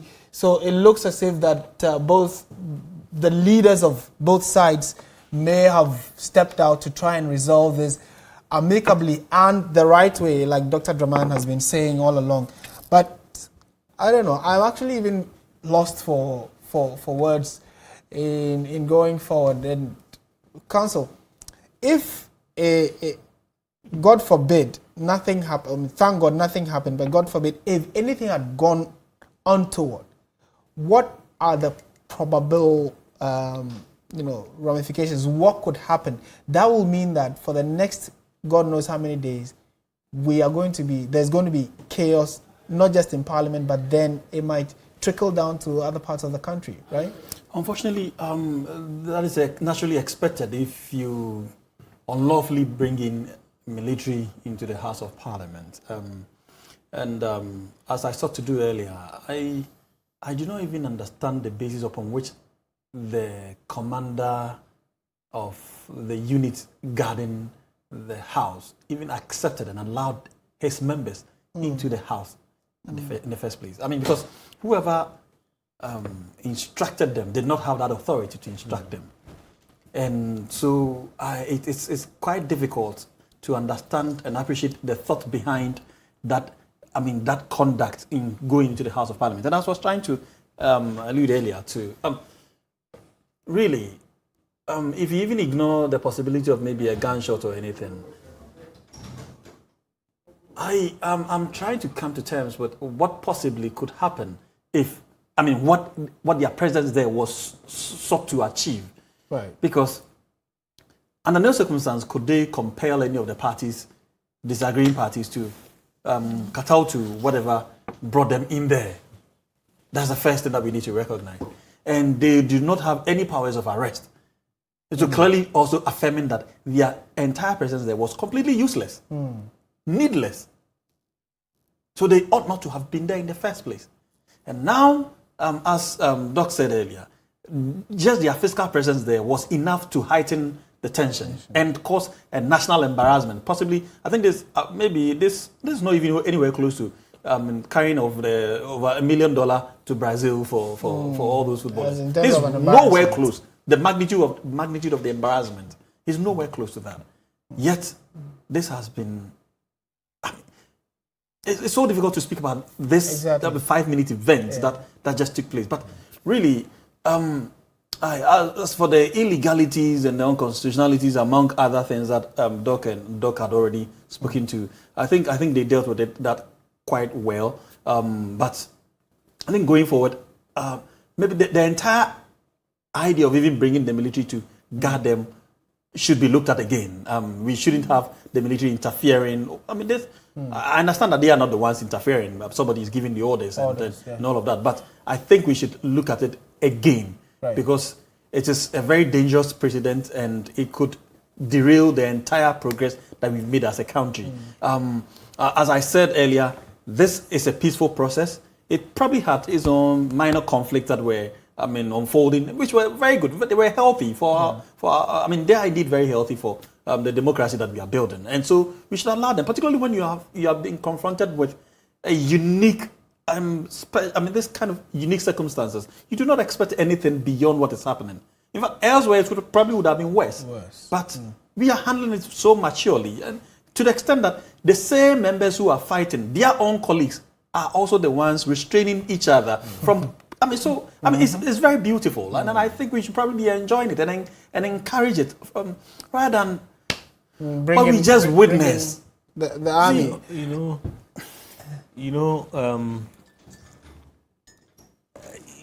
as you said, we don't know how the commander would take this kind of instruction, knowing that theirs is to defend the Constitution. That's all. And what we saw was an attack on the Constitution. And sometimes, some of these our security officials, they can be very lawless. I give you an example. Just yesterday, I was driving into Parliament for the State of the Nation address. I got to the gate, and as I was saying, before I got to the gate, the whole area was militarized. And then there were military and police and the plainclothes officer right there. National security, I'm sure. So they said, "Can we see your accreditation?" I took out my accreditation. I gave it to him. He looked at it. He said, "Dr. Rashid Dramani."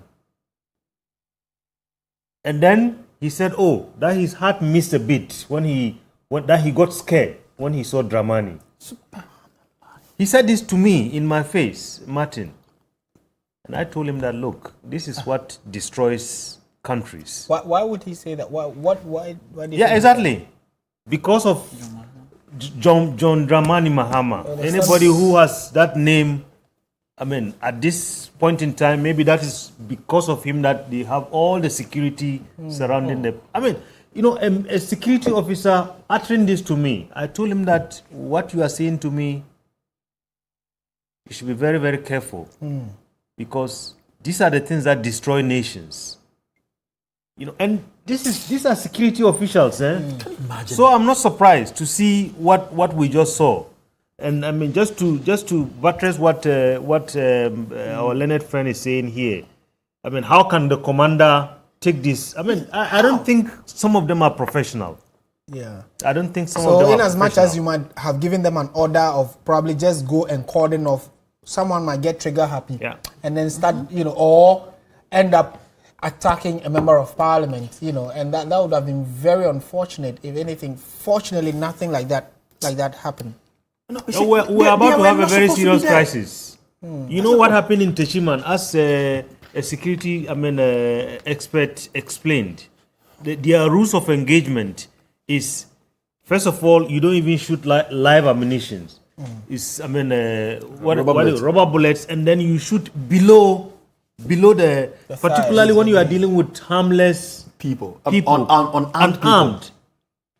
You know, can you imagine if that day in Techiman somebody returned fire on the military guys? Everybody will be gone. And then can you imagine here in Parliament if for some reason maybe there was some shot fired, even a noise, and then for some reason maybe some member of Parliament returns fire, because we know some of the members of Parliament have been carrying guns. We heard what happened during the registration when guns were fired and so on. So I think this is really not called for. And I think as a country, I mean, whoever is responsible for this, no, that person must be punished. Somebody must answer. Yeah, somebody must answer for this. Somebody must be held Somebody must responsible. answer for this. Right. I mean, we have gone past the days of, the military rule in this country. No, we prefer the civilian rule. Exactly. To the military. Exactly. Right. See, and this whole beautiful process would only be remembered the next 100 years by just this scene. Yes. That small scene. For the next 100 years, it is only that scene that the whole world will be talking about. Why would you subject all of us to such a ridicule? How did we deserve this? I mean, how? How did we end up here? And I know I'm going to get a lot of questions from my friends around the world, around the continent. Regarding how come our parliament get to this point? Yeah, how did we get there? All right. How? Well, what did I do wrong? Yeah. And you see, Martin, again, for me, that's why I'm saying maybe our leaders are not thinking about the enormity of the challenge that is ahead of this, eighth parliament. You know, this talking that they are talking now, this should have started on the 8th of January when the results were announced. December, you mean? December. But even as at yesterday, as I keep saying, I mean, when I hear the two leaders speak, I mean, even though the president said we have to find innovative ways, then the two leaders get up and moving their motions. You know, they were worlds apart in terms of, their views on how we should be united. And that got me very worried. And I'm happy that they are talking now. Yeah. And I hope that this continues, because this is what we want. At the end of the day, we want a parliament that's functional, and we want our government to be able to carry out this agenda. And at the end of the day, we prefer to jaw, not war, as they say. We still have Komla Kluche joining us on the line, at least via Zoom now. And again, I just want to say that the pictures you're seeing are live from the grounds of Parliament. That's a chamber. This is relative calm, in fact, very calm as compared to what we've seen in the last few minutes. Komla, are you there? Can you hear me? Martin, I can hear you. Great. Tell us what's happening now. So just after using that word advisedly, that military invasion of the legislature and subsequent recession, the clerk and then the maids haven't been rescued out of the chamber. Both sides of the house, the leadership of both sides of the house, from their leaders. I mean, as in Haruna Idrisu, James Klucha Veji, Ahmed Ibrahim, Alexander Fenyu, Markin Sose, Chairman Sabonsu, and Lydia Al Hassan and the like, together with the the security chiefs who are here, or the security ministers. I've seen Kandapa in the chamber. I've also seen Dominic Netiwu in the chamber. They went into that meeting. I'm not sure if they were part of the meeting of the leadership. The Swami MPOSA Chairman Bonsu is just walking in now. That difficult meeting have been had. In fact, the clerk is returning. It's returning now. Back to the table for him to continue the business. When Haruna Idrisu came in, he spoke to his side of the house, telling them that We will continue this, but remain calm, my team. We are resolute that we will do this, and we will test on the speed balloting.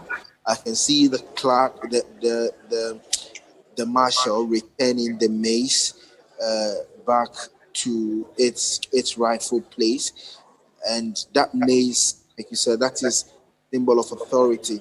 That mace have got to be where it is. It must not be moved out. When it's moved out, it means that nothing can happen at all in the chamber. It's been brought back.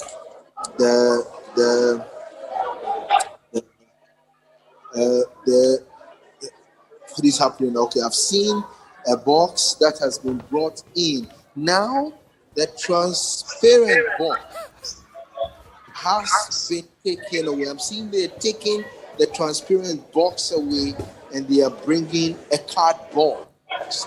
As to whether that's what's going to be used for the voting, I am not too sure whether that's going to happen.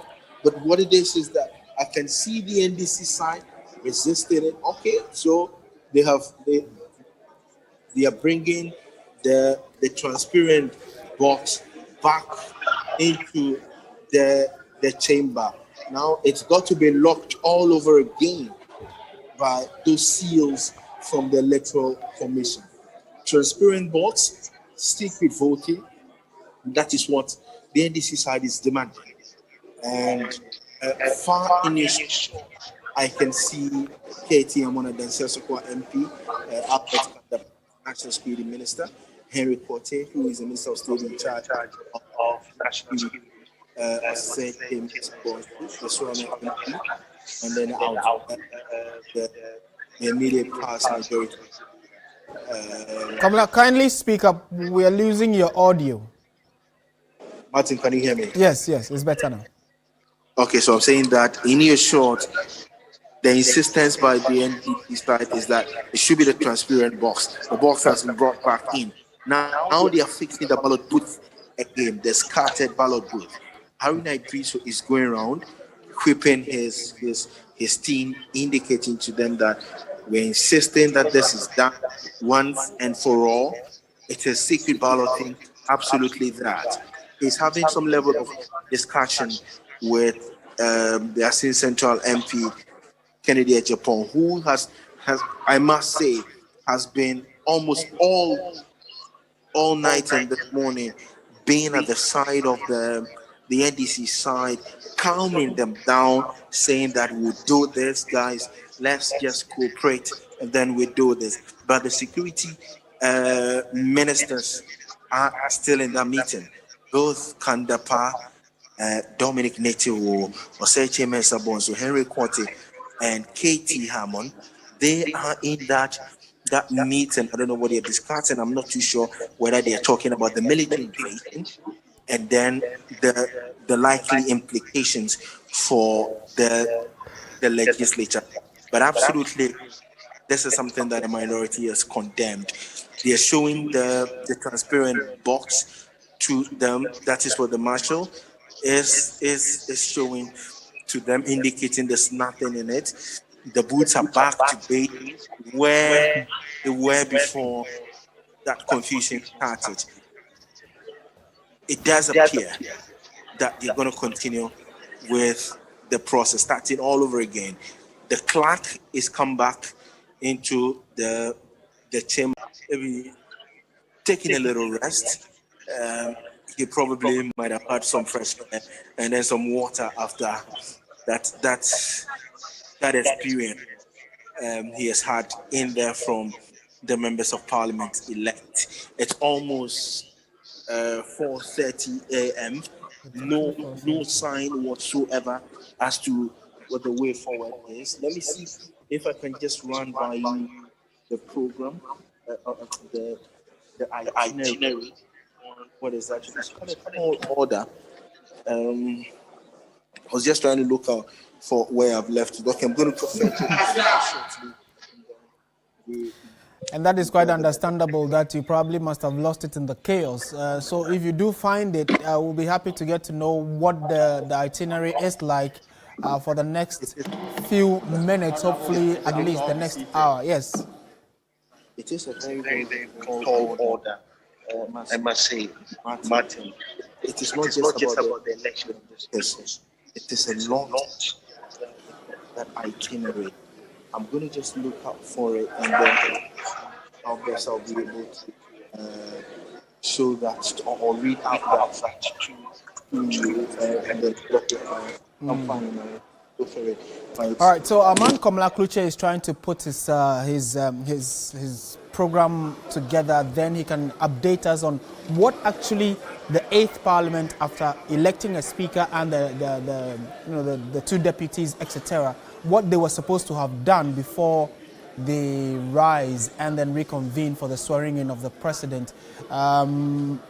He says it's quite a tall order from what he has in front of him. If he does get it together, he'll walk us through it quickly. But we've been bringing you live images from the floor of Parliament. This is quite unprecedented in Ghana's history. The first time that a lot of people are witnessing what's happening in Parliament. We can hear some voices of someone trying to address the floor. Komla, are you ready? Or should we go listen to what is being said on the floor? Then we'll come back to you, yeah? So I'm just quickly going to run by you what the itinerary looks like. Right. So I'll take it from where the marshal placed the mace on the table. The clerks at the table enter the chamber. Opening prayer by the clerk to Parliament, all rise. Clerk to Parliament outlines procedure for the election of the Speaker. Clerk to Parliament invites nominations for the election of the Speaker. The election of the Speaker, where there's a stalemate, then the Clerk to Parliament declares the result. After that, the Speaker-elect is conducted into the chamber. The Speaker-elect submits him or herself to the will of the House. His Lordship, the Chief Justice, proceeds in the days to administer the Speaker's oath. The Speaker-elect subscribes to the oath of allegiance. The Clerk to Parliament, assisted by the Clerk at the table, adorns the Right Honourable Speaker with the Speaker's robe and conducts him or her to the church. The mace placed up before the table, meaning that business is commencing before the House. Then Honourable Right Honourable Speaker delivers a acceptance speech. Members of Parliament elect rise to subscribe to the oath of allegiance and the oath of a member of Parliament to be administered by the Honourable Speaker. The Right Honourable Speaker invites nomination for the election of the first Deputy Speaker. The members of Parliament elect the first Deputy Speaker. Right Honourable Speaker declares the result. The Right Honourable Speaker invites nominations for the election of the second Deputy Speaker. Members of Parliament select the second Deputy Speaker. The Right Honourable Speaker declares the result. Right Honourable Speaker formally presents the first and second Deputy Speakers to the House. Then the Right Honourable Speaker sends the House as a group photograph, and that will be it. It's a very, very important order, Martin. But with what it is now, we haven't got it anywhere yet. The election of the Speaker itself hasn't been done. For him to be ushered in, for him to take an oath, and then acceptance speech, and all of this has not been done. And it's past 4:30 a.m. heading to 5 a.m. Nothing. We probably might be finished with this if there's an agreement. After the meet, I'm assuming that there's an agreement they have reached with both sides of the house. Will agree to that. We probably might be entering beyond 8 a.m. We probably. So we would want to come back to the floor and listen to what the deliberations are. Then maybe we'll come back in studio. But for now, let's hear what exactly is happening on the floor. Purposes. And we have come to some understandings about how to proceed with decorum. What has happened is unfortunate, and I urge all members to desist from any such further acts.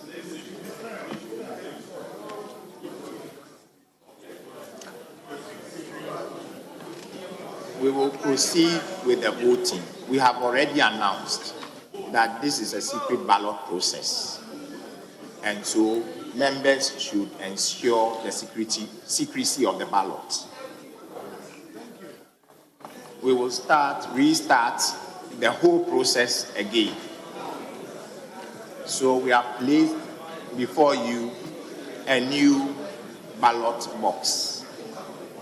And we'll start by mentioning the names, as we said earlier, in alphabetical order. Thank you. Apaka Samuel Erickson. Shaman.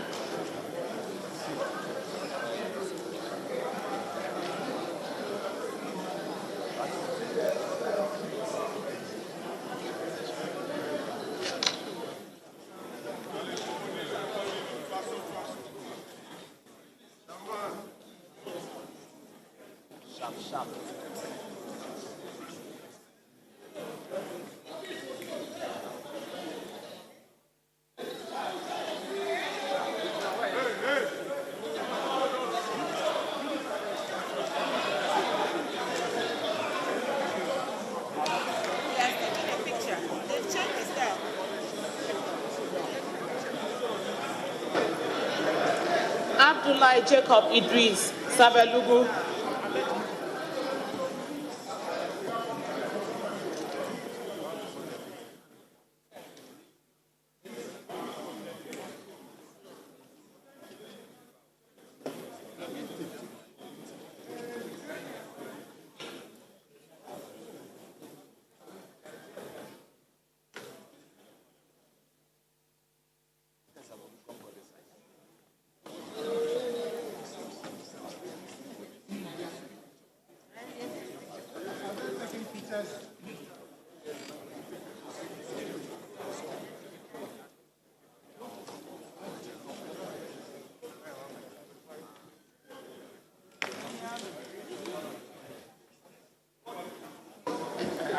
Abdullah Abanga Binduri.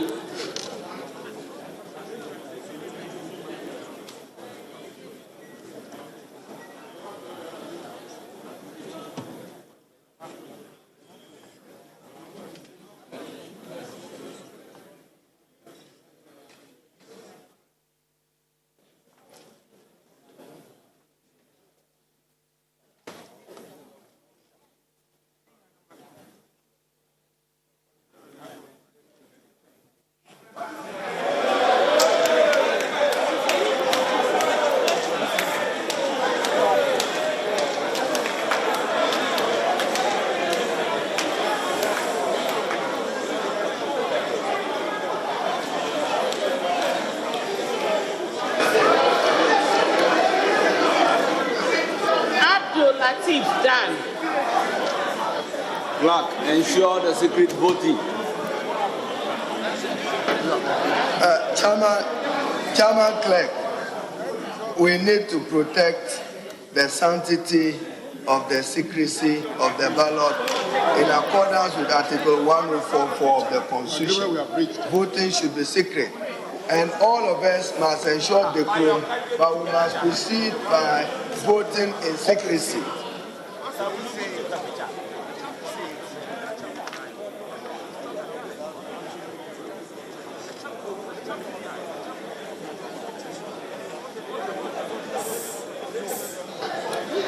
Abdul Salam Adams.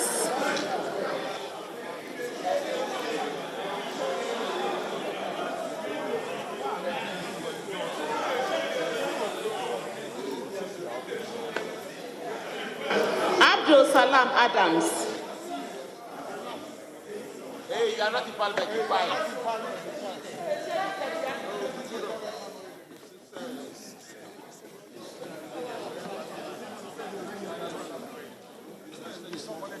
Hey, champion, come and sit down.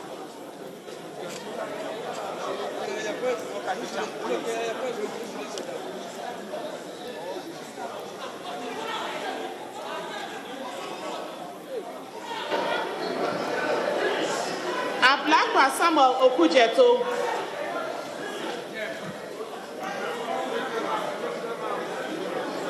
Ablakwa Samuel Okujeto.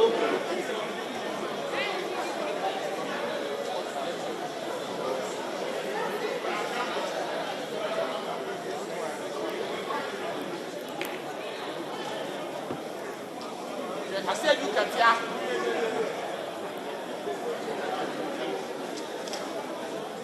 Yeah, I said you can tell giving instructions.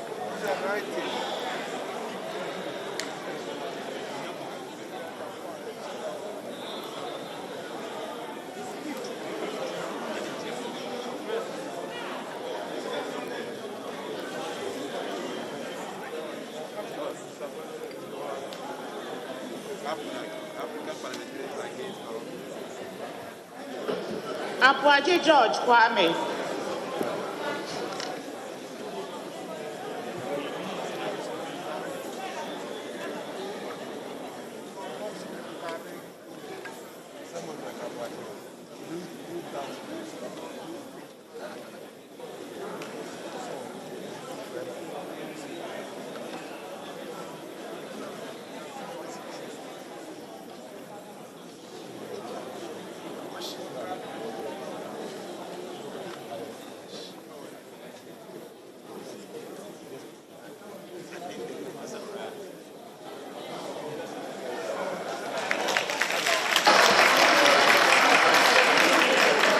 Apwaje Kwejo Nyampong.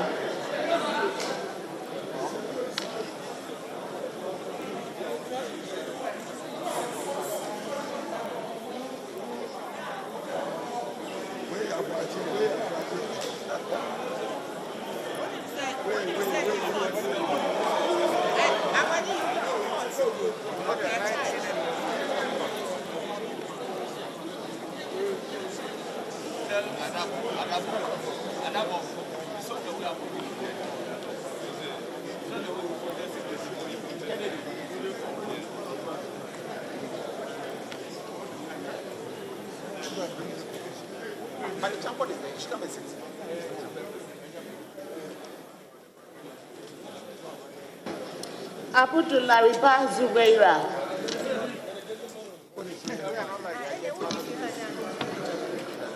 Abudulariba Zubeira.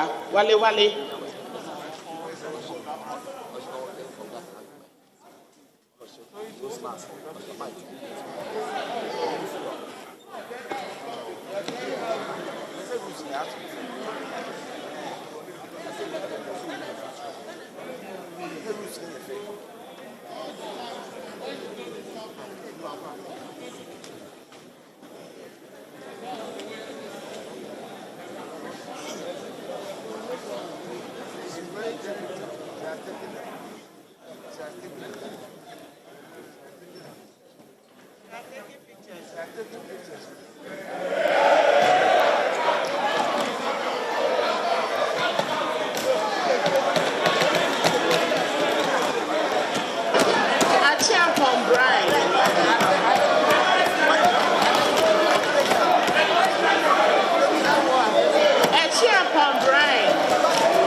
Why did I put that I went to vote and showed everybody?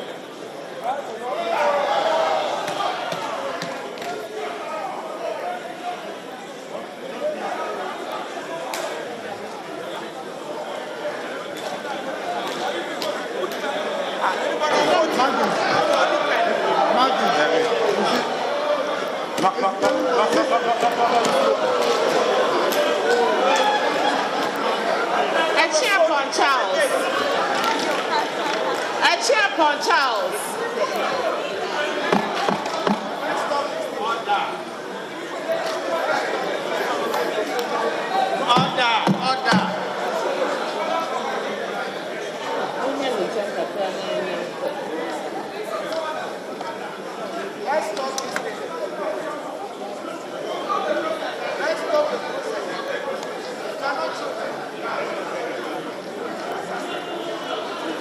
They said I should not.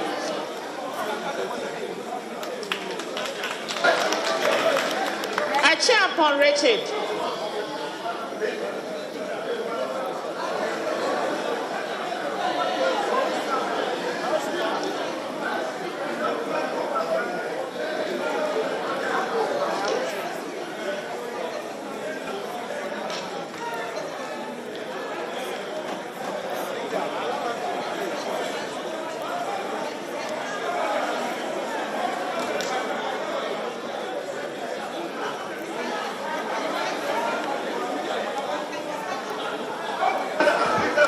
Peter Yaupache. Aka Peter Yaupache. Sit down.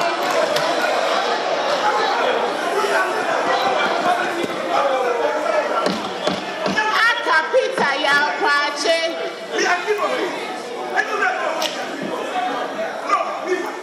Aka Peter Yaupache.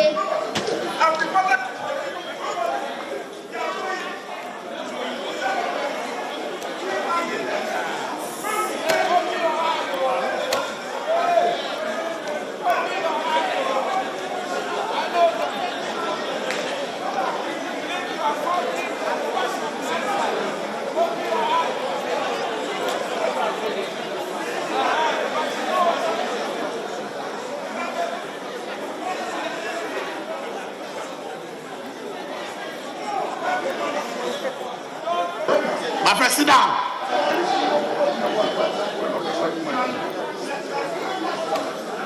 Sit down. Sit down.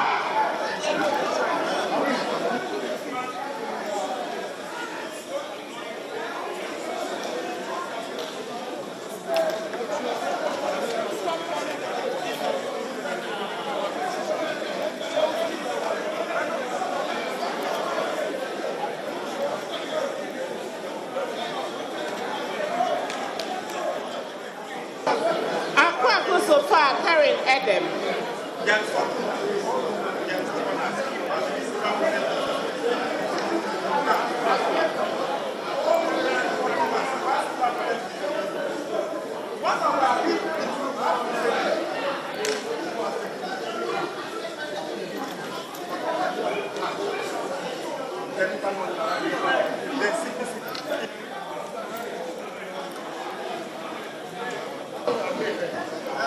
Please mention the names, please.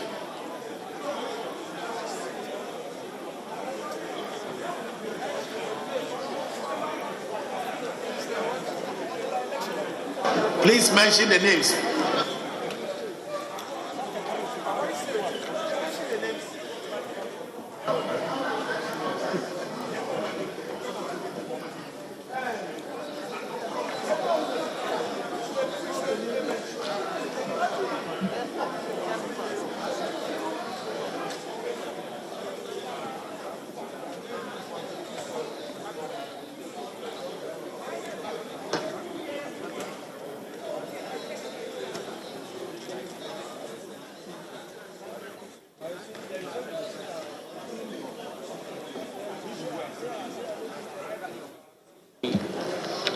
Alexander Kwesi.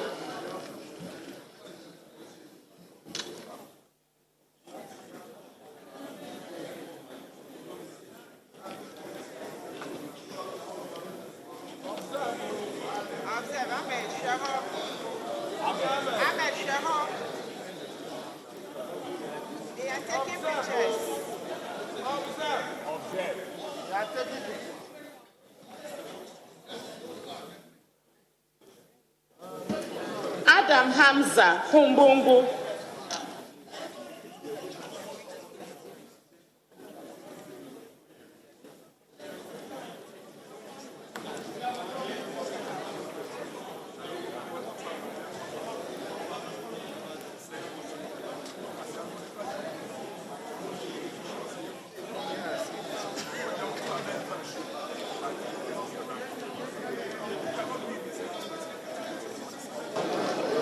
Adam Mohammed Amin Karaga.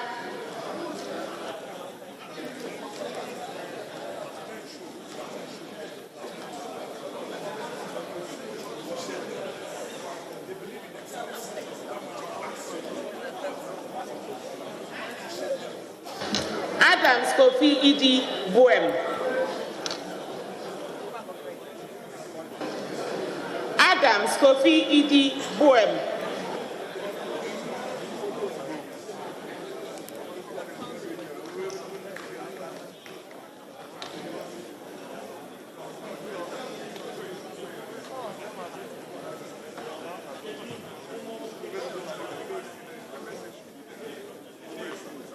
Adi Teddy Safori Ayeswano.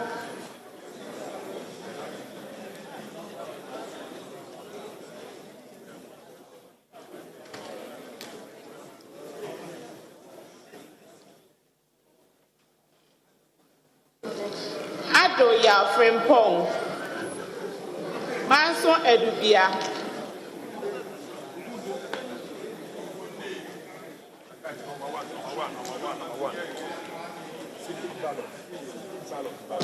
Adam Frederick Obey Upper West Akim.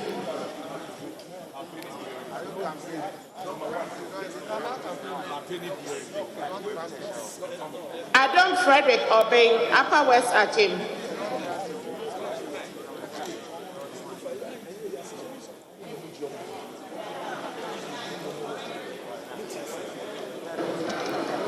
Adomako Mensa Alex, Setre Afram Plains.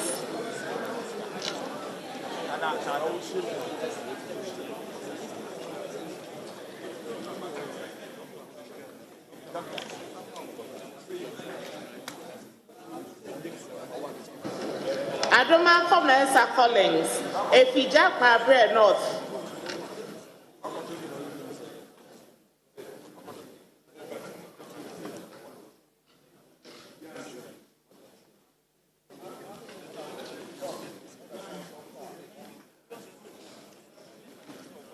Adongo Isaac, Bogatanga Central.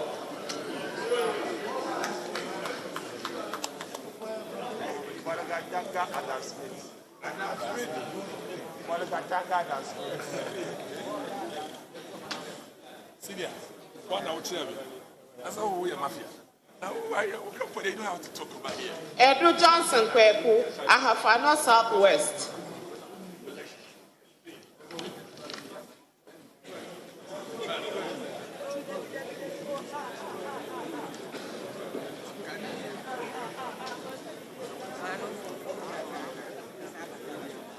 Judge, sit down. Let's stop the correspondence. Edu Chumya Osei Bosomche.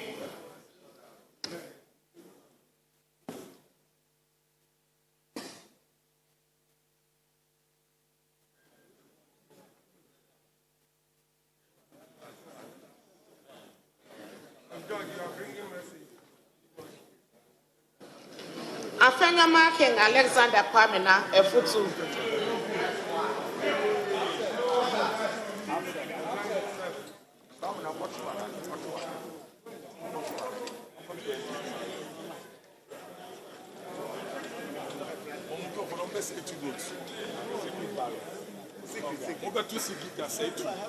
Afro Eric, Amenfi West. He's my friend.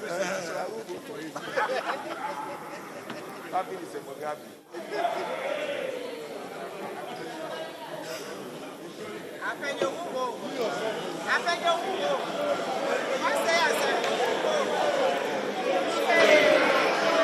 Afrifa Mensa Akwesi Owusu Amasaman.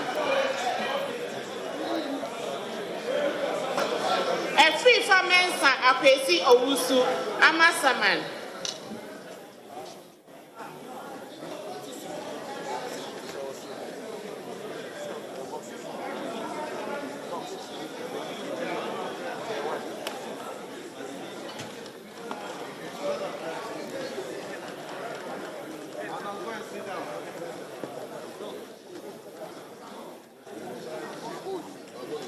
Every year, Nana, you.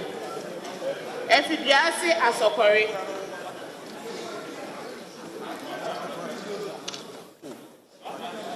Every year, Nana, you. Every Biasi Asokori.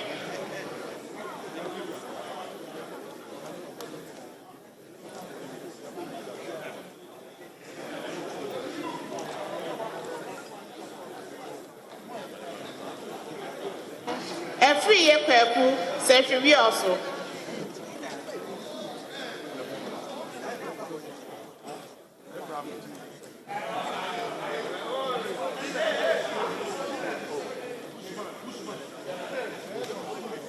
Agalga James, Bolsa North.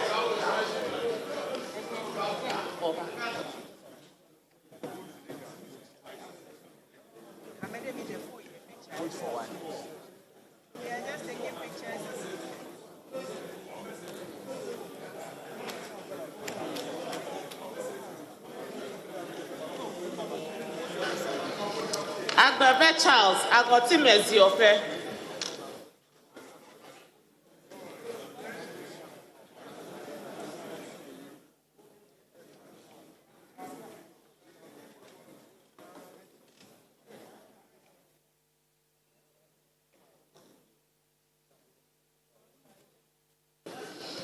Agboja Kwame Governs, Adakulu.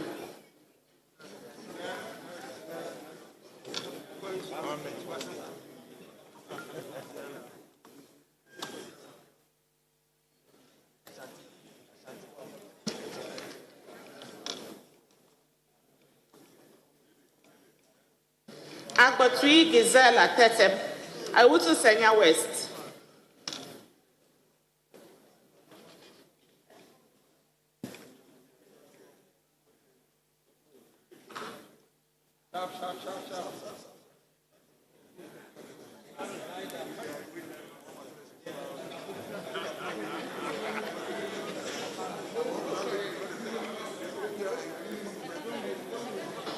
Japan Ken Ohene, Asen Central.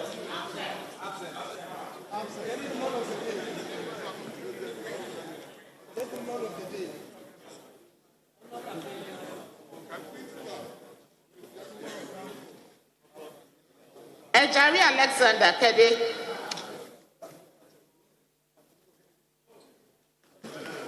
Ejari Alexander Kede.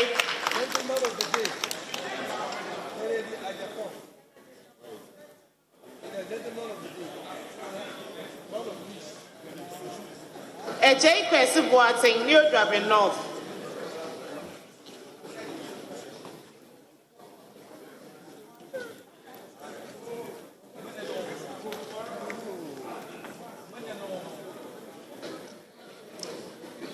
Ejekum Emmanuel Kwejo, Nkranza South.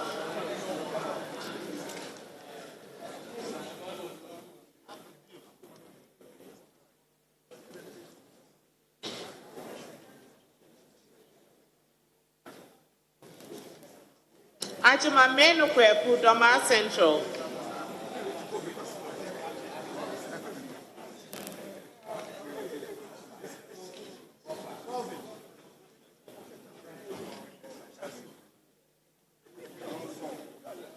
Ajiman Rollins Zaneto, Lotte Poli.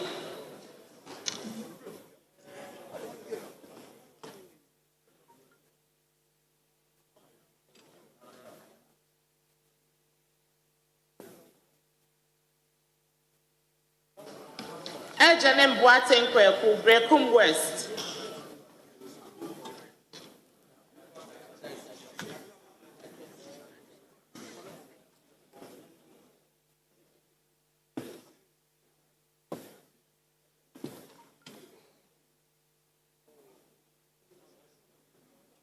Ahenkra Kingsley Carlos, Tema West.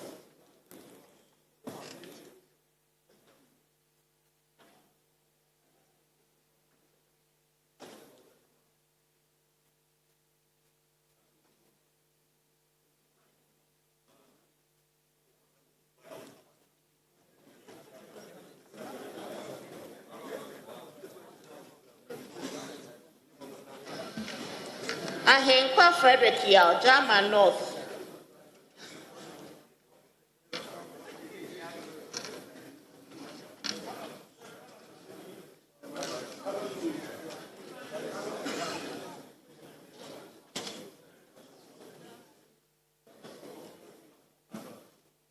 Ahi Samson, Body.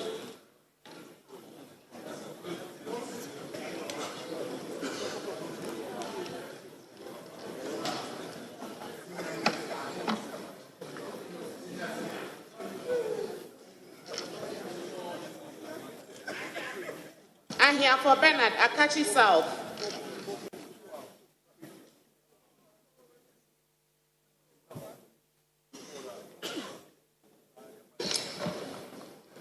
Aid William Oreku, Efija Pabre South.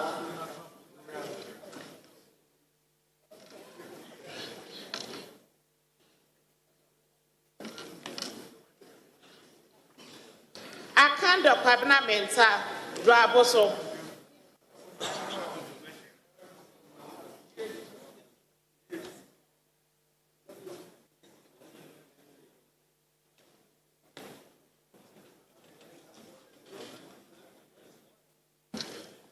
I can very valid ya Lamisi, Tempane.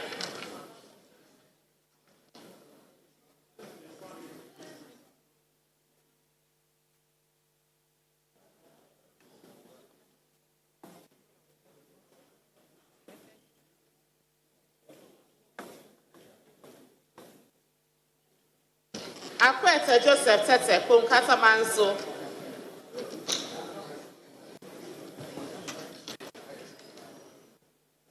Akwete Joseph Tete, Kumkata Manso.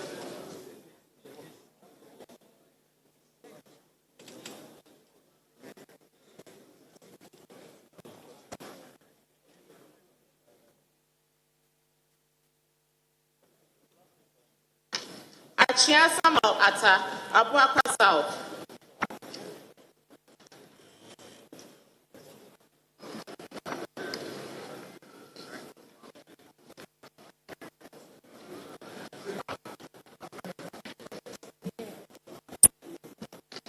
Alauzuga Albert Akuka.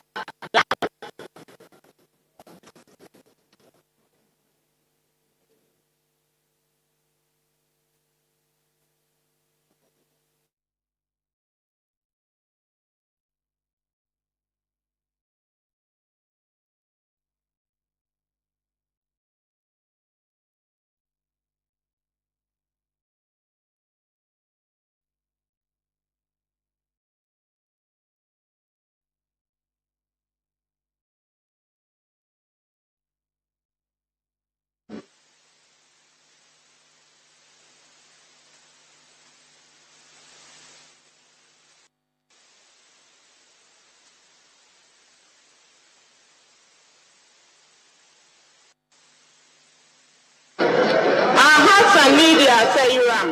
I also West Wogon.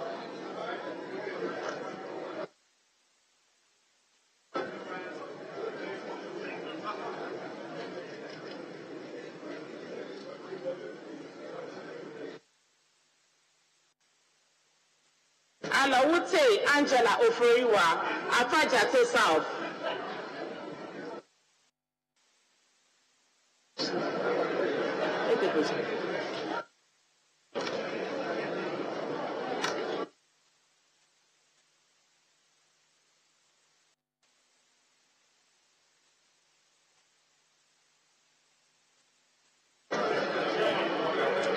I'm Anquan Nicholas. I'm in East.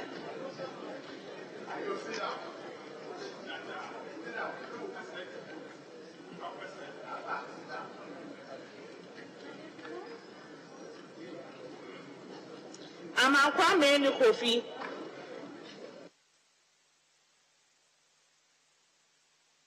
Echima Pawoma.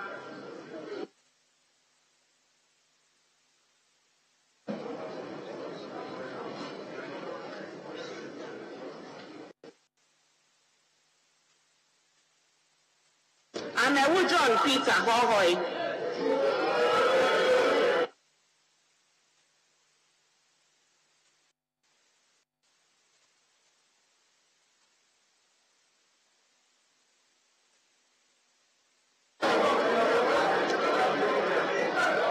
I'm a Ashram Kwesi, Sunyani East.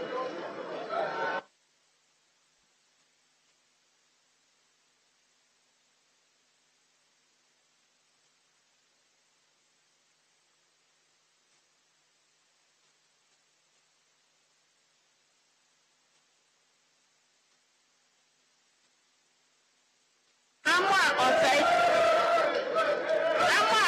Bolso. Ekwapem South.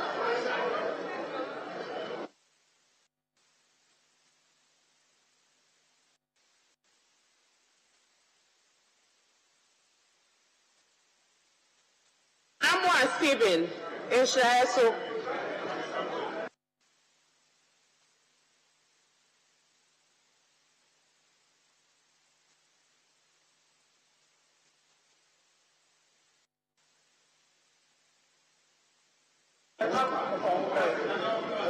Amwa Kwata Kwesi Etiwa West.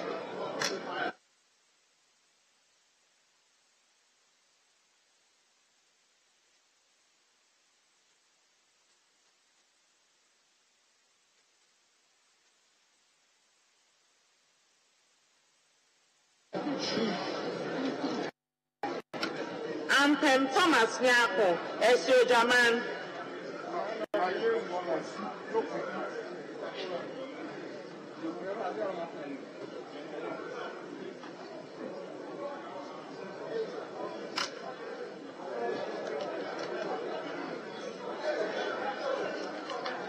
Ampem for Chumesi Kwame, Sene West.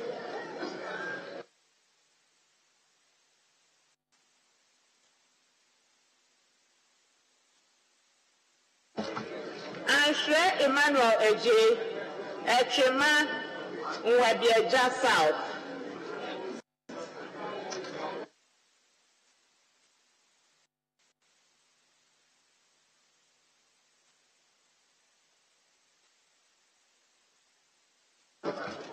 And in Moses Trouble.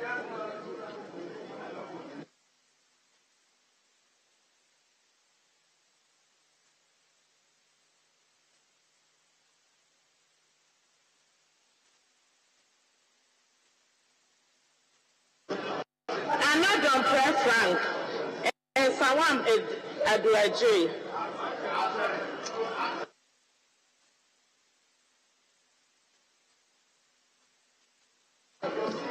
Another Frank and Sawam Aduaje.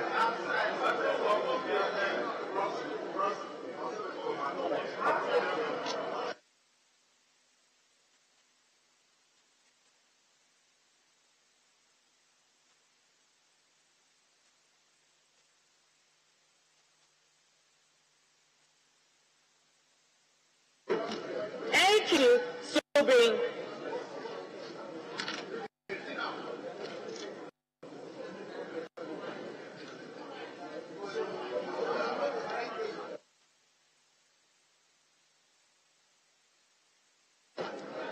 And you may do entry Kwame at Santia James Central.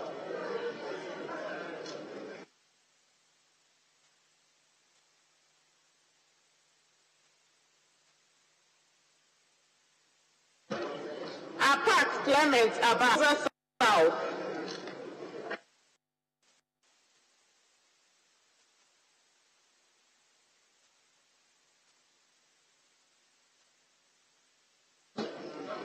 J. Patricia Asokwa.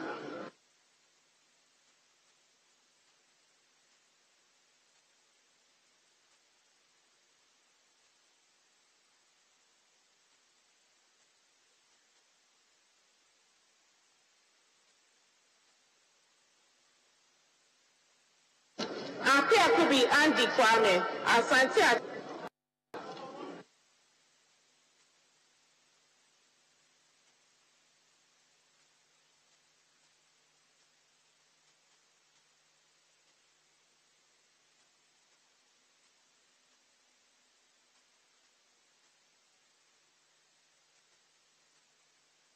Ama Prince Hamidu, Pessimentum.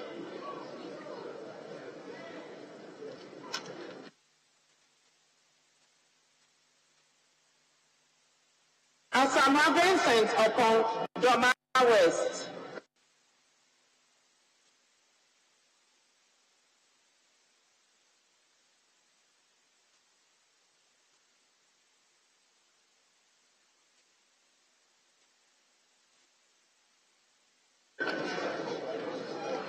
Asante Pajok Suhum.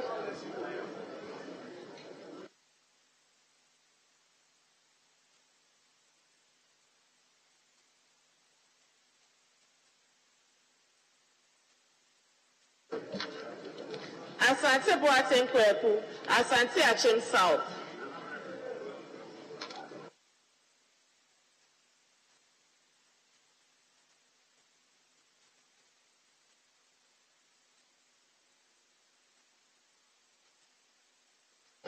Asensu Boachi Francis, Pantama.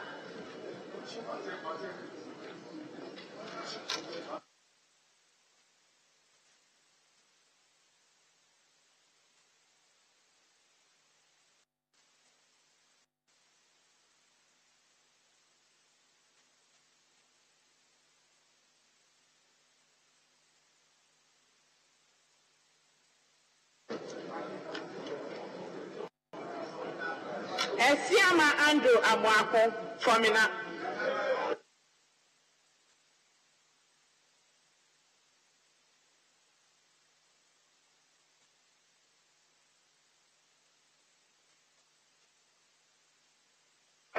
Esiama Isaac Kwame, Ekema Emponwa.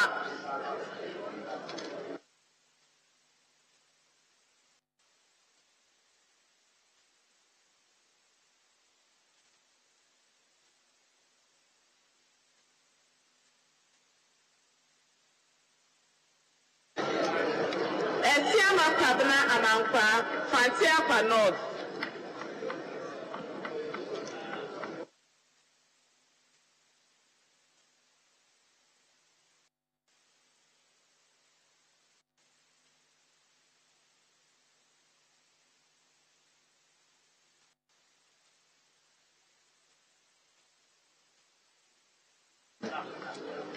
Esiama Eje Nana Madokua, Ekriapem North.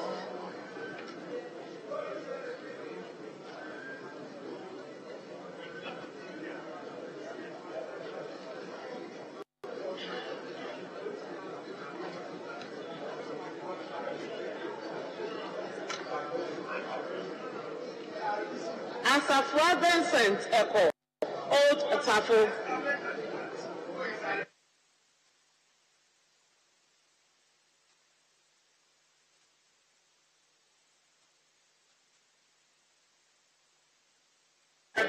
Atamel Samuel, Commander Edina Eguafo Abrim.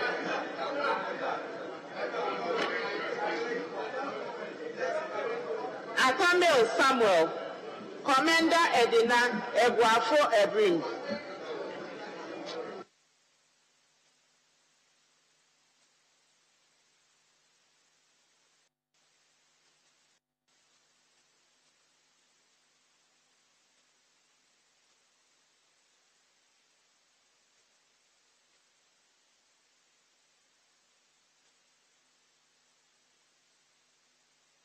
Aveji James Kluche, Ketu North.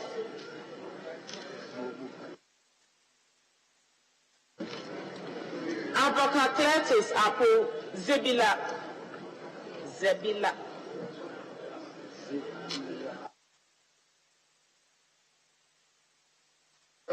Ewa Ignatius Bafos, Nyani West.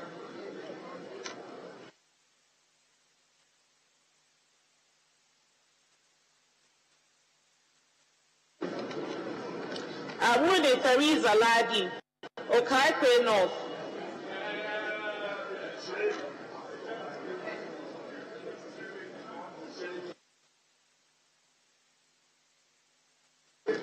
Ayaba Musa Abdul Aziz, Mion.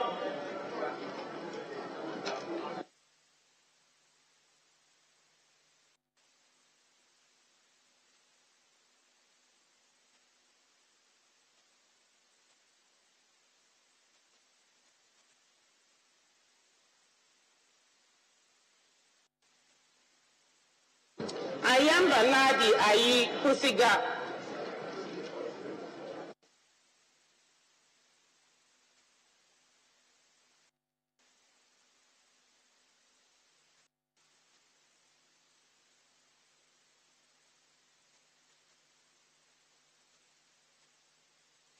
Ayariga Mahama, Boku Central.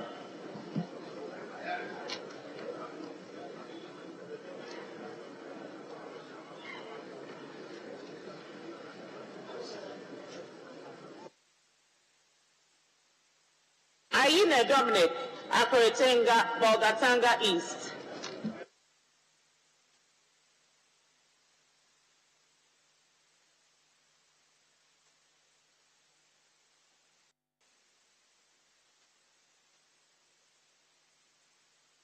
Bedlego Bandim, Bunkumbu.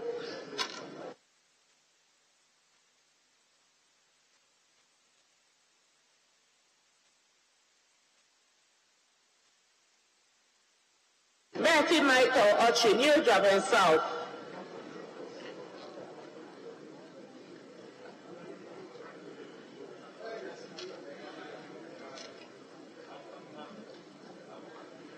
Baba Benson Tongo, Talensi.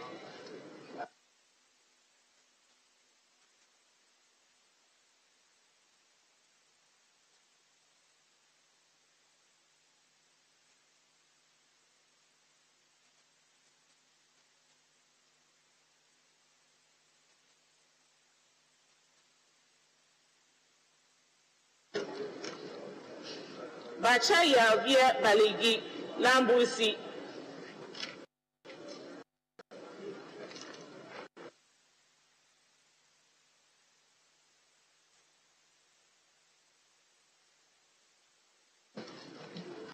Brother Patrick, Esutibu North.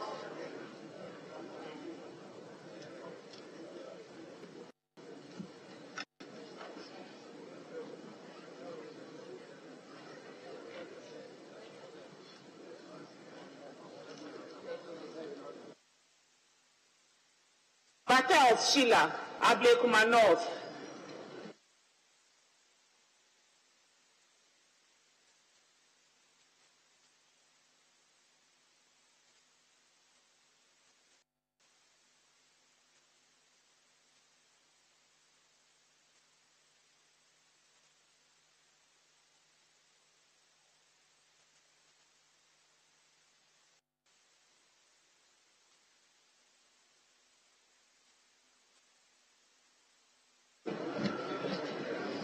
Basua Philip, Kumeru.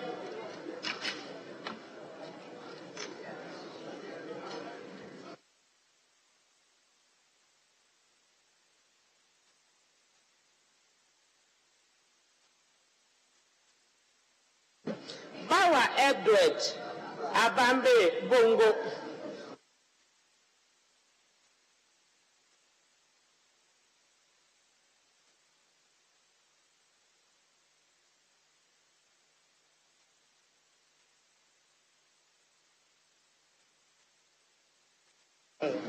Deja Emmanuel Kwesi Ho West.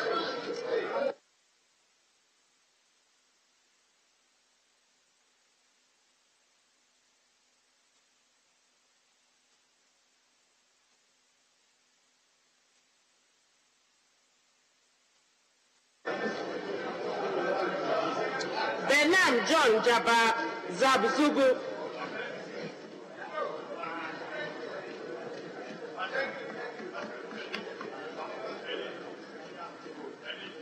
Bettino Joseph Swaman.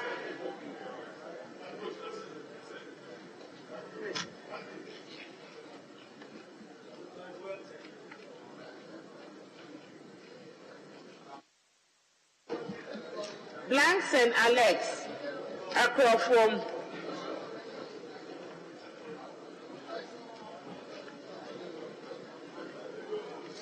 Wachi Henry Yadom Epetia.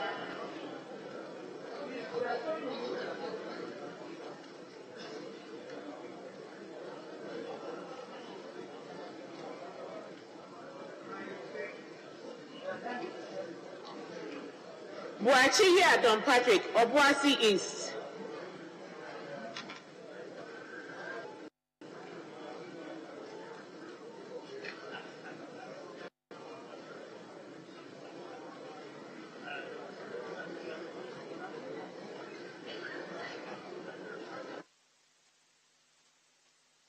Buamaya Patrick, Okakwe Central.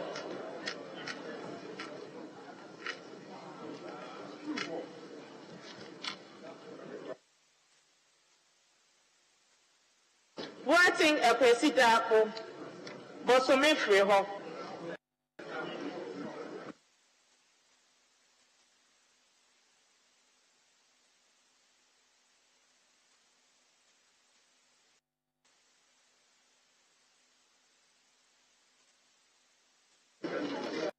Boateng Amakoma driving.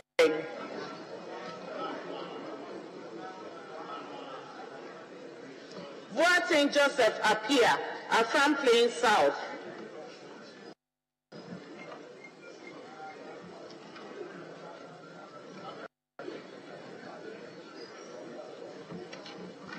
Bobia Evans Opoku, Asonafo North.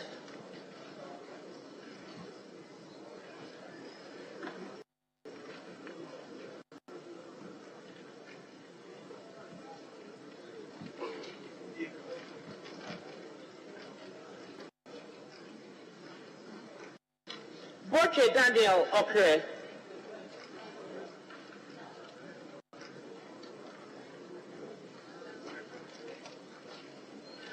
Brahima Mohammed Bawa, Ejura Seche Dumasi.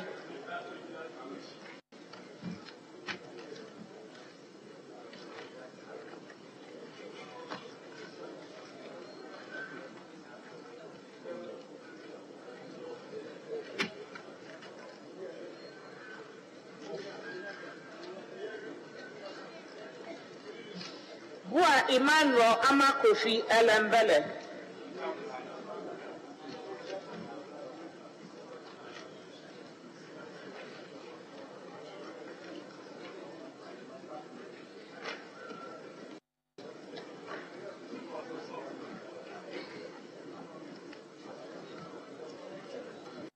Bukari Joseph Epe Saboba.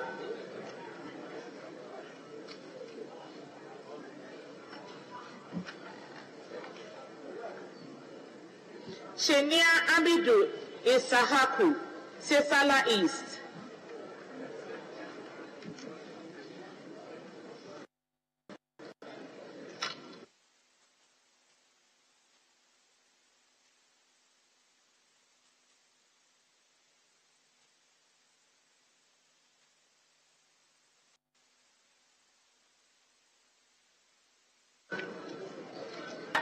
Samson Tangombu, Navrongo Central.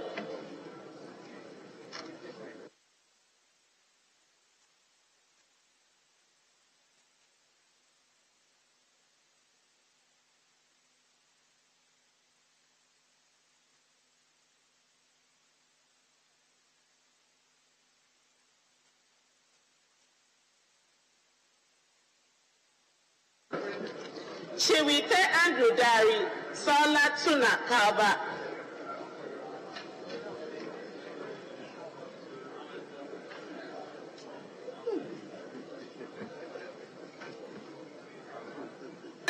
So Adeku Ekunfi.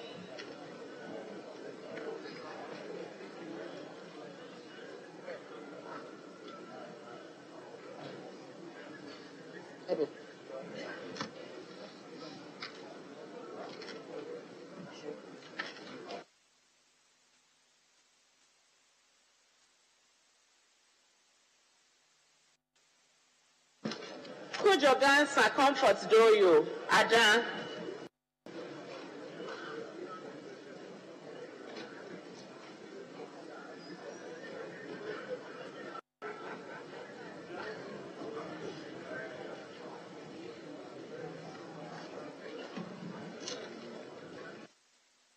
Kujo Joseph. Etia.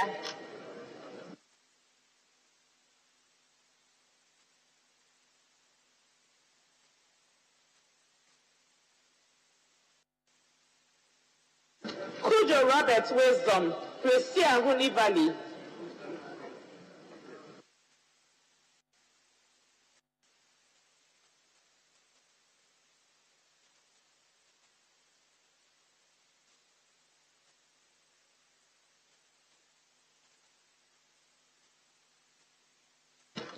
Dafia Mekwa Roxon Nelson Eche Kwame, South Dai.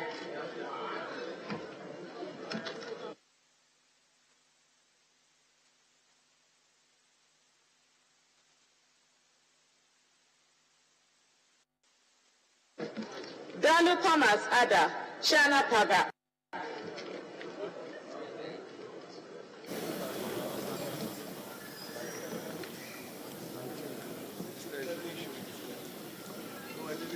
Dapila Kleto Seidu Jirapa.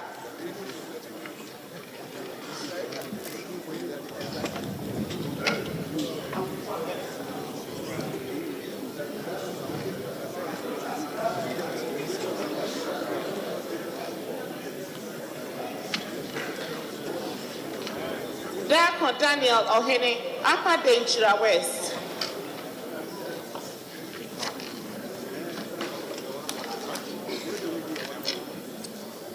Daku Mensa Pabna Ochre, Takurade.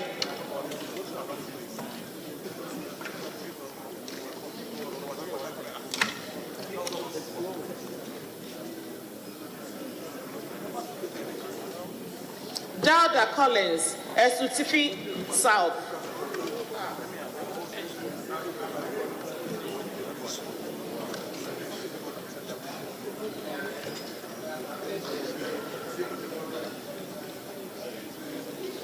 Dawudi Abukari, Wolansi.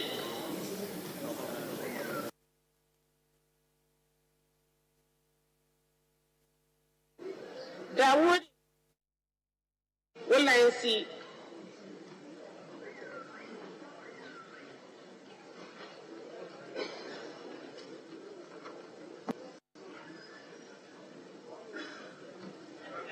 Jerry Ambrose Nandom.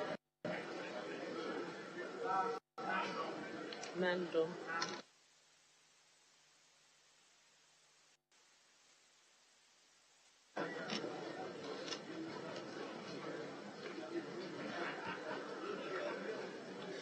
John Obua Alex Tete, Sefi Akontombra.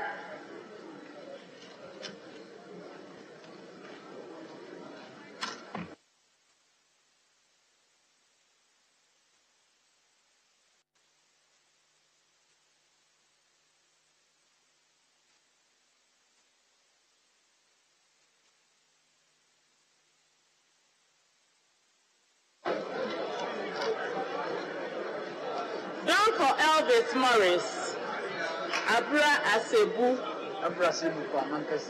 Kwamankese,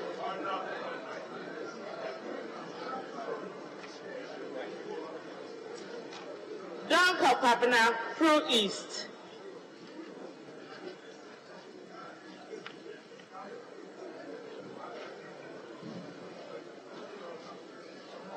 Duka George Mreku, Sakwa Inswime.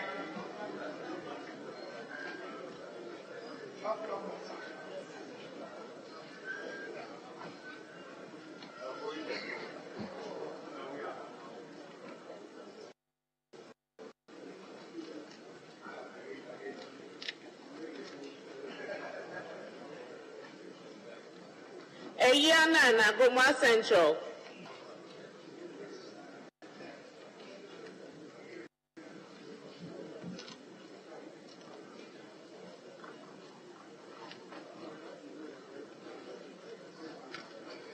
For John in team, Asim South.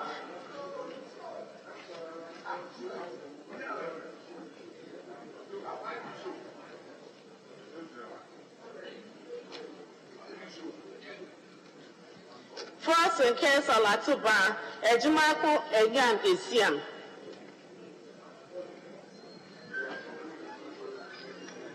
Frimpon Joseph in Koko.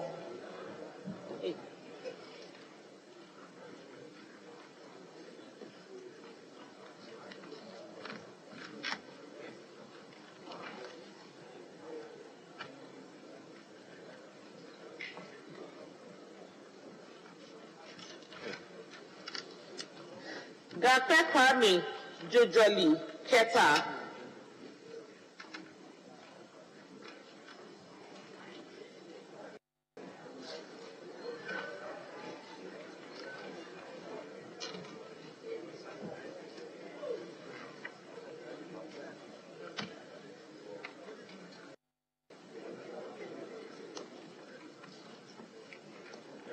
George Sambo Nate Nigo Pram Pram.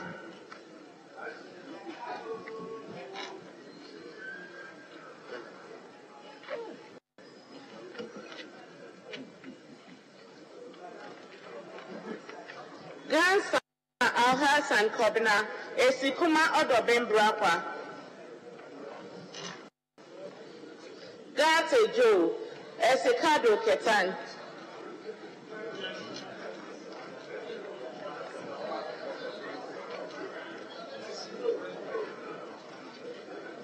Gideon Wisdom, Cratchy East.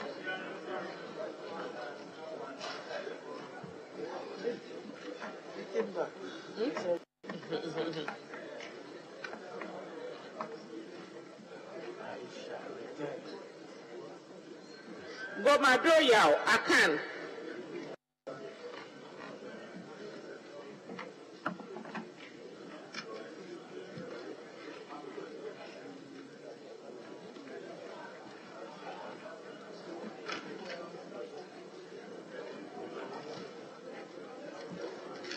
Gomashi Jifa Abla, head to south.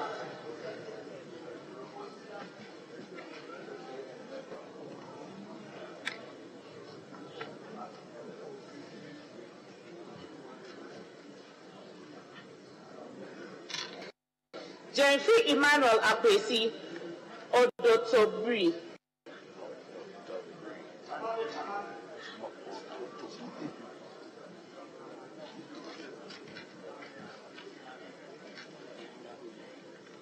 John Alexander, Kentampo South.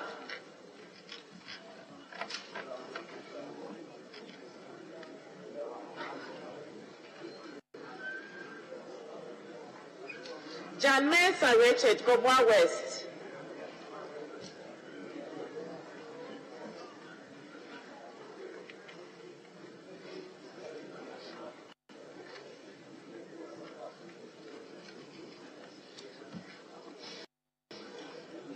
Hamon Kobina Tahir, Adansi Asokwa.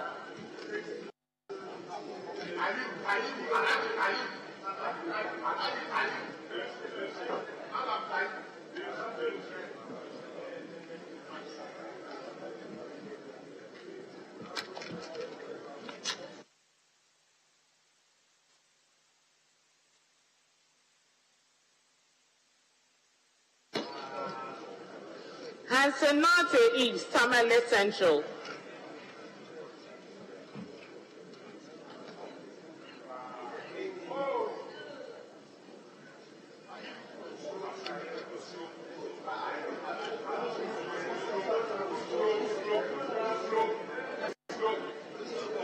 Hayford Ophelia Mensa, Infansiman.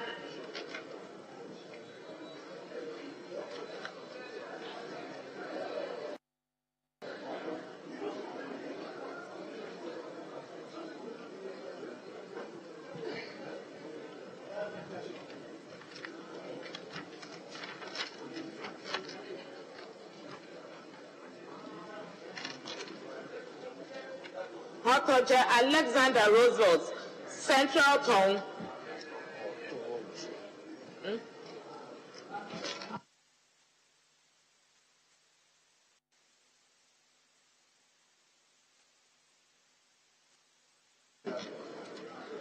Ibrahim Motala Mohammed, Tamale Central.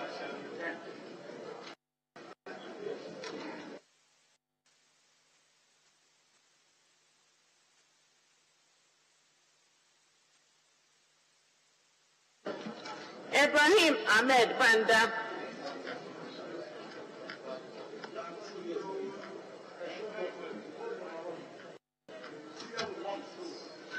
Idi Abdullah Hassan, Salaga North.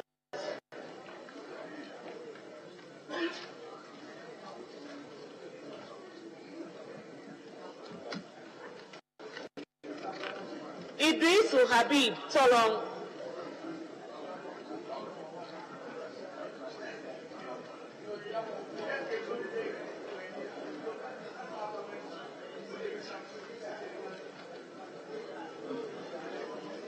Idrisu Haruna, Tamale South.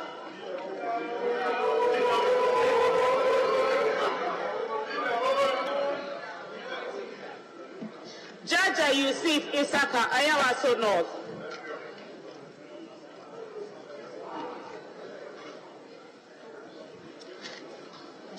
Seidu, Wa East.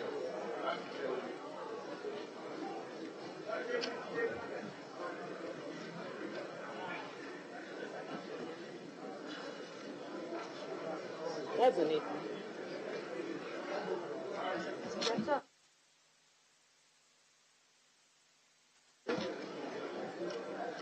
Jaula Stephen, Pro West.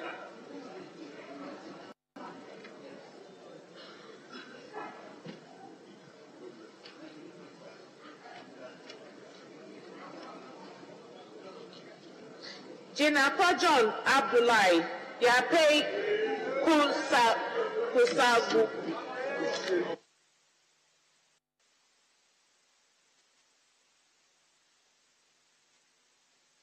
Jinapa Samuel Abdullahi, Yamango.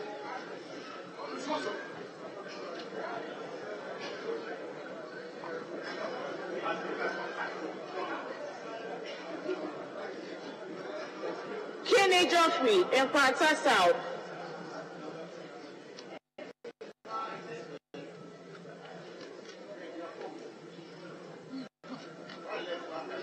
Casey Dixon at Dovako and Yaso too.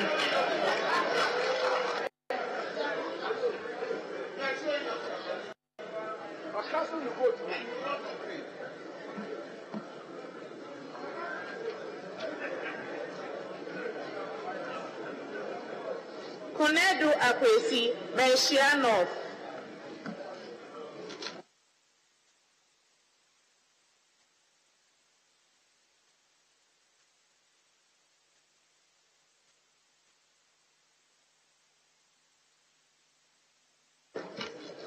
Thompson may also Senya East.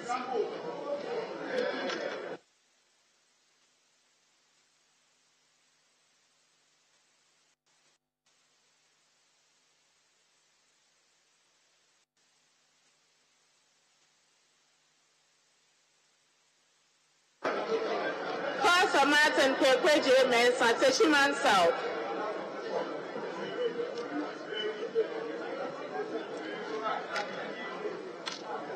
Brother Benjamin Komlanko Central.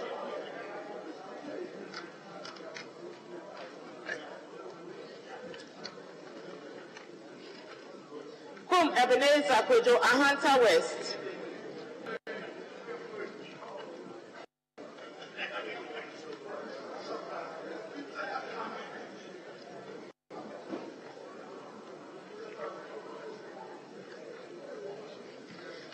John Ampotia Ejuso. Kuma Joseph Kwame, Kensampo North.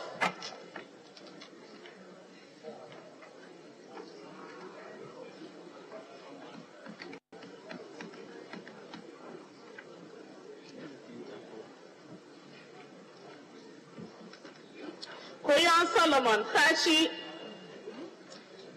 and Chumuru. Martin Kwekwajiman, Obuasi West.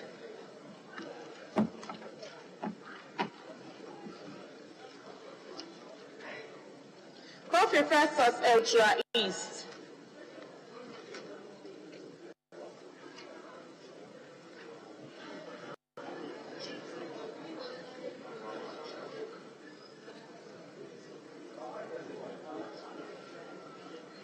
Chain Mensa Bonso Osei Swami.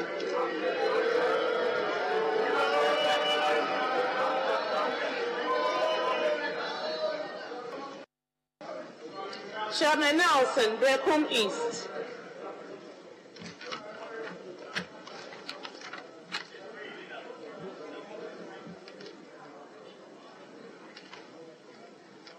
Labi Oscar Ofori, Alwin.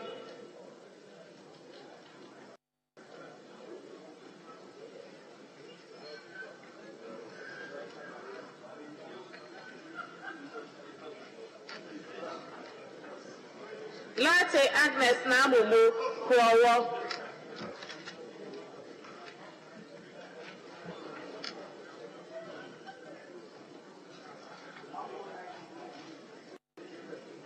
Lewal Oscar.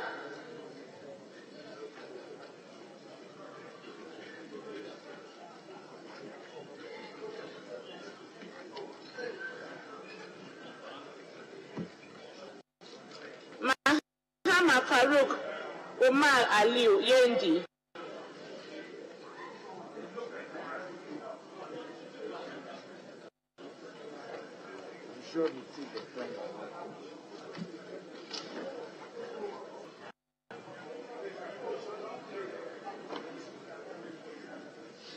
Mahama Nazature, Ayawaso East.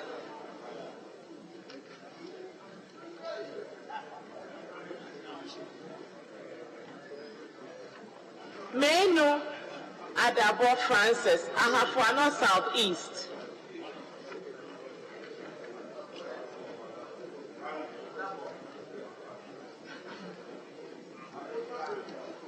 Manuel Oforikrom.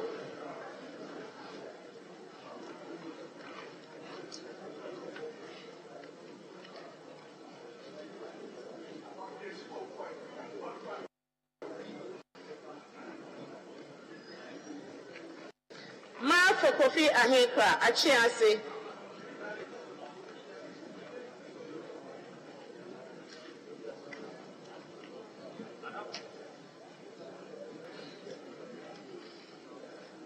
Mbomba Thomas, Tatale Sanguli.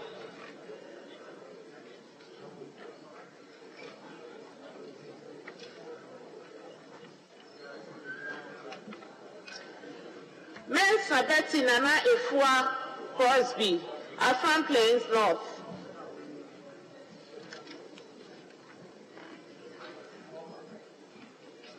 Mensa Francesca Oten Kwabre East.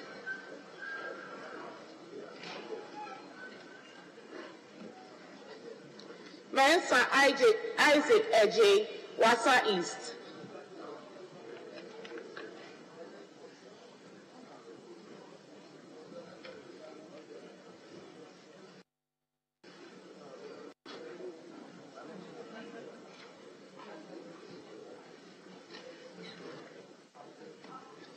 Mensa Joseph Kwesi in Kwanzaa North.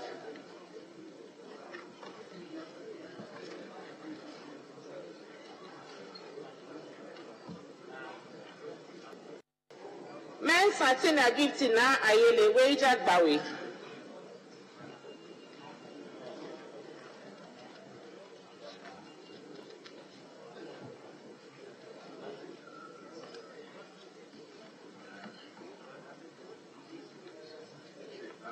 Mensa Andrew Kofi Ejapa.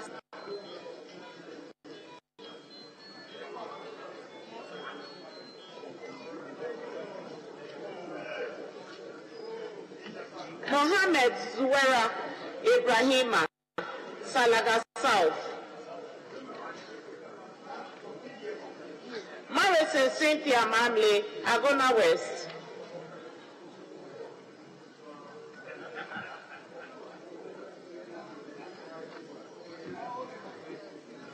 Montaka Mohammed Mubarak, Asawase.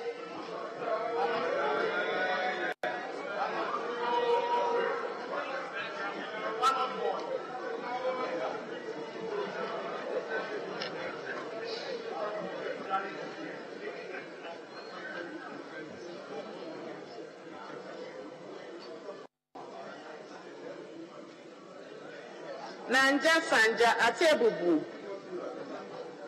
Amantin.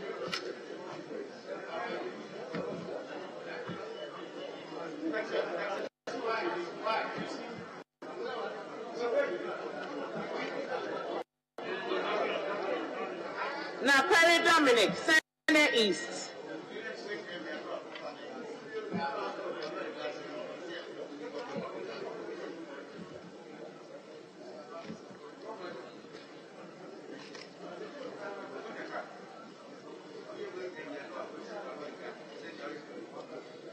Nate Benjamin Ayiku, Loje Kuku.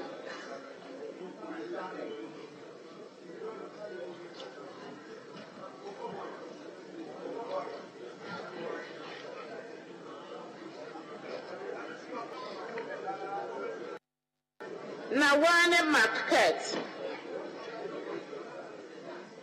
Number them. Newman Dakwa, Okaikwe South.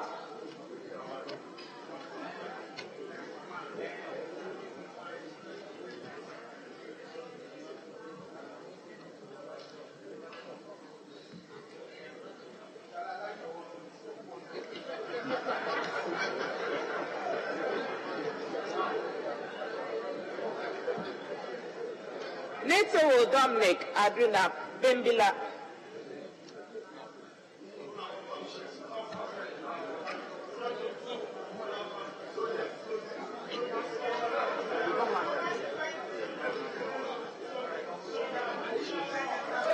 In Casa Buedu Mavis, if you just at your east.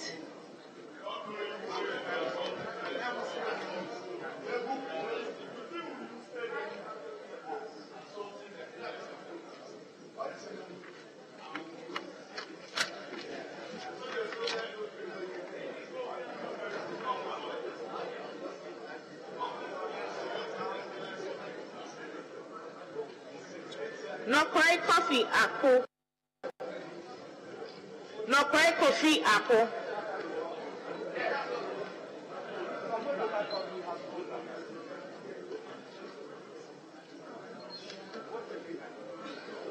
Not the NS Henry, a Shaiman.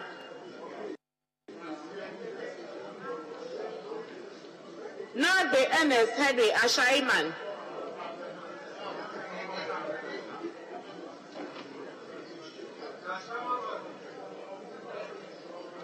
Not Chukotoi Peter Kwesi, attaching off.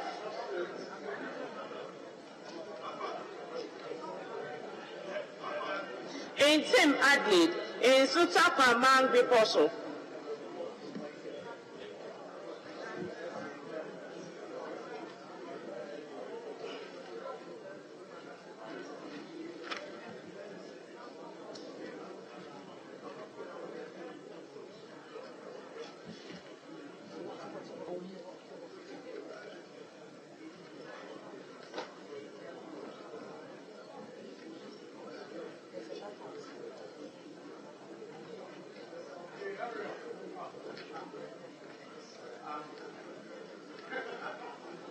In Tim Augustine Collins, Offenso North.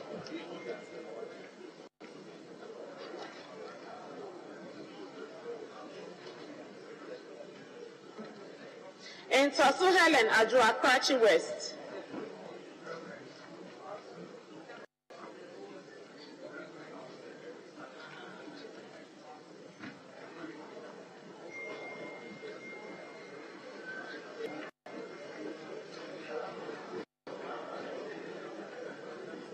Nyako Besmak Tete, Akamanya Probo.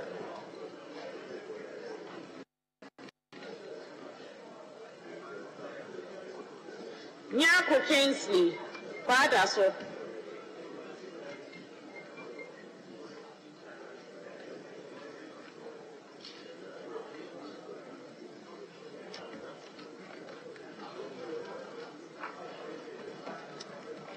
Nyakote Albert Tete, you know Probo.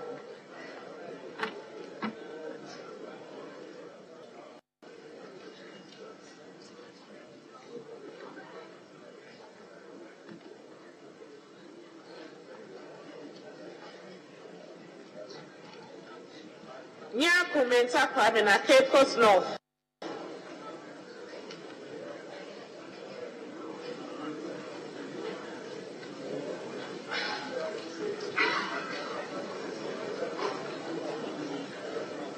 Obeng Brand Alfred. BBNE. Obeng Brand Alfred. Okulinda. Obenewa Apele. Shai Osudoku.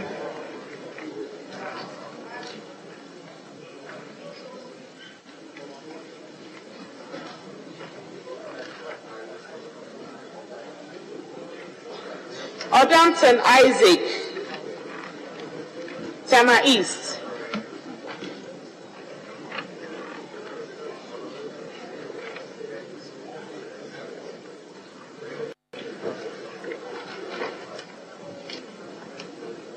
Ofoswa Jari Elizabeth, Teshiman North.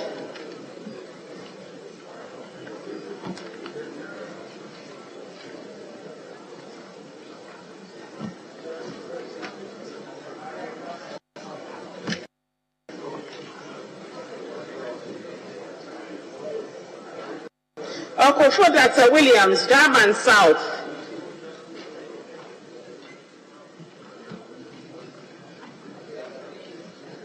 Ochrejakum Kofi Fatiakwa South.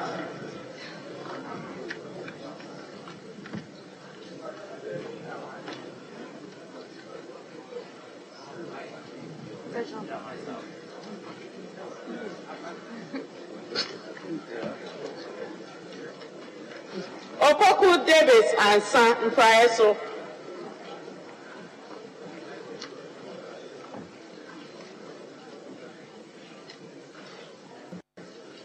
Opaku Eric, Esnafo South.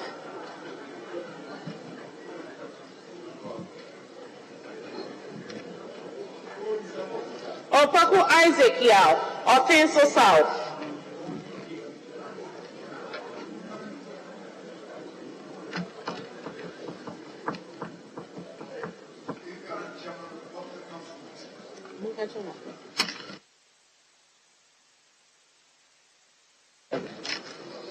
Opankroma Kojo Ofuase Ayirebi.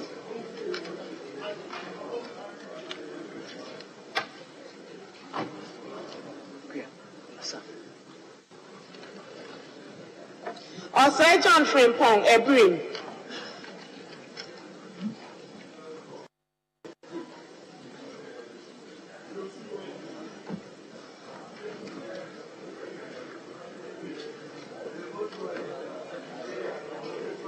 Osai Kennedy Nyako, Achem Suedru.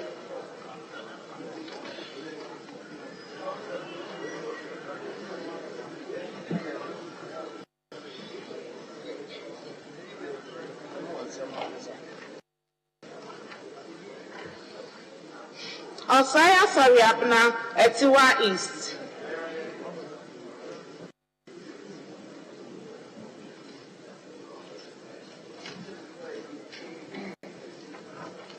Osai Owusu Joseph Pekwai. Oti John Kwabna Bless in Kwanta North.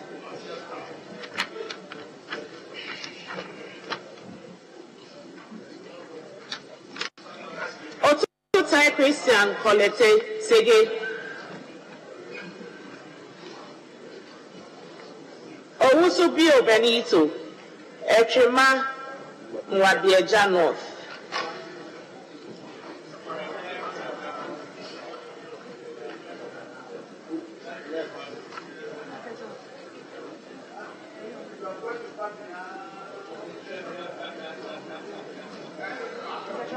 Owusu Ekufo Esla G, Ablekuma West.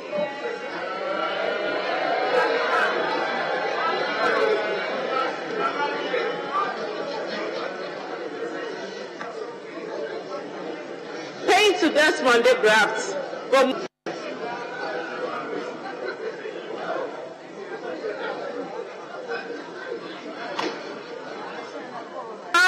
Abdul Rashid Hassan, Wa Central.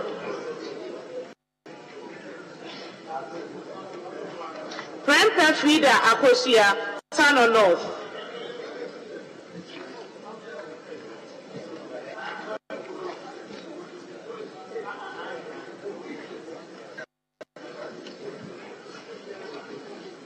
Prem Matthew Opoku, Mercia South.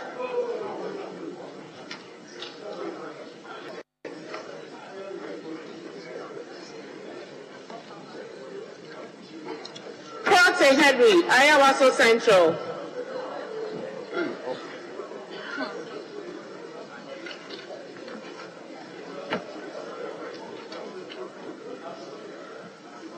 Quays and James Dache, Asin North.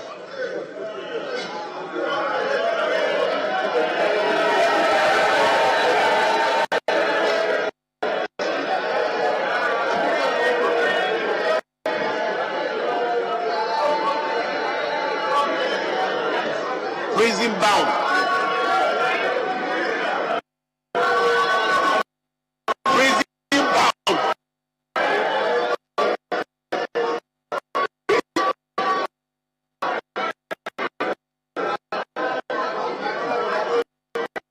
Prison, no prison. Adamu Adetan.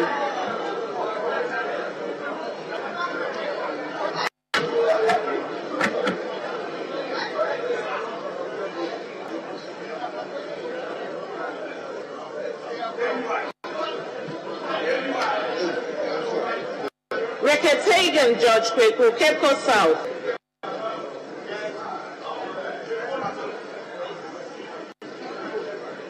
Safo Sarah Ajua, Yomi Kwabenya.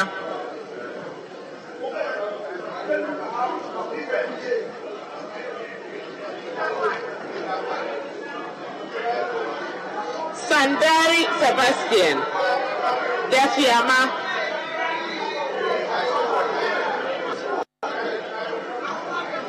Sandari Sebastian.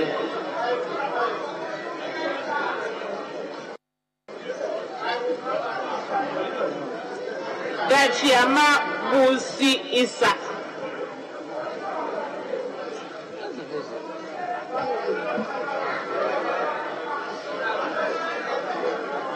Sandari Sebastian.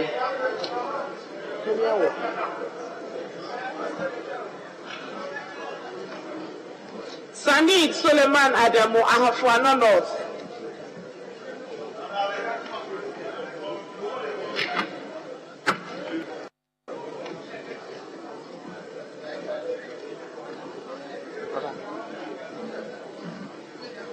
Sani John Aban Abua Mpoho.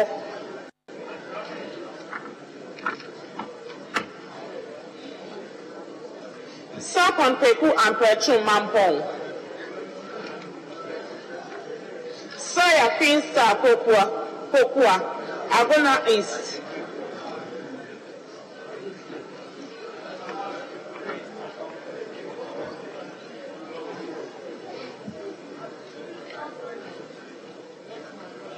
Saibu Suyini Aha.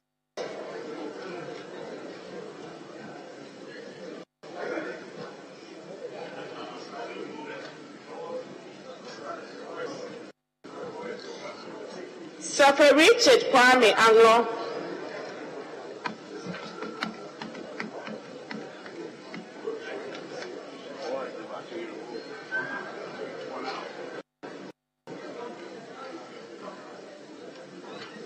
Saidu Haruna Wenchi.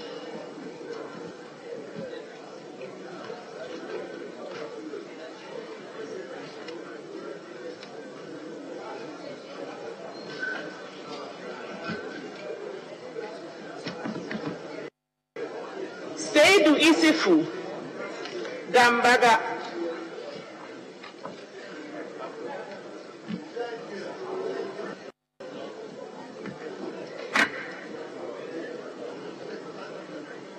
Saidi Mahama Daboya.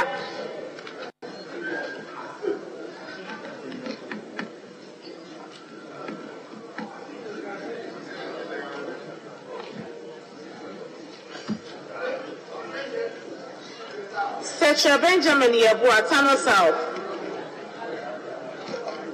Sosu Francis Xavier Kojo.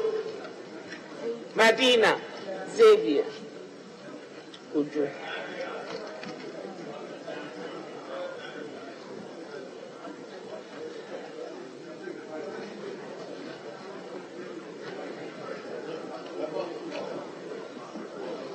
Sowadela Ajua Pando.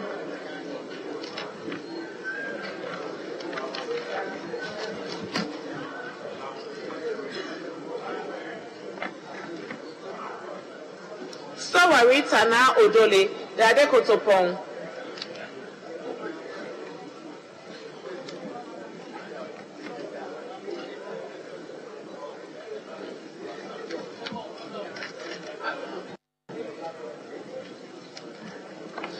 Suparu Adams Mohammed, Sisala West.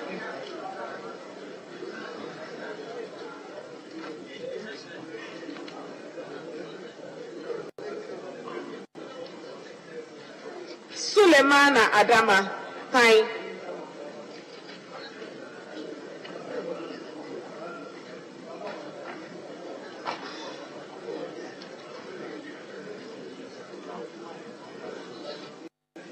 Sulemana Alhassan Tampuli, Bushegu.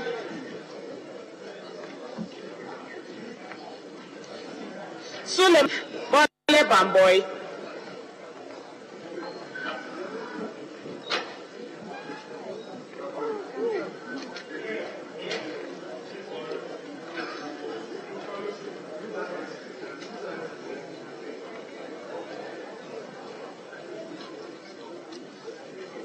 Suma Anthony Owekara na Doli Kalio.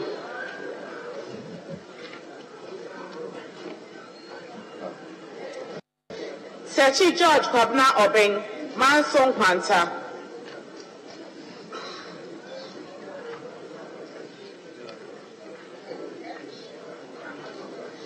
Sanidu Abdul Razak Cheriponi.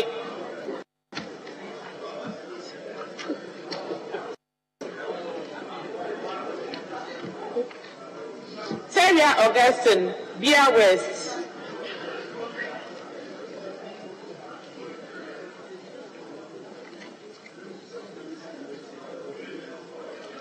Telabi Ebenezer Oklete Lower Menya Krobo.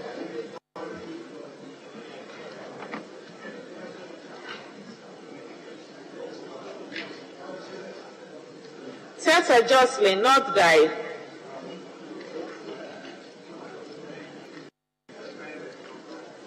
Tessa Sylvester Botiano English Manfro.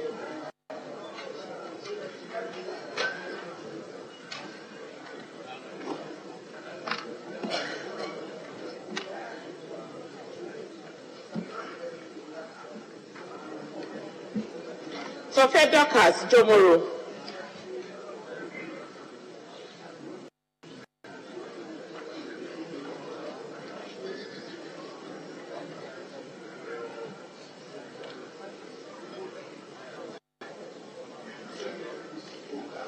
Sobu Peter Wa West.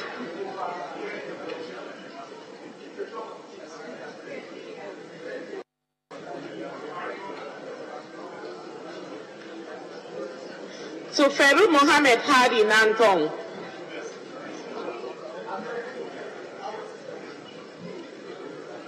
Chuli Abuakwa North.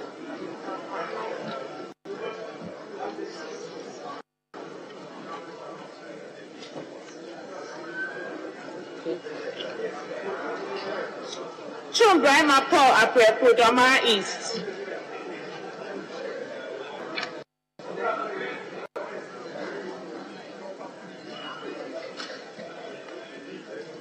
Yusuf Mustafa Yagaba. Vanderpoy Alfred Oko Ablek myself.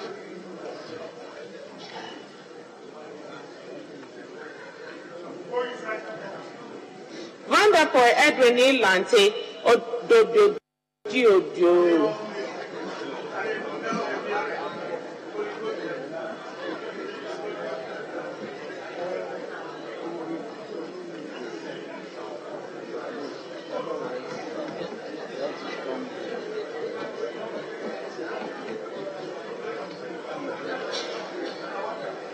Bondi David Kefuati Mopa.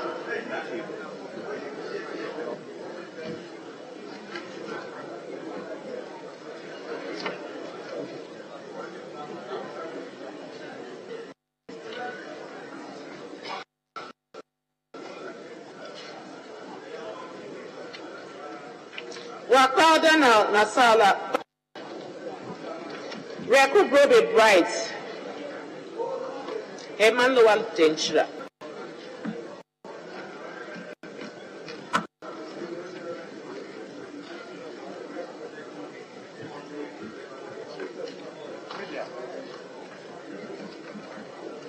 Woyo me padna me sasakong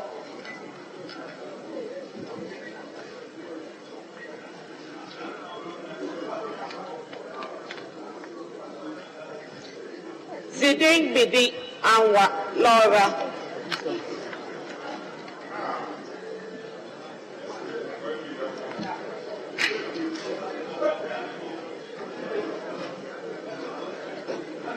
That's on level.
Utakalo catch, please.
So it does appear that after several hours of back and forth debates, back and forth debates, back and forth debates, back and forth debates of the Parliament of the Republic of Ghana, the 8th Parliament of the Republic of Ghana, and that voting process has ended, and indeed counting has also ended.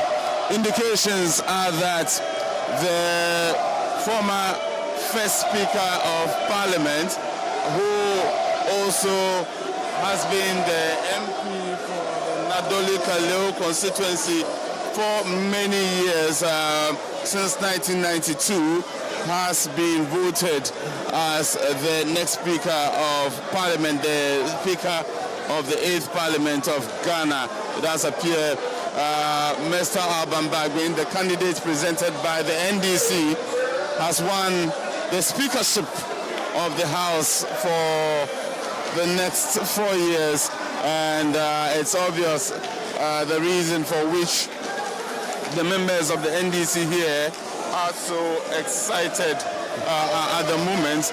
This happened after several hours. Indeed, sitting started at exactly a few minutes past midnight and dragged on until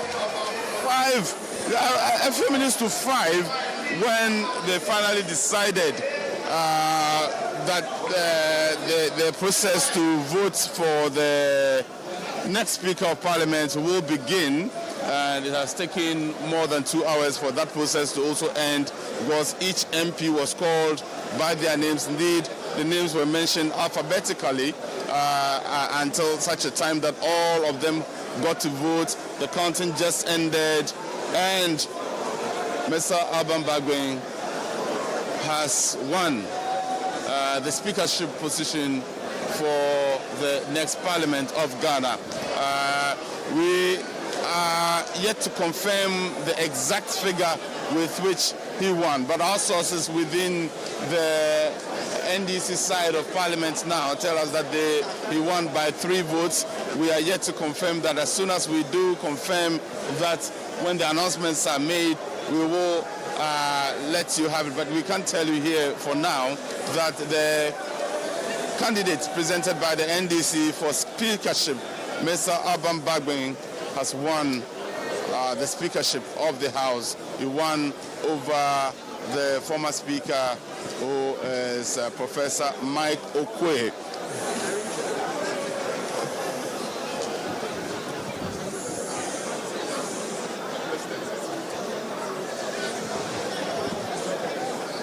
And currently they are rearranging. You will find that the members of Parliament are now rearranging the House. Where the members of Parliament are now seated for the Clerk of Parliament to formally make that announcement. So the declaration of the results will be made soon, but here the information is that Mr. Alban Bagwin has won the speakership of the House. Just to recap many of the things that have happened since yesterday, you would recall that when nominations were opened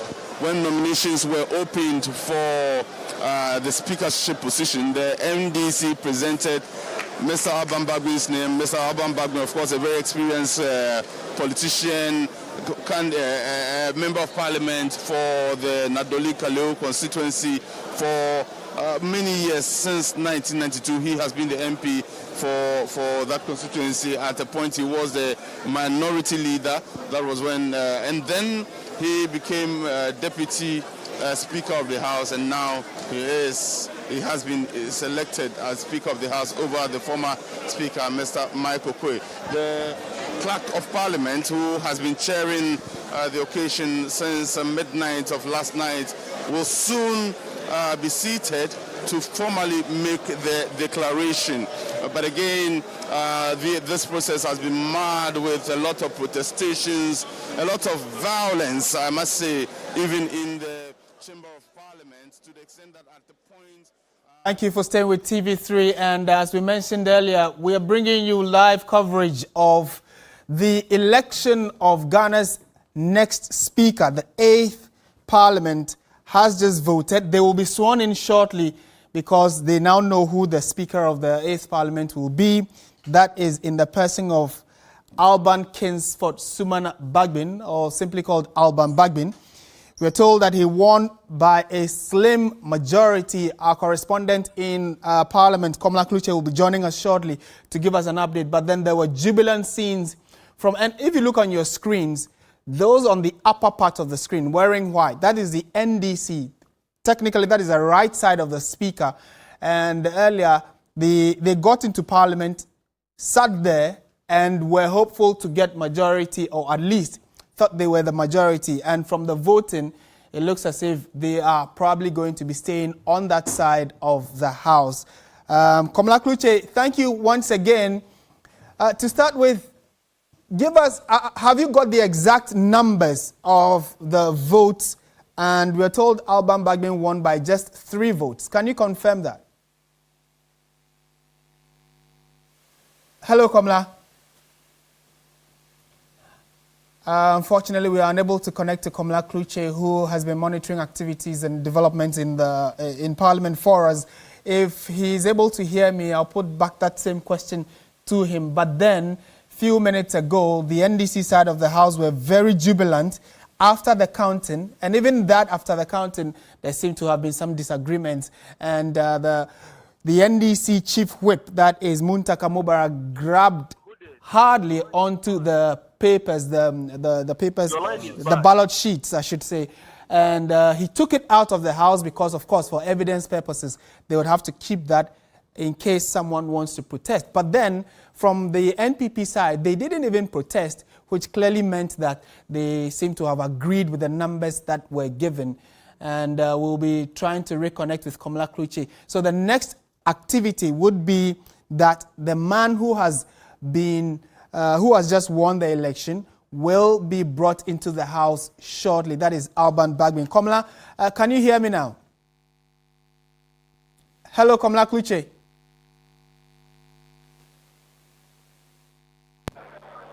Hello?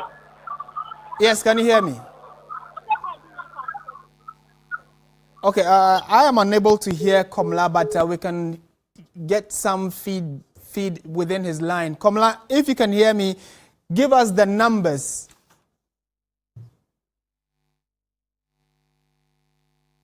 All right, so we are still trying to get a better connection to Komla Kluche, who has been following developments there. He has not slept, so we also haven't had a wink of sleep because we've all been very interested in what's been happening in Parliament. My guests are still here with me. We'll give them a minute or two each to wrap up this very momentous occasion in Ghana's democracy. Komla is back. Komla, can you hear me now? Hello? Yes, good. I can hear you. Thank you for joining us. Are you there? We seem to have lost Komla again. I think with all this panning out, quite a lot of activity happening in Parliament. But maybe we can have, both. We can have a picture-in-picture so you can see what's happening in studio while we wrap up here for the next team to take over. But this is the moment we've all been waiting for since last night, I should say. The 8th Parliament is taking shape. At least now we know who the Speaker is. They would now have to vote for the deputies of the House, which is also another major event. But then before that, the Speaker would swear them in, and then we'll see. They will then in turn swear in the President. I'm told Komla has joined us now. Komla, I hope there's a better connection. Can you hear me? Hello, Komla.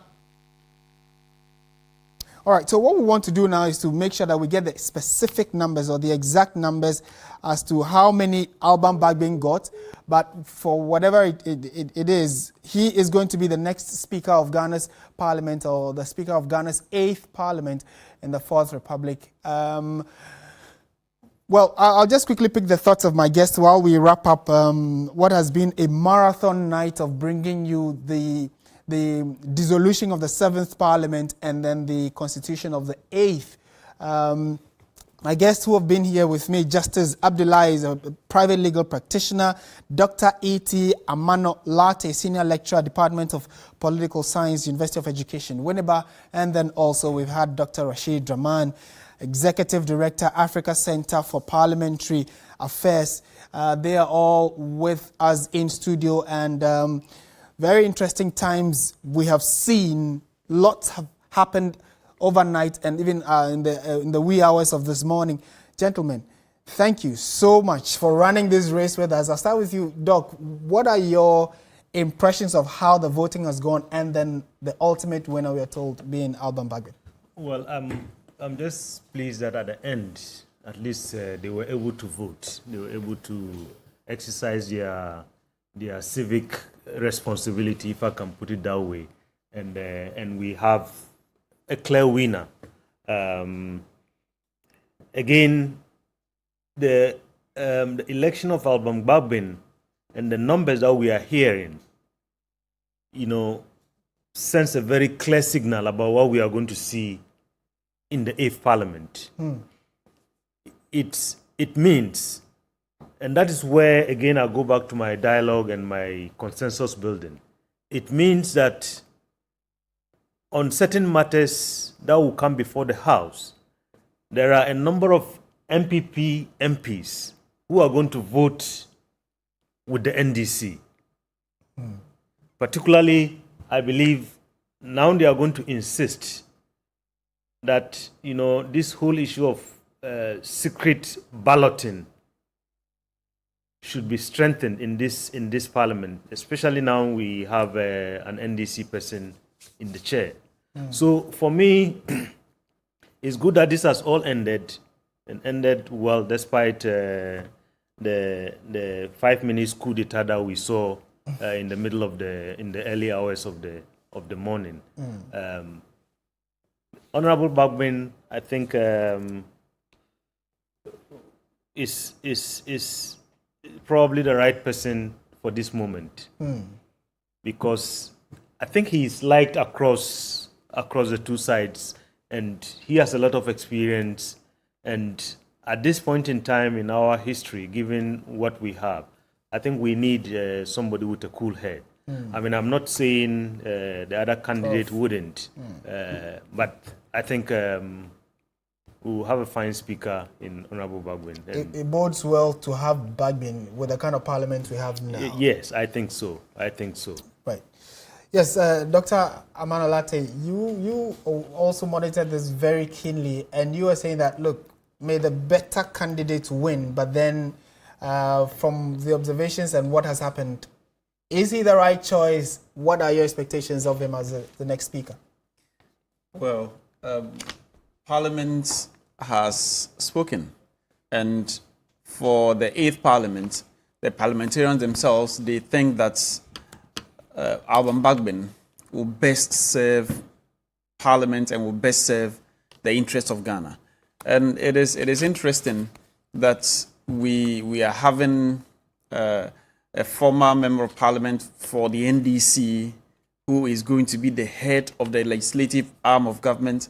Then we have the MPP forming government, the executive, and we usually have a neutral judiciary. It is going to be interesting. But what I expect is that now that the NDC is taking the speakership, I expect that the dialogue that we have been talking about since we got to this studio will be strengthened, where the NDC, the MPP, will now reach out to the NDC more. And in Alban Bagbin, at least for what we know him for in the 4th Republic of Ghana, he has been in Parliament for quite some time. He has a lot of experience, and I believe that he will bring that experience to bear on Parliament and the work of Parliament. So I believe that at the end of the day, Ghana has won and democracy has won.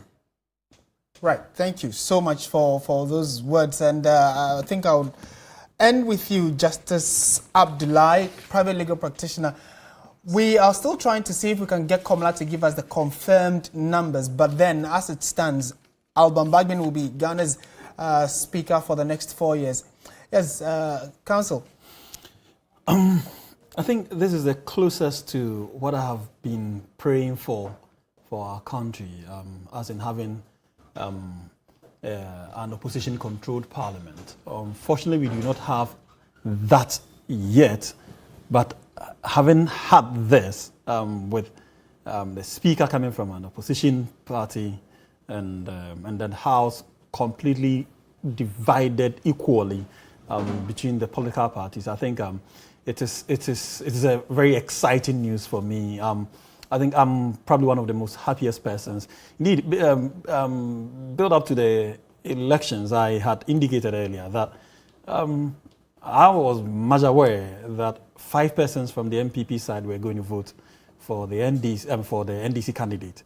And even though we do not have confirmed figures, the initial figures we have is that 3 people cross-carpeted and voted for the NDC side.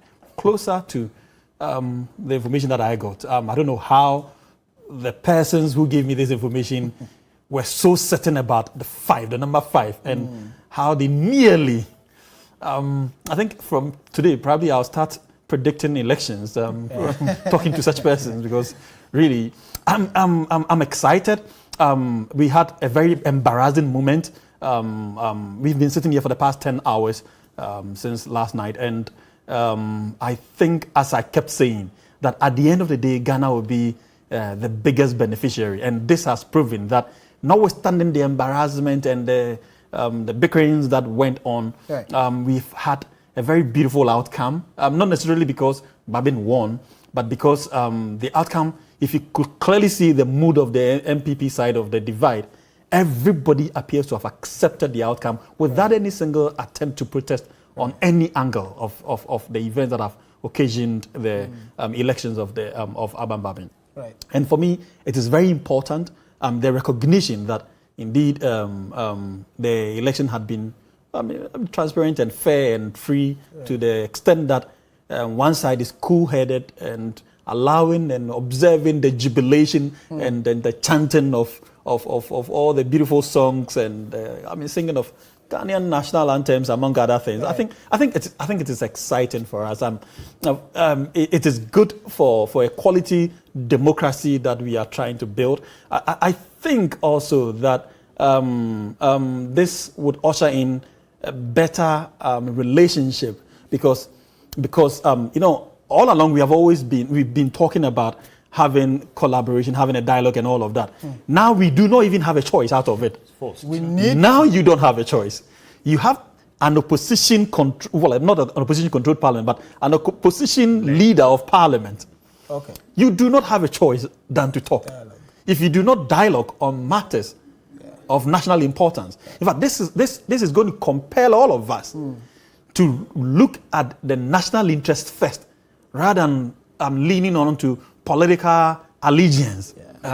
If people would pretend that they are still in the days of MPP and NDC, I think they will probably be laughing at the wrong side of their lips. I know I said those are our last words. If you're still watching, you can tell that why do I keep saying minority majority?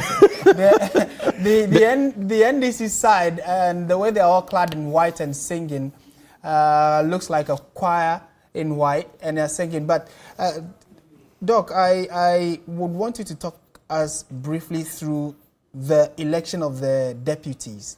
So now we are supposed to have 2 deputies.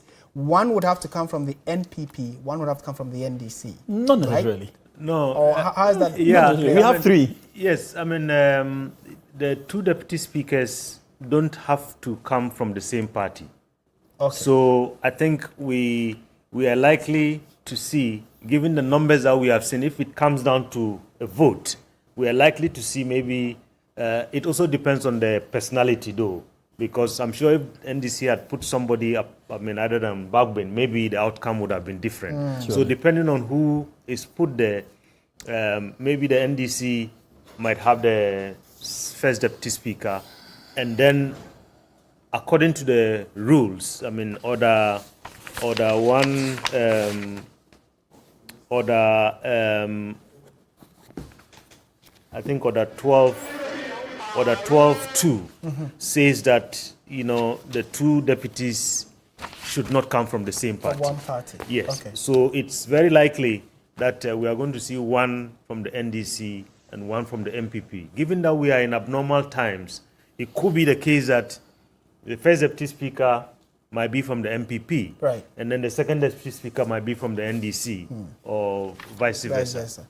And maybe... I just wanted to add. Yes, that very briefly, so that I'll give the last word to... Briefly. You see, run up to this election, there had been a series of threats and warnings from the MPP, particularly MPP party, particularly I think the secretary, threatening all kinds of things, to punish. and some unpalatable words being used. Now, I had mentioned that those were not good for the kind of parliament that we have today, and the mood of even the MPP side of this parliament has indicated that they are not happy with some of the things and conducts of even the party itself or the government. And so I think when people sit at the top of wherever they sit in their offices, they should be mindful of the kind of things they say. You may be able to control the party, but you cannot control what happens inside of the parliament. We should recognize our limitations with regards to a lot of these things. Right. Indeed, it is some of these comments that has even resulted in the kind of parliament that we have. So I think we should all be careful. We should all think of the nation first and abandon some of these petty, unnecessary issues that would derail the development of our country. Right.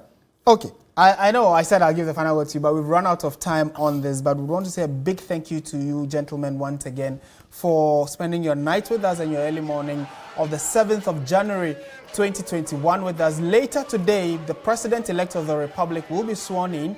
We are still going to be bringing you proceedings from Parliament because it is not over. They are yet to do the election of the two deputies, and then also subsequently they will be swearing in the President. So, the question I'm asking, or I'm leaving you with, is, are we done away with the days of minority would have its say, majority would have its way? Are we done away with those days? Or maybe we are not. Stay with us. This is TV3. Up next will be the new team. They will be taking over.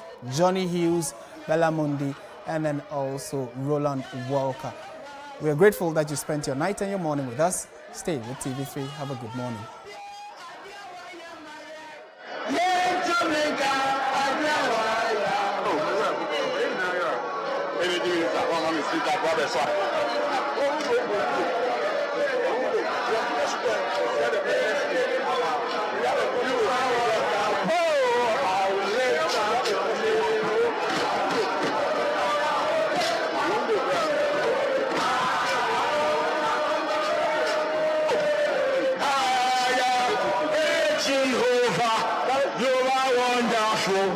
I will lift up your name. I will lift up your name.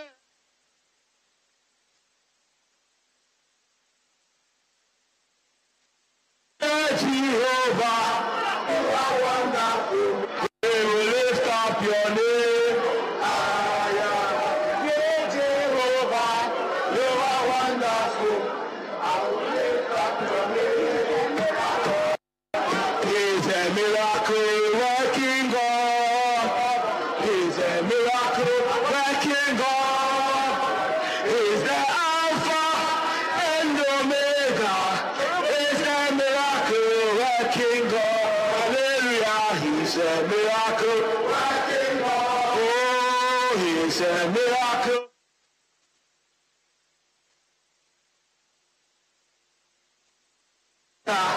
It's a miracle.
Everything we do.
As acting president. That's it. I think so.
He's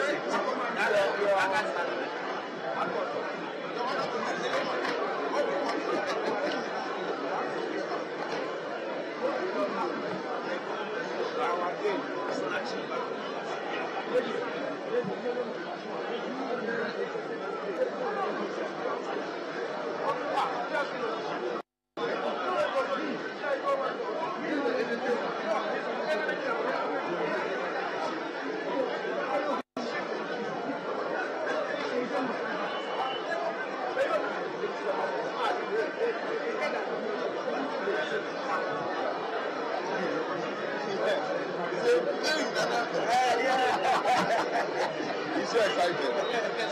He's so excited.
God is God.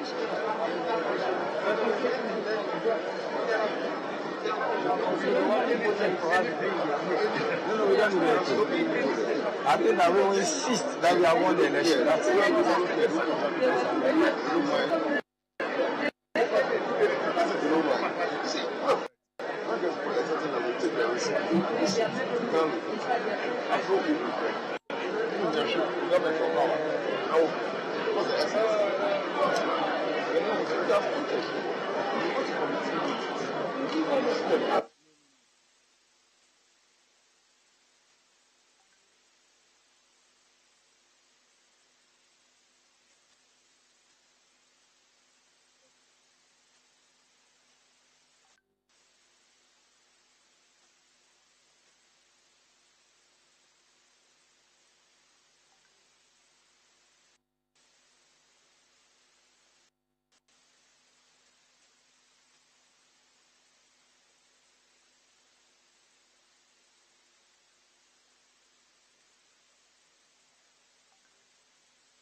Okay, good morning and thank you very much. This is our extensive coverage of what's happening in Parliament, the election of a Speaker of Parliament. The vote is done and we're here. Roland Walker, Bella Mundi and Johnny Hughes. Guys, good morning. Good morning. Well, good morning. It's been an interesting last, I have to say, is it 12 hours that we've experienced from the time when the last Parliament was dissolved to the current swearing in that we expected of the 8th Parliament of our Republic. But Bella, very interesting. Yeah, very interesting. A few issues that came up, prior to the time when the 7th Parliament was dissolved. The fact that as at 9 p.m. yesterday, we saw, or a few minutes after 9 p.m., we saw the minority, in the 7th Parliament, already troop into the chamber, and they occupy the right side of the Speaker. That's ordinarily the majority side. And so that also brought about some agitations when the majority from the 7th Parliament walked in. And we all saw what happened, the fact that there were a few of the MPs from the 7th Parliament who were not too excited that their positions had been taken on the majority side. I remember I watched an interview where John Kuma, who's the Jisu MP, yet to be sworn in, by the way, indicated that the NPP had tagged the chairs with names. So they already had an idea where each person was going to sit. And so they came in expecting that everybody would go and occupy the seats that they had tagged with their names, only to find the minority from the 7th Parliament, of course, occupy that position. So that caused a bit of confusion. I was quite disappointed seeing, the agitations in Parliament, because these are the people who supposedly should know the law better and should understand how it works. Well, but John Kuma presently is not a member of Parliament. So if his name already had been affixed onto a side of the majority, then what was it meaning? Because now then we knew that by the election we had 137 on either side with the independent candidate.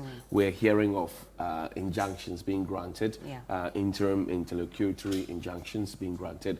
But again, at the time when we went on air, our correspondents in Parliament, Komla Kluchi and Mercy Darling Loco, told us that the clerk to Parliament had not been served, properly served. And so Parliament cannot assume to have knowledge of what had transpired in court, because there are 3 arms of government. Well, definitely. So then, what would have influenced, if you will, affixing the name of some ahead of making a determination as to who actually have a majority or minority? Mind you, 137 plus 137. I mean, we have equal weight on either side. Whose majority? I guess they were just preempting. Sorry, Roland, but just because, of course, the former MP yet to be sworn in had also indicated which side he belonged to, which is the MPP side. So I'm sure they assumed that based on that, they were going to occupy the majority side. Maybe that could have been the reason why they decided to affix their names on the seats on the majority side. Well, we'll see how it goes, how it's going to play out. We already do know that the process of voting has ended. We know the direction, as is also being speculated, based on the correspondence, and then the report we're getting from inside Parliament. Make sure that before we get onto the chamber and speak to our correspondent, Komla Kluche, you're also touching base with us. We have Facebook, TV3 Ghana is available. TV3 Ghana is also available for you on Twitter and Instagram. YouTube is also there. As you watch those streams, keep sending in those messages, subscribe, and also follow us as you click those buttons. But Komla Kluche is going to join us on Zoom, streaming into the studio. And Komla, we knew how this was going to pan out, but the processes and the rancor was unexpected, wasn't it? Absolutely not parliamentary at all, because I think the height of it, beyond the military siege, if I have to use that word advisedly, of the legislature, is the action of the Tema West Member of Parliament, Carlos Ahinkra, who turned himself into a ballot paper snatcher, causing that chaos and that disruption just when the ballots were being counted. That of the NPP side was counted. Just after it was counted, then the chief whip for the NDC side, Mubarak Muntaka, did a sign indicating that they were in the lead, because he supervised it and knew the numbers. They did their own calculations. Many say that it was 2 from where I sat, I saw something, because I'm not too sure, I'm not going to put out what it is, but from all indications, it does appear that the NDC side did flip this, irrespective of the numbers that they had, which was going to pound the way of the NPP side. And so these two things, I mean, the key highlights of it, the part where the member of parliament elect for the St. North constituency, the issue of the interlocutory injunction became a subject matter. The clerk subsequently admitting that yes, indeed, the court case ended somewhere around 2 p.m., but he was served after 4:25 p.m. thereabout, which the minority insisted it needed proof of service. He was hesitant to a very large extent, but the minority, the NDC side did implore him. In fact, they were on him that he's got to lay it, because he needs to show to the House the proof of service, what time it was served on him, who was the bailiff, all of that. I mean, they went beyond that and went into it. Now the issue of secret balloting became an issue.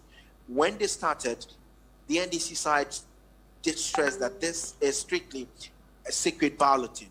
I'm not too sure what permutations, what strategies they went into this game with. Probably they might have to be telling us going forward. The issues about who is occupying what, which side of the house has the numbers. Of course, we know that the service of that injunction has also been served to the leadership of Parliament. What is the refrain among you, the correspondents, officials within the structure of the Clerk of Parliament, about who is getting the majority and the minority, so that explicitly or clearly we know which side that we have to do the communication with? That remains unanswered, Roland, because I mean the issue of that injunction. In fact, before we went on air at 9 p.m., all of us, at least I can say that about 6 of us reporters did go the extent of cross-checking and verifying beyond just being informed that the clerk was not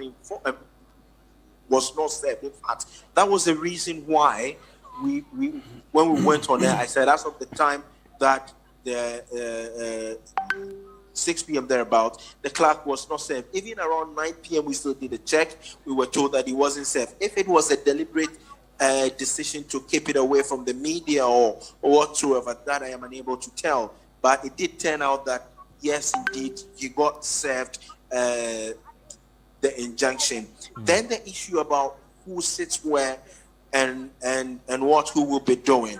Now that is the bone of contention. The NDC side came in early, removed the name tags that were affixed to their original place they were sitting in the 7th Parliament. In fact, almost all the seats in the chamber were affixed with names. Everybody knew. So the MPP side were going to take the right-hand side of the speaker, and then the NDC side would take the left-hand side of the speaker. But because the NDC side came in a bit early, in VIP buses, about 6 or 7 of those buses brought them in from their secret location. They made their way into the chamber, removed those name tags, and sat at their preferred choice, which is the right side, the right-hand side of the speaker, indicating that they are the majority. Well, that has been what basically that is what they've been tolerated with from the other side of the house. That's the MPP side, because when they came in, they wanted to sit there, but they said, okay, fine. I mean, if you choose to sit there, that's okay. That resulted in that altercation for the member of parliament for their Sherman constituency, pulling the chair under the communication ministers, which was under the communication minister, for him to fall down. And then ostensibly, she also had to push Collins Dowda almost off his feet on the chair. But going beyond that, Roland, I can tell you it is still undecided now who the majority is, because if the numbers are at par, not taking into consideration what the Asin North member of parliament may be facing in the coming days. What really are the numbers? You are saying it's a bit fluid. You don't know the numbers as to who has won the speakership position, or the number of people on either side who voted, or the number of votes, so to speak. Is that what you're saying? 275 MPs are present as we speak. 275. Now, when the counting was being done, in fact, they didn't count to the hearing of the whole House.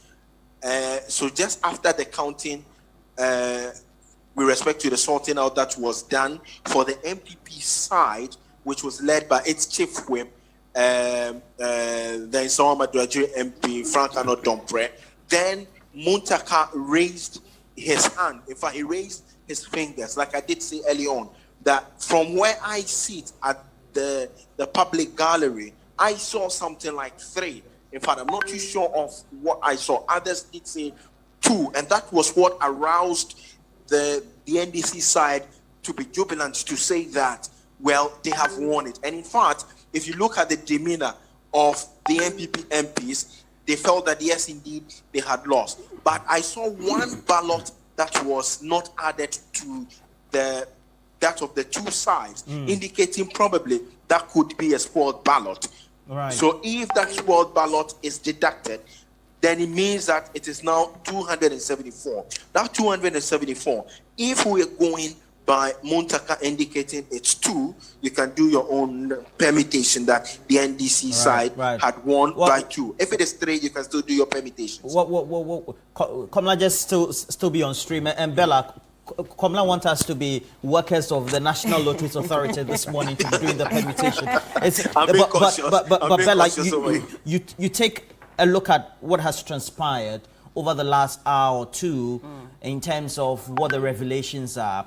It looks like a lot of compromises would have to be going to the 8th Parliament and its cities. Absolutely. And of course, looking at the amount of power that the Speaker wields in Parliament and the fact that the MPP had insisted that they occupy the majority position, the NDC also said same. We've been having conversations about how the 8th Parliament is going to play out eventually, and all of them have talked about working together. There are going to be a lot of concessions in Parliament, but they said that, well, Ghana first, and so they're going to make sure that every decision they take, they're going to put the country first. Are we going to see that happen? Looking at what has happened in the last couple of hours in Parliament concerning, who sits where and a few other issues as well, it then begs the question, are they really going to work together in Parliament, to promote the betterment of the country instead of their personal interests? Johnny, it looks like they have no option. Well, I've heard the president talk about building consensus. I heard Kojo Nkrumah, and the tone of government functionaries. We don't have the president at this point, by the way.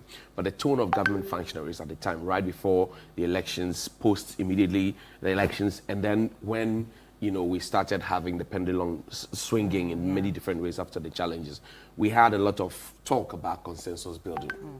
The bottom line is that consensus is only a word until you put action to it. It doesn't build itself. People must dialogue, people must make compromises, people must extend an olive branch, people must swallow their pride, people must be willing to let down their entrenched positions to allow for this to work. Because what it does mean, if you read the Constitution, is that you must have a parliament at all costs with not less than 140 members. If at every given time they decide to chicken out, one side decides to chicken out, you don't have a parliament. If so, for example, if this morning, post the election of the speaker, one side decided that, look, we're tired, we sat through the night, we're going home, you don't have 140 to make that determination. So it would have to do with a lot, and this is where I want to see the whips coming. This is where I want to see the leadership of Parliament have a lot they'll of have to be doing the lobbying and also putting people in line. Exactly. Them into line to say. But then again, for me, it's gratifying because now it will not be business as usual where somebody has 169, 106, and even if you walk out, irrespective of what you're saying and how well you're saying it and how well it inures to the benefit of the nation, I will still go ahead. And we've seen the example with the Japa deal, for example.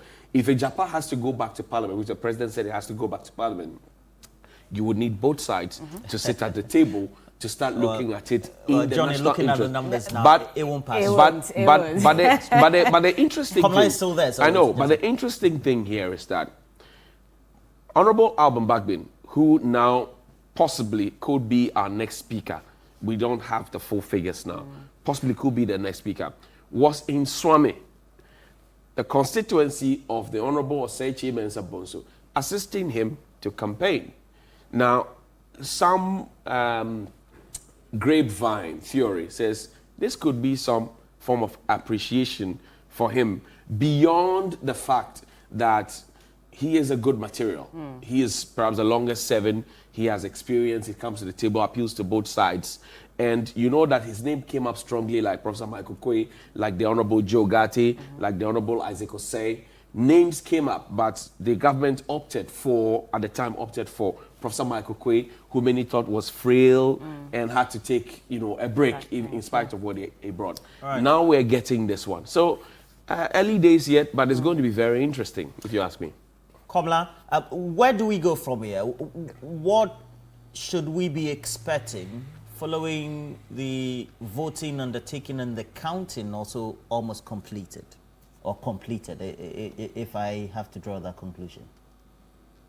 Well, Roland, the next thing that has to be done is for the clerk of Parliament to come and then do the announcement. In fact, I'm going to just go to the order of proceedings and then we look at it.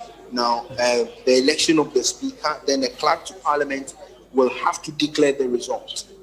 The results will have to be declared. That result that was in the process of being declared before Carlos Ahinkra disrupted it and took the ballot papers belonging to the NDC side away.